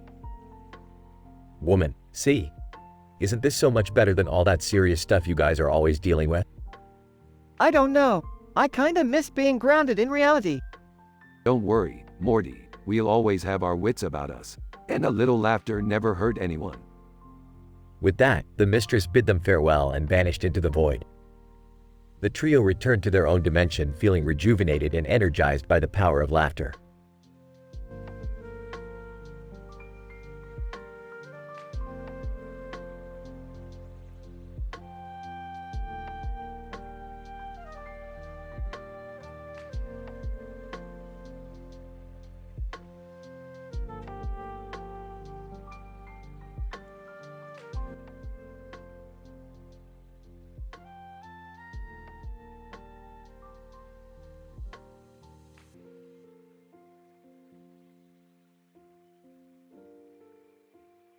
Title: Ants in My Eyes, Morty. Morty, we gotta go on an adventure. Geez, Rick, not another one. Shut up, Morty. We're going to the Ants in My Eyes Johnson store. Ew, why would you want to go there? Because Morty needs new eyes, and I want to see what kind of crazy shit they have there. Wait, what's wrong with my eyes? You've got ants in them, Morty. It's disgusting. Ants in My Eyes Johnson. Hey there, customers. Welcome to Ants in My Eyes Johnson's Electronics. Whispering to Morty. Look at this guy. He's got ants in his eyes too. Whispering back, that's because of his special sale on ant farms. Sarcastically, wow, this store is definitely not creepy at all. Ants in My Eyes Johnson. Want to see our newest invention? It's an eyeball-enhancing device called the Eye Popper 5000. That sounds safe. I don't think I want my eyes to pop. Rolling her eyes, can we just get out of here already? Ants in My Eyes Johnson, flailing his arms. I can't see anything, but I know that you'll love the Eye Popper 5000. Dying. Fine. Let's try it out. After using the Eye Popper 5000, Whoa, I can see everything so clearly now. Looking at Morty's eyes, gross, there's still ants in there. Laughing. At least we can see them better now. Ants in My Eyes Johnson, whispering. I think they're making fun of me. Whispering back, maybe we should introduce you to the Eye Popper 5000. Yelling, let's just go home. Smirking. What's the matter, Summer? Ants in your eyes too. Everyone, laughing. End of episode.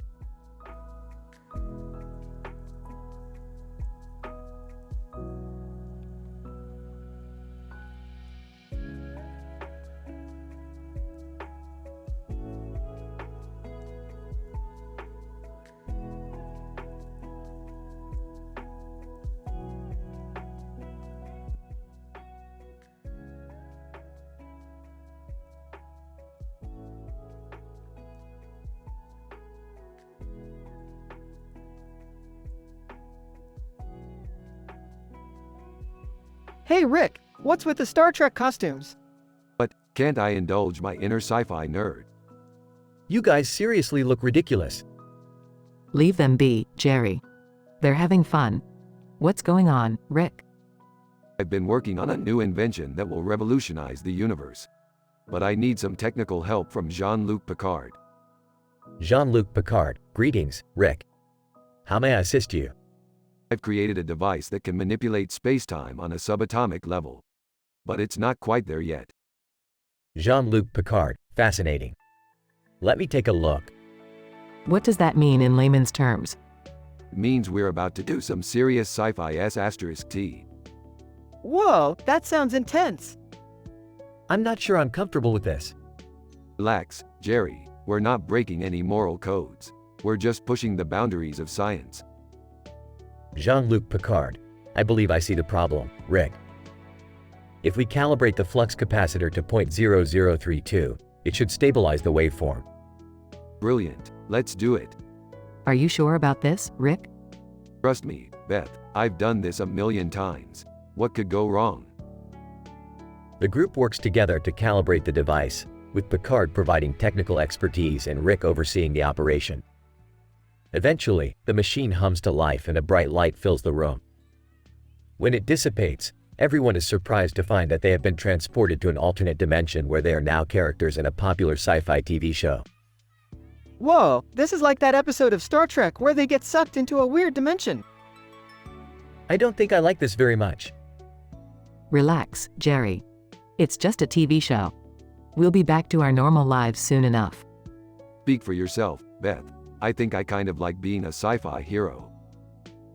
And so, the group spends the rest of the episode fighting off alien invaders, engaging in epic space battles, and solving complex sci-fi puzzles, all while cracking jokes and puns along the way. In the end, they make it back to their own dimension, with a newfound appreciation for the power of science fiction.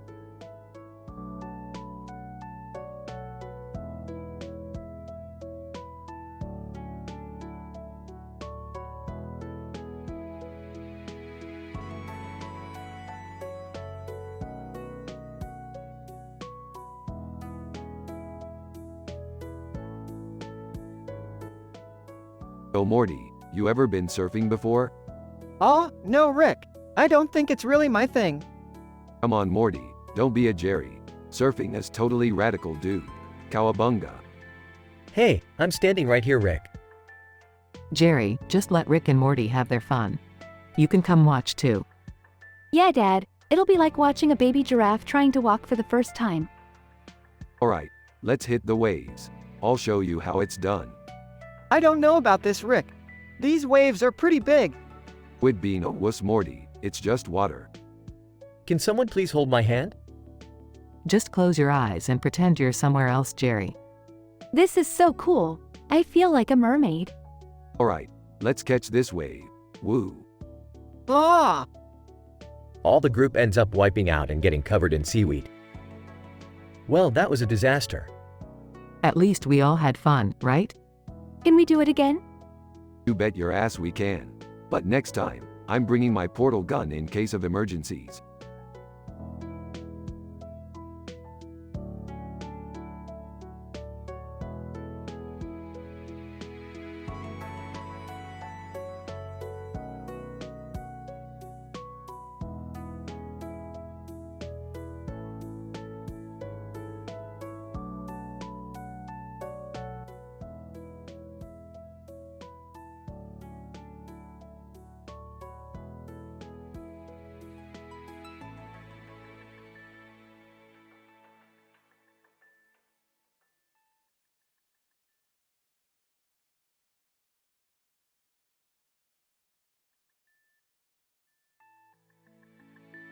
Alright, Morty, buckle up for another adventure. Oh, boy. Where are we going, Rick? Hey, don't forget about me. Can I come with you guys this time? Sure, why not? We're headed to the middle of the desert to check out a weird signal. Weird signal? Like aliens? Yep, you're catching on, Morty. We might just encounter some extraterrestrial life out there. Well, count me in. This could be a once-in-a-lifetime experience. After arriving at the location, Roy Neary, excuse me, what are you guys doing out here? Just checking out this strange signal coming from this area. What about you? Roy Neary, I saw something in the sky earlier, and I've been drawn to this area ever since. Do you think it's aliens? Whoa, you saw something in the sky. I don't know about aliens, but this guy seems pretty obsessed with this signal. Let's just check it out and see what we find. As they explore the area, Rick, what if we actually do encounter some aliens? What are we gonna do?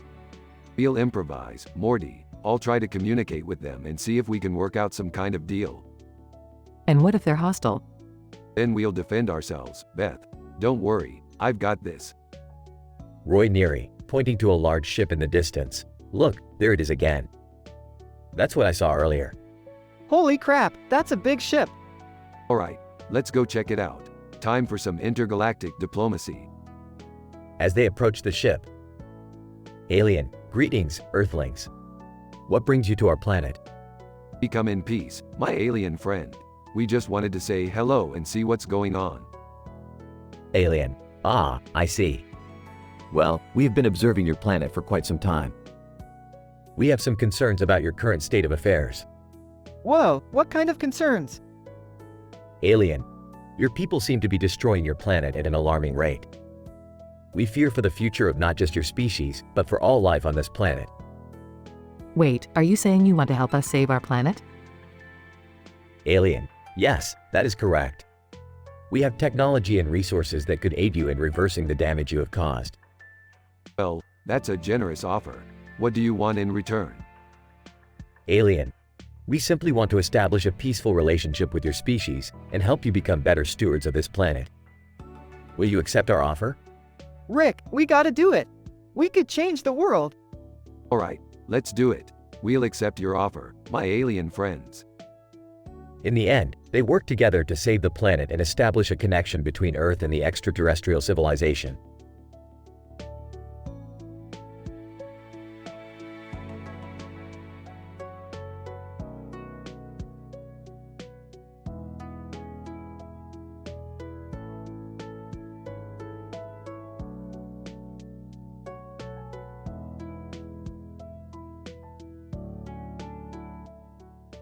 Rick, Morty, Beth, and Summer found themselves on a road trip through a serene green landscape. They stumbled upon an outdoor theater with a screen in the middle of a tunnel to the right.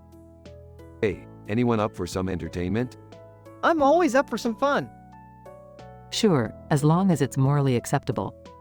Please, no cheesy romantic comedies. The group settled in for the show, but little did they know, it was a screening of The Room. Oh, no. This is the opposite of morally acceptable. Relax, Beth. It's just a movie. Plus, it's hilarious. Oh, hi Mark. I did not hit her. It's not true. It's bullshit. I did not hit her. I did not. The group couldn't contain their laughter as they enjoyed the wild ride that was The Room. But soon, the movie turned into a musical rendition. Okay, this definitely crossed the line. I'm outta here. This is too cringe for even me. Morty, Summer, and Beth followed suit and the group left the theater, still laughing at the absurdity of it all.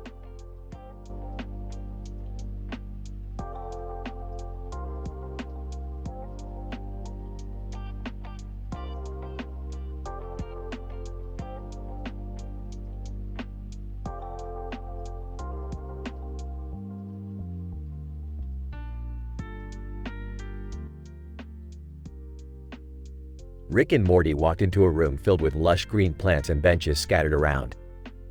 Morty, this is the perfect place to test out that new fertilizer I made. Rick, are you sure that's a good idea? Some of these plants look pretty dangerous. Relax, Morty. It's just a little bit of modified plutonic minerals. What could go wrong? Suddenly, the plants began to grow rapidly and wrap around Rick and Morty. Rick, I think we're in trouble. Don't worry, Morty. I've got this. Rick pulls out a spray bottle and sprays a liquid on the plants, causing them to shrivel and fall off. What was that? Some kind of plant repellent? Ah, Morty, it's just regular old water. I figured these plants just needed a little hydration. But why did they attack us? Oh, they were just playing around. Plants can get pretty bored in here, ya know.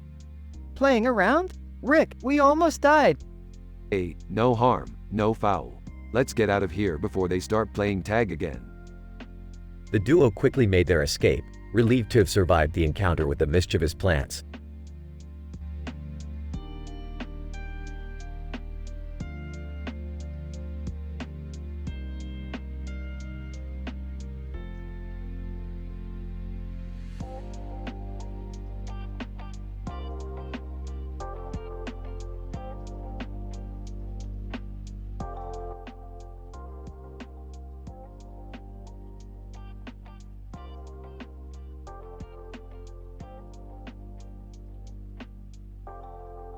title, The Multiverse Dance-Off. Rick and Morty find themselves in a strange new dimension, where everything is just a little bit off. Morty, I think we've stumbled into some kind of weird alternate dimension. Everyone here is dancing like their lives depend on it. Oh man, I don't know if I'm ready for a dance-off, Rick. As they explore this strange new world, they encounter all sorts of bizarre characters, each with their own unique dance moves and styles. Hey Morty, check out that guy over there. He's doing the mashed potato. Wow, I haven't seen that one since the 60s. As they make their way through the multiverse dance-off, Rick and Morty must use all their dance floor skills to stay ahead of the competition. Morty, do the robot. Quick. I'm trying, Rick, but I've never been very good at this stuff. Despite their best efforts, Rick and Morty find themselves facing off against their toughest opponents yet, a group of interdimensional breakdancing aliens. Morty, we're going to have to pull out all the stops for this one. I'm talking the worm, the moonwalk, and maybe even the robot's evil twin. I don't know if I can do it, Rick. You have to, Morty. The fate of the multiverse is at stake. In the end, Rick and Morty emerge victorious, having impressed the judges with their flawless dance moves and impeccable style. Wow, Rick, I can't believe we won the multiverse dance-off. Yeah, Morty, I guess we really are the best at everything. They high-five and suddenly find themselves back in their own dimension, shaking their heads in disbelief. What just happened, Rick? Did we really save the multiverse with our dance moves? Who knows, Morty, but one thing's for sure. We're definitely going to have to practice our moves a lot more if we want to survive out there in the multiverse.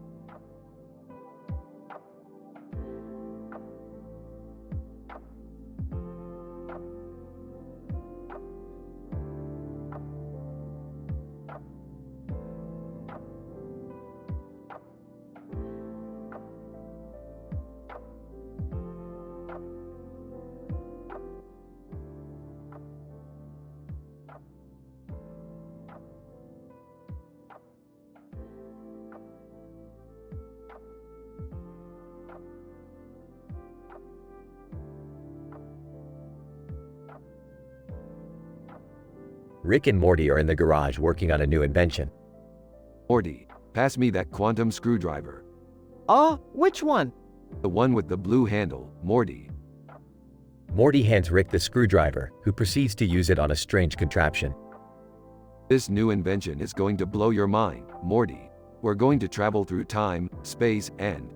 Wait, what are those? Jerry walks into the garage wearing a pair of black shoes with a black sole and a black bottom with a white stripe on the bottom. Hey guys, check out my new shoes! I got them at Grumble Loafs. Summer follows behind him, rolling her eyes. Dad, seriously? You're wearing Dad's shoes to impress us?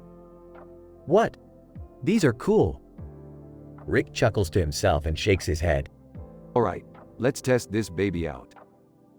The trio gets into the time machine and Rick starts fiddling with some knobs and switches. If we're going to time travel, can we go see some dinosaurs? Morty, you always want to see the dinosaurs. How about we go meet some famous historical figures instead? Suddenly, the time machine jolts forward and they find themselves in front of a massive castle. What's going on in here? The gang walks up to the front gate to see a medieval jousting tournament taking place. Oh wow, can we watch? This is so cool.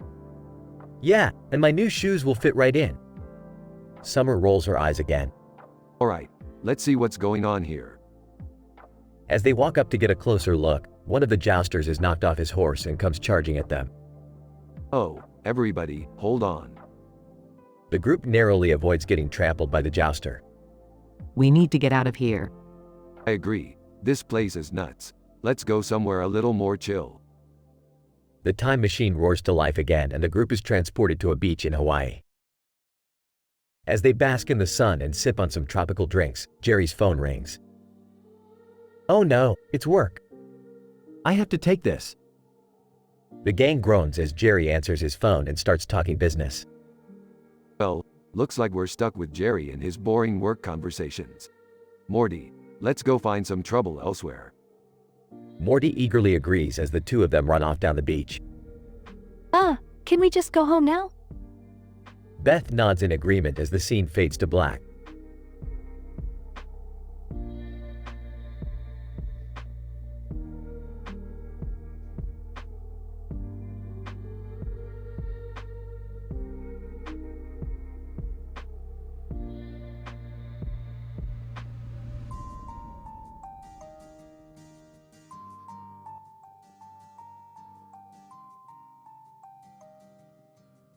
Alright, Morty. Buckle up because tonight we're going on a wild shrimp scampi adventure. Really, Rick? Shrimp scampi? Hey, don't knock it until you try it, Morty. Now let's get cooking. Rick, what the hell is going on in the kitchen? Just making some dinner, Beth. Don't worry about it. I don't know, Rick. This is starting to smell a little fishy. Oh, shut up, Jerry. You wouldn't know good food if it slapped you in the face. Rick, why are you adding so much butter to the shrimp? Butter makes everything better, Morty. Besides, we need the extra flavor for this experimental pasta dish. Rick, I swear if this gives us all food poisoning, I'm never letting you cook again. Relax, Beth. I've got this under control. Now who's ready for some shrimp scampi? Muttering, me, I guess. That's what I like to hear. Now let's dig in and enjoy this culinary masterpiece. Wow, Rick, this is actually really good. Of course it is, Morty. Did you doubt me for a second? I have to admit, Rick, this is much better than I thought it would be. Yeah, I gotta hand it to you, Rick. This is some next level cooking. Hey, what can I say? I'm a man of many talents. Now who's up for some mac and cheese?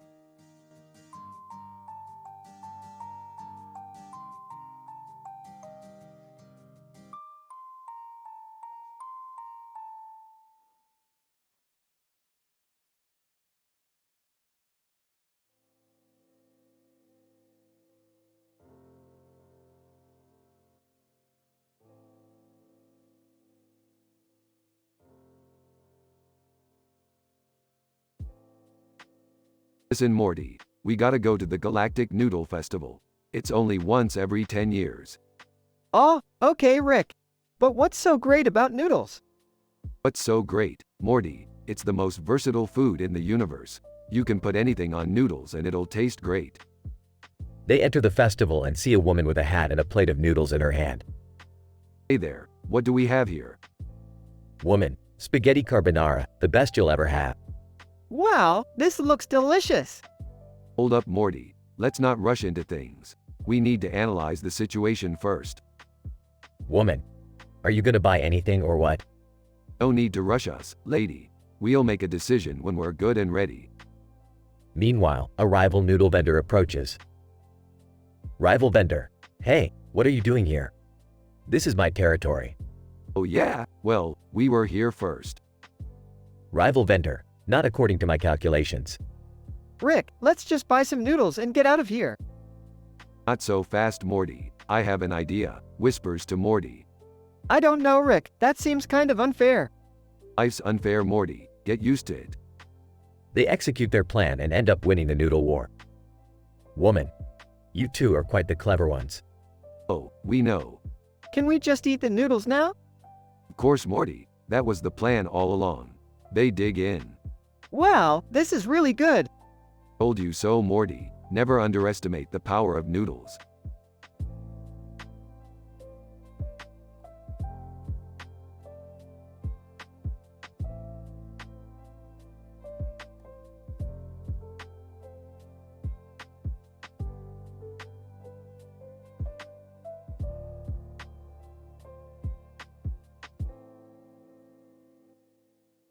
Wow, this view is amazing.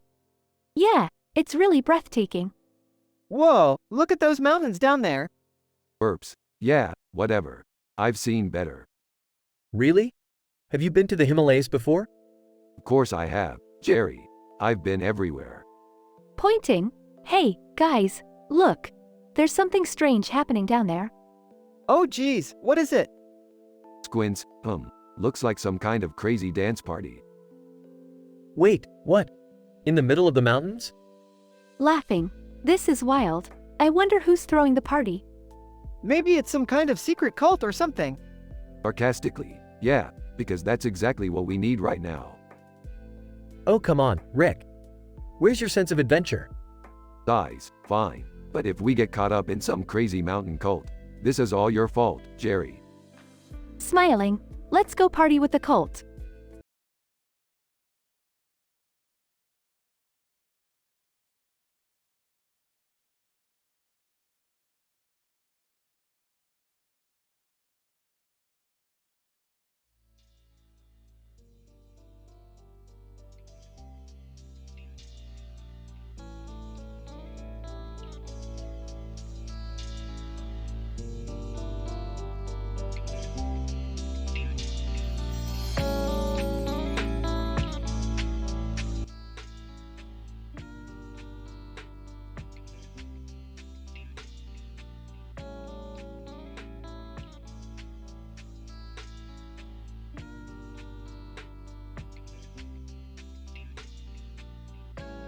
Morty, check it out. I found this bowl of red stuff. Rick, that just looks like tomato sauce with some basil leaves on top. Tomato sauce, basil leaves, Morty, you uncultured swine. This is marinara sauce and those are premium Italian herbs.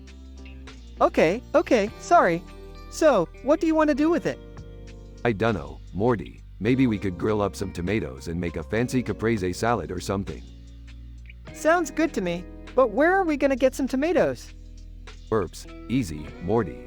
I've got a portal gun. We'll just hop over to Italy and pick some up. Are you sure that's a good idea, Rick? I mean, we could get in trouble. Trouble, peeved, Morty, we're Rick and Morty. We don't get in trouble, we cause it. They portal to Italy and start picking tomatoes. Alright, Morty, we've got the tomatoes. Let's head back and get grilling. But Rick, what about the basil leaves? Don't worry, Morty, I've got a guy. They portal to a mysterious figure's lair. Hey, man, we need some fresh basil leaves for our caprese salad. You got any? Mysterious figure, in a deep, ominous voice. I have what you seek. But at what cost?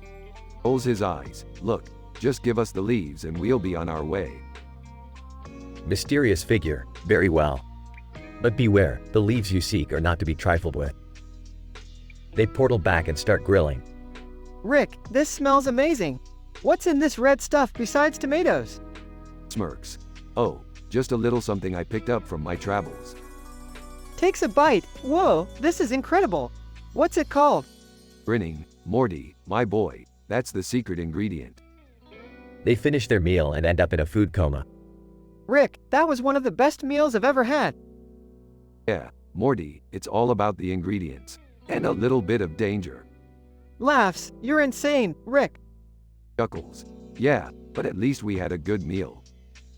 End scene.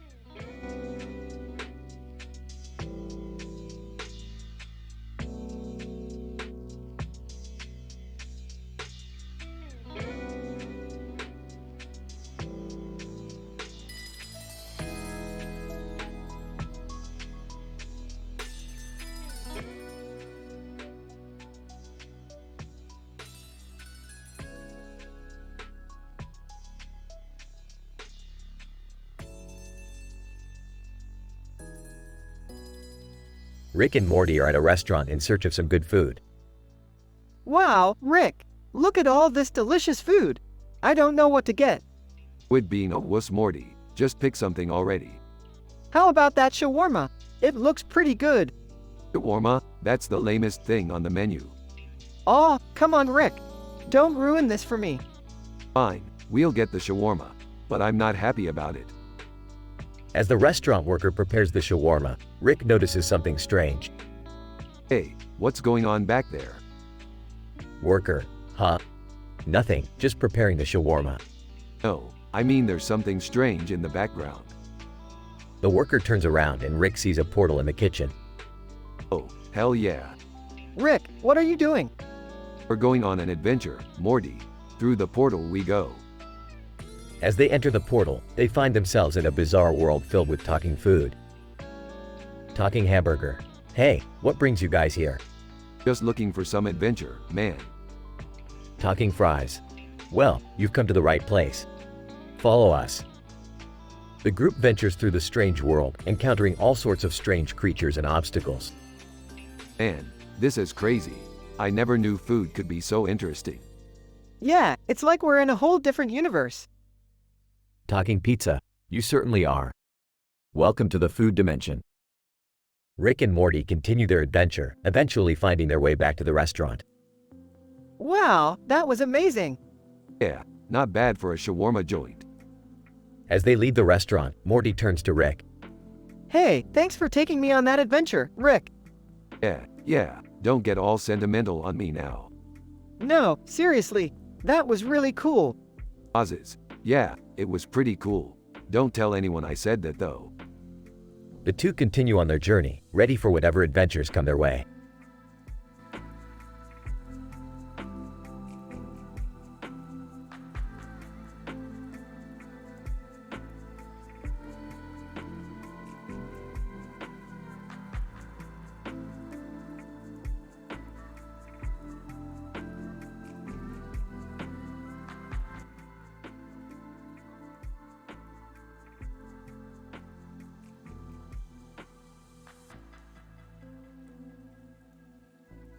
Hey Morty, wanna go on an adventure? Sure, Rick, where are we going? We're going to check out this new AI technology that Summer told us about. Hey guys, glad you're on board.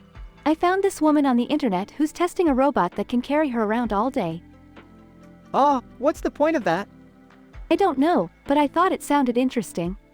Sounds dumb, but whatever. Let's go. They arrive at the woman's house, who is sitting on a chair with a robot on her back. Woman: Oh, hi. Welcome to my lab. Yeah, we're here to see the robot. What's with the poster behind you? Woman: Oh, that's just a House of Cards poster. I'm a big fan. Whispering to Summer, I don't think this is a good idea, guys. Whispering back, just go with it, Morty. Alright, let's see this thing in action. Woman activates robot and it starts moving. Robot: Hello there.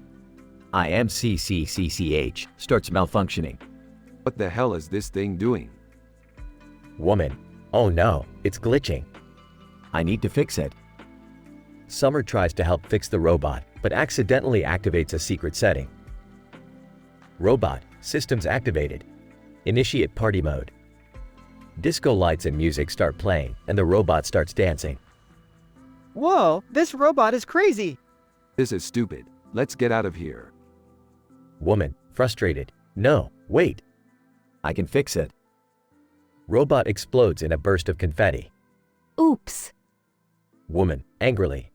You guys need to leave right now. Alright, let's go Morty. At least we got a good story out of it. Laughs. Yeah, I don't think we'll be trying that again anytime soon.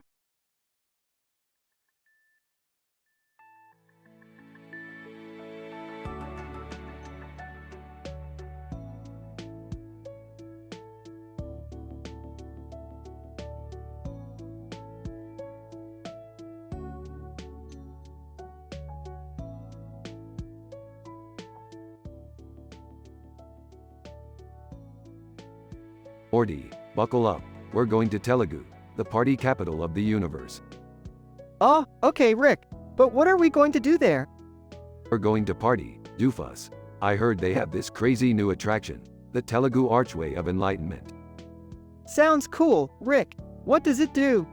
I don't know, Morty, but it's got lights on the sides, so it must be awesome. Alright, let's check it out. After arriving in Telugu, random partygoer: Hey, have you guys seen the Archway of Enlightenment yet? Yeah, we're about to check it out. What does it do?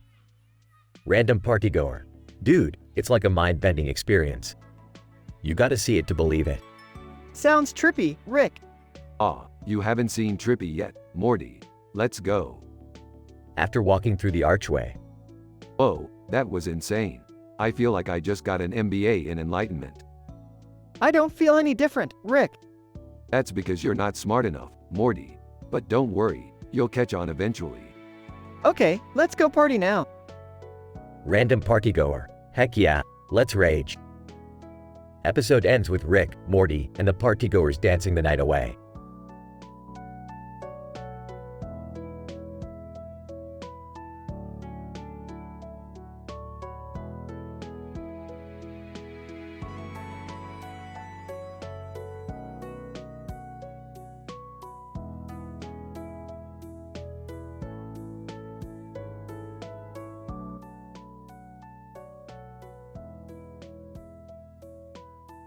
Alright, Morty. Buckle up for another adventure.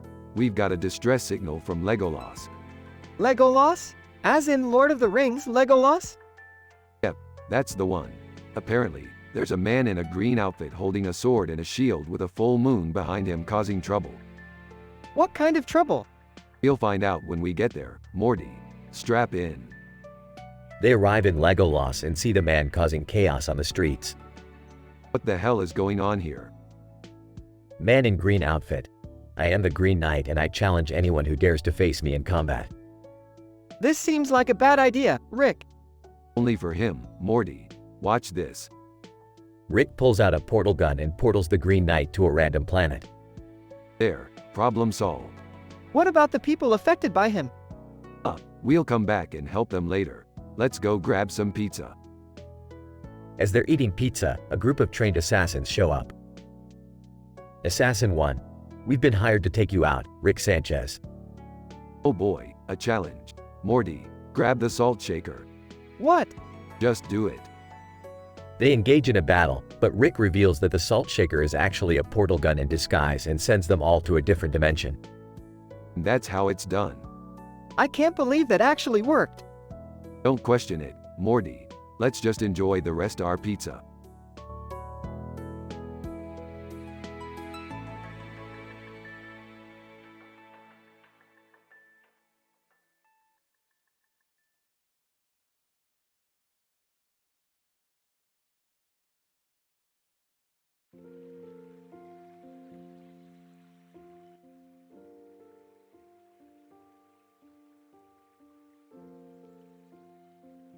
Title: The Redhead and the Dragon Queen. Rick, Morty, and Summer find themselves transported to a medieval fantasy world ruled by a ruthless queen, Sophie Turner. Well, looks like we're in Game of Thrones now. And we've got a hot redhead on our hands. Rick, that's Sophie Turner. She's the queen here. Guys, we need to find a way back home. But first, we have to deal with this queen problem. Sophie Turner. Who dares to challenge me? I am the Dragon Queen, the rightful ruler of this land. Oh please, you're just a power-hungry tyrant with a fashion sense that needs some work. Sophie Turner, insolent fool. You will pay for your disrespect. Quick, let's distract her with some modern technology. Hey Queen Lady, have you ever seen a smartphone before? Sophie Turner, what sorcery is this? Give it to me. Looks like we've bought ourselves some time.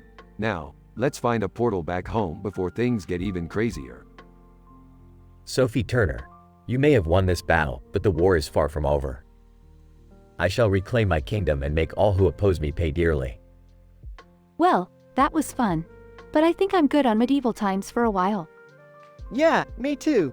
Let's stick to our own dimension from now on. Agreed. And let's hope the next portal takes us to a less hostile world than this one.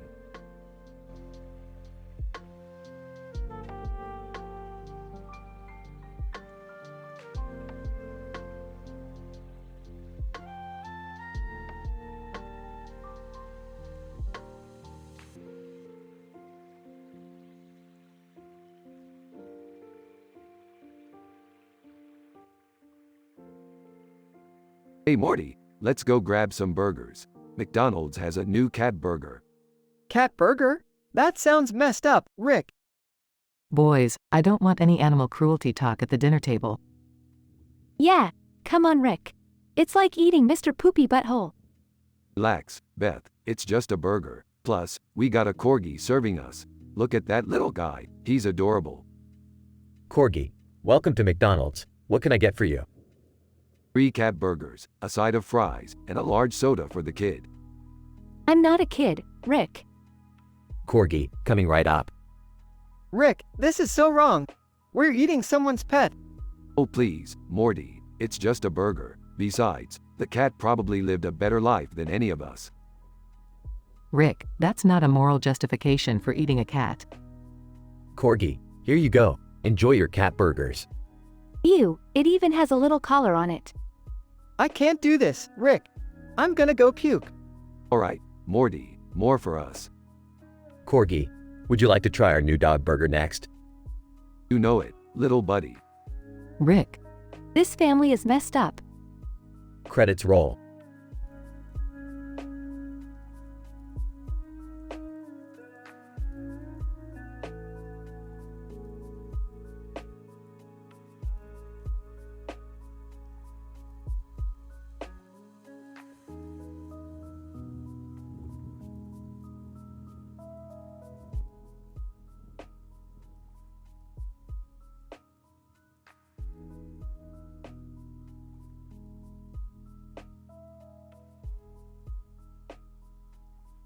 Alright, Morty, buckle up. We're heading to a planet where the entire population is made up of that blue robot with a face on its head and another face on its face. Wait, what? That's crazy, Rick! Walking in the room, Rick, you can't take Morty to another planet. He has school tomorrow. Yeah, Dad. And why are we going to a planet of robots, anyways? Oh, lighten up, Beth. And Summer, we're going there because those robots have the most advanced technology in the universe. Excitedly, oh man, this is gonna be so cool! As they land on the planet, they are greeted by a group of the blue robots. Blue robot, welcome, visitors. How may we assist you? Oh, we were just hoping to check out your technology, maybe buy a few things. Blue robot, of course. But be warned, our Meeseeks have gone rogue due to problem recursion. They might cause some chaos. What's a Meeseeks? Blue robot. Oh, there are helpful little creatures that exist only to complete a task. But when they can't complete it, they start to multiply and go insane. Worriedly, Rick, we should probably leave before something bad happens. But it was too late. The Meeseeks had already multiplied and were causing havoc all over the planet. Panicking, Rick, what do we do? They're everywhere. Frantically searching through his gadgets. Ah, here we go. Pulls out a device. It's a Meeseeks derecursor. It'll stop the recursion and revert them back to their original state. As Rick uses the device, the Meeseeks slowly start to disappear, one by one. Wow, Rick. That was amazing. Proudly, I knew you could handle it, Rick. Grinning, yeah, Rick, you really saved the day. Smiling. Ah, it was nothing. Pause. But seriously, let's get out of here before those things start multiplying again.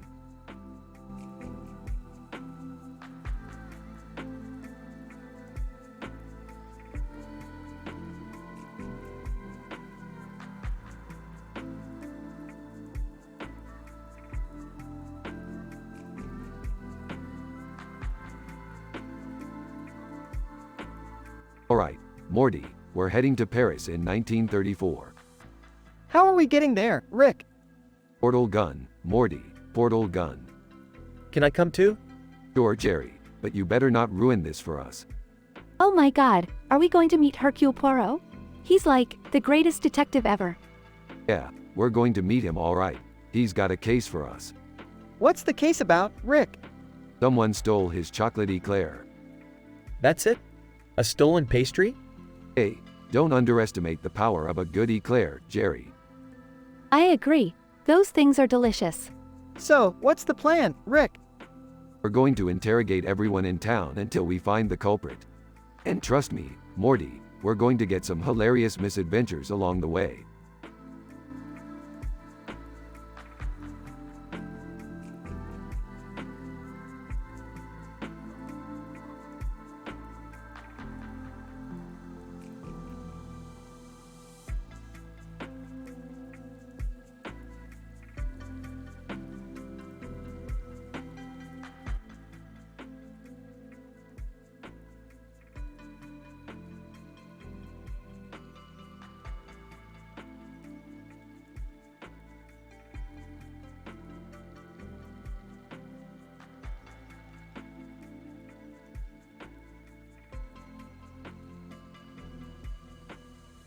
Opening shot shows Rick and Morty sitting on the couch watching interdimensional cable. Morty, what the hell are you watching? This is worse than interdimensional cable. It's macro photography, Rick. Look, this dude is capturing the smallest creatures on Earth. Summer walks in from the kitchen, holding a green sphere with a yellow line going through it. Hey guys, check out this cool thing I found in the backyard. Rick looks at it skeptically. What is it, Summer? Some kind of alien artifact? No, it's just a marble. Morty takes the marble from Summer and starts shooting it with his macro camera. Whoa, Rick, look at this thing up close. It's like a whole world in here. Yeah, Morty, that's how marbles work. Suddenly, the marble starts glowing and emitting a high-pitched hum. The room starts shaking. What the hell is happening? Rick grabs the marble from Morty and examines it closely. This is bad, Morty. Real bad. Someone has tampered with this marble, and now it's about to explode. What do we do, Rick? I need to use my interdimensional portal gun to get rid of it. Quick, everyone grab onto me. They all grab onto Rick, who activates the portal gun. They are sucked into a vortex of colors and sounds. They come out on the other side in a completely different dimension. Wow, Rick, where the hell are we? It's called the Tralfamadorian dimension, Morty. It's where all the weird shit goes down.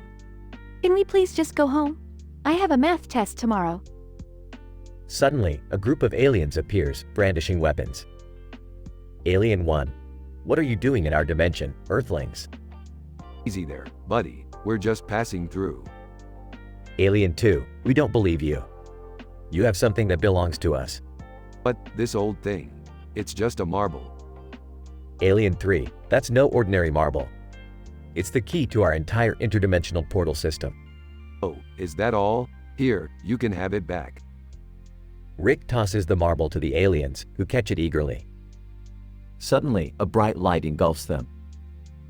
When the light clears, the aliens are gone, and Rick, Morty, and Summer are back in their own dimension. That was insane, Rick. How did you know what to do? It's just another day in the life of a genius, Morty. Now, who's up for some interdimensional cable? Summer and Morty groan. Can't we just watch regular cable for once? Regular cable, Morty. You hear this shit? Yeah, Rick, let's stick to the crazy stuff. End credits roll.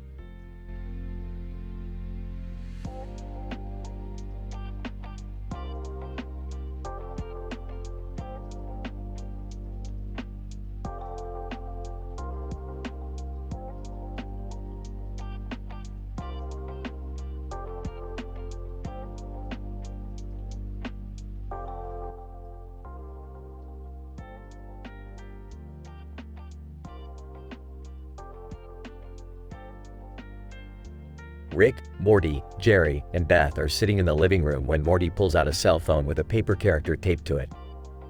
Hey guys, check out what I made. It's a little robot that follows my commands. That's cool, son. What do you call it? I haven't named it yet, but it's an Arduino program that I wrote. Watch this. Morty types on his phone, and the paper robot springs to life, marching around on the table. Ah, that's hilarious, Morty. You're like a regular Tony Stark. Rick. Tony Stark is a fictional character. Ish, Beth. The kid needs his ego. It helps him program better. Okay, how about we race my robot against another one? I don't have a paper robot, but I could make a paper airplane? No, Jerry, that's not even close to the same thing. How about we use this neon light instead? They set up a course with the clock acting as the finish line. Ready, set, go. The robots take off, zigzagging around the table legs and bumping into each other. This is like robot sumo wrestling. I'm surprised my neon light is holding up so well. Ah, look, Morty's robot is trying to climb the clock. Hey, that's cheating. In the end, Morty's robot wins by a paper-thin margin, and they cheers with some non-alcoholic sodas. This is the best family night ever. Don't get ahead of yourself, Morty. We still need to try out that VR headset I built. And I brought some board games. I'm down for anything as long as it's wholesome fun. And so the night continues, with laughter, games, and good family bonding.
Rick and Morty are standing in front of a massive building with a sky background. Rick, I need to learn Japanese. Why the hell do you need to know Japanese, Morty? I want to watch anime without subtitles, and I heard the chicks dig guys who know multiple languages. Morty, you're pathetic. Please, Rick, can't you just hook me up with one of your gadgets or something? Fine, I'll give you this translator device, but if you use it for anything stupid, I'll make sure it'll be the last thing you ever do. Thanks, Rick. You're the best. As they enter the building, Morty puts on his green and red jacket and turns on the translator device. Konnichiwa. Japanese man, Kei konnichiwa. Can I help you? Hi, I'm looking for a Japanese language course. Do you have any recommendations? Japanese man, yes. We have an excellent course here. Let me take you to the classroom. As Morty begins his lessons, he struggles to keep up with the other students. Sensei, can you slow down a bit? This is all new to me. Japanese sensei, I'm sorry, Morty-san, but the other students are waiting for you. What other students? As Morty looks around the classroom, he notices that he's the only student. Sensei, I think I'm the only one here. Japanese sensei, yes, Morty-san. You are the only student in this class. What? Why didn't you tell me that? Japanese sensei, you did not ask. Oh, this is ridiculous. I can't learn anything by myself. Just then, an alien crashes into the classroom, interrupting Morty's lesson. Alien, hello, Earthlings. I come in peace. Morty, get down. Alien, I have traveled many galactic light years to come here and find the one called Rick Sanchez. What do you want with me? Alien, my planet is in danger, and only you can save it. Alright, fine. Morty, stay here and keep studying your Japanese. What? No way. I'm coming with you. Morty, you need to learn Japanese. I don't care about Japanese anymore, Rick. I want to save a planet. Alright, fine. Strap in, Morty, it's gonna be a wild ride. As Rick and Morty blast off into space, Morty couldn't believe his luck. He was finally going on a real adventure without having to worry about school or anything else. This is amazing. I can't believe we're actually doing this. Yeah, just shut up and help me save this planet. As they arrive on the alien planet, they realize that they need to use Morty's Japanese skills to communicate with the aliens. This is it. This is what I've been studying for. Just make sure you don't screw it up, Morty. Don't worry, Rick. I got this. As Morty approaches the alien leader, he takes a deep breath and begins speaking in Japanese. Konnichiwa, watashi wa Morty desu. Alien leader, oh, you speak our language. Hi, I learned it just for this mission. Alien leader, arigato, Morty-san. We need your help to stop the evil Zygonians from taking over our planet. I won't let you down. As Rick and Morty battle the Zygonians, Morty uses his newfound language skills to communicate with the aliens, and they finally have the upper hand. We did it, Rick. We saved the planet. Yeah, let's just get out of here before we cause any more trouble. As they fly back to Earth, Morty realizes that he had learned more than just Japanese on this adventure. You know what, Rick? I might have failed my Japanese class, but I learned something more important today. What's that, Morty? That when you're helping others, language and culture don't matter. All that matters is that you're there for them. Wow, Morty, that was surprisingly deep. Don't get used to it, Rick. Let's just focus on getting back home. As they land back on Earth, Morty takes off his green and red jacket and turns off the translator device. Rick, can we go get sushi now? Sure, Morty, whatever you want. As they walk off into the sunset, Morty can't help but think about all the adventures that awaited them in the future.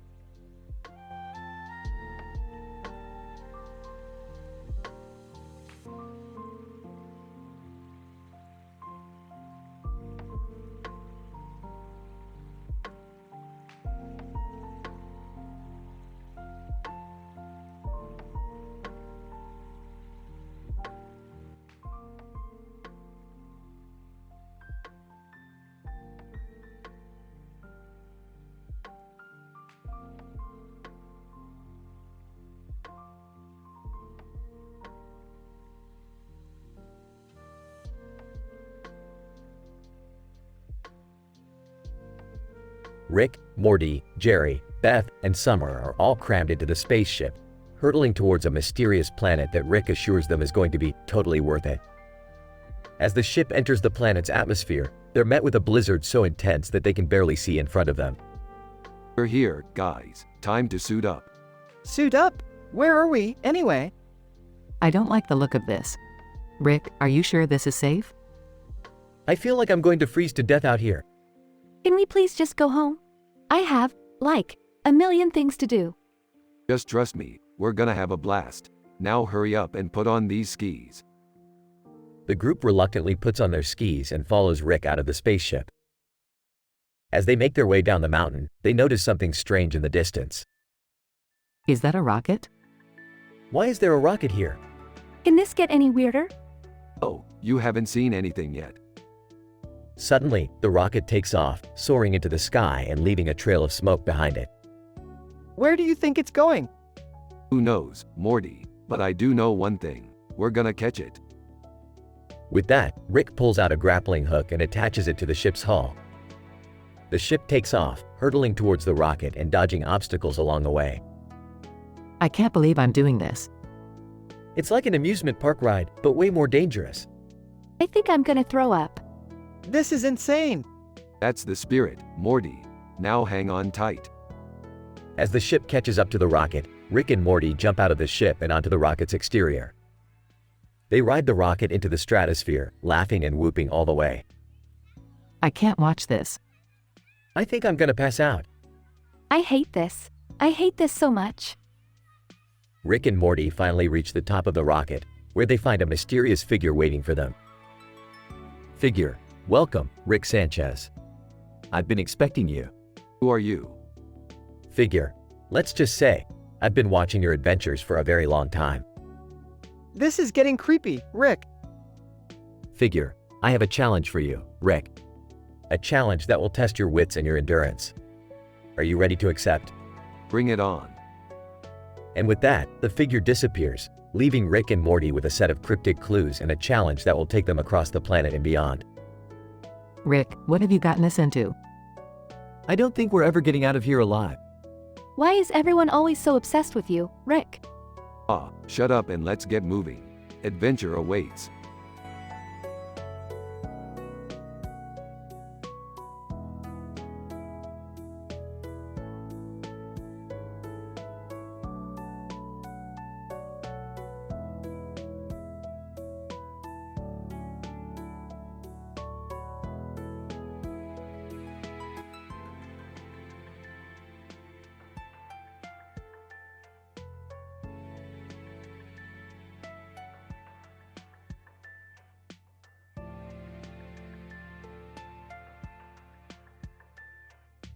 Rick, Morty, Beth, and Summer are in the garage when a man suddenly bursts in.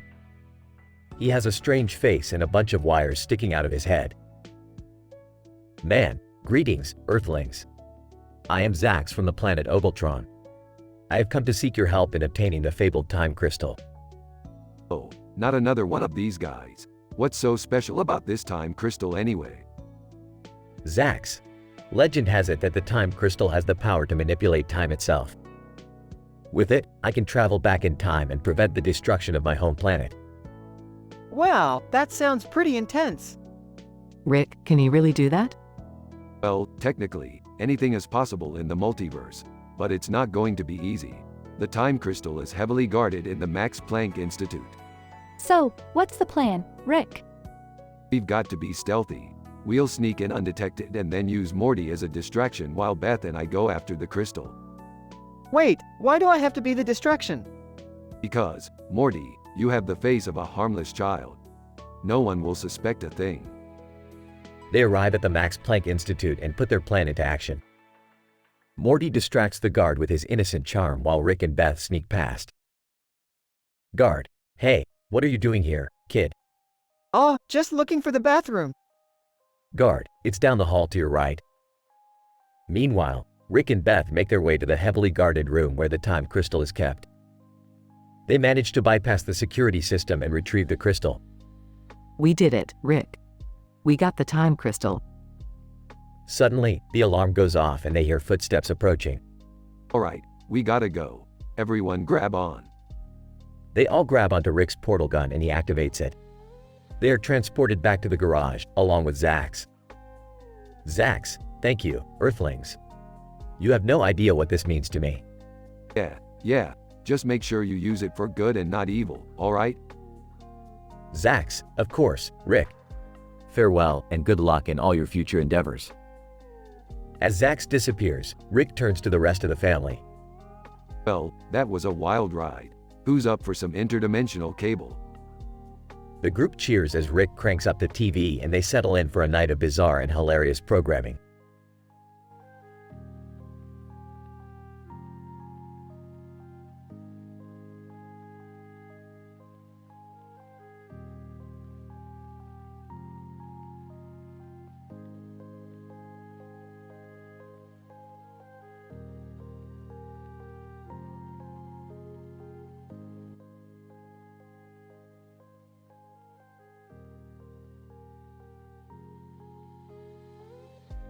Rick, Morty, and Summer are sitting in the living room when a woman suddenly appears with a sword in her hand.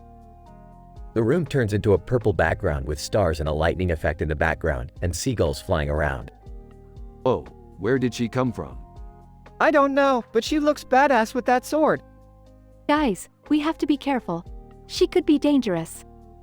Woman, I am not here to harm you. I am Lady Luna, the protector of the galaxy. Oh, just another day in the life of a space adventurer, am I right? Rick, what does she want? Lady Luna, I need your help. A powerful villain has stolen the galaxy's energy source, and I cannot defeat him alone. Oh, just another day in the life of a space adventurer, am I right? Rick, could you please be serious for once? I am being serious, Summer. Let's go kick some villain butt. The group follows Lady Luna to her spaceship and takes off into space. They encounter the villain and engage in an epic battle, with Rick and Lady Luna taking the lead. This is insane. Why do we always get caught up in these things? Because we're family, Morty. We stick together, no matter what. In the end, they defeat the villain and save the galaxy's energy source.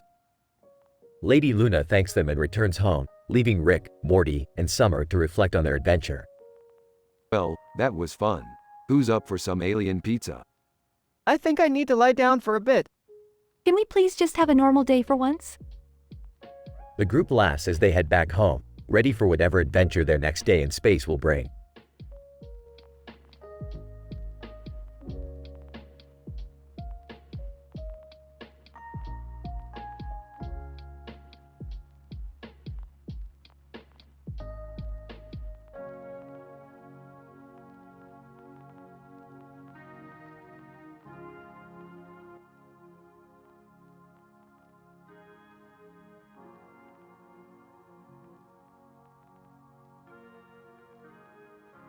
Alright, Morty, we're in India. I got a special portal gun here that will take us straight to enlightenment. Enlightenment? You mean like Buddhism or something? No, Morty. I mean like getting high as balls and seeing the universe for what it really is. Guys, I don't know if this is a good idea. I don't want to offend anyone's culture or religion. Shut up, Dad. We're here to have fun. Alright, let's go in. Opens the door to the building with the red light. Bouncer, no shoes allowed inside. Rick, we're not wearing any shoes. Bouncer, then you're good to go. Inside the building, the group is greeted by a room full of people sitting cross-legged on the ground, meditating. Alright, let's join in. Sits down and closes his eyes. Rick, why are we doing this? We could be doing something else. Morty, this is the only way I can access the portal gun. Just focus on your breathing. I don't feel anything. Yeah, me neither. Suddenly, the room starts to spin and the group finds themselves transported to a psychedelic world. Oh yeah, this is it, Morty. This is the good stuff. Whoa, everything is so trippy. I don't like this. It's too intense. Dad, you're such a buzzkill. The group goes on a wild journey through the universe, encountering strange creatures and mind-bending experiences. Eventually, they come back to reality, feeling more enlightened than ever before.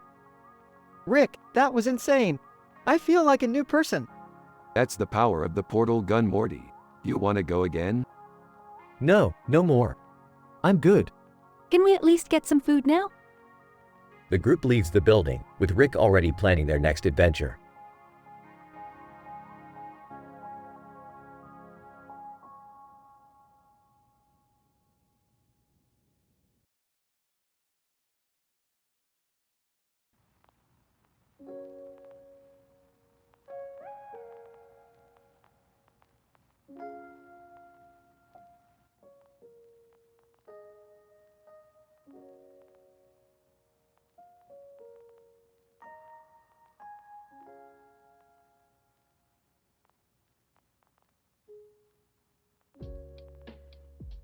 Alright, Morty, buckle up. We're going on a joyride with a helicopter and a plane. Wait, what about Mom and Summer? Hey, they can stay behind and play with their Fisher-Price toys. Excuse me, Rick? We may not be as adventurous as you two, but that doesn't mean we're not capable adults. Capable adults? You're more like a dinosaur trying to fly a plane. And a bear trying to fly a helicopter. Hey, at least we're not crashing into each other like you two idiots. Hey, we're not crashing, we're just making some flybys. Flybys? You almost took out a skyscraper. And a hot air balloon. Well, at least we didn't hit the dinosaur and the bear down there. Dinosaur, in the distance, roar. Bear, in the distance, growl. Oh God, they're angry. We gotta get out of here. Relax, Morty, I got this. Pushes a button and a giant net drops from the helicopter. Rick, what the hell is that? Just a little something I like to call the bear net. The net falls on the bear. Rick, that's terrible. But it's not like the bear can't escape. The bear easily breaks out of the net. Dinosaur, in the distance, roar. Oh, time to go. The helicopter starts to fly away. Rick, I think the dinosaur is trying to chase us. Let him try. He'll never catch us in this copter. The dinosaur easily catches up and jumps onto the helicopter. Rick, what are we gonna do? Relax, Morty, I got this. Punches the dinosaur and it falls off the copter. Rick, that was unnecessary. But he was asking for it. Can we just go back home now? Sure, but first let's make a little pit stop at the moon. The moon? Why? Because, Morty, I made a bet with Elon Musk that I could land a helicopter on the moon. Rick, that's impossible. Nothing's impossible for me, Beth, except for maybe getting a girlfriend. Everyone groans as they head towards the moon.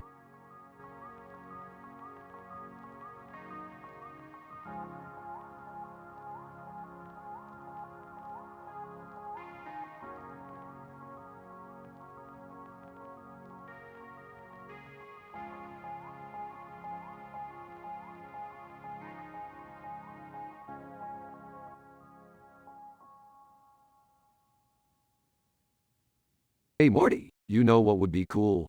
Riding horses like a couple of cowboys. Yeehaw! Oh, I don't know, Rick. That doesn't seem like something we should do. Hey guys, what's going on? We're going to ride some horses. You want to come with? Oh, I don't know if I'm comfortable with that. Yeah, I don't think it's a great idea. We could get hurt or something. Oh come on, Morty. Live a little. What could possibly go wrong? Meanwhile, the two horses are running through the woods at sunset, with the sun shining through the trees in the ground. This isn't so bad. It's actually kind of nice. I have to admit, this is pretty cool. See, I told you guys it would be fun.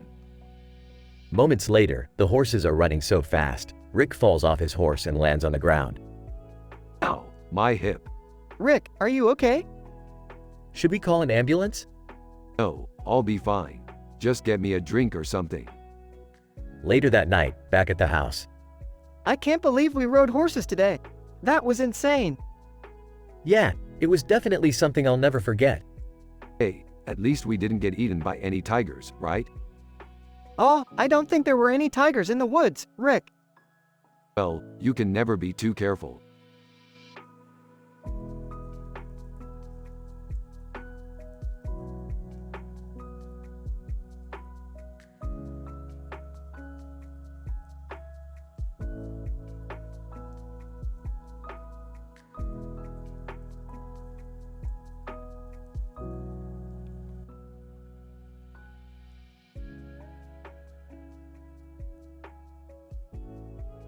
Rick, Morty, and Jerry are wandering around an abandoned area far from the theater.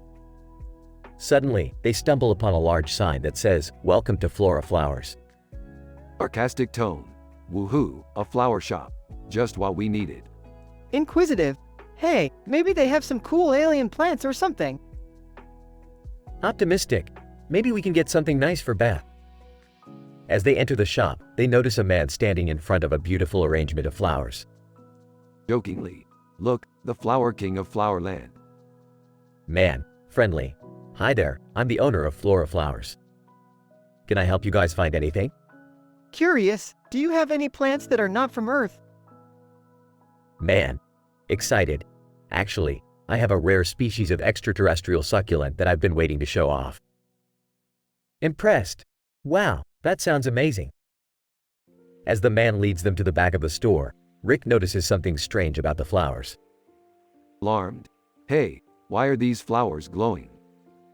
Man, suspiciously, oh, those are just my experimental flowers. Nervously? Experimental? Concerned, are they safe? Man, exasperated, of course, they're safe. I just happened to use some rare intergalactic fertilizers, that's all. As they leave the shop with their new plant, Rick can't resist making one last joke. Laughing.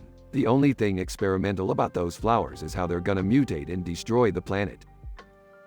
Morty and Jerry both groan as they walk away, but secretly, they can't wait to see what their new plant will do.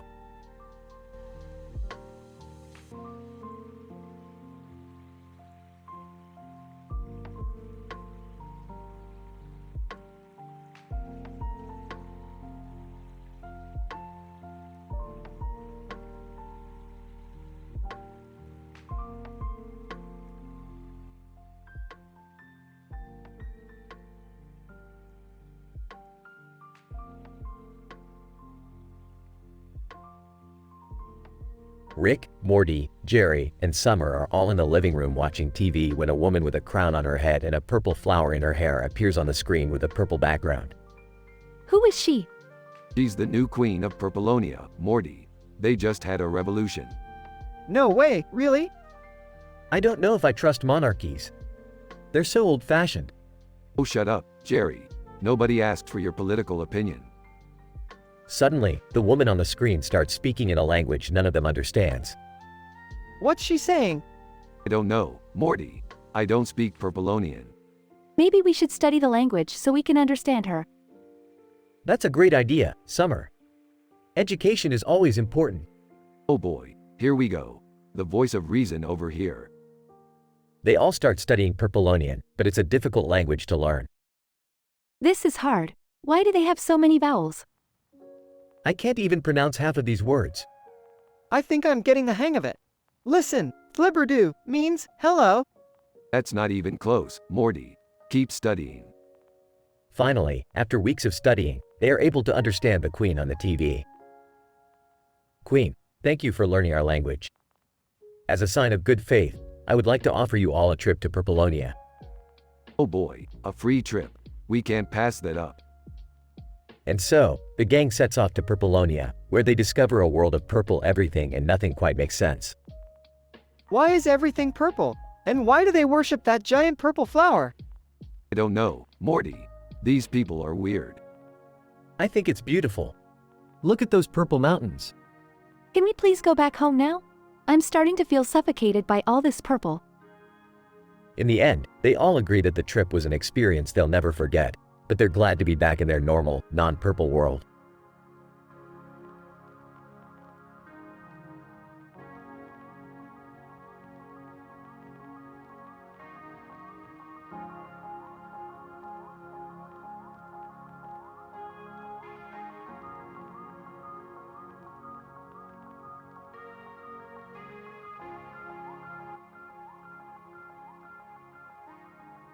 Alright, Morty, buckle up. We're going on a wild adventure. Rick, are you sure this is safe? Safe, Morty. You're going to have to learn to let loose a little. We're going to climb that big cliff over there.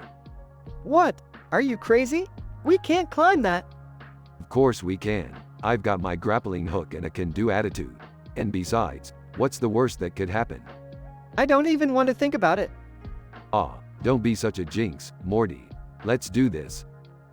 As Rick and Morty climb the cliff, they start to hear strange noises coming from the mountain in the background. Ah, Rick, what's that noise? It sounds like a monster or something. Aw, Morty, you're just hearing things. Now, hand me that rope. Just as Rick reaches for the rope, a giant creature emerges from the mountain and starts to chase them down the cliff. Oh God, Rick, we're going to die. Not on my watch, Morty. Quick, use your backpack as a parachute. Morty deploys his backpack as a parachute and they both glide to safety. Wow, we made it. That was insane. Aw, you see, Morty, sometimes you need to take risks in life. And hey, we even got a nice view of Urza Scarlet down there. Urza Scarlet? Where? Right there, the beautiful red light on that cliffside. Ah, Rick, I think you mean the lighthouse.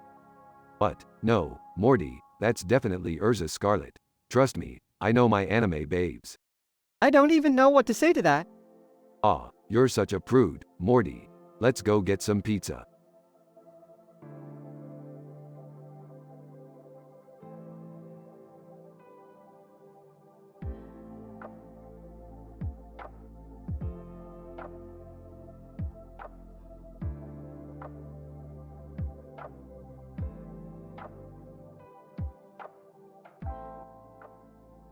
Rick and the gang venture outside of their own dimension and find themselves outside of One Punch Man's universe.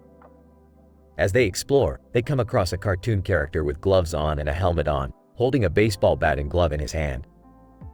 Whoa, who's this guy? He looks like he's ready to play some ball. Maybe we should introduce ourselves first before jumping to conclusions. Beefed, that's not why we're here. We're here to have some fun and cause some chaos. Rick, can't we just enjoy our time here without causing trouble? Cartoon character with gloves and helmet. Hey guys, what's up? You guys here to play some baseball with me? Baseball? I prefer something a bit more violent. Cartoon character with gloves and helmet. I don't think that's a good idea. This is a friendly game after all. Come on, Rick, let's just play a fun game of baseball. It'll be a nice change of pace. Fine, but I'm warning you, I'm a bit of a sore loser. The game begins and the gang is having a blast. However, things quickly take a turn for the worse when Rick accidentally hits the ball into One Punch Man's face. One Punch Man, what the? Who did that? It was me. My bad. One Punch Man, you better watch yourself, buddy. I don't play nice. The gang quickly leaves before One Punch Man can do any damage. They all agree to never speak of that day again, but Rick can't help but chuckle at the thought of causing chaos wherever he goes.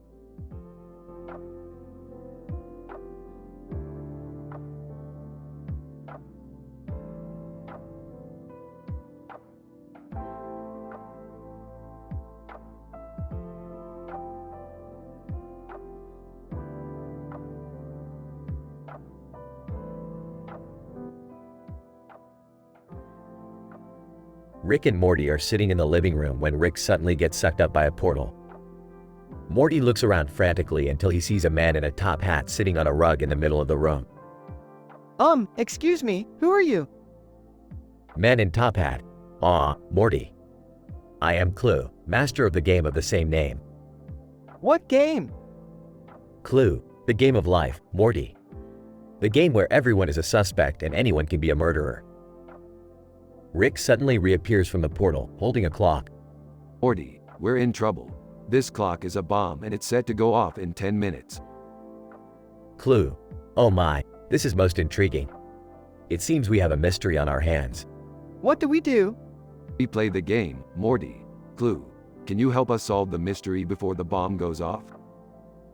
Clue. Of course, my dear Rick. Let's gather all the suspects and start our investigation. The group sets off to interrogate the other characters, including Jerry and Summer. Alright, let's recap. We have a clue from Jerry, a motive from Summer, and an alibi from Beth. Clue. Excellent, Rick.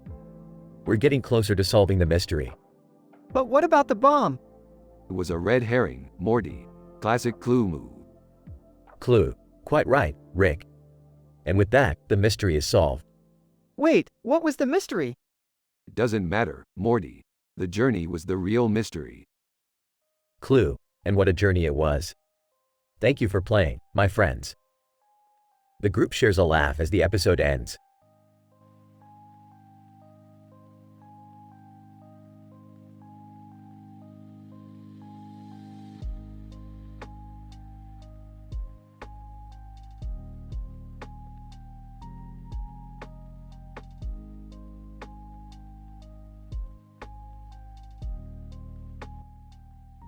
Rick and Morty find themselves in a strange new world where the inhabitants are all lizards. Well, Morty. Looks like we're in a world full of reptilians. Do you think they're friendly, Rick? Who cares, Morty? Let's just have some fun and mess with them a little. As they explore the world, they come across a group of lizards playing a game. Hey lizards, what's this game you're playing? Looks like a game of chess. Lizard 1. It's called swagonometry. Wanna play? You know what, Morty? Let's show these lizards how it's done. After a few rounds, Rick and Morty emerge victorious. Lizard 2. Wow, you guys are really good at swagonometry. Thanks, but we gotta be heading out now. As they continue their journey, they come across a group of lizards having a party. Morty, let's show these lizards how to party Rick and Morty style. They join in on the festivities, dancing and having a great time. Lizard 3. This is the best party ever. Thank you, Rick and Morty. No problem, just doing what we do best. As they leave the lizard world, Morty turns to Rick. Hey Rick, do you think we'll ever see those lizards again? Who knows, Morty? But I do know this, we sure left an impression on them. And with a burp and a teleport, Rick and Morty are off to their next adventure.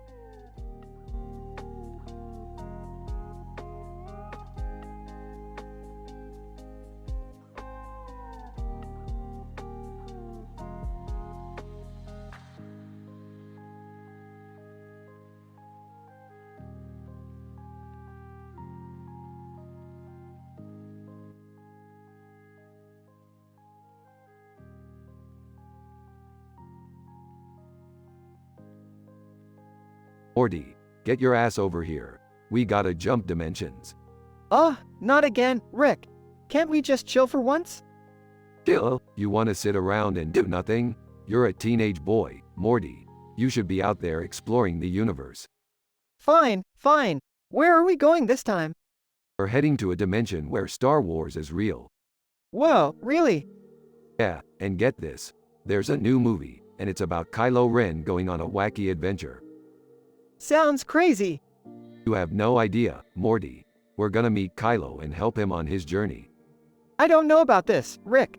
Kylo's kind of scary. Scary? Morty. He's just a misunderstood guy in a dark suit with neon lights on his face. What's so scary about that? I guess you're right. Damn right, I am. Now let's go, Morty. Adventure awaits. Kylo Ren. What is this intrusion? Hey, Kylo. We're here to help you on your wacky adventure. Kylo Ren. I don't need your help, Rick Sanchez. Whoa, Kylo Ren knows your name, Rick. Yeah, some of us are pretty famous in this dimension, Morty. Kylo Ren. I will not associate with the likes of you. Come on, Kylo. We just want to help you on your quest. Kylo Ren. Very well. But if you get in my way, I will not hesitate to destroy you. Rick, are you sure about this?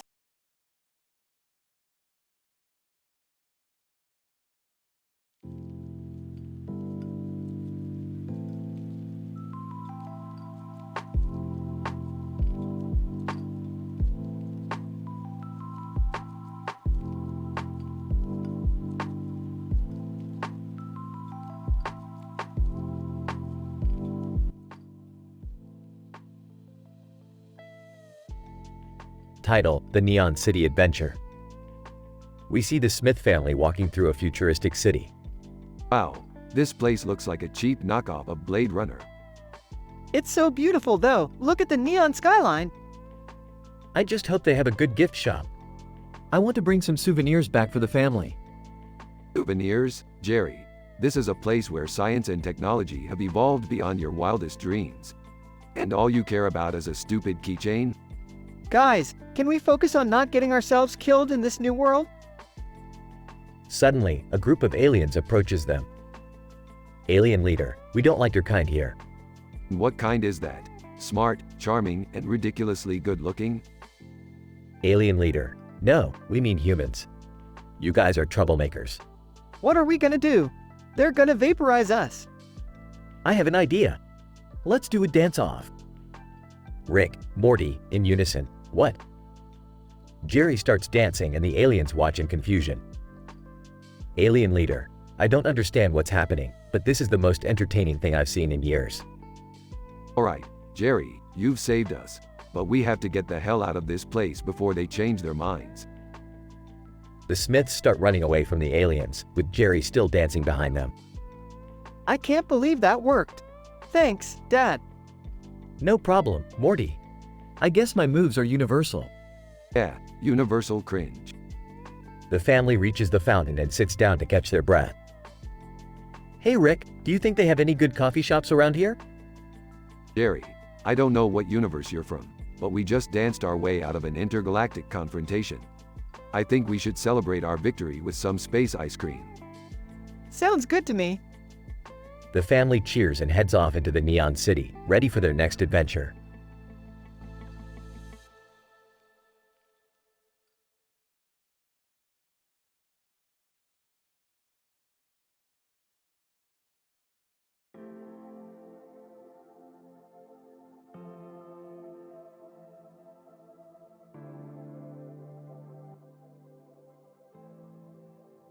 Morty, we are on a mission to find the intergalactic treasure. What's the treasure, Rick? It's a secret, Morty, you'll see. Where are we going? We're heading to a distant planet. What's on this planet? I'm not sure, Morty, but I heard it's infested with giant bugs. Gross, Rick. What are we supposed to do with them? We'll cross that bridge when we come to it, Morty. Alright, but why are we on this rickety little motorcycle? Don't worry, Morty, it's a high-tech space bike. It looks like something I'd find at a garage sale, Rick.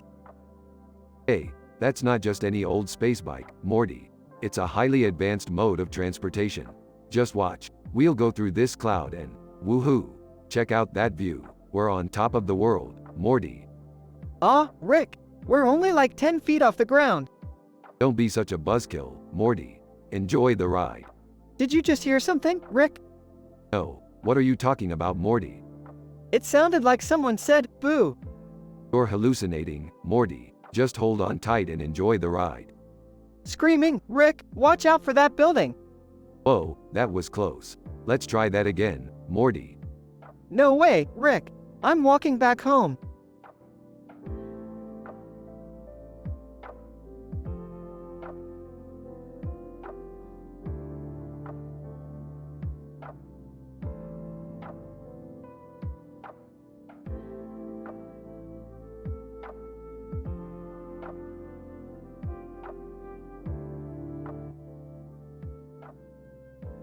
Rick and Morty are driving through the city when they stumble upon Carefree Alley.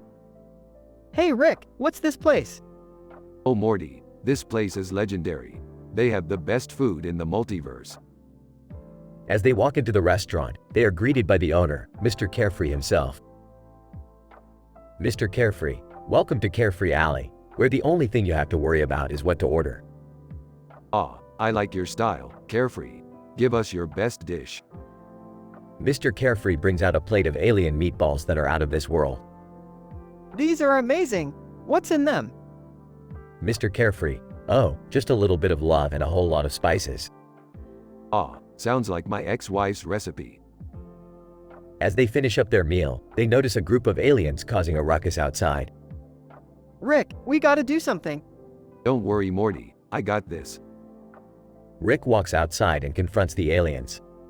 Hey, what's with all the noise? Can't you see we're trying to eat here? The aliens look at Rick, intimidated. Alien, sorry, we didn't mean to disturb you. Yeah, well, try to keep it down next time. This is Carefree Alley, not Careless Alley. Morty looks at Rick, impressed. Wow, Rick, you really showed them. That's just how we roll in the multiverse, Morty. Now let's go get some dessert. As they leave the restaurant, they notice a sign that says, "Free hugs." Hey Rick, should we get some free hugs? Ah, only if they're gluten-free. They both laugh as they continue their adventures through the multiverse.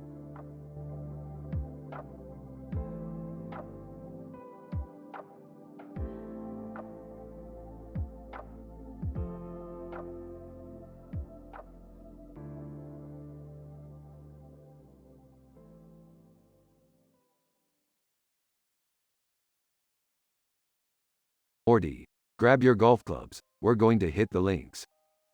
I don't know, Rick. I haven't played in a while. That's because you've been wasting your time on that stupid app of yours. It's time to get back in the game. I'll come too. I could use a break from holding down the fort. Hey, don't forget about me. I used to be pretty good. Yeah, and I used to give a shit. Let's go. They arrive at the golf course. Wow, this place is beautiful. I hope I don't embarrass myself. I hope I don't lose any balls. I hope they have a bar. As they start playing, Morty struggles to hit the ball. I can't do this. I suck. That's the spirit, Morty. Just keep swinging. Jerry, you're doing great. Thanks, Beth. This is really helping with my confidence. Who cares about confidence? I just hope the beer cart comes soon. The beer cart arrives and Rick loads up. Now this is more like it. I don't think you're supposed to drink and golf, Rick. I'm not supposed to do a lot of things, Morty. That's what makes life worth living. As the sun sets, they finish the round. Well, that was fun. We should do this again sometime. I don't know about that, Jerry. If I wanted to be outside and sober, I'd go for a walk.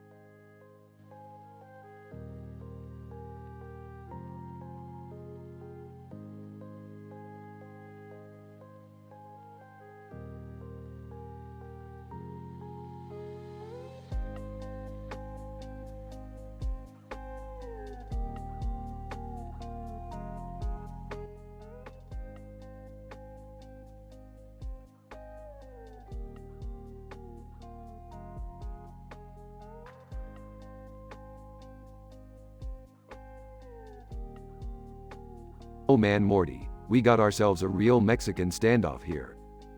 What do you mean, Rick? They're holding guns, not tacos. It's an expression, Morty. Basically, they're all pointing their guns at each other, waiting for one of them to make the first move. Tracer, I don't know about you guys, but I could really go for a taco right about now. Soldier, Tracer, this is not the time to think about food. Actually, Soldier, I could use a burrito myself. Guys, can we focus on the fact that they're all armed and dangerous? Mercy, excuse me, but we are not looking for trouble. We are simply passing through. Well, I guess we'll just have to take your word for it. What exactly are you holding in your hands? Genji, they are weapons, but we mean you no harm. We are simply protecting ourselves. What kind of weapons are they? VA, they're called pulse pistols. They shoot energy beams that can take out enemy robots. Well, alright then. No need to get trigger happy. We're just passing through too. We're from a different dimension. Tracer, a different dimension? That's amazing. We've always wondered if there were others out there. Yeah, we're kind of a big deal in our world. We go on all sorts of crazy adventures. Mercy, that sounds like quite an exciting life. You have no idea. Say, you guys know any good childhood anecdotes? I always love a good story from the good old days. Soldier. Well, when I was a boy, I used to love playing with toy soldiers. I would set them up in all sorts of strategic positions and pretend I was commanding an army. VA. I remember when I was a kid, I was really into video games. I would stay up all night playing and my parents would get so mad at me. Ah, sounds like you and Morty have a lot in common. Hey, I don't play all night. Tracer. Oh, I remember once when I was little, I got lost in a shopping mall. I cried and cried until my mom found me. Mercy. I used to love taking care of injured animals. I would bring them back to my house and nurse them back to health. Genji. When I was a child, I was trained in the ways of the ninja. My father taught me everything I needed to know. Wow, you guys all had really interesting childhoods. Time sure flies, huh?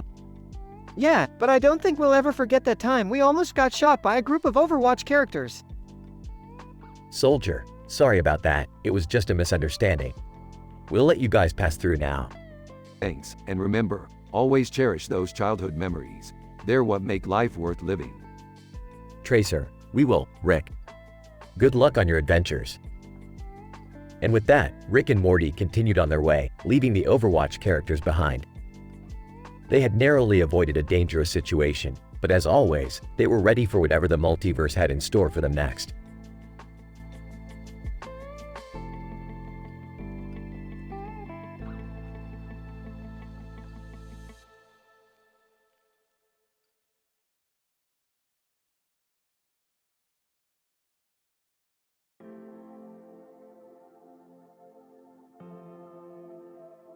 Alright, Morty, we're here to investigate this creepy-ass place. What is it again?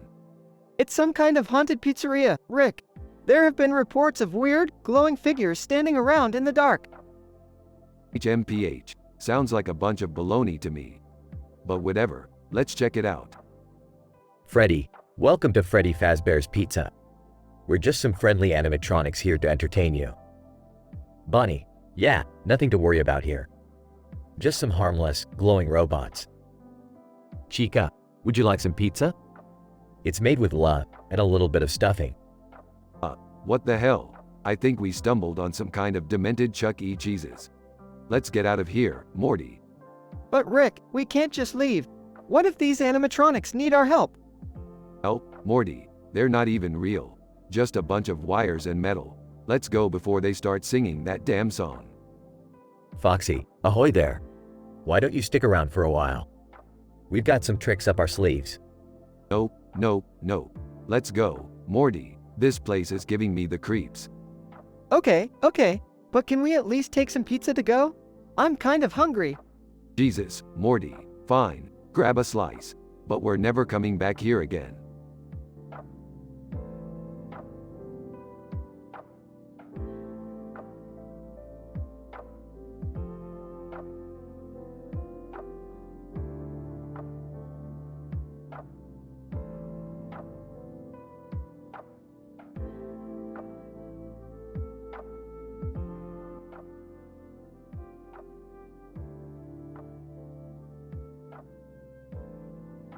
Morty, we're going on an adventure. Alright, Rick, where are we going this time? Well, Morty, we're headed to the planet of the Yoda mask statues. What? You mean like from Star Wars? Yeah, Morty, these statues are all over the place. The locals believe they bring good luck. But Rick, what's so special about these statues? They're just statues. Well, Morty, that's where you're wrong. Legend has it that one of these statues is cursed, and whoever finds it is granted unlimited power and knowledge. Wow, Rick, that sounds amazing. That's right, Morty, but be careful. There are many dangers on this planet, including the Yoda cult that worships these statues. What? A Yoda cult? Yeah, Morty, they believe that Yoda was a godlike figure and that the statues hold incredible power. Well, I don't know about that, Rick, but I guess we'll have to be careful. Don't worry, Morty. I've got this under control. Now let's go find that cursed statue and become unstoppable. As they travel further into the planet, they encounter a group of Yoda worshippers. Yoda cult leader, you dare to step foot on our sacred planet? Relax, buddy. We're just here to find the cursed statue. Yoda cult leader, the cursed statue? Our ancestors have been searching for it for centuries. Rick, I don't think we should mess with these guys. Nonsense, Morty. Let's show them who's boss. An epic battle ensues between Rick, Morty, and the Yoda worshippers. They eventually find the cursed statue and obtain its power. Wow, Rick, we did it. We're unstoppable now. That's right, Morty. And now, the universe is at our fingertips. As they celebrate their victory, the cursed statue suddenly explodes, causing Rick and Morty to be thrown into the air. Geez, Morty. I think we overdid it. I think you're right, Rick.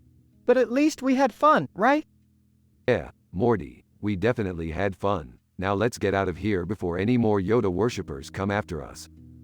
Right behind you, Rick.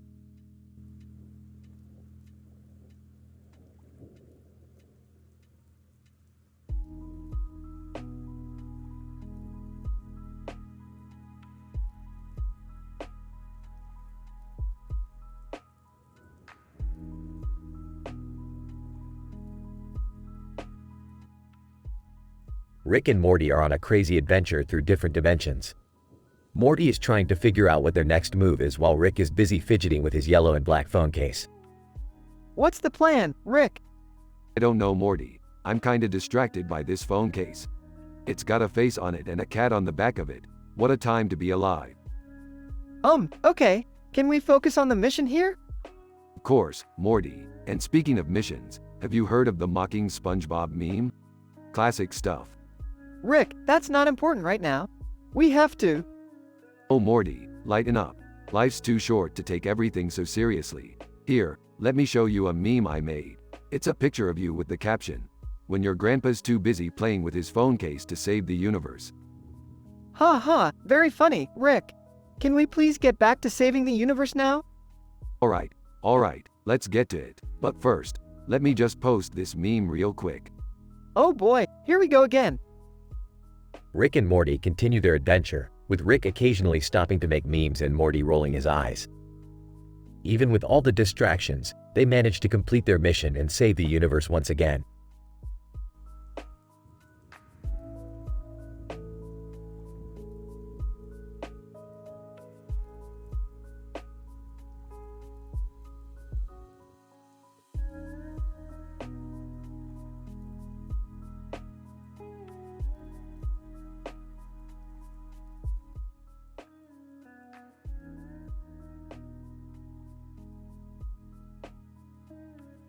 Title: The Suit in the City.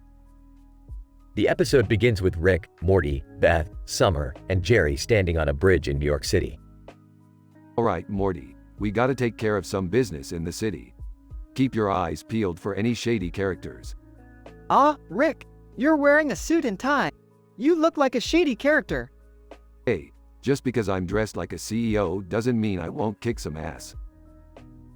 As the group turns to leave, they notice a man in a suit and tie standing on the bridge with a group of men in the background. Who's that guy? He looks important. That's Ralph Cramden from The Honeymooners. He's a big shot in this city. Wow, it's an honor to meet you, Mr. Cramden. Your show is a classic. Ralph: Yeah. Nice to meet you too. You guys ain't from around here, are ya? Nope, just passing through. As the group starts to walk away, they realize they're being followed by the men from earlier. Rick, those guys in suits are following us. Relax, Morty, I got this. Rick turns around and confronts the men. What do you guys want? Men in suit: We're looking for the briefcase, Rick. You know what we're talking about. I don't know what you're talking about. What briefcase? It's nothing, just some old business. Men in suit: Hand it over, Rick. Or things are gonna get ugly. Fine, you win. Rick hands over the briefcase and the men leave. What was in the briefcase? None of your damn business, Jerry. Let's just get out of here. As the group walks away, they see Ralph Cramden walking towards them. Ralph: Hey, Rick. I saw what happened back there. You got a lot of guts. Thanks, Ralph. It's just another day in the life of a genius. The episode ends with the group walking away as Ralph Cramden watches them go. Ralph: Boy, those guys are something else.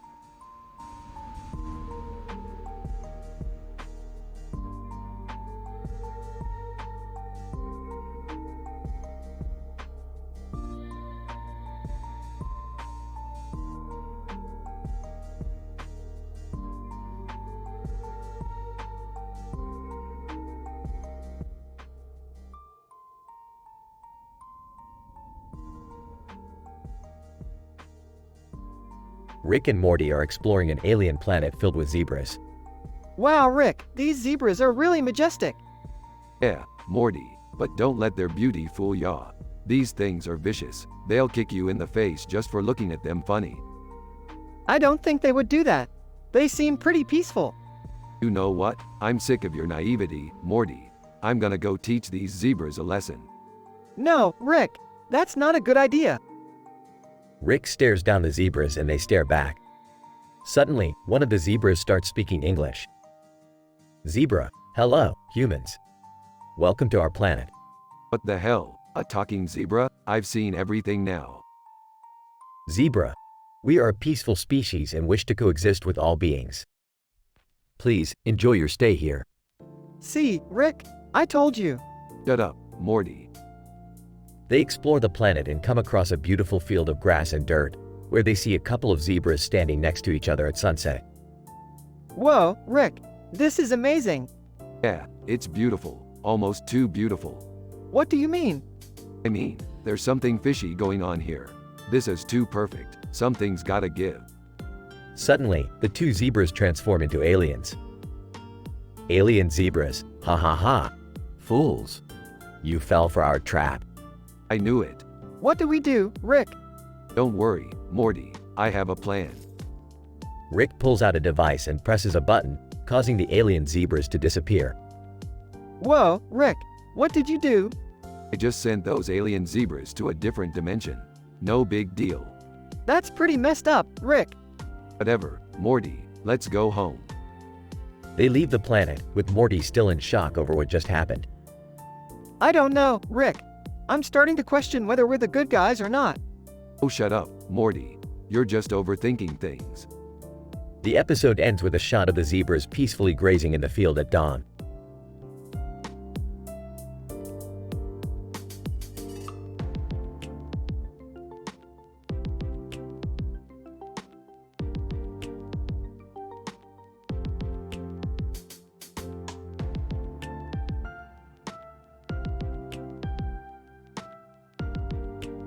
Morty, I need you to grab the interdimensional portal gun. We've got an emergency situation. What's going on, Rick? Someone's been messing with the multiverse, and it's starting to cause some serious collateral damage. Hey, Rick, can I come too? I want to help. Jerry, this is a job for professionals. Besides, we need someone to babysit your wife. Excuse me? I'm perfectly capable of taking care of myself. Thank you very much. Guys, we're wasting time. Let's just go. Nurse, excuse me, but who are you all? We're interdimensional travelers here to fix a problem. Mind your own business, lady. Scrubs guy. Hey, be nice. She's just doing her job. My name is Dr. Johnson. I can help you find what you're looking for. What's with the stethoscope, though? Johnson. Oh, I'm a cardiologist. I was just on my way to the hospital. Morty, let's go. We don't have time for this nonsense. Nurse. Wait, do you guys have some kind of insurance or medical plan? We can't just let you go willy-nilly. Oh, for the love of, fine. Do you take Cigna?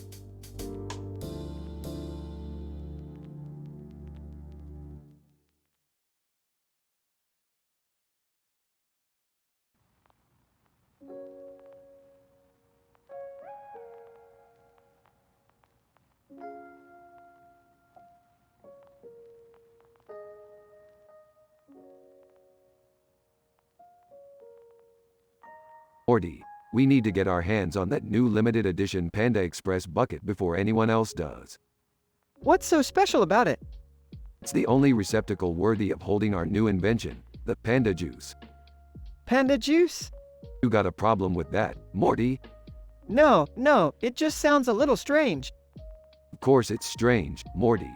Do you think genius-level science is achieved by playing it safe? Now let's go.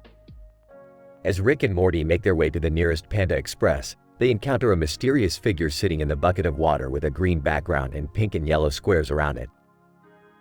Mystery figure. Welcome, Rick and Morty. I have been expecting you. Who the hell are you? Mystery figure. I am the guardian of the Panda Bucket. If you wish to obtain it, you must first prove your worthiness. How do we do that? Guardian, you must recite a joke that makes me laugh. Oh, I got this. Why did the panda go to the doctor? Because he was feeling a little unbearable. Guardian, laughs. You have proven yourselves worthy. Take the bucket and go. Back at Rick's laboratory, they fill the bucket with the mysterious panda juice and take a sip. Wow, this is delicious. Of course it is, Morty. With the power of science and the cuteness of pandas, there's no limit to what we can achieve. As they continue to drink the panda juice, Rick and Morty experience increasingly bizarre and hilarious hallucinations. Laughing uncontrollably, Morty, I think we may have accidentally created the greatest party drink of all time. Also laughing, yeah, and it's all thanks to the power of pandas. As the episode closes, Rick and Morty stumble out of the laboratory, still laughing and holding the Panda Express bucket filled with panda juice.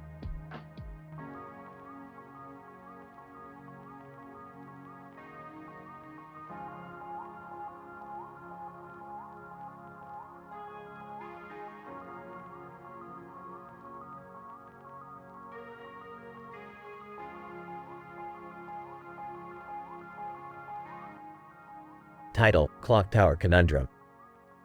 The episode begins with Rick, Morty, and Summer arriving at a large mansion with a towering clock on the front. Alright, kids, we're here to crash a party. What kind of party? The Bachelorette's party. Apparently, they're looking for some entertainment. Are we the entertainment? Not exactly. We're here to steal their clock tower. Why do we need a clock tower? Why not? It's a classic piece of architecture. Plus, I need it for a project. The trio sneaks into the party, disguised as caterers. They quickly make their way to the clock tower, but are interrupted by the Bachelorette herself. Bachelorette, what are you doing here? Oh, just making sure the catering is up to par. Bachelorette, well, if you need any help, let me know. Actually, we could use a distraction. Mind if we borrow your limo? Bachelorette, sure, take it. Just don't scratch it. The trio uses the limo to distract the security guards while they make their escape with the clock tower. We did it! We stole the clock tower! Yeah, but I forgot what I needed it for. So we risked our lives for nothing? Hey, it's just another adventure, kids. Let's celebrate with some In-N-Out burger. The episode ends with the trio enjoying their burgers while watching the stolen clock tower spin in circles in Rick's garage.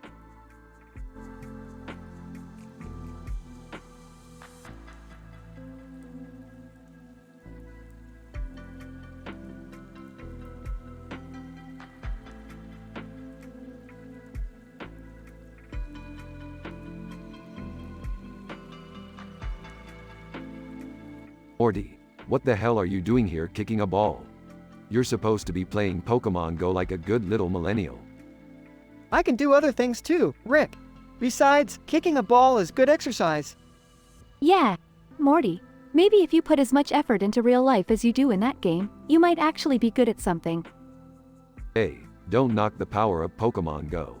I once caught a legendary in the middle of the desert while driving drunk. Morty's mom. Oh, I don't like the sound of that. Maybe you should take a break from that game for a while, Morty. No way, Mom! I gotta catch 'em all. Well, I hate to break it to you, Morty, but there's some evil stuff going on in that game. The Pokemon are just a front for a sinister organization that's trying to take over the world. What? That's crazy, Rick! Is it, Morty? Is it really? Come on. Let's go fight some virtual monsters and save the world. Oh, why do I have to be related to you guys?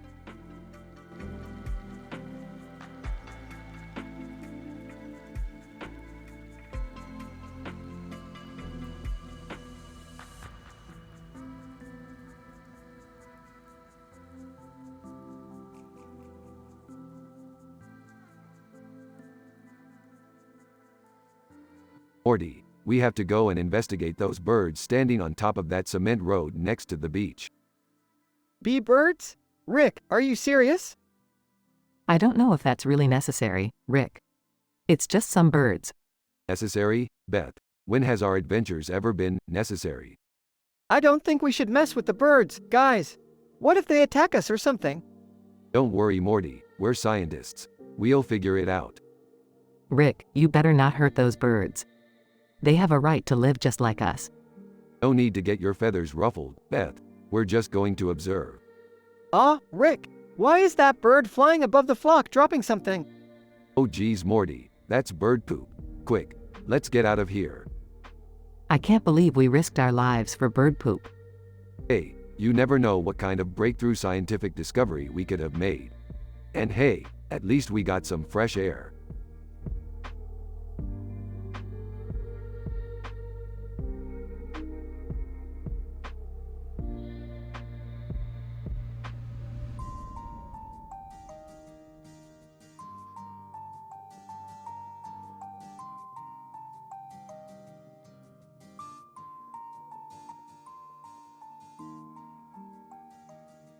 Whoa, Rick, what is going on? Why is there a guy in a futuristic suit holding a sword in front of a green background with a fish in a ship? Aha, Morty, that guy is Aquaman. He's been traveling through different dimensions, and he landed here in our dimension for a little while. Aquaman. Greetings, Morty and Rick. I am on a mission to find the lost civilization of Atlantis in this universe. I hope I can find it soon. Whoa, that's pretty cool. Do you need any help, Aquaman? Morty, you can't just volunteer us for something like that. We have interdimensional cable to watch, remember? Aquaman. Haha, no worries, Rick. I can handle it on my own. But before I go, would you mind showing me around your world a little bit? Sure thing, Aquaman. We can take you to some of the best places in our universe. Can we go to the arcade, Rick? Please? Sure, Morty, we can go to the arcade, and Aquaman can show us his sword fighting skills with some of the games there. Aquaman. Sounds good to me. Let's go, gentlemen. They all leave for the arcade, with Aquaman showing off his sword fighting skills and Morty getting a high score on a game. That was so much fun. Thanks, Aquaman. Aquaman. No problem, Morty. It was a pleasure meeting you both. Until next time, farewell. As Aquaman leaves, Rick turns to Morty. You know, Morty, I never thought I'd say this, but Aquaman was actually pretty cool. Yeah, Rick. He was like a superhero, but in real life. Aha, yeah, but let's not get carried away. Now let's get back to watching interdimensional cable before we miss anything good. They both sit down to watch interdimensional cable, with Morty eagerly anticipating the next crazy adventure they'll go on.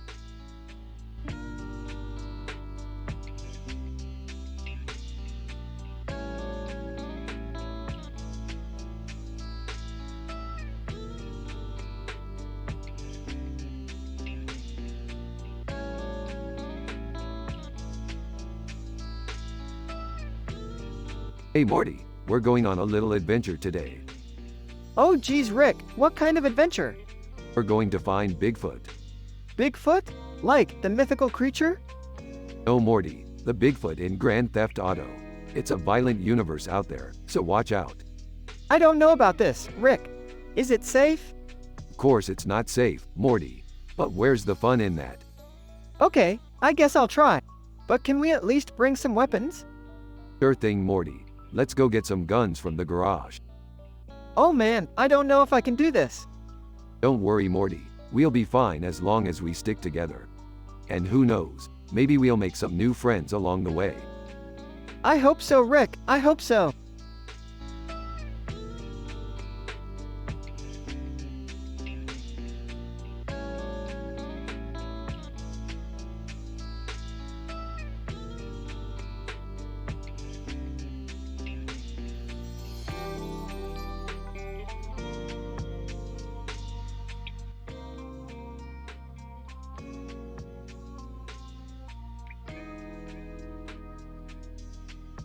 Oh Morty, I've been tinkering with this new dimension hopping tech and I think I've finally got it working.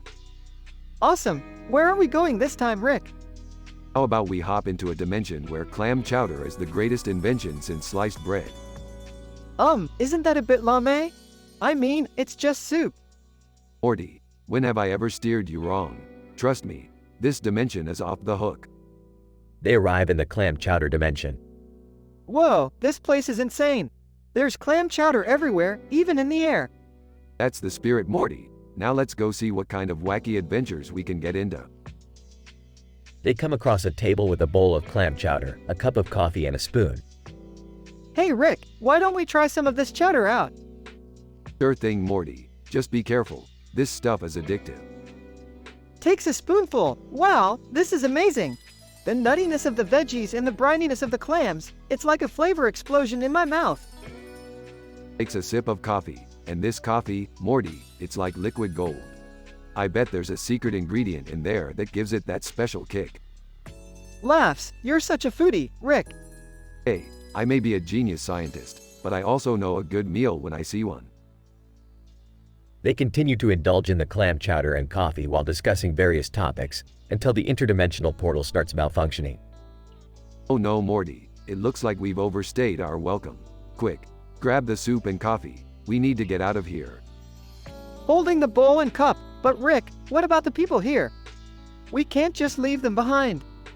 Morty, we're not heroes. We're just two guys looking for a good time. Now come on, before we get trapped in this dimension forever. They make a break for the portal just as it closes, narrowly escaping. Phew, that was close. Yup, we got out just in time. Although I must admit, Morty, I'm gonna miss that clam chowder. Smiling, don't worry Rick, we can always go back another time. Laughs. You're damn right, Morty. You're damn right.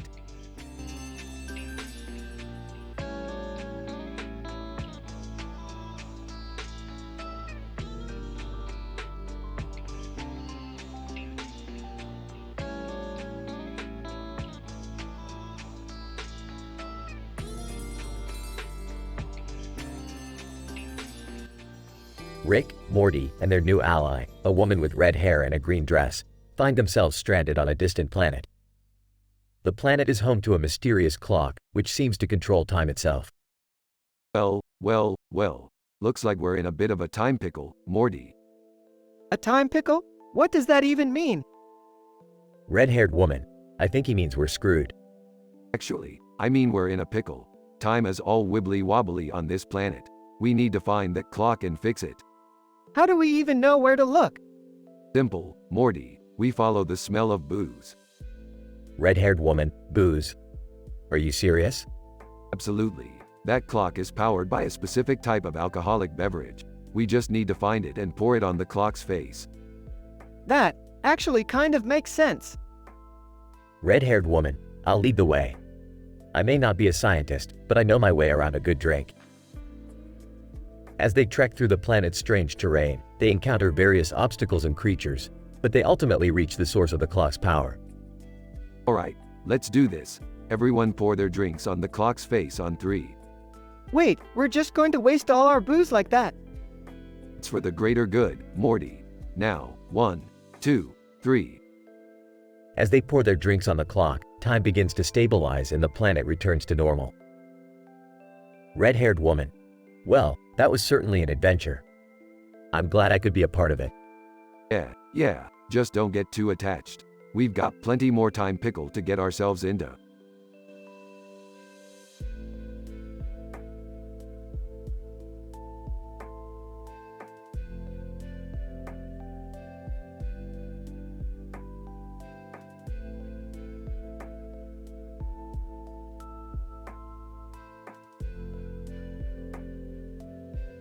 Alright, Morty, buckle up. We're heading to the back doors. The what? Just a shady dimension we stumbled upon. No big deal. Rick, can't we just stay home and watch some TV? Yeah, I don't want to fight any fearsome creatures. Come on, you guys. It'll be fun. Plus, I need to collect some rare element. What kind of creatures are we talking about here? Oh, you know, giant spiders, fire-breathing dragons, and the occasional fluffy bunny. Fluffy bunny? I'm with Beth on this one. Can't we just stay home and relax? Fine, you guys stay here. Morty and I will handle it. Wait, what? I didn't agree to that. Don't worry, Morty, it'll be an adventure. Plus, we get to use the Buster Sword. Buster Sword? Like from Final Fantasy? Yep, and it's going to come in handy against those fluffy bunnies. I don't know, Rick. This sounds dangerous. Yeah, can't we just go to a nice restaurant instead? Fine. We'll go to the restaurant next time. But right now, we have some creatures to slay. I have a feeling we're going to regret this. Nonsense, Morty, we got this. Just follow my lead.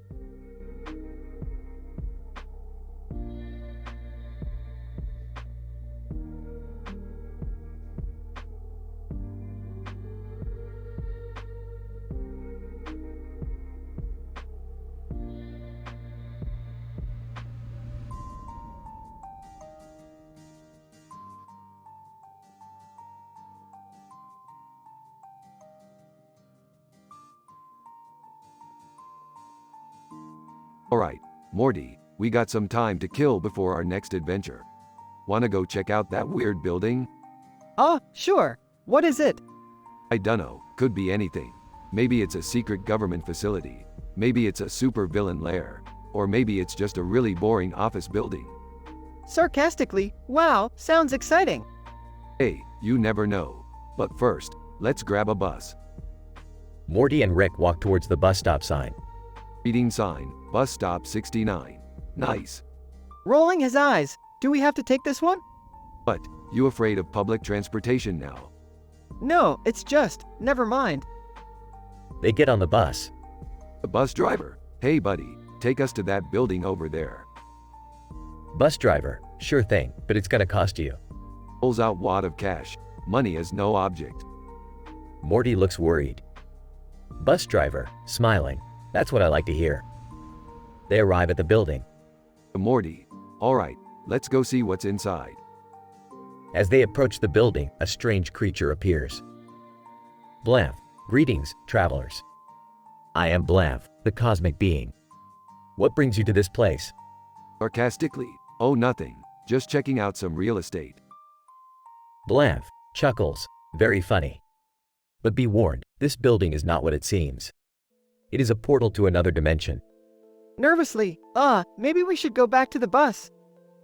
Ignoring Morty, another dimension, you say? Sounds like a party. Blamf, yes, but beware. Once you enter, you may never return. Smiling. That's the best news I've heard all day. They enter the building, and chaos ensues as they encounter bizarre creatures and odd scenarios, all ending in a wild chase sequence back to the bus. Panting, Rick, that was insane. I can't believe we made it out alive. Smiling. See Morty, sometimes you gotta take a chance and jump into the unknown. Otherwise, life would be dull and boring. Nodding, I guess you're right. They get back on the bus as it drives off into the distance. A bus driver, hey buddy, take us to the nearest McDonald's. Bus driver, sure thing, but it's gonna cost you. Pulls out wad of cash. I told you, money is no object. Smiling, here we go again.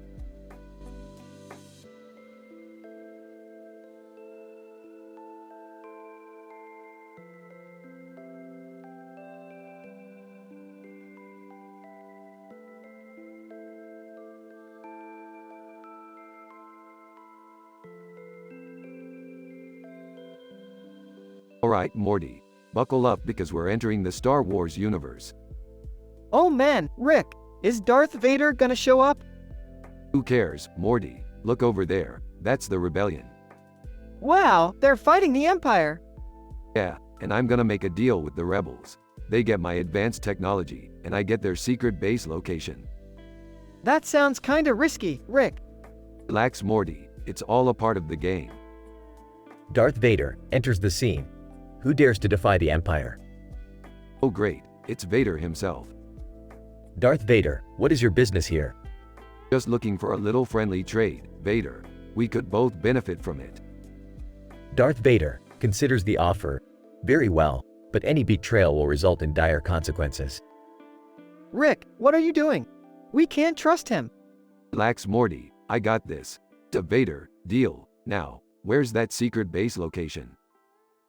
Darth Vader laughs sinisterly. You fool, you fell into my trap. The Empire will not tolerate traitors. Oh boy, we really stepped into it now. Rick, I don't want to go to space prison. Hang on Morty, I got one more trick up my sleeve. Pulls out a lightsaber. Let's see how Vader handles a little Jedi action.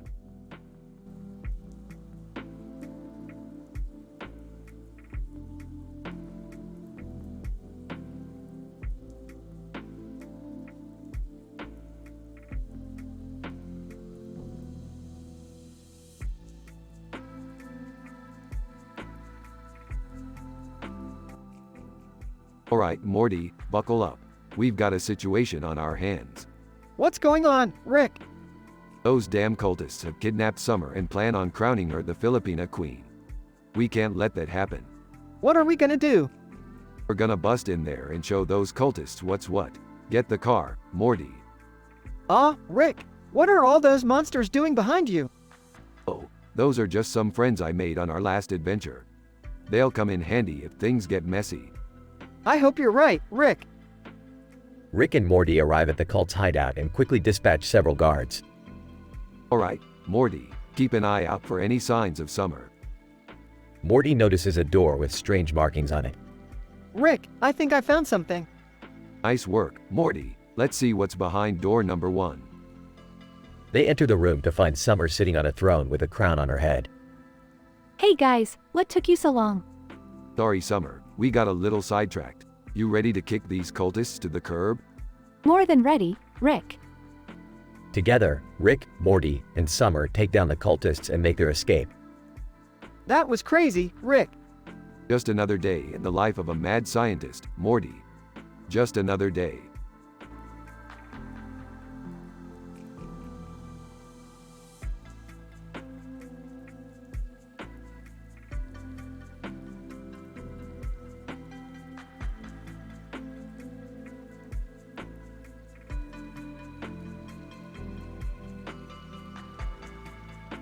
Hey Morty, you know what's cooler than riding a snowboard?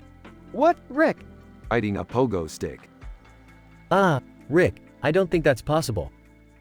Yeah, and it doesn't seem very safe either. Aw, you guys have no sense of adventure. Watch this. Jumps on pogo stick and immediately falls. Rick, are you okay? I'm fine, Morty. Just a little bruise on my ego. Hey, why don't we all ride snowboards together? It'll be fun. Actually, that sounds like a great idea. A family bonding activity. Fine. But if any of you slow me down, I'm leaving you behind. I don't think you have to worry about that, Rick. I'm pretty sure you're the slowest one here. Hey now, let's not start a competition. We're here to have fun, right? Right. Now let's hit those slopes. They all ride down the hill, laughing and having a good time. Okay. Maybe this was a good idea.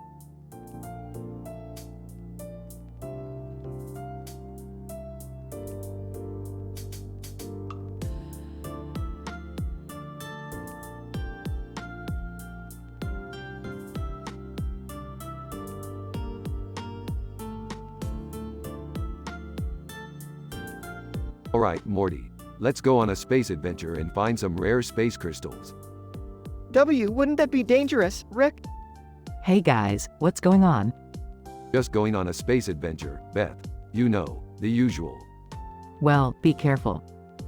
Robot, hello, Rick and Morty. I have a task for you. Wii Fit Trainer. Yeah, we need your help. What's the problem? Robot, this person on the window is missing. We need to find them. Burps. Alright, let's do it. But can't we just use the video game controller to find them? Wii Fit Trainer. No, we need your expertise. Expertise in what, exactly? I think we should help them, Rick.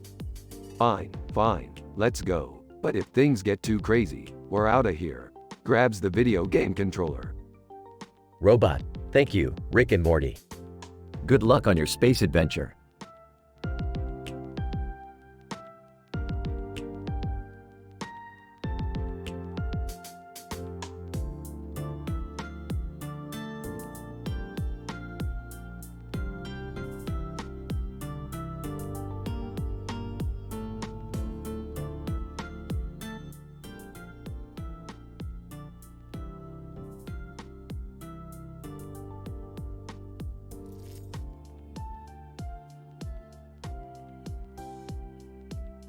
Morty, I have bad news. What is it, Rick? The only way to save our dimension is to travel to an alternate reality where everyone is an alien shrimp. Oh, okay. How do we get there? Simple, Morty. We just have to crawl into this pipe structure on top of David Bowie and the universe will take care of the rest. Wait, why David Bowie? Because he's a goddamn legend, Morty. Now let's go. They crawl into the pipe structure and suddenly everything around them starts to shift and morph into an alien world. Whoa, Rick, this is insane. I know, Morty, but we have a job to do. We need to find the leader of these alien shrimps and convince him to help us save our dimension. Okay, but how are we supposed to communicate with them? Simple, Morty. I learned how to speak shrimp language on my last adventure. Sarcastically, of course, you did. They make their way through the alien world, encountering bizarre creatures and obstacles along the way. Here we are. The leader's palace. Whoa, it's huge. Relax, Morty. Just follow my lead. They enter the palace and are greeted by the leader, who looks like a giant shrimp with a crown. Leader, greetings, Earthlings. What brings you to our dimension? We need your help, Your Highness. Our dimension is in danger and we need your advanced technology to save it. Leader, I see. Well, we shrimps are a peaceful race. We do not wish to interfere with other worlds. Come on, Your Highness. You can't just sit by and watch as our dimension crumbles. We need your help. Leader, very well. But only on one condition. You have to defeat our champion in a shrimp wrestling match. Shrimp wrestling? Don't worry, Morty. I got this. They enter the wrestling arena and Rick faces off against a muscular shrimp.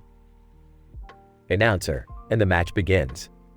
Rick and the shrimp lock arms, trying to gain the upper hand. Yelling, Morty, spray him. Spraying shrimp with a water bottle. Take that, shrimp.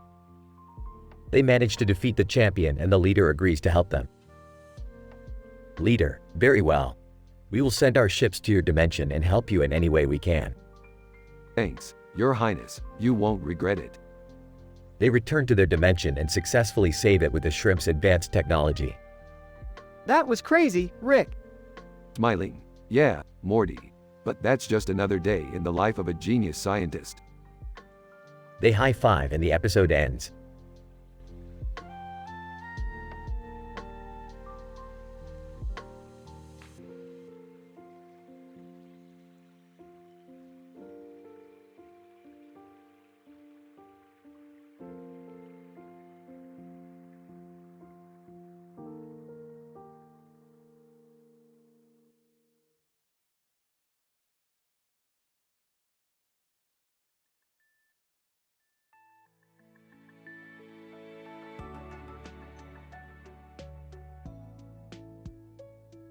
Alright, Morty, buckle up. We're heading to the top of that mountain to visit the world-famous Seven Wonders Museum. Oh cool, Grandpa Rick. What are we gonna see there? Oh, a bunch of boring tourist crap like the Colosseum and the Great Wall of China. But I heard they got a new exhibit on the Sphinx. Hey guys, can I come along? Jerry, we were planning on having some alone time tonight. Come on, Beth, it'll be fun. I heard they have a gift shop. Rolling her eyes. Ah, fine. But if there isn't anything good at the gift shop, I'm gonna be so pissed. As they approach the museum, they see a giant building on top of the mountain with a beautiful sunset behind it. Whoa, this place looks awesome. Yeah, but don't get your hopes up, Morty. The last time I visited here, they wouldn't even let me bring my flask inside. Nervously, maybe we should reconsider this. Jerry, we're already here. Let's just enjoy it. As they enter the museum, they see all of the 7 wonders of the world recreated in miniatures.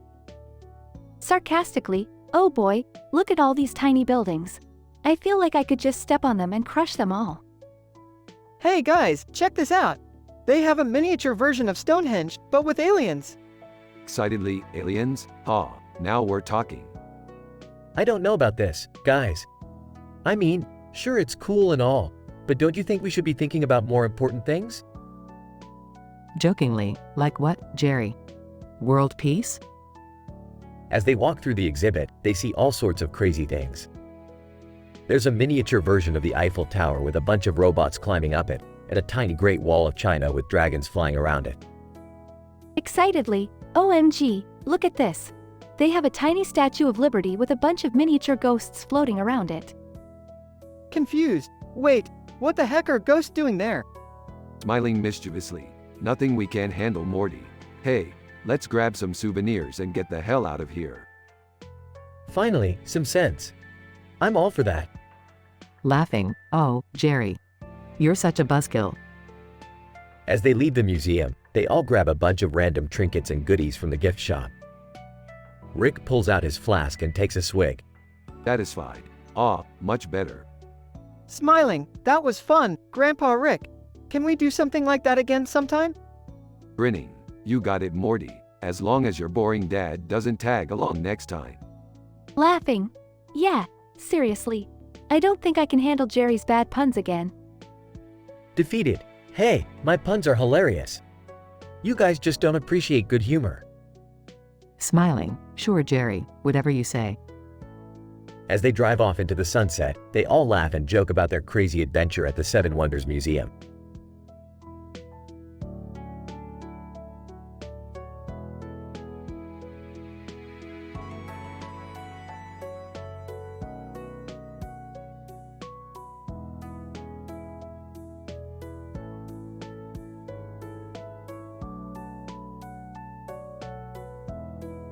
Alright, Morty, buckle up. We're heading to Middle Earth.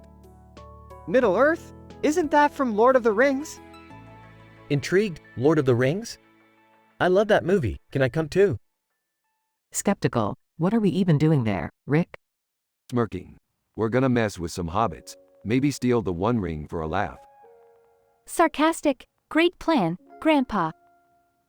As they arrived, they saw a man in a green outfit standing in front of a mountain and sky background with a ship in the distance.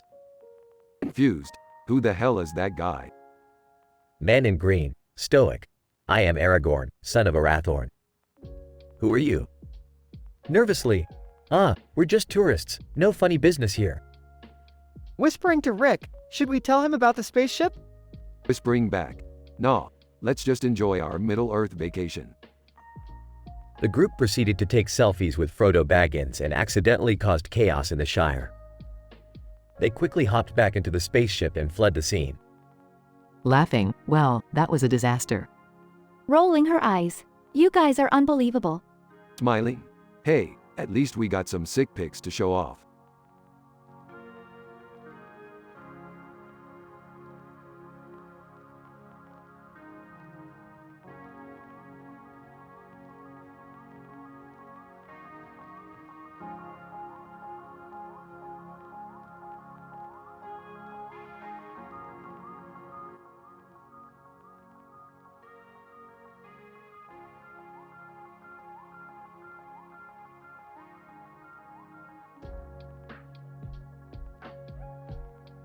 Title: The Interdimensional Pet Store.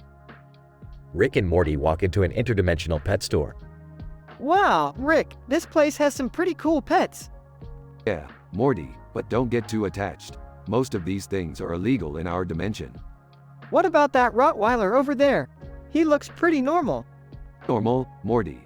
That's an interdimensional Rottweiler with the ability to speak English. Rottweiler. Yes, I am quite fluent in your primitive language. Whoa, that's crazy. Can we take him home with us? Sure, but he's gonna need a collar and chain to keep him under control. Rottweiler, excuse me? I don't think so. I am not some common beast to be restrained. Oh, shut up, you mutt. You're coming with us. The trio continue to browse the store when they come across a strange creature with tentacles and razor-sharp teeth. Whoa, Rick, what is that thing? It looks dangerous. That's a Zorgon beast, Morty. Highly intelligent and deadly. But, hey, if you want to take it home as a pet, I won't judge. No way, Rick. That thing could kill us in our sleep. Suddenly, they hear a commotion coming from the back of the store. What the hell is that noise? They investigate and find a group of interdimensional beings breaking into the store to steal the exotic pet.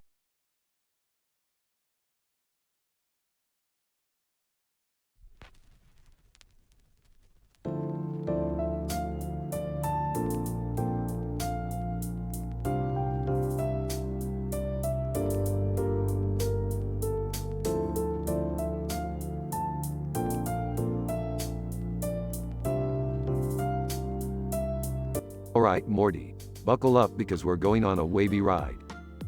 What does that mean, Rick? Are we going to Hawaii or something? No, Morty. We're going to ride the gnarliest waves of the multiverse on this surfboard I borrowed from a friend. Alright, but why are we doing this?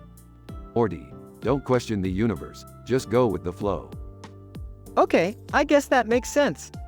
Now, let's hop on this board and catch some sick waves. Morty and Rick ride the surfboard through different dimensions. Rick, this is insane. We're surfing through space and time. Yeah, Morty, we're truly living life on the edge. Morty suddenly falls off the surfboard and into a dark void. Morty, are you okay? Rick, I think I'm stuck in some kind of alternate reality or something. Hang tight, Morty. I'll come rescue you.